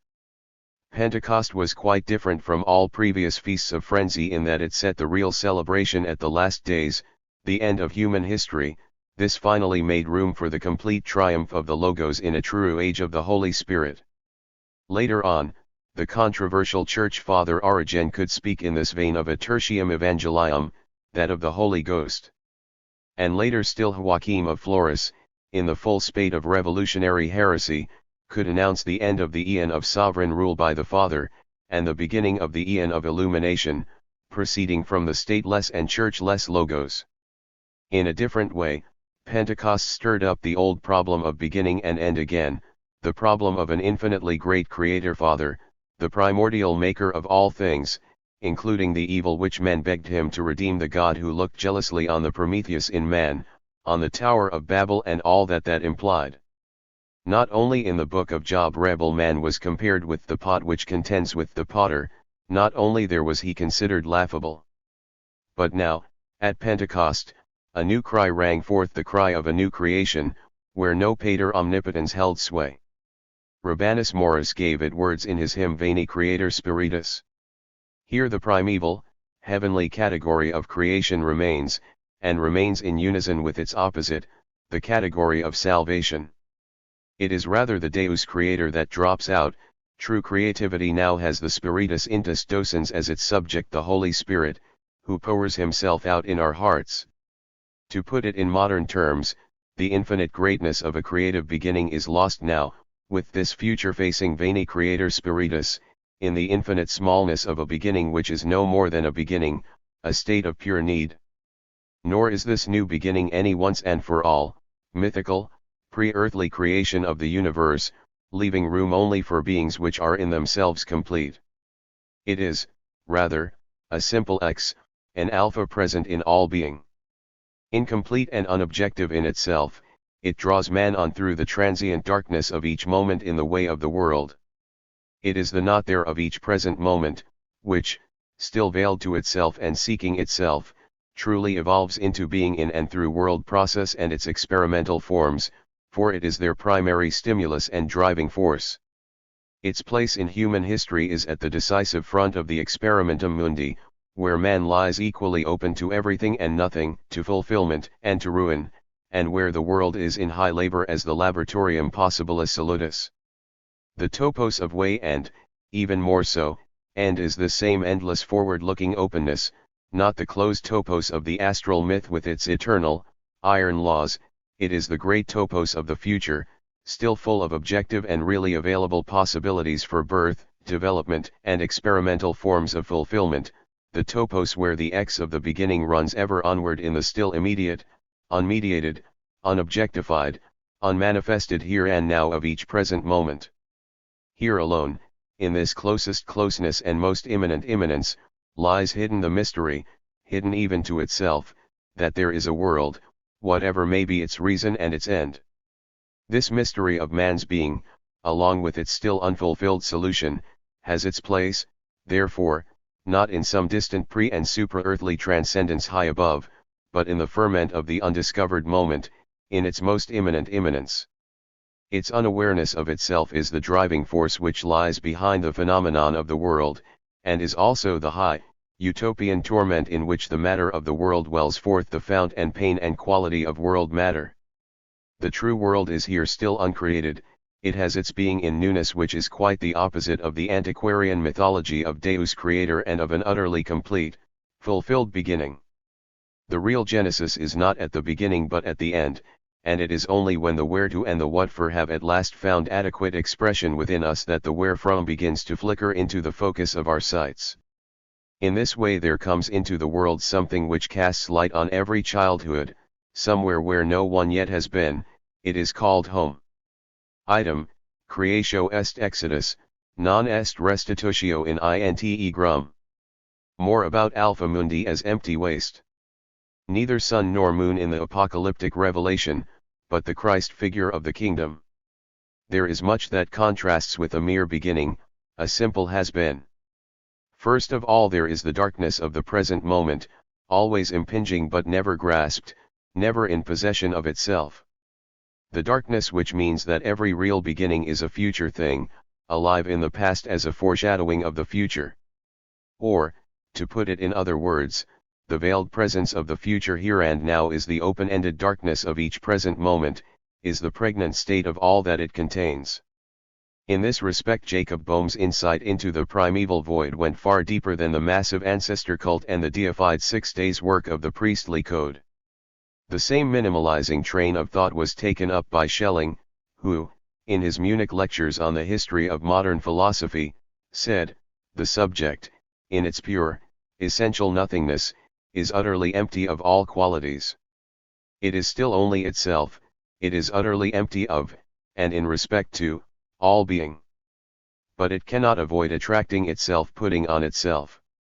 The subject can never gain possession of itself simply as that which it is, for in its very attraction for itself it becomes another, no longer is it unfettered with being, as before, it has fettered itself with being. It experiences this being as something it has drawn to itself quite by chance. The first existing being, the primum existens as I have called it, is also, therefore, the primeval chance. This whole construction begins with the first chance, the first being that is different from itself, it begins with dissonance, and it must begin like that. What a difference there is between this Alpha and the to-like world creator of the priestly code. In Hegel's thought the problem of the beginning was somewhat foreshortened, but it is significant that even he half rejected the remnants of the creator God. Instead he posited an absolute, so small in its beginnings as to be like nothing, but soon containing the whole of creation ante-ram. This absolute resolved to release itself into nature as the form of otherness. Now although resolving and releasing are not at all the same as creating, they do still imply the age-old, almighty Alpha of Deus Creator, and the high majesty of his ready-made plan for the world. There is no question here of being empty of all qualities. They imply the infinite power which, even though it does not now create with fiat, can still create categories of emanation, those of resolving and releasing, which betray all too easily their royal blood. The Exodus sign of the novum is a very different matter. Here it is man that is important, and the idea of being on the way from an alpha of simple deficiency to a state of full development. The ready-made cosmos, with its eternal, iron laws, is brought to naught, and songs of cosmic jubilee, from behold it was very good to the pagan astral myth, are silenced. The Logos myth has come into command once more, in a very special, chiliastic way. The astral myth may, with its zodiac, have governed and controlled the course of time, but the Logos myth introduced to the world the idea of real historical movement, the idea of a novum that does not come down from on high among the eternal, immutable stars. The concept of world history and its Eschaton began for the first time with Augustine, the philosopher of a wandering Civitas Christi, but the most radical and highly colored appearance of this Eschaton was in the Apocalypse of John, the ultimate end book itself. The former things have passed away. This cry of liberation refers first of all to death, but also to the old heaven and earth, of which death was a part. The Logos myth has taken on a depth of fantasy, but also of explosive force, to break through into the new, apocalyptic day. A day where the Lamb will replace the shining of the sun, and a static nature will pass over into the Eschaton, the kingdom. 36. This worldliness in the astral myth. Fullness has often come about by the creation of emptiness behind it. And light has often been dearly bought by the over-hasty diminution and darkening of what came before. So it was when nature, which was at least implicit in the astral myth, suddenly disappeared altogether from the milieu of man. Superstitious, pagan magic of mountain and valley, of storm and clear blue sky is now passé, it has drifted away in the face of the Bible's spiritual breeze. But nature has also drifted away from its place in the world around us, it has been consigned to the past as a preliminary step which life and man have essentially already taken. The decisive plus of the pure logos myth has undoubtedly contributed to the creation of this vacuum, or at least this removal of the sticks and stones to the lowest level of being, with its easily exaggerated slogan about man making the earth his underling. For the natural thing then is to treat nature like a servant, or at best to look on it as no more than potting earth for our roots. The moon and the sun are ordained from the very first to shine on other creatures loftier than themselves. The sun illumines earthly life by day and the moon by night. Of themselves they are nothing, but they may even, eventually, have something of their own to say, outside human history. Nature, which does not anthropomorphically serve the preordained purposes of other strata, however, is not in the least demythologized by an ecclesiastically superimposed logos myth, though the Church asserts in all seriousness that it is, oblivious of the fact that the first mechanistic theory of a nature free from spirits came from a semi-astro-mythical Ankh, and that was the work of Democritus, not Thomas. The upshot of this was that the cosmos which lay beneath and beyond the rule of the logos did not appear, in the eyes of the Church, as demythologized, but on the contrary, as fully demonized, as an open gateway to perdition with its ghosts and wild hunters. It is understandable, then, that Christian philosophers like Roger Bacon and Albertus Magnus, who also applied themselves to nature, were viewed in the Middle Ages with suspicion. Galileo himself was not received as a demythologizer, and Kepler's place was in an harmonia mundi, a mysterium cosmographicum, not with the transcendent logos. This is not to say that there were no exceptions to the transcendence which came with the simple breakthrough of the logos system. The Bible is full of nature images, and many parables are based on the beauty, even on the nobility, of purely material things. The fathers of the Church, too, were consistent in their opposition to the Gnostics, with their fanatical, abstract hatred of nature and flesh. Thomas, in his turn, is familiar with the concept of matter whose entelecheia can carry the idea right up to the point of man himself. Only when the order of angels, and the rest of fictitious transcendence beyond them, is reached, does matter cease to play a part. Up till then there are only formae inherent, materialized forms, not formae separati. Thomas was well aware of the apocalyptic dimension, but he could still write the significant words, gratia naturam non tollit, sed perficit. Here too, though, no way is left open for human finality actually to realize itself in the cosmic dimension, to come down to earth there, so to speak, not even in the absconditum of the cosmos. Nowhere does nature so much as cast its shadow over man's concerns, as it does in the astral myths, especially in those which are so strangely transparent. Nature here is a thing of the past, a preparatory step.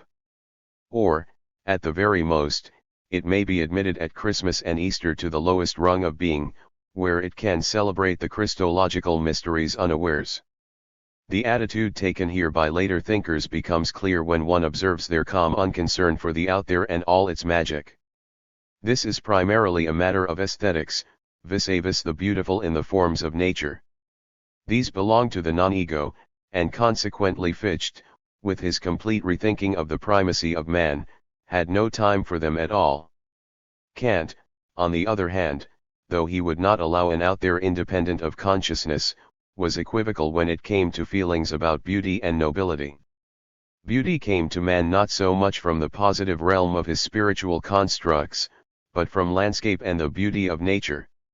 The artist was therefore a man of genius when he worked as nature works, not when he followed rules, or even when he enjoyed the favor of the gods or of a logos-like spirit of inspiration. Nature, rather than art, is the measure of beauty, but this does not lead back to the old attitude to the stars. The nobility of storm, sea, and mountain lies in their ability to crush us down and at the same time raise us up, for in doing so they give us a foretaste of our future liberty. So the beauty of nature leads back to a moral logos element in man, while at the same time remaining true to its roots in nature itself. All this was changed round again by Hegel, with his radical panlogos attitude. The nature-spirit relationship fell back into its biblical state, with repercussions far beyond the aesthetic sphere. Art stood squarely above nature, which was no more than a bacchanalian god, unbridled and uncontrolled, except in death. And the earth lay like a giant on his deathbed at our feet, felled by the breath of the spirit, and utterly futureless.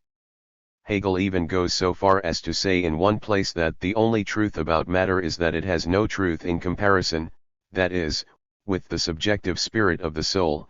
In the realm of objective, absolute spirit the contrast was even greater.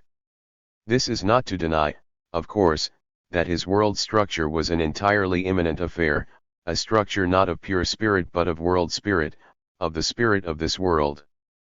And in this respect the ostensible idealist became on the one hand a sort of retail dealer, and on the other hand a devotee of Spinoza, the greatest cosmic thinker of the modern age. Hence the way in which he could cross-fitch subjectivity with Spinoza's pen, and mix the direct impact of freedom with an all-embracing, universal substance. Spinoza himself was the last European thinker to come under the influence of the astral myth or what was left of it, often in Kabbalistic dress. There is no sign in his thought of the biblical otherworld, beyond nature. Its goodness and evil with respect to man might have been the mere product of false or inadequate affectivity and ideas. Nature takes on the form of an impersonal, coolly sovereign, absolute fate, and it is driven back into God, where it has no cause beyond itself, and no finality. For finality is a matter of history and of logos and apocalypse, which are excluded from the amor fati of the philosopher of nature, and from the calm repose sub specie aeternitatis which alone is adequate for him. Substance is the last of the names by which the world's sun has been called. Now the sun stands at its zenith and casts no shadows. For Spinoza's pantheism is an everlasting sequi-ex of Euclidean regularity, the astral emanation, as it were, of substantial space into the particular, derived forms of its world. In short, all motion here is equally repose. A cosmos of unparalleled proportions has ousted even the thought of an exodus logos, swamping it in the absolute space of a universe God, who is timeless and who stretches infinitely through the already overfilled dimensions of a pan whose place is the still supremely astral sphere of the around us, not one that is simply another attribute of the universal substance. Spinoza's doctrine, then, gives a new lease of life to the cosmic system in its opposition to open-ended time and to the exodus logos which comes from, and ends in, man. Nowhere, in the polarity between Eschaton and world, is the Eschaton so remote. There is still room here, however, for discussion about the topos of nature in pneuma, and above all about pneuma in the final state of nature, in short, about the kingdom of a logos that is by no means exclusively caught up in itself. The problem arises of an entirely reconvert sort of nature substance, open to an eschatological logos kingdom, of a substance no longer drifting blindly without place or space in some noological stratosphere, and one which takes the place of an empty idealism built on the mere idea of an idea. One, finally, whose realized being would not be confined to the around us of nature, for it would be the actual world substance itself. Nature, in its profound disparity within human finality, right down to the remotest hidden tendencies of man, unquestionably takes up an unwarranted place in the world around us. For human finality is not content to aim haphazardly at the astral regions, it wants to make contact with more than pure pen. Despite this, however, the world outside and independent of man is far from being toto cielo disparate from him, especially in his depths. Long before any question of humanizing nature can arise, the straightforward existence of workable raw material, and the far more breathtaking phenomenon of natural beauty and nobility, shows a side of things which differs radically from the cold shoulder of disparity. A consequence of this is that Goethe, following Spinoza, could evolve a pantheism entirely unaware of its own utopian depths, one that could rejoice in the humanizing of its universal nature as though Naturus of Deus were already realized. The physical processes and structures of the world, as well as the history of man, can undoubtedly be seen as thoroughly experimental, when account is taken of the element of disparity always present there. And, when that is done, the raw material of matter is no longer a dead lump of stuff, but is open to the more genuine Aristotelian definition of matter as the substratum of dynameion, of being in possibility, a definition which is by no means the ultimate in speculation. The eschatological logos, too, the logos that is not concerned with this world at all, actually places the utopia of new heaven and new earth in this world despite all its dallying with a purely spiritual unworldliness.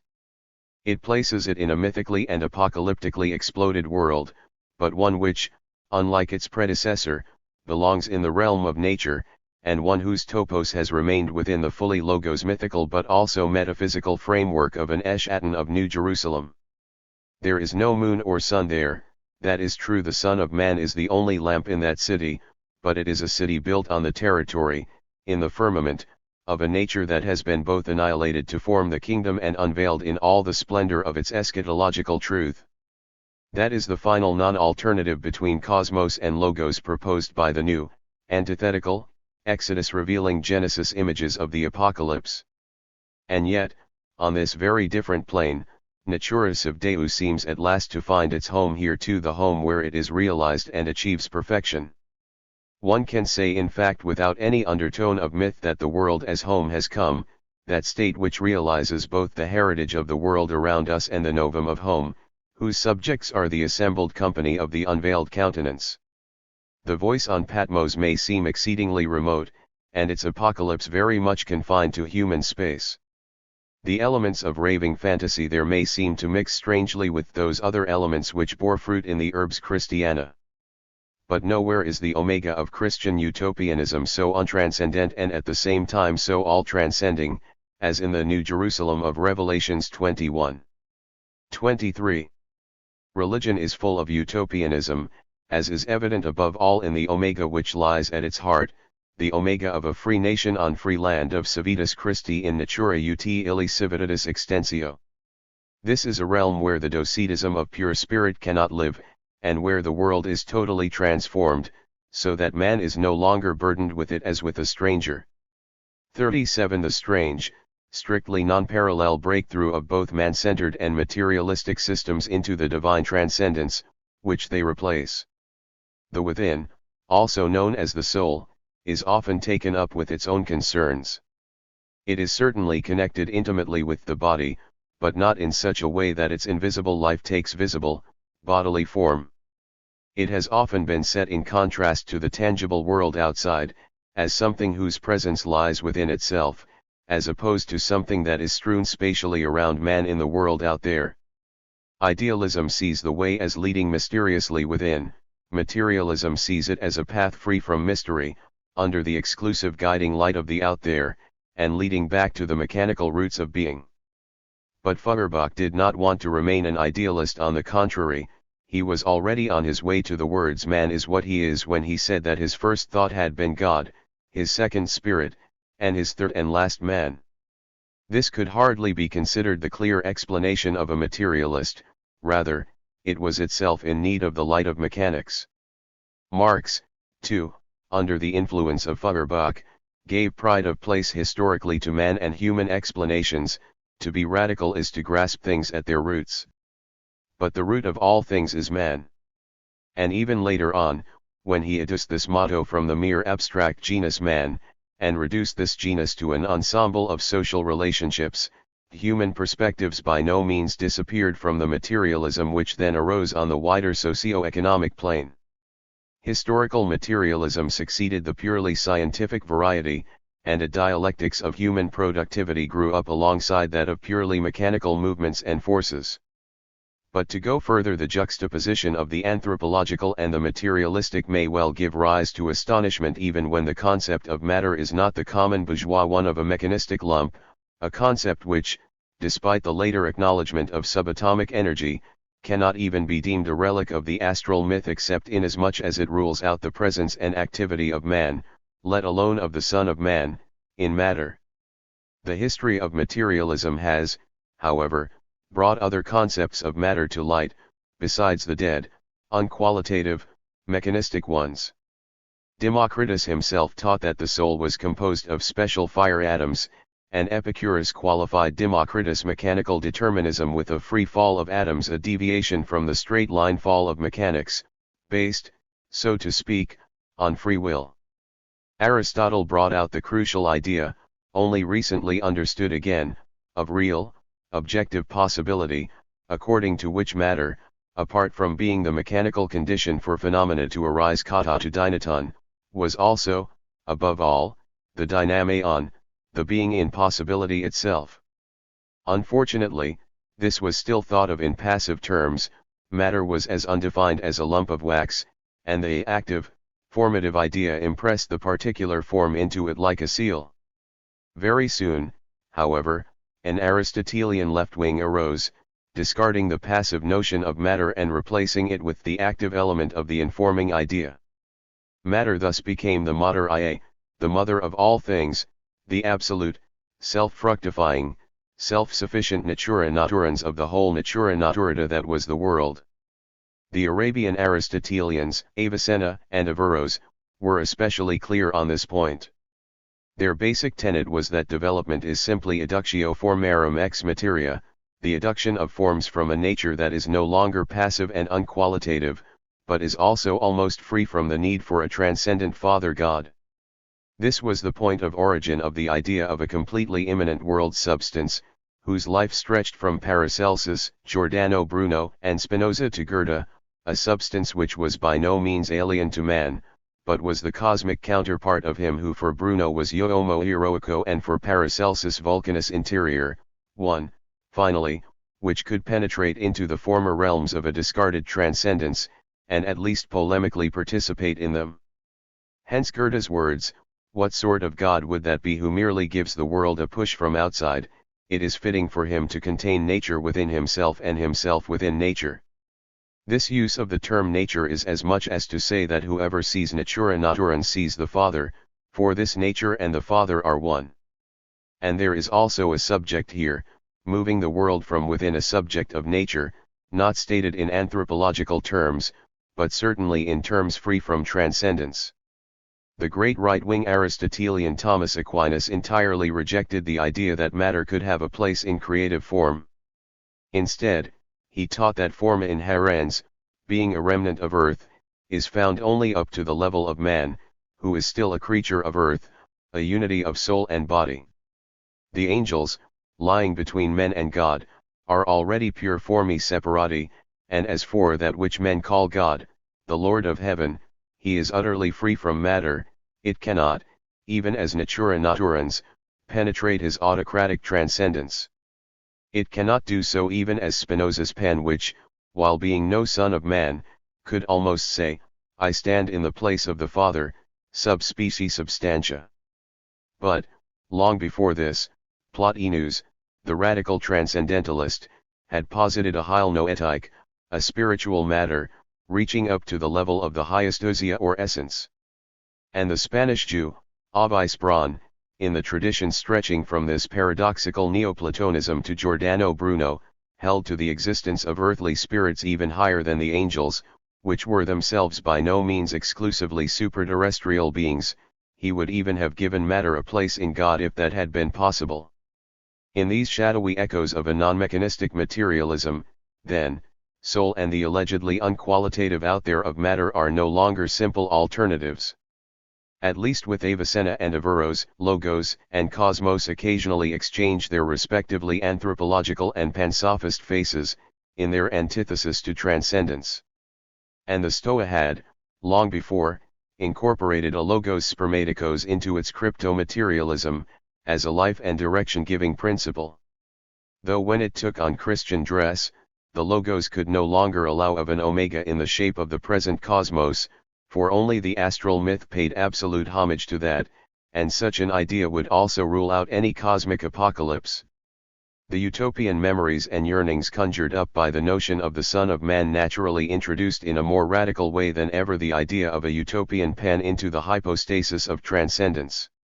For these memories were deeply rooted in subjectivity, in a light which crossed all frontiers of status, and could burn its way even through Naturis of Deus. Rebellious atheism, however, has achieved far wider recognition in the form of non-Deus sed pan than in the form of heretically genuine, subject-laden Christianity. The only thing is this, that the last word, literally, in the not unconnected field of anti-transcendence and emancipation, has never in fact gone to Spinoza with his solution of amor fati as opposed to that of behold, I make all things new. For this last logos solution stands far and away above any natura naturans or any subject of nature, and far above all the determinisms and dependencies of the ancient astral myth. Sources of life force. 38. The only safe handhold, openness. Weakness wavers to and fro. Close to it stands cowardice, always evasive, lest once it be held to its word. And sheer soft-headedness is not necessarily very far away. The soft-headed are always unaccountable. Next in line are those who always want to know the score, and will only act when there is nothing to risk. They simply fail the test when things are not quite safe. For some things do demand commitment, some things present a threat, and a challenge, by the very fact of their incompleteness. And that makes them particularly unpalatable to the cowardly, to those who are always ready to bask in the warmth of other men's convictions, no matter whose. There are times when the waverer stops wavering. He needs something to hold on to, and thinks he has found it.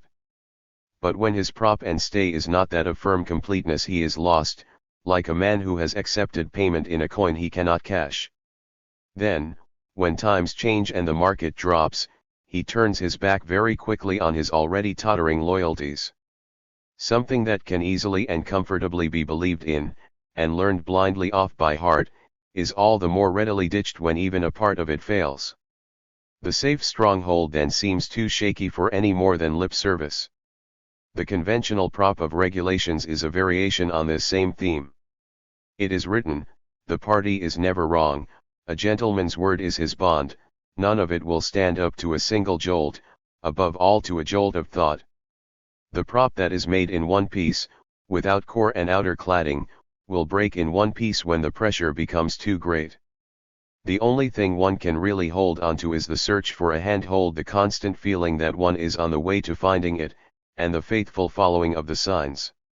Only that can stand up to disappointment. Indeed, it needs it if it is to grow in truth. There is no place for children here, they need ready-cooked food from on high. On this road discontent lasts best, its hope is in itself a handhold for the hoper.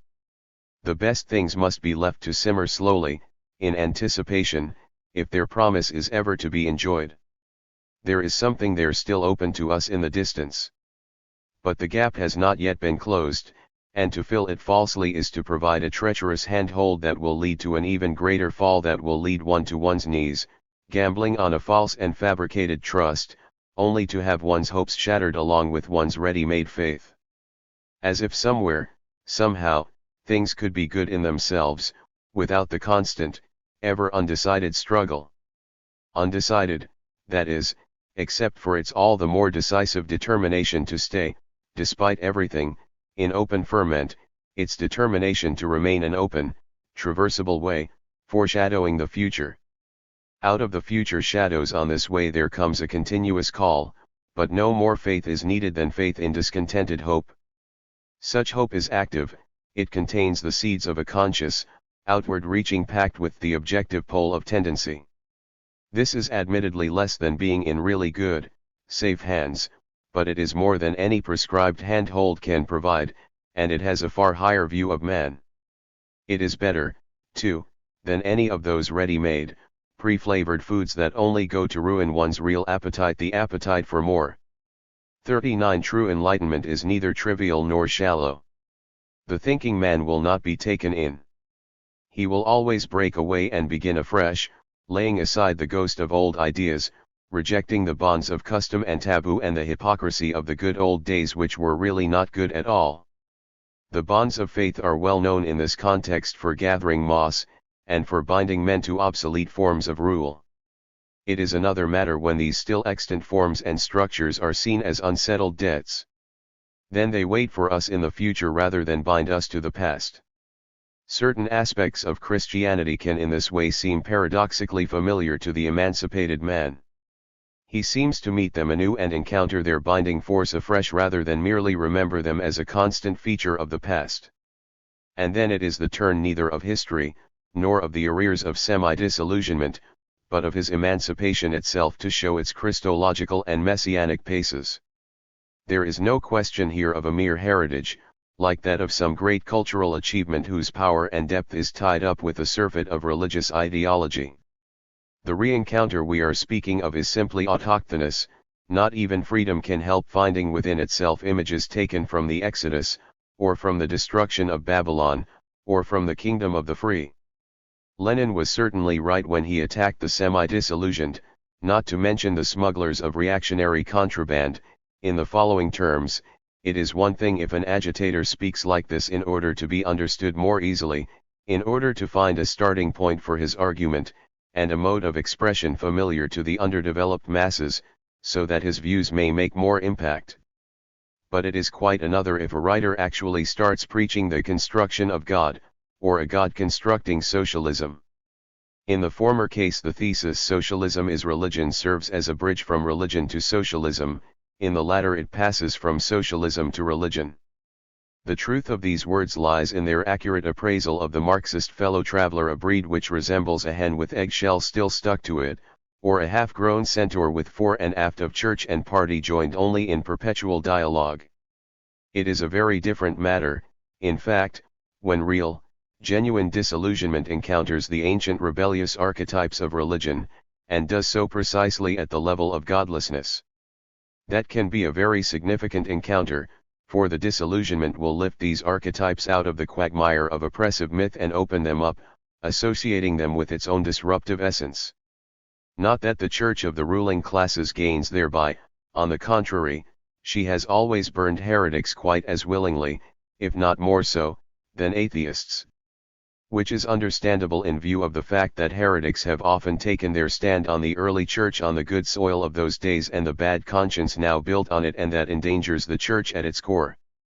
The Holy Synod of Russia was far less troubled by the importation of Haeckel's world riddle than by Tolstoy's rebellious recollections of the early church of Dostoevsky's Prince Myshkin, for these attacked the church on her own ground and pulled down her inner bastions. Marxism, on the other hand, although it has shared very widely in the sort of distortion that accompanied the transformation of Christianity into the religion of the Roman state, actually achieves the fullness of its totem when it encounters the archetypes, already implicit in itself, of freedom, kingdom and mastered fate. 19th-century positivism and naturalism did not help it here, for though they excluded transcendence they also excluded one of the life principles of Marxism, its forward-looking transcendere, its process. This process can be described as the possible liberation and identification of the history-making subject, and, as such, it contains archetypes of freedom more ultimate than the old religious ones, or, rather, these same religious archetypes are now the really ultimate ones, but in a different sense that of the ultimate aim they can now reflect. They are the product of men free from all delusions, even happy ones. Lip-serving Christians would be useless here, what do you think? A man had 2 sons, and he went to the first and said, "Son, go and work in the vineyard today." And he answered, "I will not," but afterwards he repented and went. And he went to the second and said the same, and he answered, "I go, sir," but did not go. This was a parable Jesus spoke to the high priest and to the elders of the church, and he added the gloss, "The tax collectors and the harlots go into the kingdom of God before you." In another place he said, "You will know them by their fruits. On that day many will say to me, Lord, Lord, did we not do many mighty works in your name? And then will I declare to them, I never knew you, depart from me, you evildoers." The chief fruits by which, today as always, the good news can be known are those of genuine socialist upheaval. But not even the tree which bears that fruit need nowadays grow on the traditional religious ground. It grows, rather, in the garden of the naysayer, in the land of atheism, where the subject lives who has thrown out of his house not only the fear but the whole chimera of transcendence, including its hypostasized patriarchalism. That does not mean, however, that the tree in question now grows in the soil of triviality, which so often follows from a fixed and static enlightenment. Nor does it tower up into a sky of nihilism rather than one of transcendence, the sort of nihilism which can spread so dangerously from an atheism that has no implications, no contact with the freedom movement among men and its fundamental stake in the realm of hope. Triviality is the miserable result, and nihilism the diabolical one, when a disillusioned transcendence at the same time removes the transcendere that is grounded in the utopian depths of man and world. Triviality can do away with fear, but only at the price of general atrophy, and with nihilism the price is the even higher one of despair. Concrete disillusionment, however, ends more in bewilderment than in triviality, bewilderment before the not yet being of what no man has seen or understood. And, rather than in nihilism, it ends up in the not unfounded hope that that particular philosophy will not have the last word after all. Nihilism was an infection of the decaying bourgeoisie, but apart from possessing the reflexes of that downfall, it undoubtedly had premises in the cosmological purposelessness of mechanistic materialism. Being is senseless, however, if it is merely the circular motion of matter. The very absoluteness of this form of disillusionment brings it to its knees in a heap of atoms. As opposed to nihilism, dialectical materialism admits into its system a whole series of starting points and factors in human productivity, apart from purely physico-chemical ones, cells, for instance, and individual productivity, and the thoroughly qualitative interlocking of infrastructure and superstructure. When it comes to explaining the world in terms of the world, it can call on the process of a continuous shift from quantity to quality. And above all, it is aware of the effective problem of a kingdom of freedom that is qualified as human. All of this is an antidote to triviality and nihilism. It is the activation of religion's non-opiate, non-oppressive elements. For when dialectical materialism hears and grasps the import of the mighty voice of tendency in this world which it has made its own, and when it calls on men to work for the goal revealed by that voice, it shows decisively that it has taken hold of the living soul of a dead religion, the transcendere without transcendence, the subject-object of a well-founded hope. That is what lives on when the opium, the fool's paradise of the other world, has been burnt away to ashes. That remains as a call, signaling the way to the fulfilled this world of a new earth.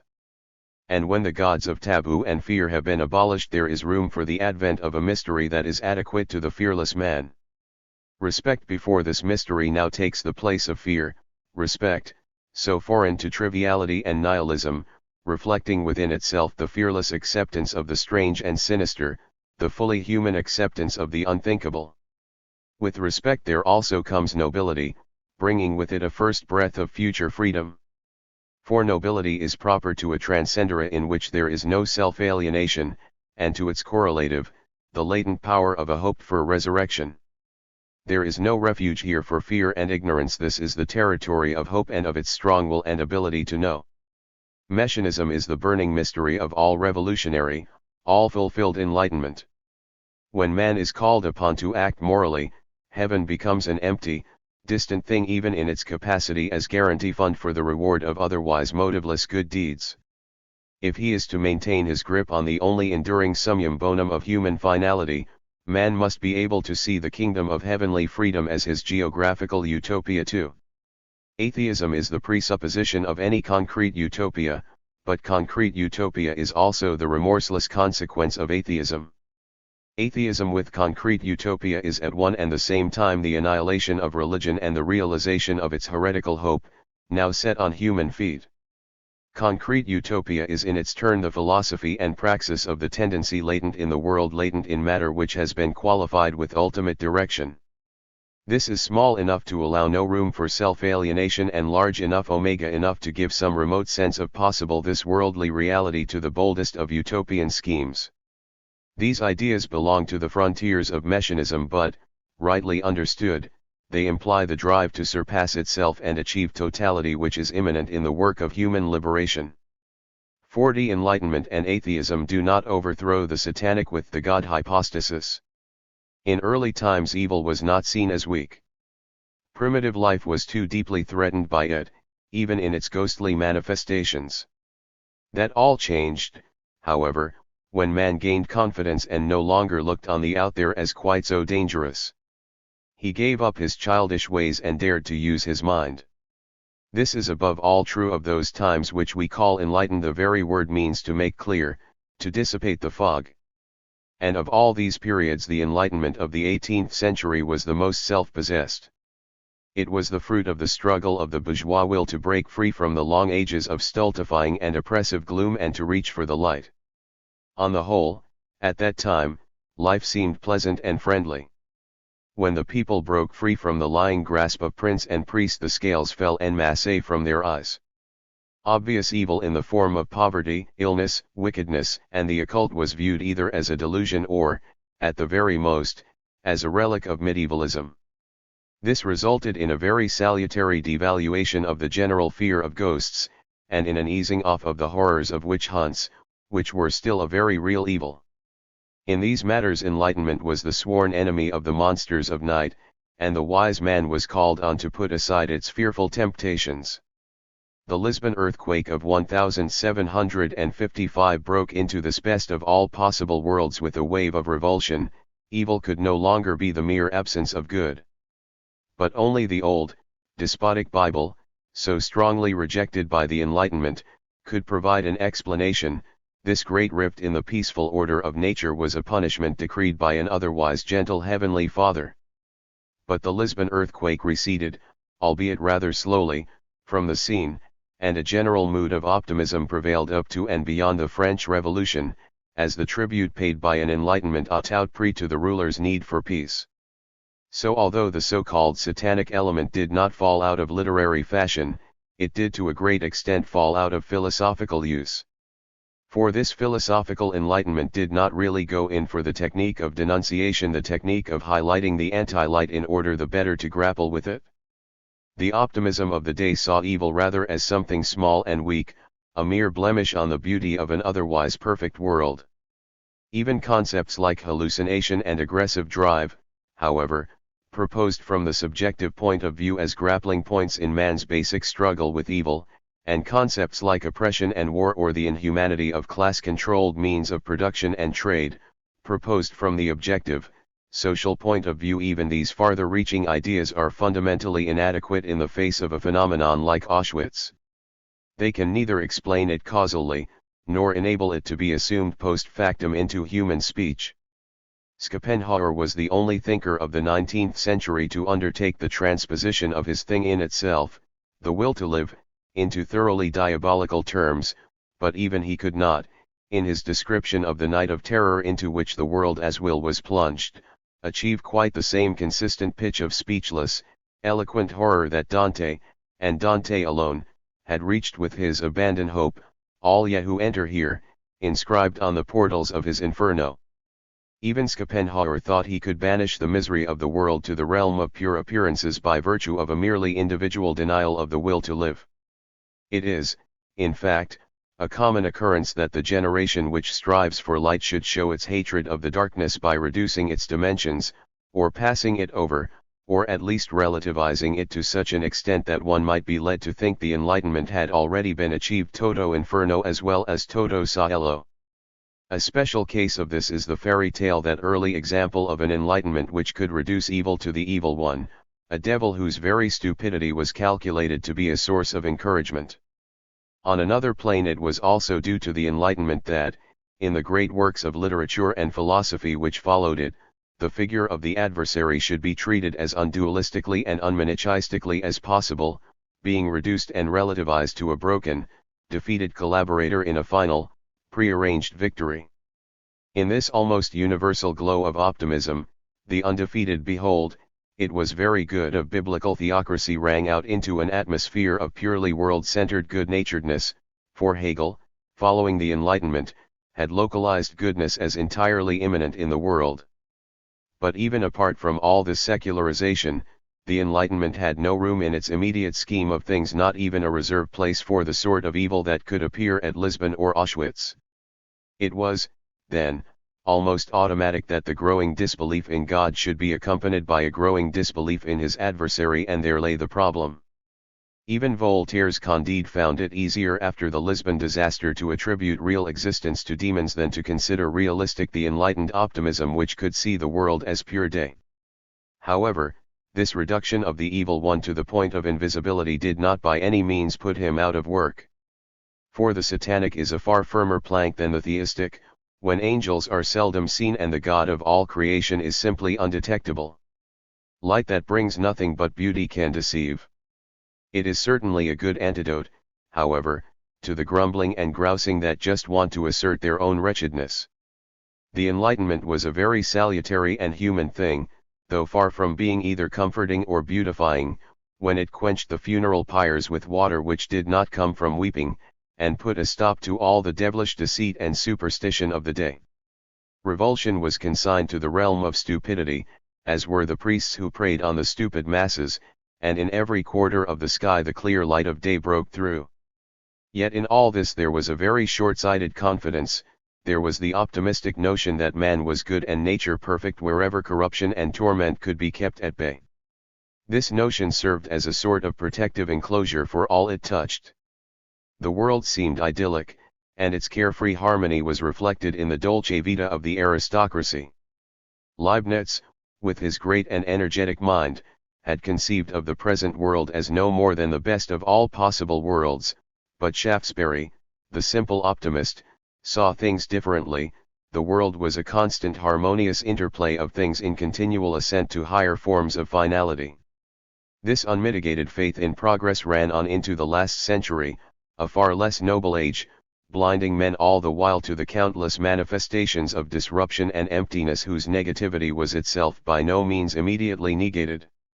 It trampled on over flattened, barren cornfields, over wars that were far from suddenly becoming locomotive forces of world history, and over a whole world of such things as Auschwitz, where no sign of Redeemer or Savior showed.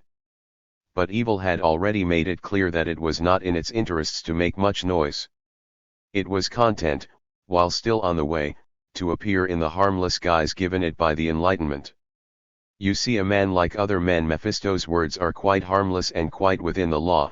There is no sign of the cloven hoof or of the apparatus of witchcraft, no hint of taboo or of the sort of ritual that accompanied God's gala appearance in the thorn bush. Do not come near, put off your shoes from your feet, for the place on which you are standing is holy ground. Faust's meeting with Mephistopheles differs from Moses' meeting with Yahweh. The ceremonial of Satan is very different from that of God. The term diabolical has found vogue again in recent literature and history. Here one can clarify its meaning phenomenologically. This pasteboard figure is most successful when it appears for what it is, without making any metaphysical demands at all.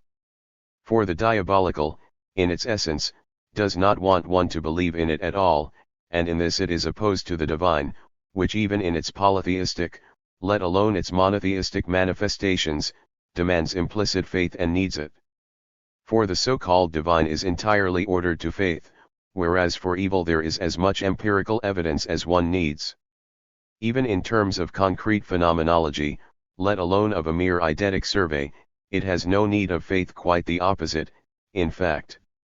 How, then, did this dilemma affect the atheism of the Enlightenment, its most brilliant blow for freedom?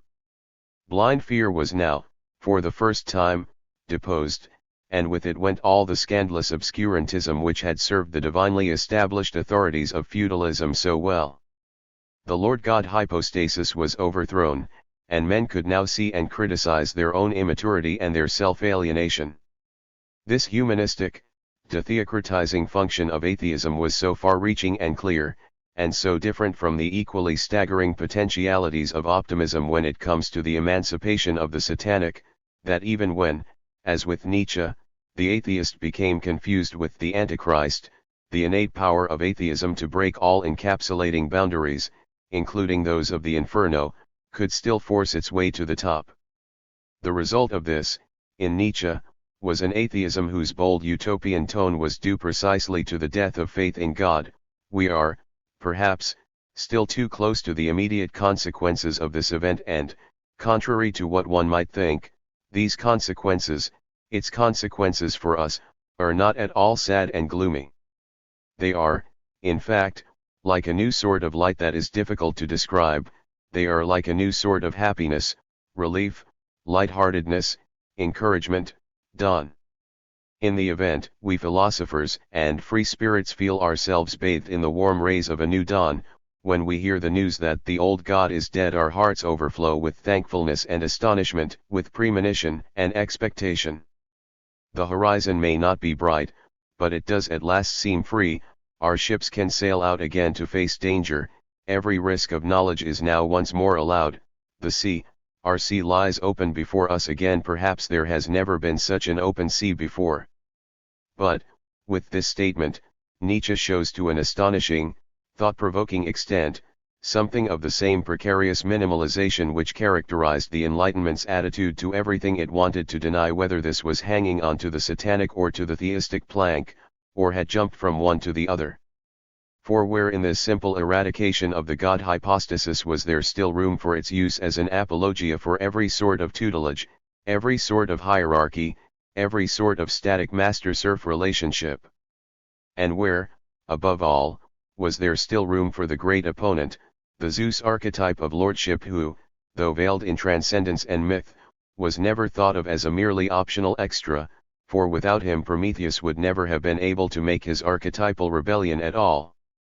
It is in fact quite clear that the simple, optimistic denial of evil in the world can find a ready-made refuge in a certain type of atheism, the atheism that will also place beyond all discussion the question of evil within the concept of God and its transcendent hypostasization. The result of this is a general loss of depth on the part of the negative, even in metaphysics. And metaphysics, far from having any interests in myth, goes straight to the foundations of fear and salvation which lie in the depths behind and beyond the world. There is no room here for any exaggeration or isolation in the treatment of evil, as was the fashion in the all too elevated cult of despair, or in Adorno's jargon about the non-actuality of the good. And metaphysics also goes much further than the mere grumbling and grousing we have spoken about, with its purely negative dialectics which both Marx and Hegel were forced to relativize. So far removed was it from the real class struggle, so remote from being so much as an algebra of revolution. Personified despair is useless here, but so is its opposite, the personified trust purveyed throughout the ages by authority both ecclesiastical and civil. With its thoroughly conformist be comforted. The power of this preordained confidence manifests itself within the clerical apparatus in the hierarchy of ownership and the ownership of the hierarchy, and this has precisely the same effects as defeatism. The revolution is suppressed. Neither of the two exaggerations, however, the one stemming from idle negativity, the other from guaranteed positivity, leaves the narrow confines of a space which, for Nietzsche, had been burst asunder by atheism. In fact, the contrary is true, even when all static systems are verbally rejected. And although both despair and confidence are prepared to pay verbal homage to the openness of a hope that is dedicated to the struggle, they view it on the one hand as a mere decoration, a sort of weak but delicate perfume, and on the other hand as a sort of gilt-edged picture of Providence tacked for purely contemplative purposes to the end of the traditional sermon. In contrast with this, and because it does not see its premises as already agreed with, hope itself concentrates its attention on the realm of the not yet achieved, on the not yet of the achieved, and does so precisely for the sake of the struggle, for the sake of winning the historical process. All really tested hope, therefore, and all really militant optimism, must go through the ever more searching and destructive experience of the historical process, brought about by the powers of anti-utopia ranged against those of the utopia of light. And the darkly pondering, ever-searching earth joins forces here with our non-contemplative activity in the constant quest for salvation. In view of the fact that evil does not want men to believe in it, it might be useful here, and important for the real fight against its mythical hypostasis, to take note of some words from the spirit of utopia, the principle holding us here in its bungling and vengeful hand, restricting us, persecuting us, blinding us, the spider, the eating and being eaten, the poisonous scorpion, the visiting angel, the demon of chance, misfortune, death, the stench of murdered humanity, the homelessness of sense and meaning, the banal, impenetrable wall separating us from any sign of providence. The magician of pious panlogism, this principle cannot be the same one that at one moment proclaims itself our future judge, and at the next presents itself as one who has long guarded us in the ways of unfathomable, super-rational reason, and who, despite our sinful pride which caused the world to fall, has long cherished us in his heart. To speak unmythologically, the negative is present at the heart of process as such, motivating it as a process of healing salvation, for there would be no process at all if there were not something there that should not be there, something to serve as a constant threat. What would become of the militant dialectical primacy of the principle of hope if there were not a highly actual presence of nothing to set it off as the postulate of all? Or again, meta-religious enlightenment also implicitly involves the presence of evil behind it and around it and ahead of it, for it is not content just to be enlightened in itself, but seeks to banish darkness altogether in a struggle which defies comparison. And this struggle will be just as much frustrated by any attempt to make an absolute of the negative as of the positive, as if the historical process of naturalizing man and humanizing nature were somehow already lost or already won. In fact, however, there is enormous utopian potentiality in the world, potentiality for an optimumist from an undefeated negative. When atheism drove out the hypostasized reality of Lord and Master from the topos of the divine, it opened up this topos to receive the one and only final mystery, the pure mystery of man. In Christianity, and even post-Christum, this mystery is called, our kingdom. 41 Moral, and final, sources of life force. That which lives and moves will begin over and over again, will begin from out of itself. For it has a pulse even if it does not yet have a heart. And in this constant pulsing rhythm, now, always now, the day flows by as if it knew no interruption. The healthy man, above all the healthy man, will then live his day in a single carefree stream of life, not stopping and starting, but bearing its burdens calmly. Outside his body, however, many factors stop and start at will, and prevent him from living calmly, as his body does, from day to day. So there is no question really of a constant stream of momentless uninterruption. Nor is it any good to say that one lives because one lives, not in order to live. Shock after shock wells up from a no longer gently flowing where to and what for, breaking in on one's consciousness and suddenly demanding real life force, real courage, which must come from sources that can no longer be taken for granted. This can happen even to the healthy man when the normally friendly but quite unpredictable run of life suddenly fails him in a crisis. When this happens in capitalist society, the have-nots have to take the consequences of never being any more than unmarketable goods, the goods called labor force, which they constitute, and which, in hard times, are no longer in demand. And even in prosperous times, when the labor force is used, this reduction of the exploited to saleable goods leads to such self-alienation, to such a wasteland of human existence, that a very special life force is called for if the oppressive, crippling daily round is to be endured standing every morning half asleep in front of the factory gates, leaving it every evening, exhausted and fed up with stereotyped, subalternate profit-making. And doing so just for a wage, a mere fraction of what the workers have produced, and one whose sole function is to produce more labor for the following day. The crippling work circle is never left behind, it just grows tighter. Even the better off are alienated from themselves. Marx pointed that out.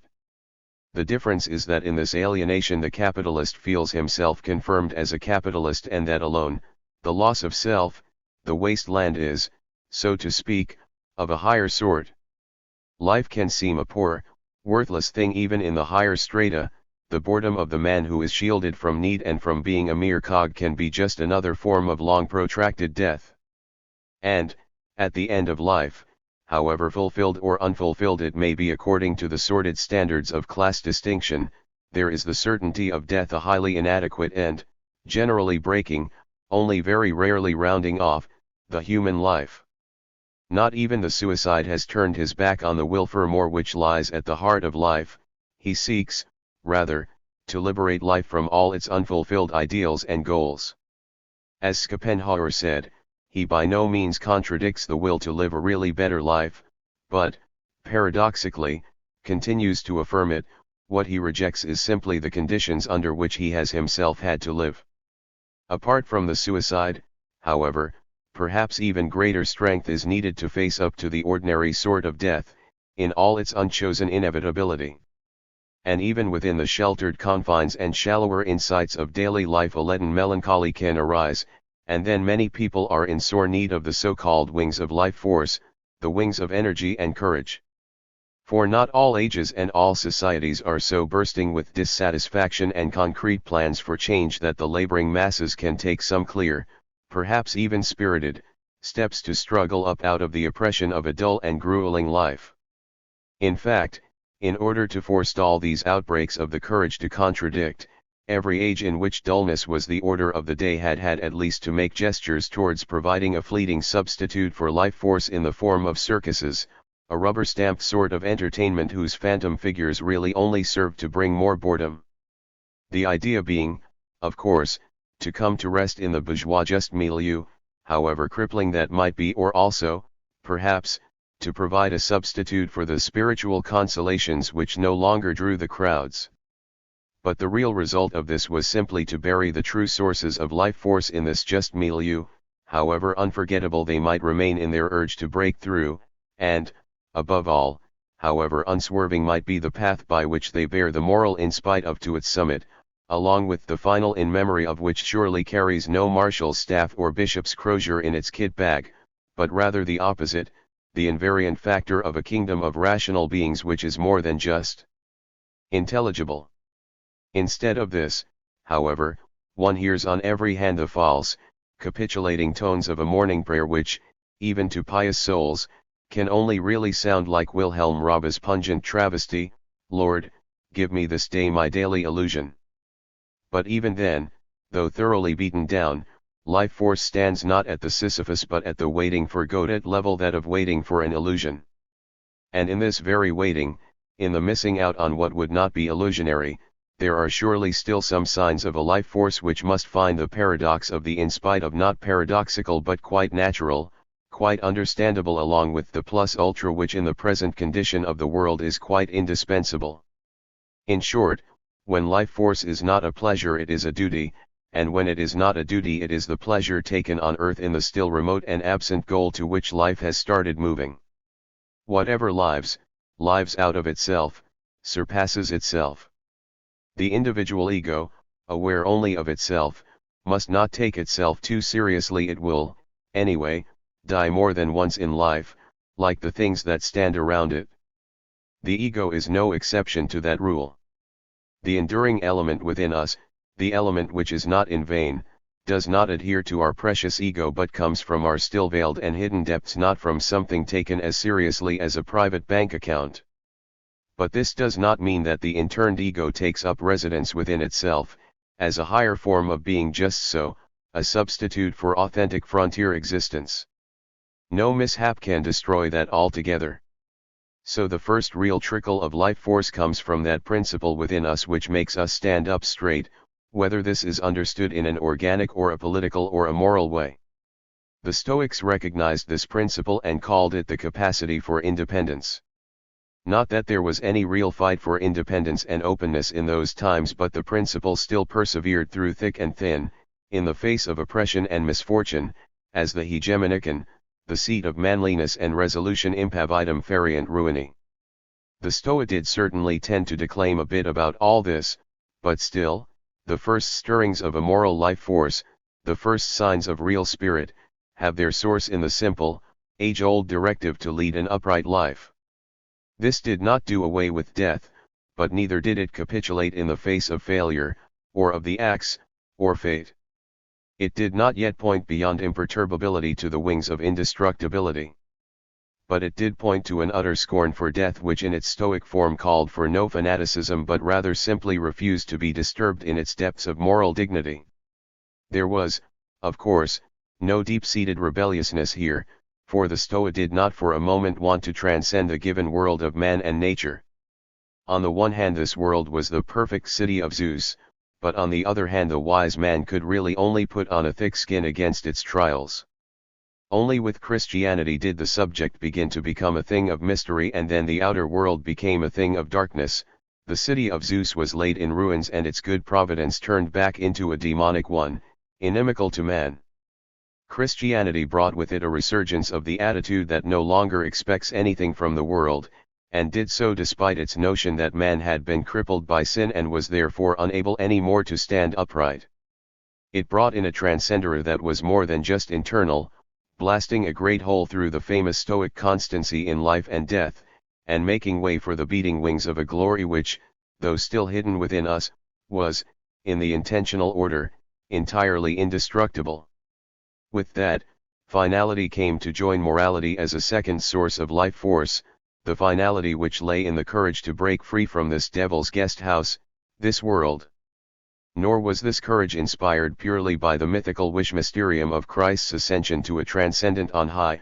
Mystical sources were called on to, for example, the words of Augustine, as Eckhart quotes them, "I am aware of something within me, playing before my soul and illuminating it.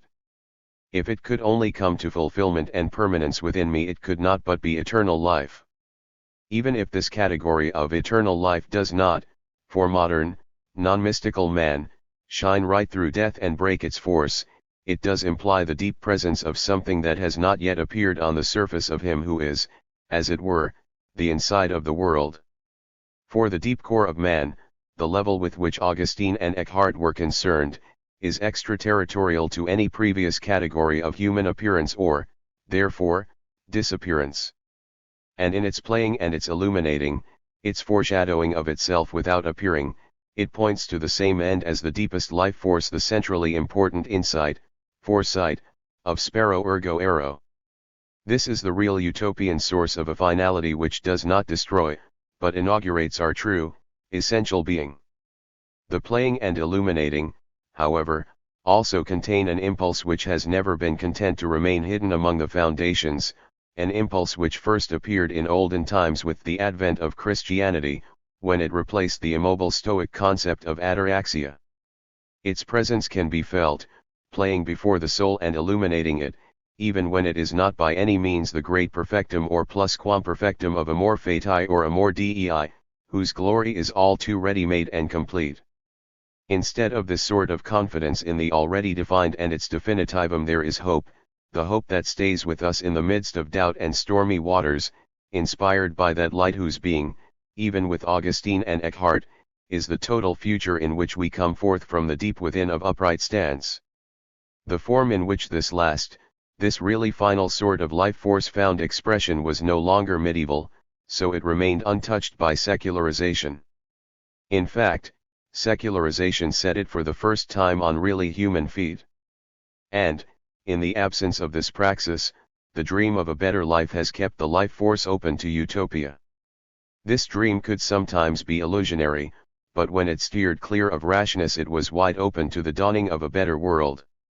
Nor was this by reason of any empirical adequatio intellectus ad rem, but precisely by reason of a creative inadequatio of mind and the factual world. Some words of Kant are relevant here, coming as they do from this same region of empirically open but humanly veiled evidence. In his Dreams of a Ghost Seer he deals with the question of final life force, providing an antidote to the saying much wisdom brings much grief. The passage runs, "It is not my opinion that any predisposition or any inclination which may have slipped in before the moment of scrutiny would be able to deprive my spirit of its ability to be led in whatsoever direction should be taken by the reasons for or by those against, with one exception.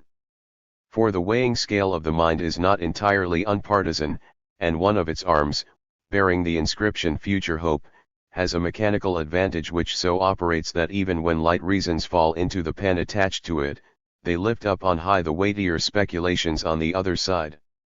This is the only inaccuracy that I am not well able to remove, and that, in the event, I shall never want to remove. And in fact the weightier speculations fall more easily into the scale pan of hope than into its opposite. For they are the speculations of that ultimate thoughtful recollection of the one thing that makes it worth living, and being organized, and having time, and having not only knowledge but conscience too. With the Bible providing the most ultimate of ultimate intentions, leading the speculations, making them the weightier ones even here. And with the meaning of life flowing always from hope in the one thing necessary, whose home is the experimentum vitae et mundi, the man on the front, the profoundly laboring laboratorium possibilis salutis which men call history. Until their eschatological harvest is ready, either as the failure of life in retreat and a world in entropy, or as something that is in the process of transcending all life force, something that plays even before the meta-religious recollection and illuminates it, something that, as the omega of all that is matter for being, bears upon its forehead the unsolved cipher, and possesses for itself the ability to be for itself, which is the kingdom. The far from simple, but unfortunately now somewhat common or garden paradox of concrete utopia taken from the principle of hope, is rooted not only in the force exerted by a distant goal and by the conditions governing the way to that goal, but, even more, in the manner in which that distant goal is involved in every proximate goal, making it a real goal and not just another more or less simple reproduction of past life. It is a paradox whose home is the future horizon, a paradox of utter finality, impregnated with the idea of a perfection which, far from one day becoming bankrupt, will one day be able to earn its designation as our unveiled countenance.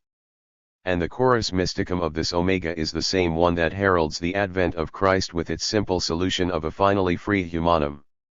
It may well be that Christ's advent is the last unseen through myth, but it is also the ultimate cipher, the last number that will only show on some final balance sheet where man stands as everlasting joy and nature is gathered up into the final unity of the heavenly Jerusalem.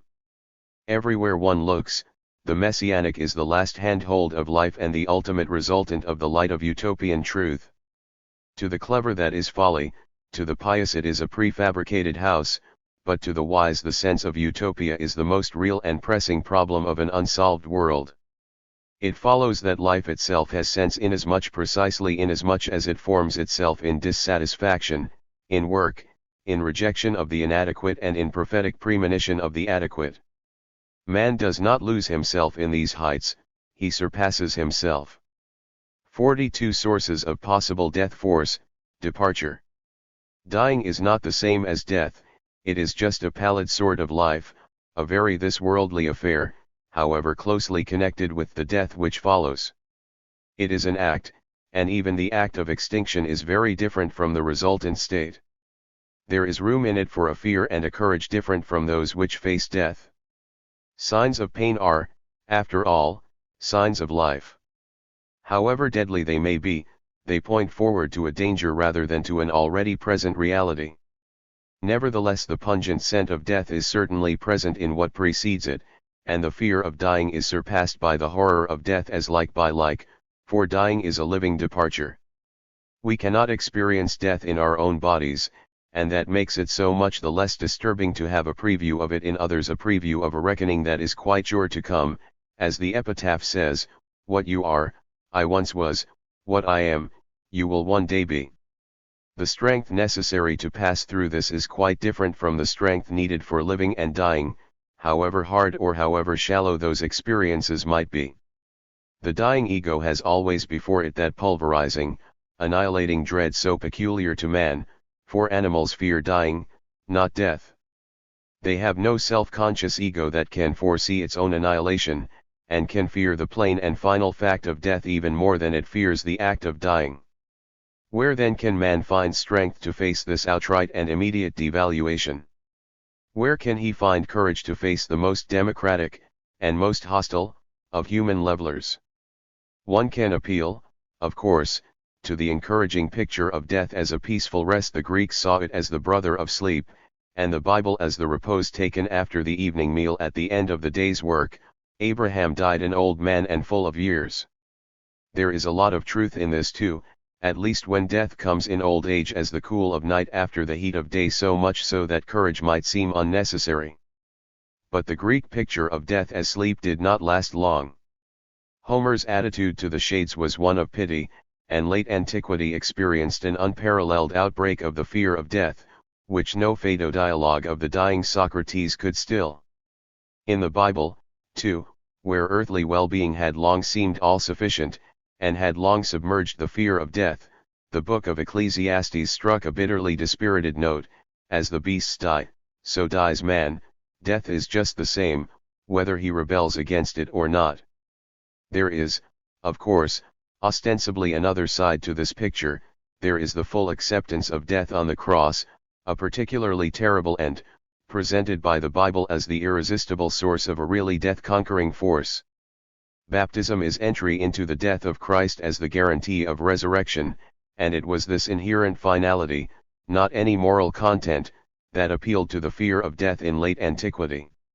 Though of course the ruling classes in the Roman Empire found the so-called patience of the cross a splendid ideology when it came to supporting their own interests, Christianity appealed to them on very different grounds. Among the so-called last words of the Redeemer, however, there is one phrase which stands out even in the synoptic redaction as particularly contrary in spirit to the patience of the Lamb and the resigned acceptance of death from Yahweh's hand. The anguish of Gethsemane already shows that Jesus knew nothing of Paul's theology of sacrificial death, and by no means accepted subjectively the much vaunted necessity of his end. The catastrophic proportions of the abandonment he felt on the cross and the utter blankness of a death which certainly looked forward to no Easter are epitomized in the despair and accusation of words which stand out like an Aramaic signpost from the Greek of the rest of the New Testament: Eli, Eli, lama sabachthani. My God, why hast thou forsaken me? The locus clas sikus of these words is here, not Psalm 22. 2 from which they are quoted, for here alone do they lash out against the hardest of all forms of oppression, annihilation. And far from softening the antithesis, the Job-like tone makes it sharper, for it is here that the avowed Messiah, the Son of Man, summons up the last sources of his courage to reject God and bring him down along with himself, calling him the God of abandonment, which means the God of death. Though admittedly the wish myth of resurrection, thanks to the wish mysterium it contains, had to turn round against this in the very next breath and fill with its astounding revelation the gap left by the most utter of all abandonments. Religion, right from the Greek notion of death being the brother of sleep to the Christian faith in Easter, has always tried to provide a form of courage that simply refuses to take death as true. But the credoquia absurdum has not in fact lasted, however much its miraculous utopia may stand as an intermissio reguli in the face of common fear and equally common banality, in the face of the sheer dimensionlessness of death, asserting the open-ended problem of the future, a problem which centers on death, and one that is of constant relevance even in the meta-religious sphere. Which means, finally, that our transcending without transcendence in no way has to demolish this explosive courage against death. For even without prefabricating any dwelling in another world, an incomplete this world should be able to make room for the unquenchable spirit whose roots lie in the remarkable and the miraculous. But again, not as a final solution. In the midst of life, death crowds in from all sides. How shall we face it? It is so near, and yet at the same time so far, whether in the brief moment of an accident or in the longer days and years of sickness. In the common span that we call daily life, no massive shock disturbs the normal house. But it is quite another matter when incurable illness walls one up in a hospital. That is a frontier situation, and one which often brings with it the first stirrings of metaphysics. The facies hippocratica of the soul, sealed with the great black mark, then looks, strangely enough, for the most part back across the past. If it looks forward into the beyond, it only does so conventionally. Nowadays not even pious souls experience the fear and the superstitious certainty of former times regarding what comes after death. For them the encounter is simply a catechism, one with things which might or might not come. The terrors of hell and the joys of heaven are, at best, something met with in preparation for confirmation. But it was different in the days when ghosts appeared at every turn and death seemed a mere show, not at all a descent into nothingness. Or when, at the opposite end of things, Saint Catherine could draw the attention of her confessor to the roses God had sent her the night before her death, and when he failed to see them could reply, "But of course God only sent them for me." This sort of thing is no longer with us, but it is still strange that most candidates for death are so preoccupied with their past, and lack even the most sceptical, objectless curiosity about their coming end. Even the precious private ego, often so selfish and narrow, is concerned only to show a fine concern for the fate of his family or business once he is gone, however much he may himself really fear death.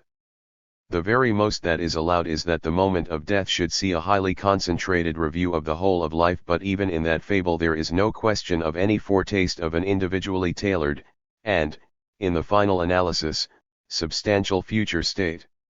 Brecht does enlarge the picture somewhat with the idea that an individual of moral worth should think, not of entering some new world, but of leaving a better world behind him. But even this looks back at something that is complete, and although there are echoes here of the old quest for immortality in one's works, the precondition of having something to bequeath is, in present-day society, seldom verified. In any case, none of this looks forward to the possibility of really new experience for the particular individual, for the particular concrete intensification, formed intensity, of the continually forward-going being of mankind. None of it looks forward to the novum. In these circumstances the more modern attitude of deep curiosity in death as in a departure might well seem a great improvement, for all its rarity. Death, in the words of the sceptic Montaigne, was le grand peut-être, which went against not only the positive dogmatism of the religious tradition, but the equally dogmatic negativity of pure mechanism with its opposite sort of rashness. The only scientific answer to these two dogmatisms was non-liquet, for the evidence was simply insufficient to provide more than a peut-être for either the continuance or the non-continuance of life. With the difference, noted scientifically by Kant in Dreams of a Ghost Seer, that the smallest sign of immortality would be enough to save that whole structure, whereas the mere absence of such a sign is not enough to justify its dogmatic denial. In addition to this forward-looking curiosity, however, there was the far from purely scientific interest in death of the post-Renaissance bourgeoisie. The intention here was to do away with the debilitating fear of death among the lower classes and at the same time to abolish the power of the keys of Rome. In this context, too, the words of Ecclesiastes were revived, as the beasts die, so dies man.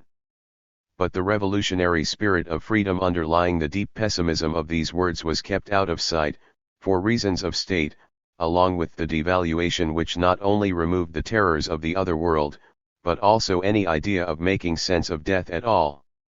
And which, going far beyond the annihilation of the individual, reduced the whole work of mankind to lonely, meaningless futility against a background of cosmic entropy or, in earlier times, of atomic decay and death.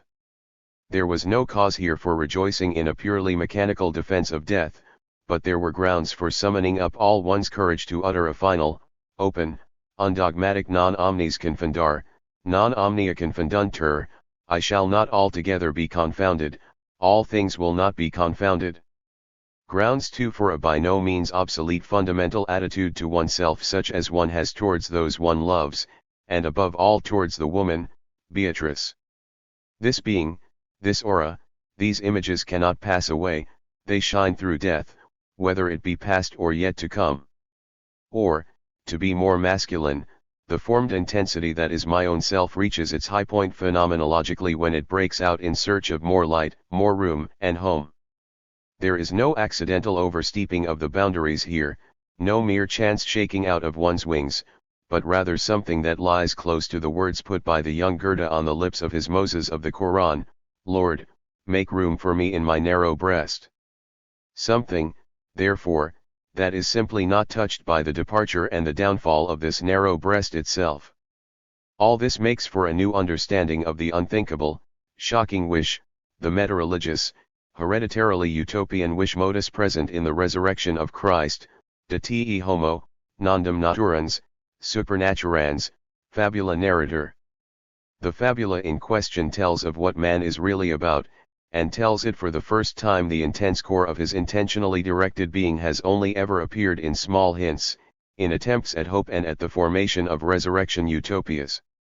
For at the inmost kernel of our being we are homo absconditus, and that alone, we are the one authentic mystery of our own most immediate immediacy, and that mystery has never objectified itself. So, never having really come to be, it can never really pass away. The homo intensivus et absconditus, the still enfolded closest closeness of our deepest depths, is, by virtue of being not yet being, utterly and completely extraterritorial to the great destroyer of being called death. No one can claim to have made the journey to the heart of the fire of our existence, so, not having been found, it must remain unquenched. Not even the departure into death can pull the X down into nothingness, so long as the world still involves a journey, and a process, and the material for that process so long as the world still is those things. So long as natura naturans, and even supernaturans, in its turn, is imperfect and incomplete, full of real, objective possibility for future forms, future identities, future realizations. Here there is room to move, room for the non omnes confundar of each man's, and then mankind's true being, as it waits, extraterritorially, in the wings. Kant remarked pointedly enough, in a passage still full of the old religious idea of another world, that our place there and our fate would presumably depend largely on how we had performed our office in the present world. However that may be, one might at least think that the good and the beautiful, the noble and the profound, which operate, albeit disjointedly and remotely, in our present precarious existence, would be able to strengthen our spirits to face death by calling into play the emotive force of expectation, and even that of surprise at the non-completeness of things. For our still undiscovered essence is in very truth the topos of the expectant, non-capitulating search, the topos, inaccessible as yet to all that comes to be and passes away, where, even in the dark face of night, that search can find an enduring meta-religious and therefore all the more metaphysical dwelling place. Death will most certainly catch up with the man who just stands around and thinks about all this. And when his corpse is finished and done with, flushed away almost, there are still the flowers, they have to be put somewhere. Flesh corrupts, and if there is, or was, a soul, it has certainly flown now. Only stones remain, and they are untouched by the fact that the late lamented no longer sees them, for they are lifeless. One of the world's whims, so it seems from the deathbed, is to refuse to show itself to the dead, but to the great anorganic giant of the around us that is no whim at all. At this unexpected, but particularly appropriate, juncture, the old, still persistent alternative AUT cosmos AUT logos comes back into focus as a burning existential issue. On the one hand the question is of returning to GE, the Mother Earth, or else of being shot off into the universe, on the other hand it is one of resurrection and new life. The alternatives of astral myth and logos myth have a sort of secularized reunion here with death. Is man to be like a stone or to be like a spirit? Or, to go even further, which of the two remains, human history or extra-human nature, nature not just in its capacity as a preamble to human history, for in that function the logos breaks into it and surpasses it? Or is it the great vault of the anorganic cosmos around us that remains, as the context enshrining even death? If that were so, the logos-like spirit of human history would be only an episode, with no substantial significance at all. It is, of course, quite right to say that even though myth may be the foundation of art, it cannot be the foundation of philosophy, above all of scientific philosophy. And yet the history of science can quote evidence of the astral myth at work in a secularized form in Bruno and Spinoza's primacy of nature, and that of French naturalism, and evidence of logos myth at work in the primacy of human consciousness as found not only in Leibniz and Hegel, but, above all, in pre-Christian idealism. But, to bring this back to the question of death, the freedom spirit of the logos works against any ultimately static envelopment in cosmic speculation, and the non-transcendent immanence of the cosmos works against the ultimate toposlessness of the never more than approximate liberation implicit in logos speculation. However, just as human history to date is simply prehistory, so too the place occupied by cosmic nature does not belong to it. That is the point behind the Eschaton element in the logos myth, with its symbol of the New Jerusalem, for that is the final, explosive liberation of the Christian thing, a liberation operating neither high above nor deep within, but in a transformed world of total friendship, a world of home. It is significant here that the arch-humanum of the city of fantasy and speculation is thought of as existing in the cosmos, in space, albeit in an atopical, apocalyptic space. And death has now passed away for this very reason, that the liberation here is of a new earth, not of any aspatial realm of spirits. Although it is undoubtedly the most high-flown, not to mention mythological, of all treatises on utopia, the Apocalypse of John has, more than any other book, stirred up the earth-bound breast to bathe not so much in the red rays of transcendence as in the dawn of a better world on earth, a world prepared as a bride for the souls of the saved, for it is they who are thought of as remaining. But enough of this religious imagery. At the core of every man there is an element of extraterritoriality to the disappearance and demise of what he simply has not yet become, and the name of this element's true territory is, spero ergo ero, not undiscovered identity. 43. Hunger, something in a dream, God of hope, thing for us. Just as an elastic body contains its greater dimension only by striving after it, so a monad contains its future state. One can say that in the soul, as in everything else, the present is pregnant with the future. Leibniz, Letter to Bell. Man's whole raison d'être, the what for of all life's work and, ultimately, of the life force itself, can easily fall prey to fierce questioning when, despite a plentiful supply of daily bread, the other bread of life, the concrete what of what for and where to, begins to dwindle. These questions will not, of course, be raised in the slums and hovels of stifling poverty, nor, at the other end of the scale, in those quarters where the profit race provides its own ready-made answers, and where life is led by the bourgeoisie who cannot in any case see beyond the end of their corporate nose. Money makes for sensuality, cash can laugh.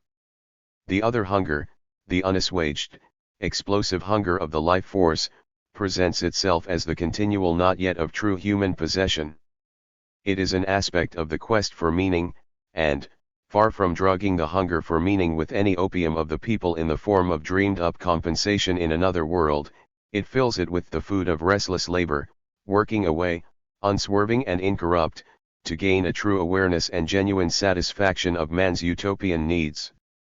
Only in this way, not in the ideological apologias of any ruling class, nor in the remorseless morality and finality of the utopia of missing expectations which echoes through the pages of a homeless, twisted history, only in this way can that other dream come into being, the radical, subversive dream of the Bible which, far from being rooted in a haze of opium, stems from a profound wakefulness to the future, to the great dimension of light with which the world is pregnant.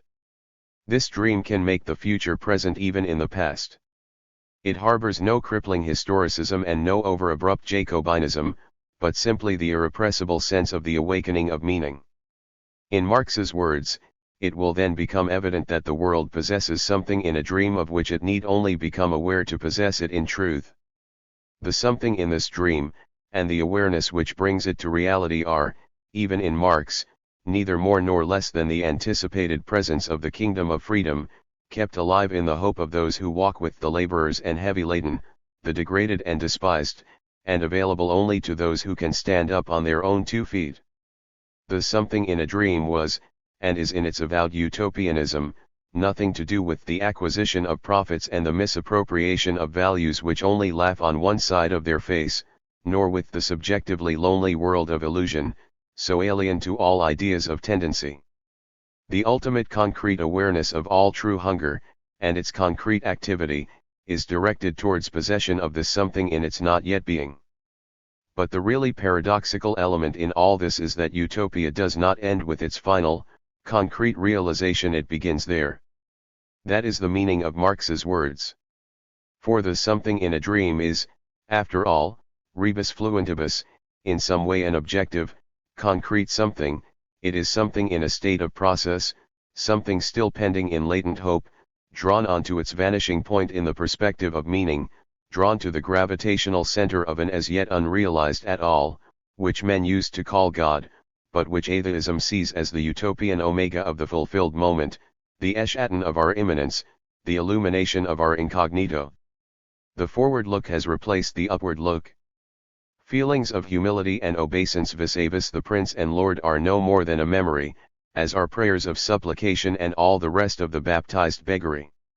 Even the Bible's own most emotion of hope is unworthy of us whenever it makes man a servile retainer, waiting only for manna from on high. Hope cannot at the same time raise itself from the ground in a transcending sweep and bow down humbly to take alms, conscious only of the so-called fall behind it as the symbol of human nullity, and of the imperious, unmerit realm of grace above it. Where there is hope there is religion, but where there is religion there is not always hope, not the hope built up from beneath, undisturbed by ideology. What then is the goal of this hope?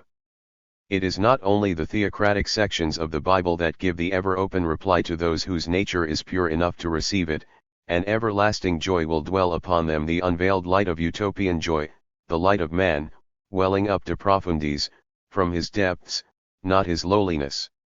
It is the final apocalyptic result of the dream, the utmost limit of utopia where that dream would pass over from its proper dimension of hope into the most alien and heteronymous of hope dimensions, the point where the real newness of the Bible, with its Exodus and kingdom, would give way to the on high, where there is no room for man. This being so, hope is able to inherit those features of religion which do not perish with the death of God.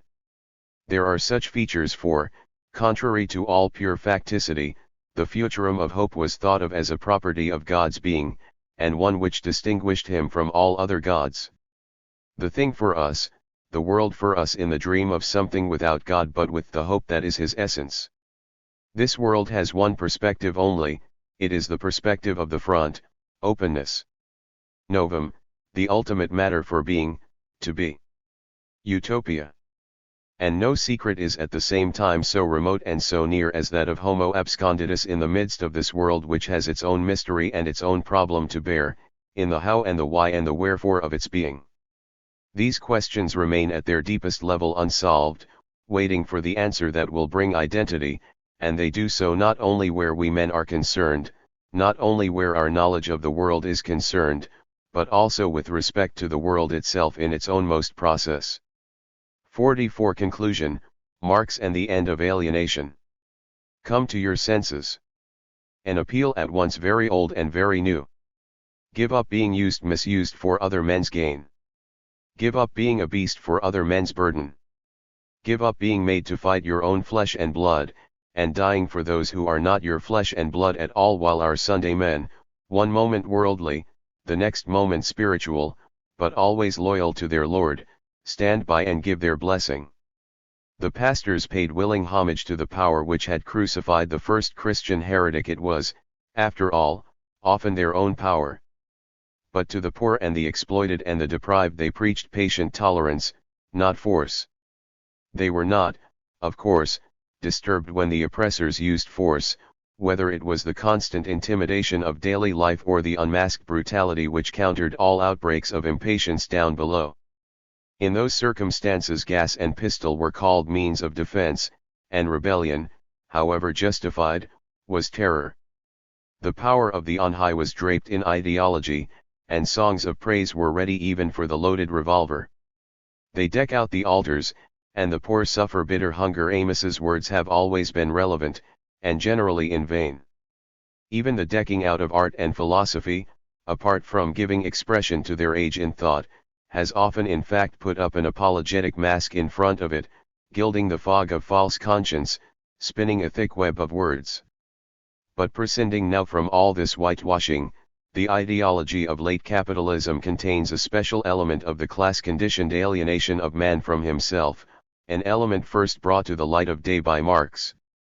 This ever-intensified form of alienation can be seen most clearly in the society governed by monopoly capitalism, where both man and material things are reduced to the status of goods, and where a thoroughly misguided consciousness has brought with it the most astonishing self-alienation and wasteful self-sacrifice to empty, false, and alien interests.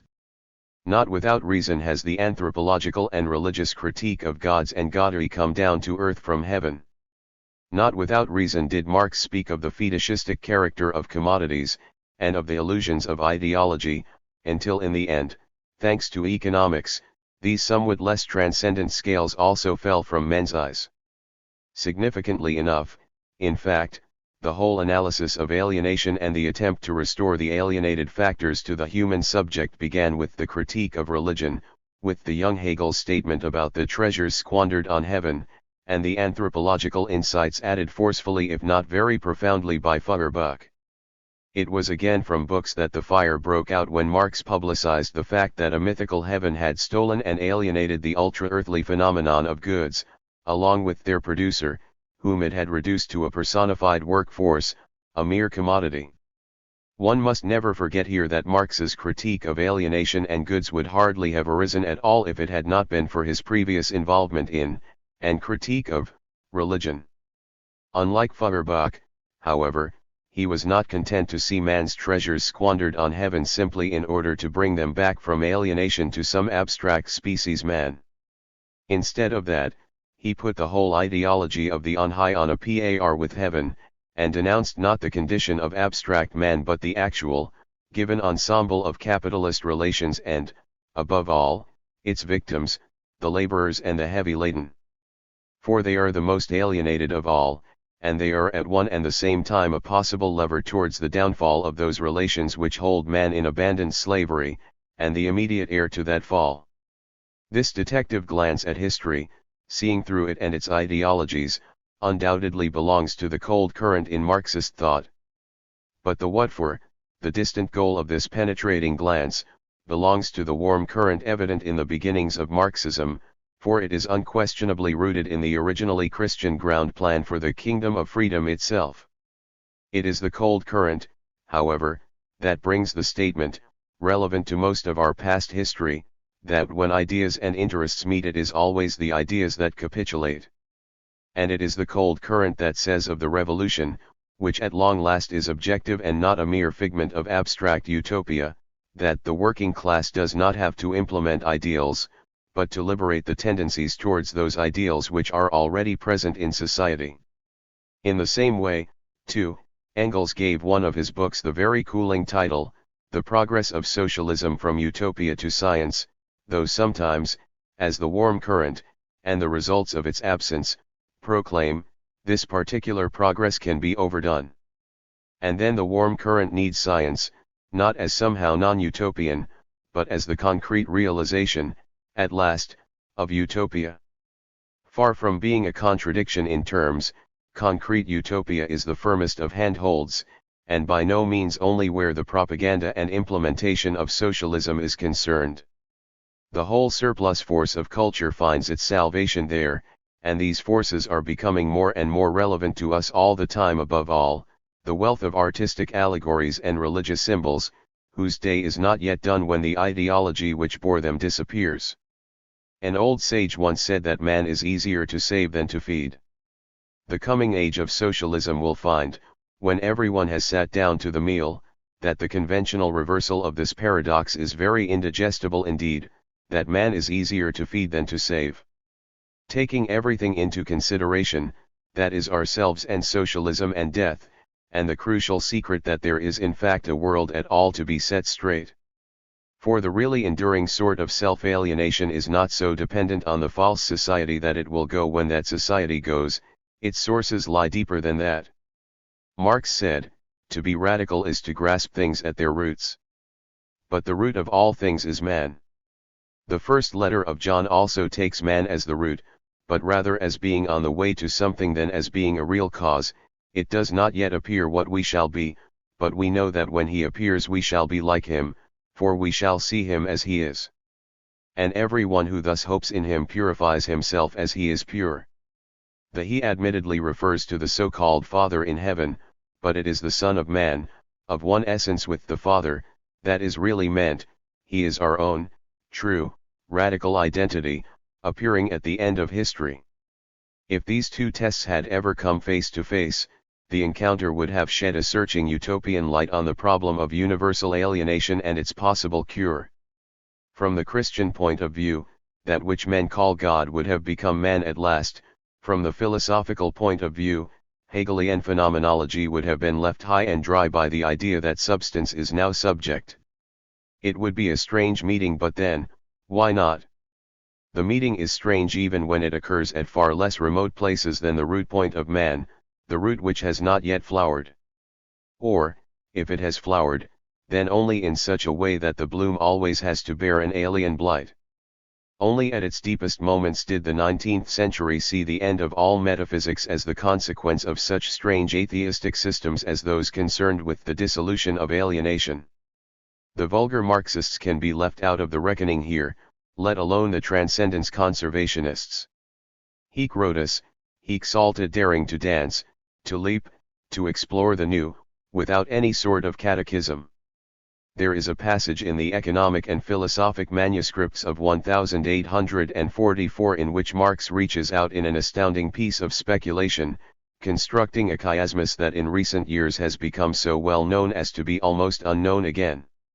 He goes so far as to speak of the resurrection of nature, and to do so with a certain humor, a mysterious lightness of touch, which makes the break with the past all the easier, and even more so the break with the oppression of the moment, in which this supremely utopian chiasmus must seem both scandal and folly. His words are well known: naturalization of man, humanization of nature, an ultimate, teleological solution of a sort very rare in Marx. The warm current is at work here in the complete reversal of alienation. But it would be banal to see the naturalization as no more than mens sana in corpore sano, and the humanization as a mere domestication of nature in an improved late Arcadian key. This is, in fact, a really penetrating phrase.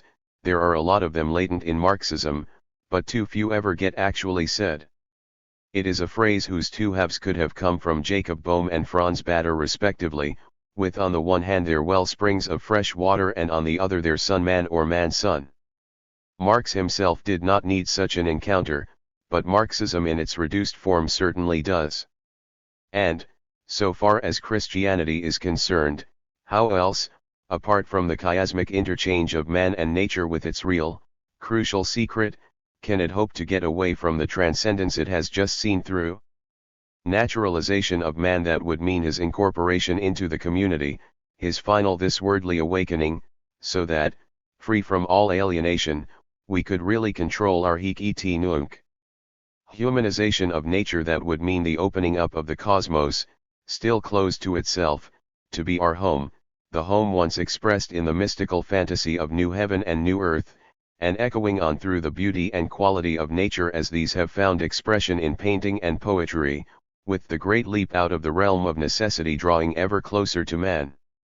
Not to mention that out-and-out qualitative, all-shattering horizon of apocalypsis cum figuris kept open not in antiquity but in the Christianity of Durer's day, at least in the realm of fantasy. The effort to turn such far-flung images as these into a more concrete form of utopia is, of course, only thinkable in terms of a leap of memory. At the foreshadowing point of imminent earthly liberation and freedom there is more than enough for man to do if he is to make anything more solid. The only thing is that no humanism would be tolerable if it did not implicitly possess these far-flung but profoundly happy images of the where-to, the what-for, and the at-all to complement its morality. And the freedom of these images lies in the extension of the as yet unextended homo absconditus in the world, in the experiment of the world. In that experiment the human dimension is quite open enough to utter destruction, and there is more than enough disparate universe surrounding a now dead world. If that were all there was, the whole Prometheus dimension, and the realm of the freedom seeker would provide at the very most an element of beauty, but with no sign of a movement towards meaning. However, the whole world to date, the world of mere facts with their openness to annihilation, is untrue. The only true things are the process found in the world, and the voice of that rebel who said to Pilate, with a very different party allegiance in mind, allegiance to the novum, every one who is of the truth hears my voice. And then their place is the struggle, the point of resolution, the warm current, with the cry of mankind in their ears, and the memory of that cry, out on the front of world process. Non omnes confundar, I shall not altogether be confounded, that holds good for our humanized nature even in its extraterritoriality. It is, of course, not a proximate goal, one cannot live from it, and our human history is a far more day-to-day affair than this distant aim at a final goal. All the more reason, then, Why the ideologies and illusions, the mythologies and theocracies of ecclesiastical Christianity should by now have run their day, along with the fixed, transcendent, stationary in the highest of a world beyond all cares. True Marxism has no time for all that, but takes true Christianity seriously, too seriously for just another grey and compromising dialogue. When Christians are really concerned with the emancipation of those who labor and are heavy laden, and when Marxists retain the depths of the kingdom of freedom as the real content of revolutionary consciousness on the road to becoming true substance, the alliance between revolution and Christianity founded in the peasant wars may live again, this time with success. Florian Geyer, the great fighter of those wars, is reputed to have had the words nulla crux, nulla corona scratched on the blade of his sword. That could be the motto of a Christianity free, at last, from alienation. And the far-reaching, inexhaustible depths of emancipation in those words could also serve as a motto for a Marxism aware of its depths. Vivant sequence. Marxism, and the dream of the unconditioned, follow the same path and the same plan of campaign. A humanum free from alienation, and a world into which it could fit, a world as yet still undiscovered, but already somehow sensed. Both these things are definitively present in the experiment of the future, the experiment of the world.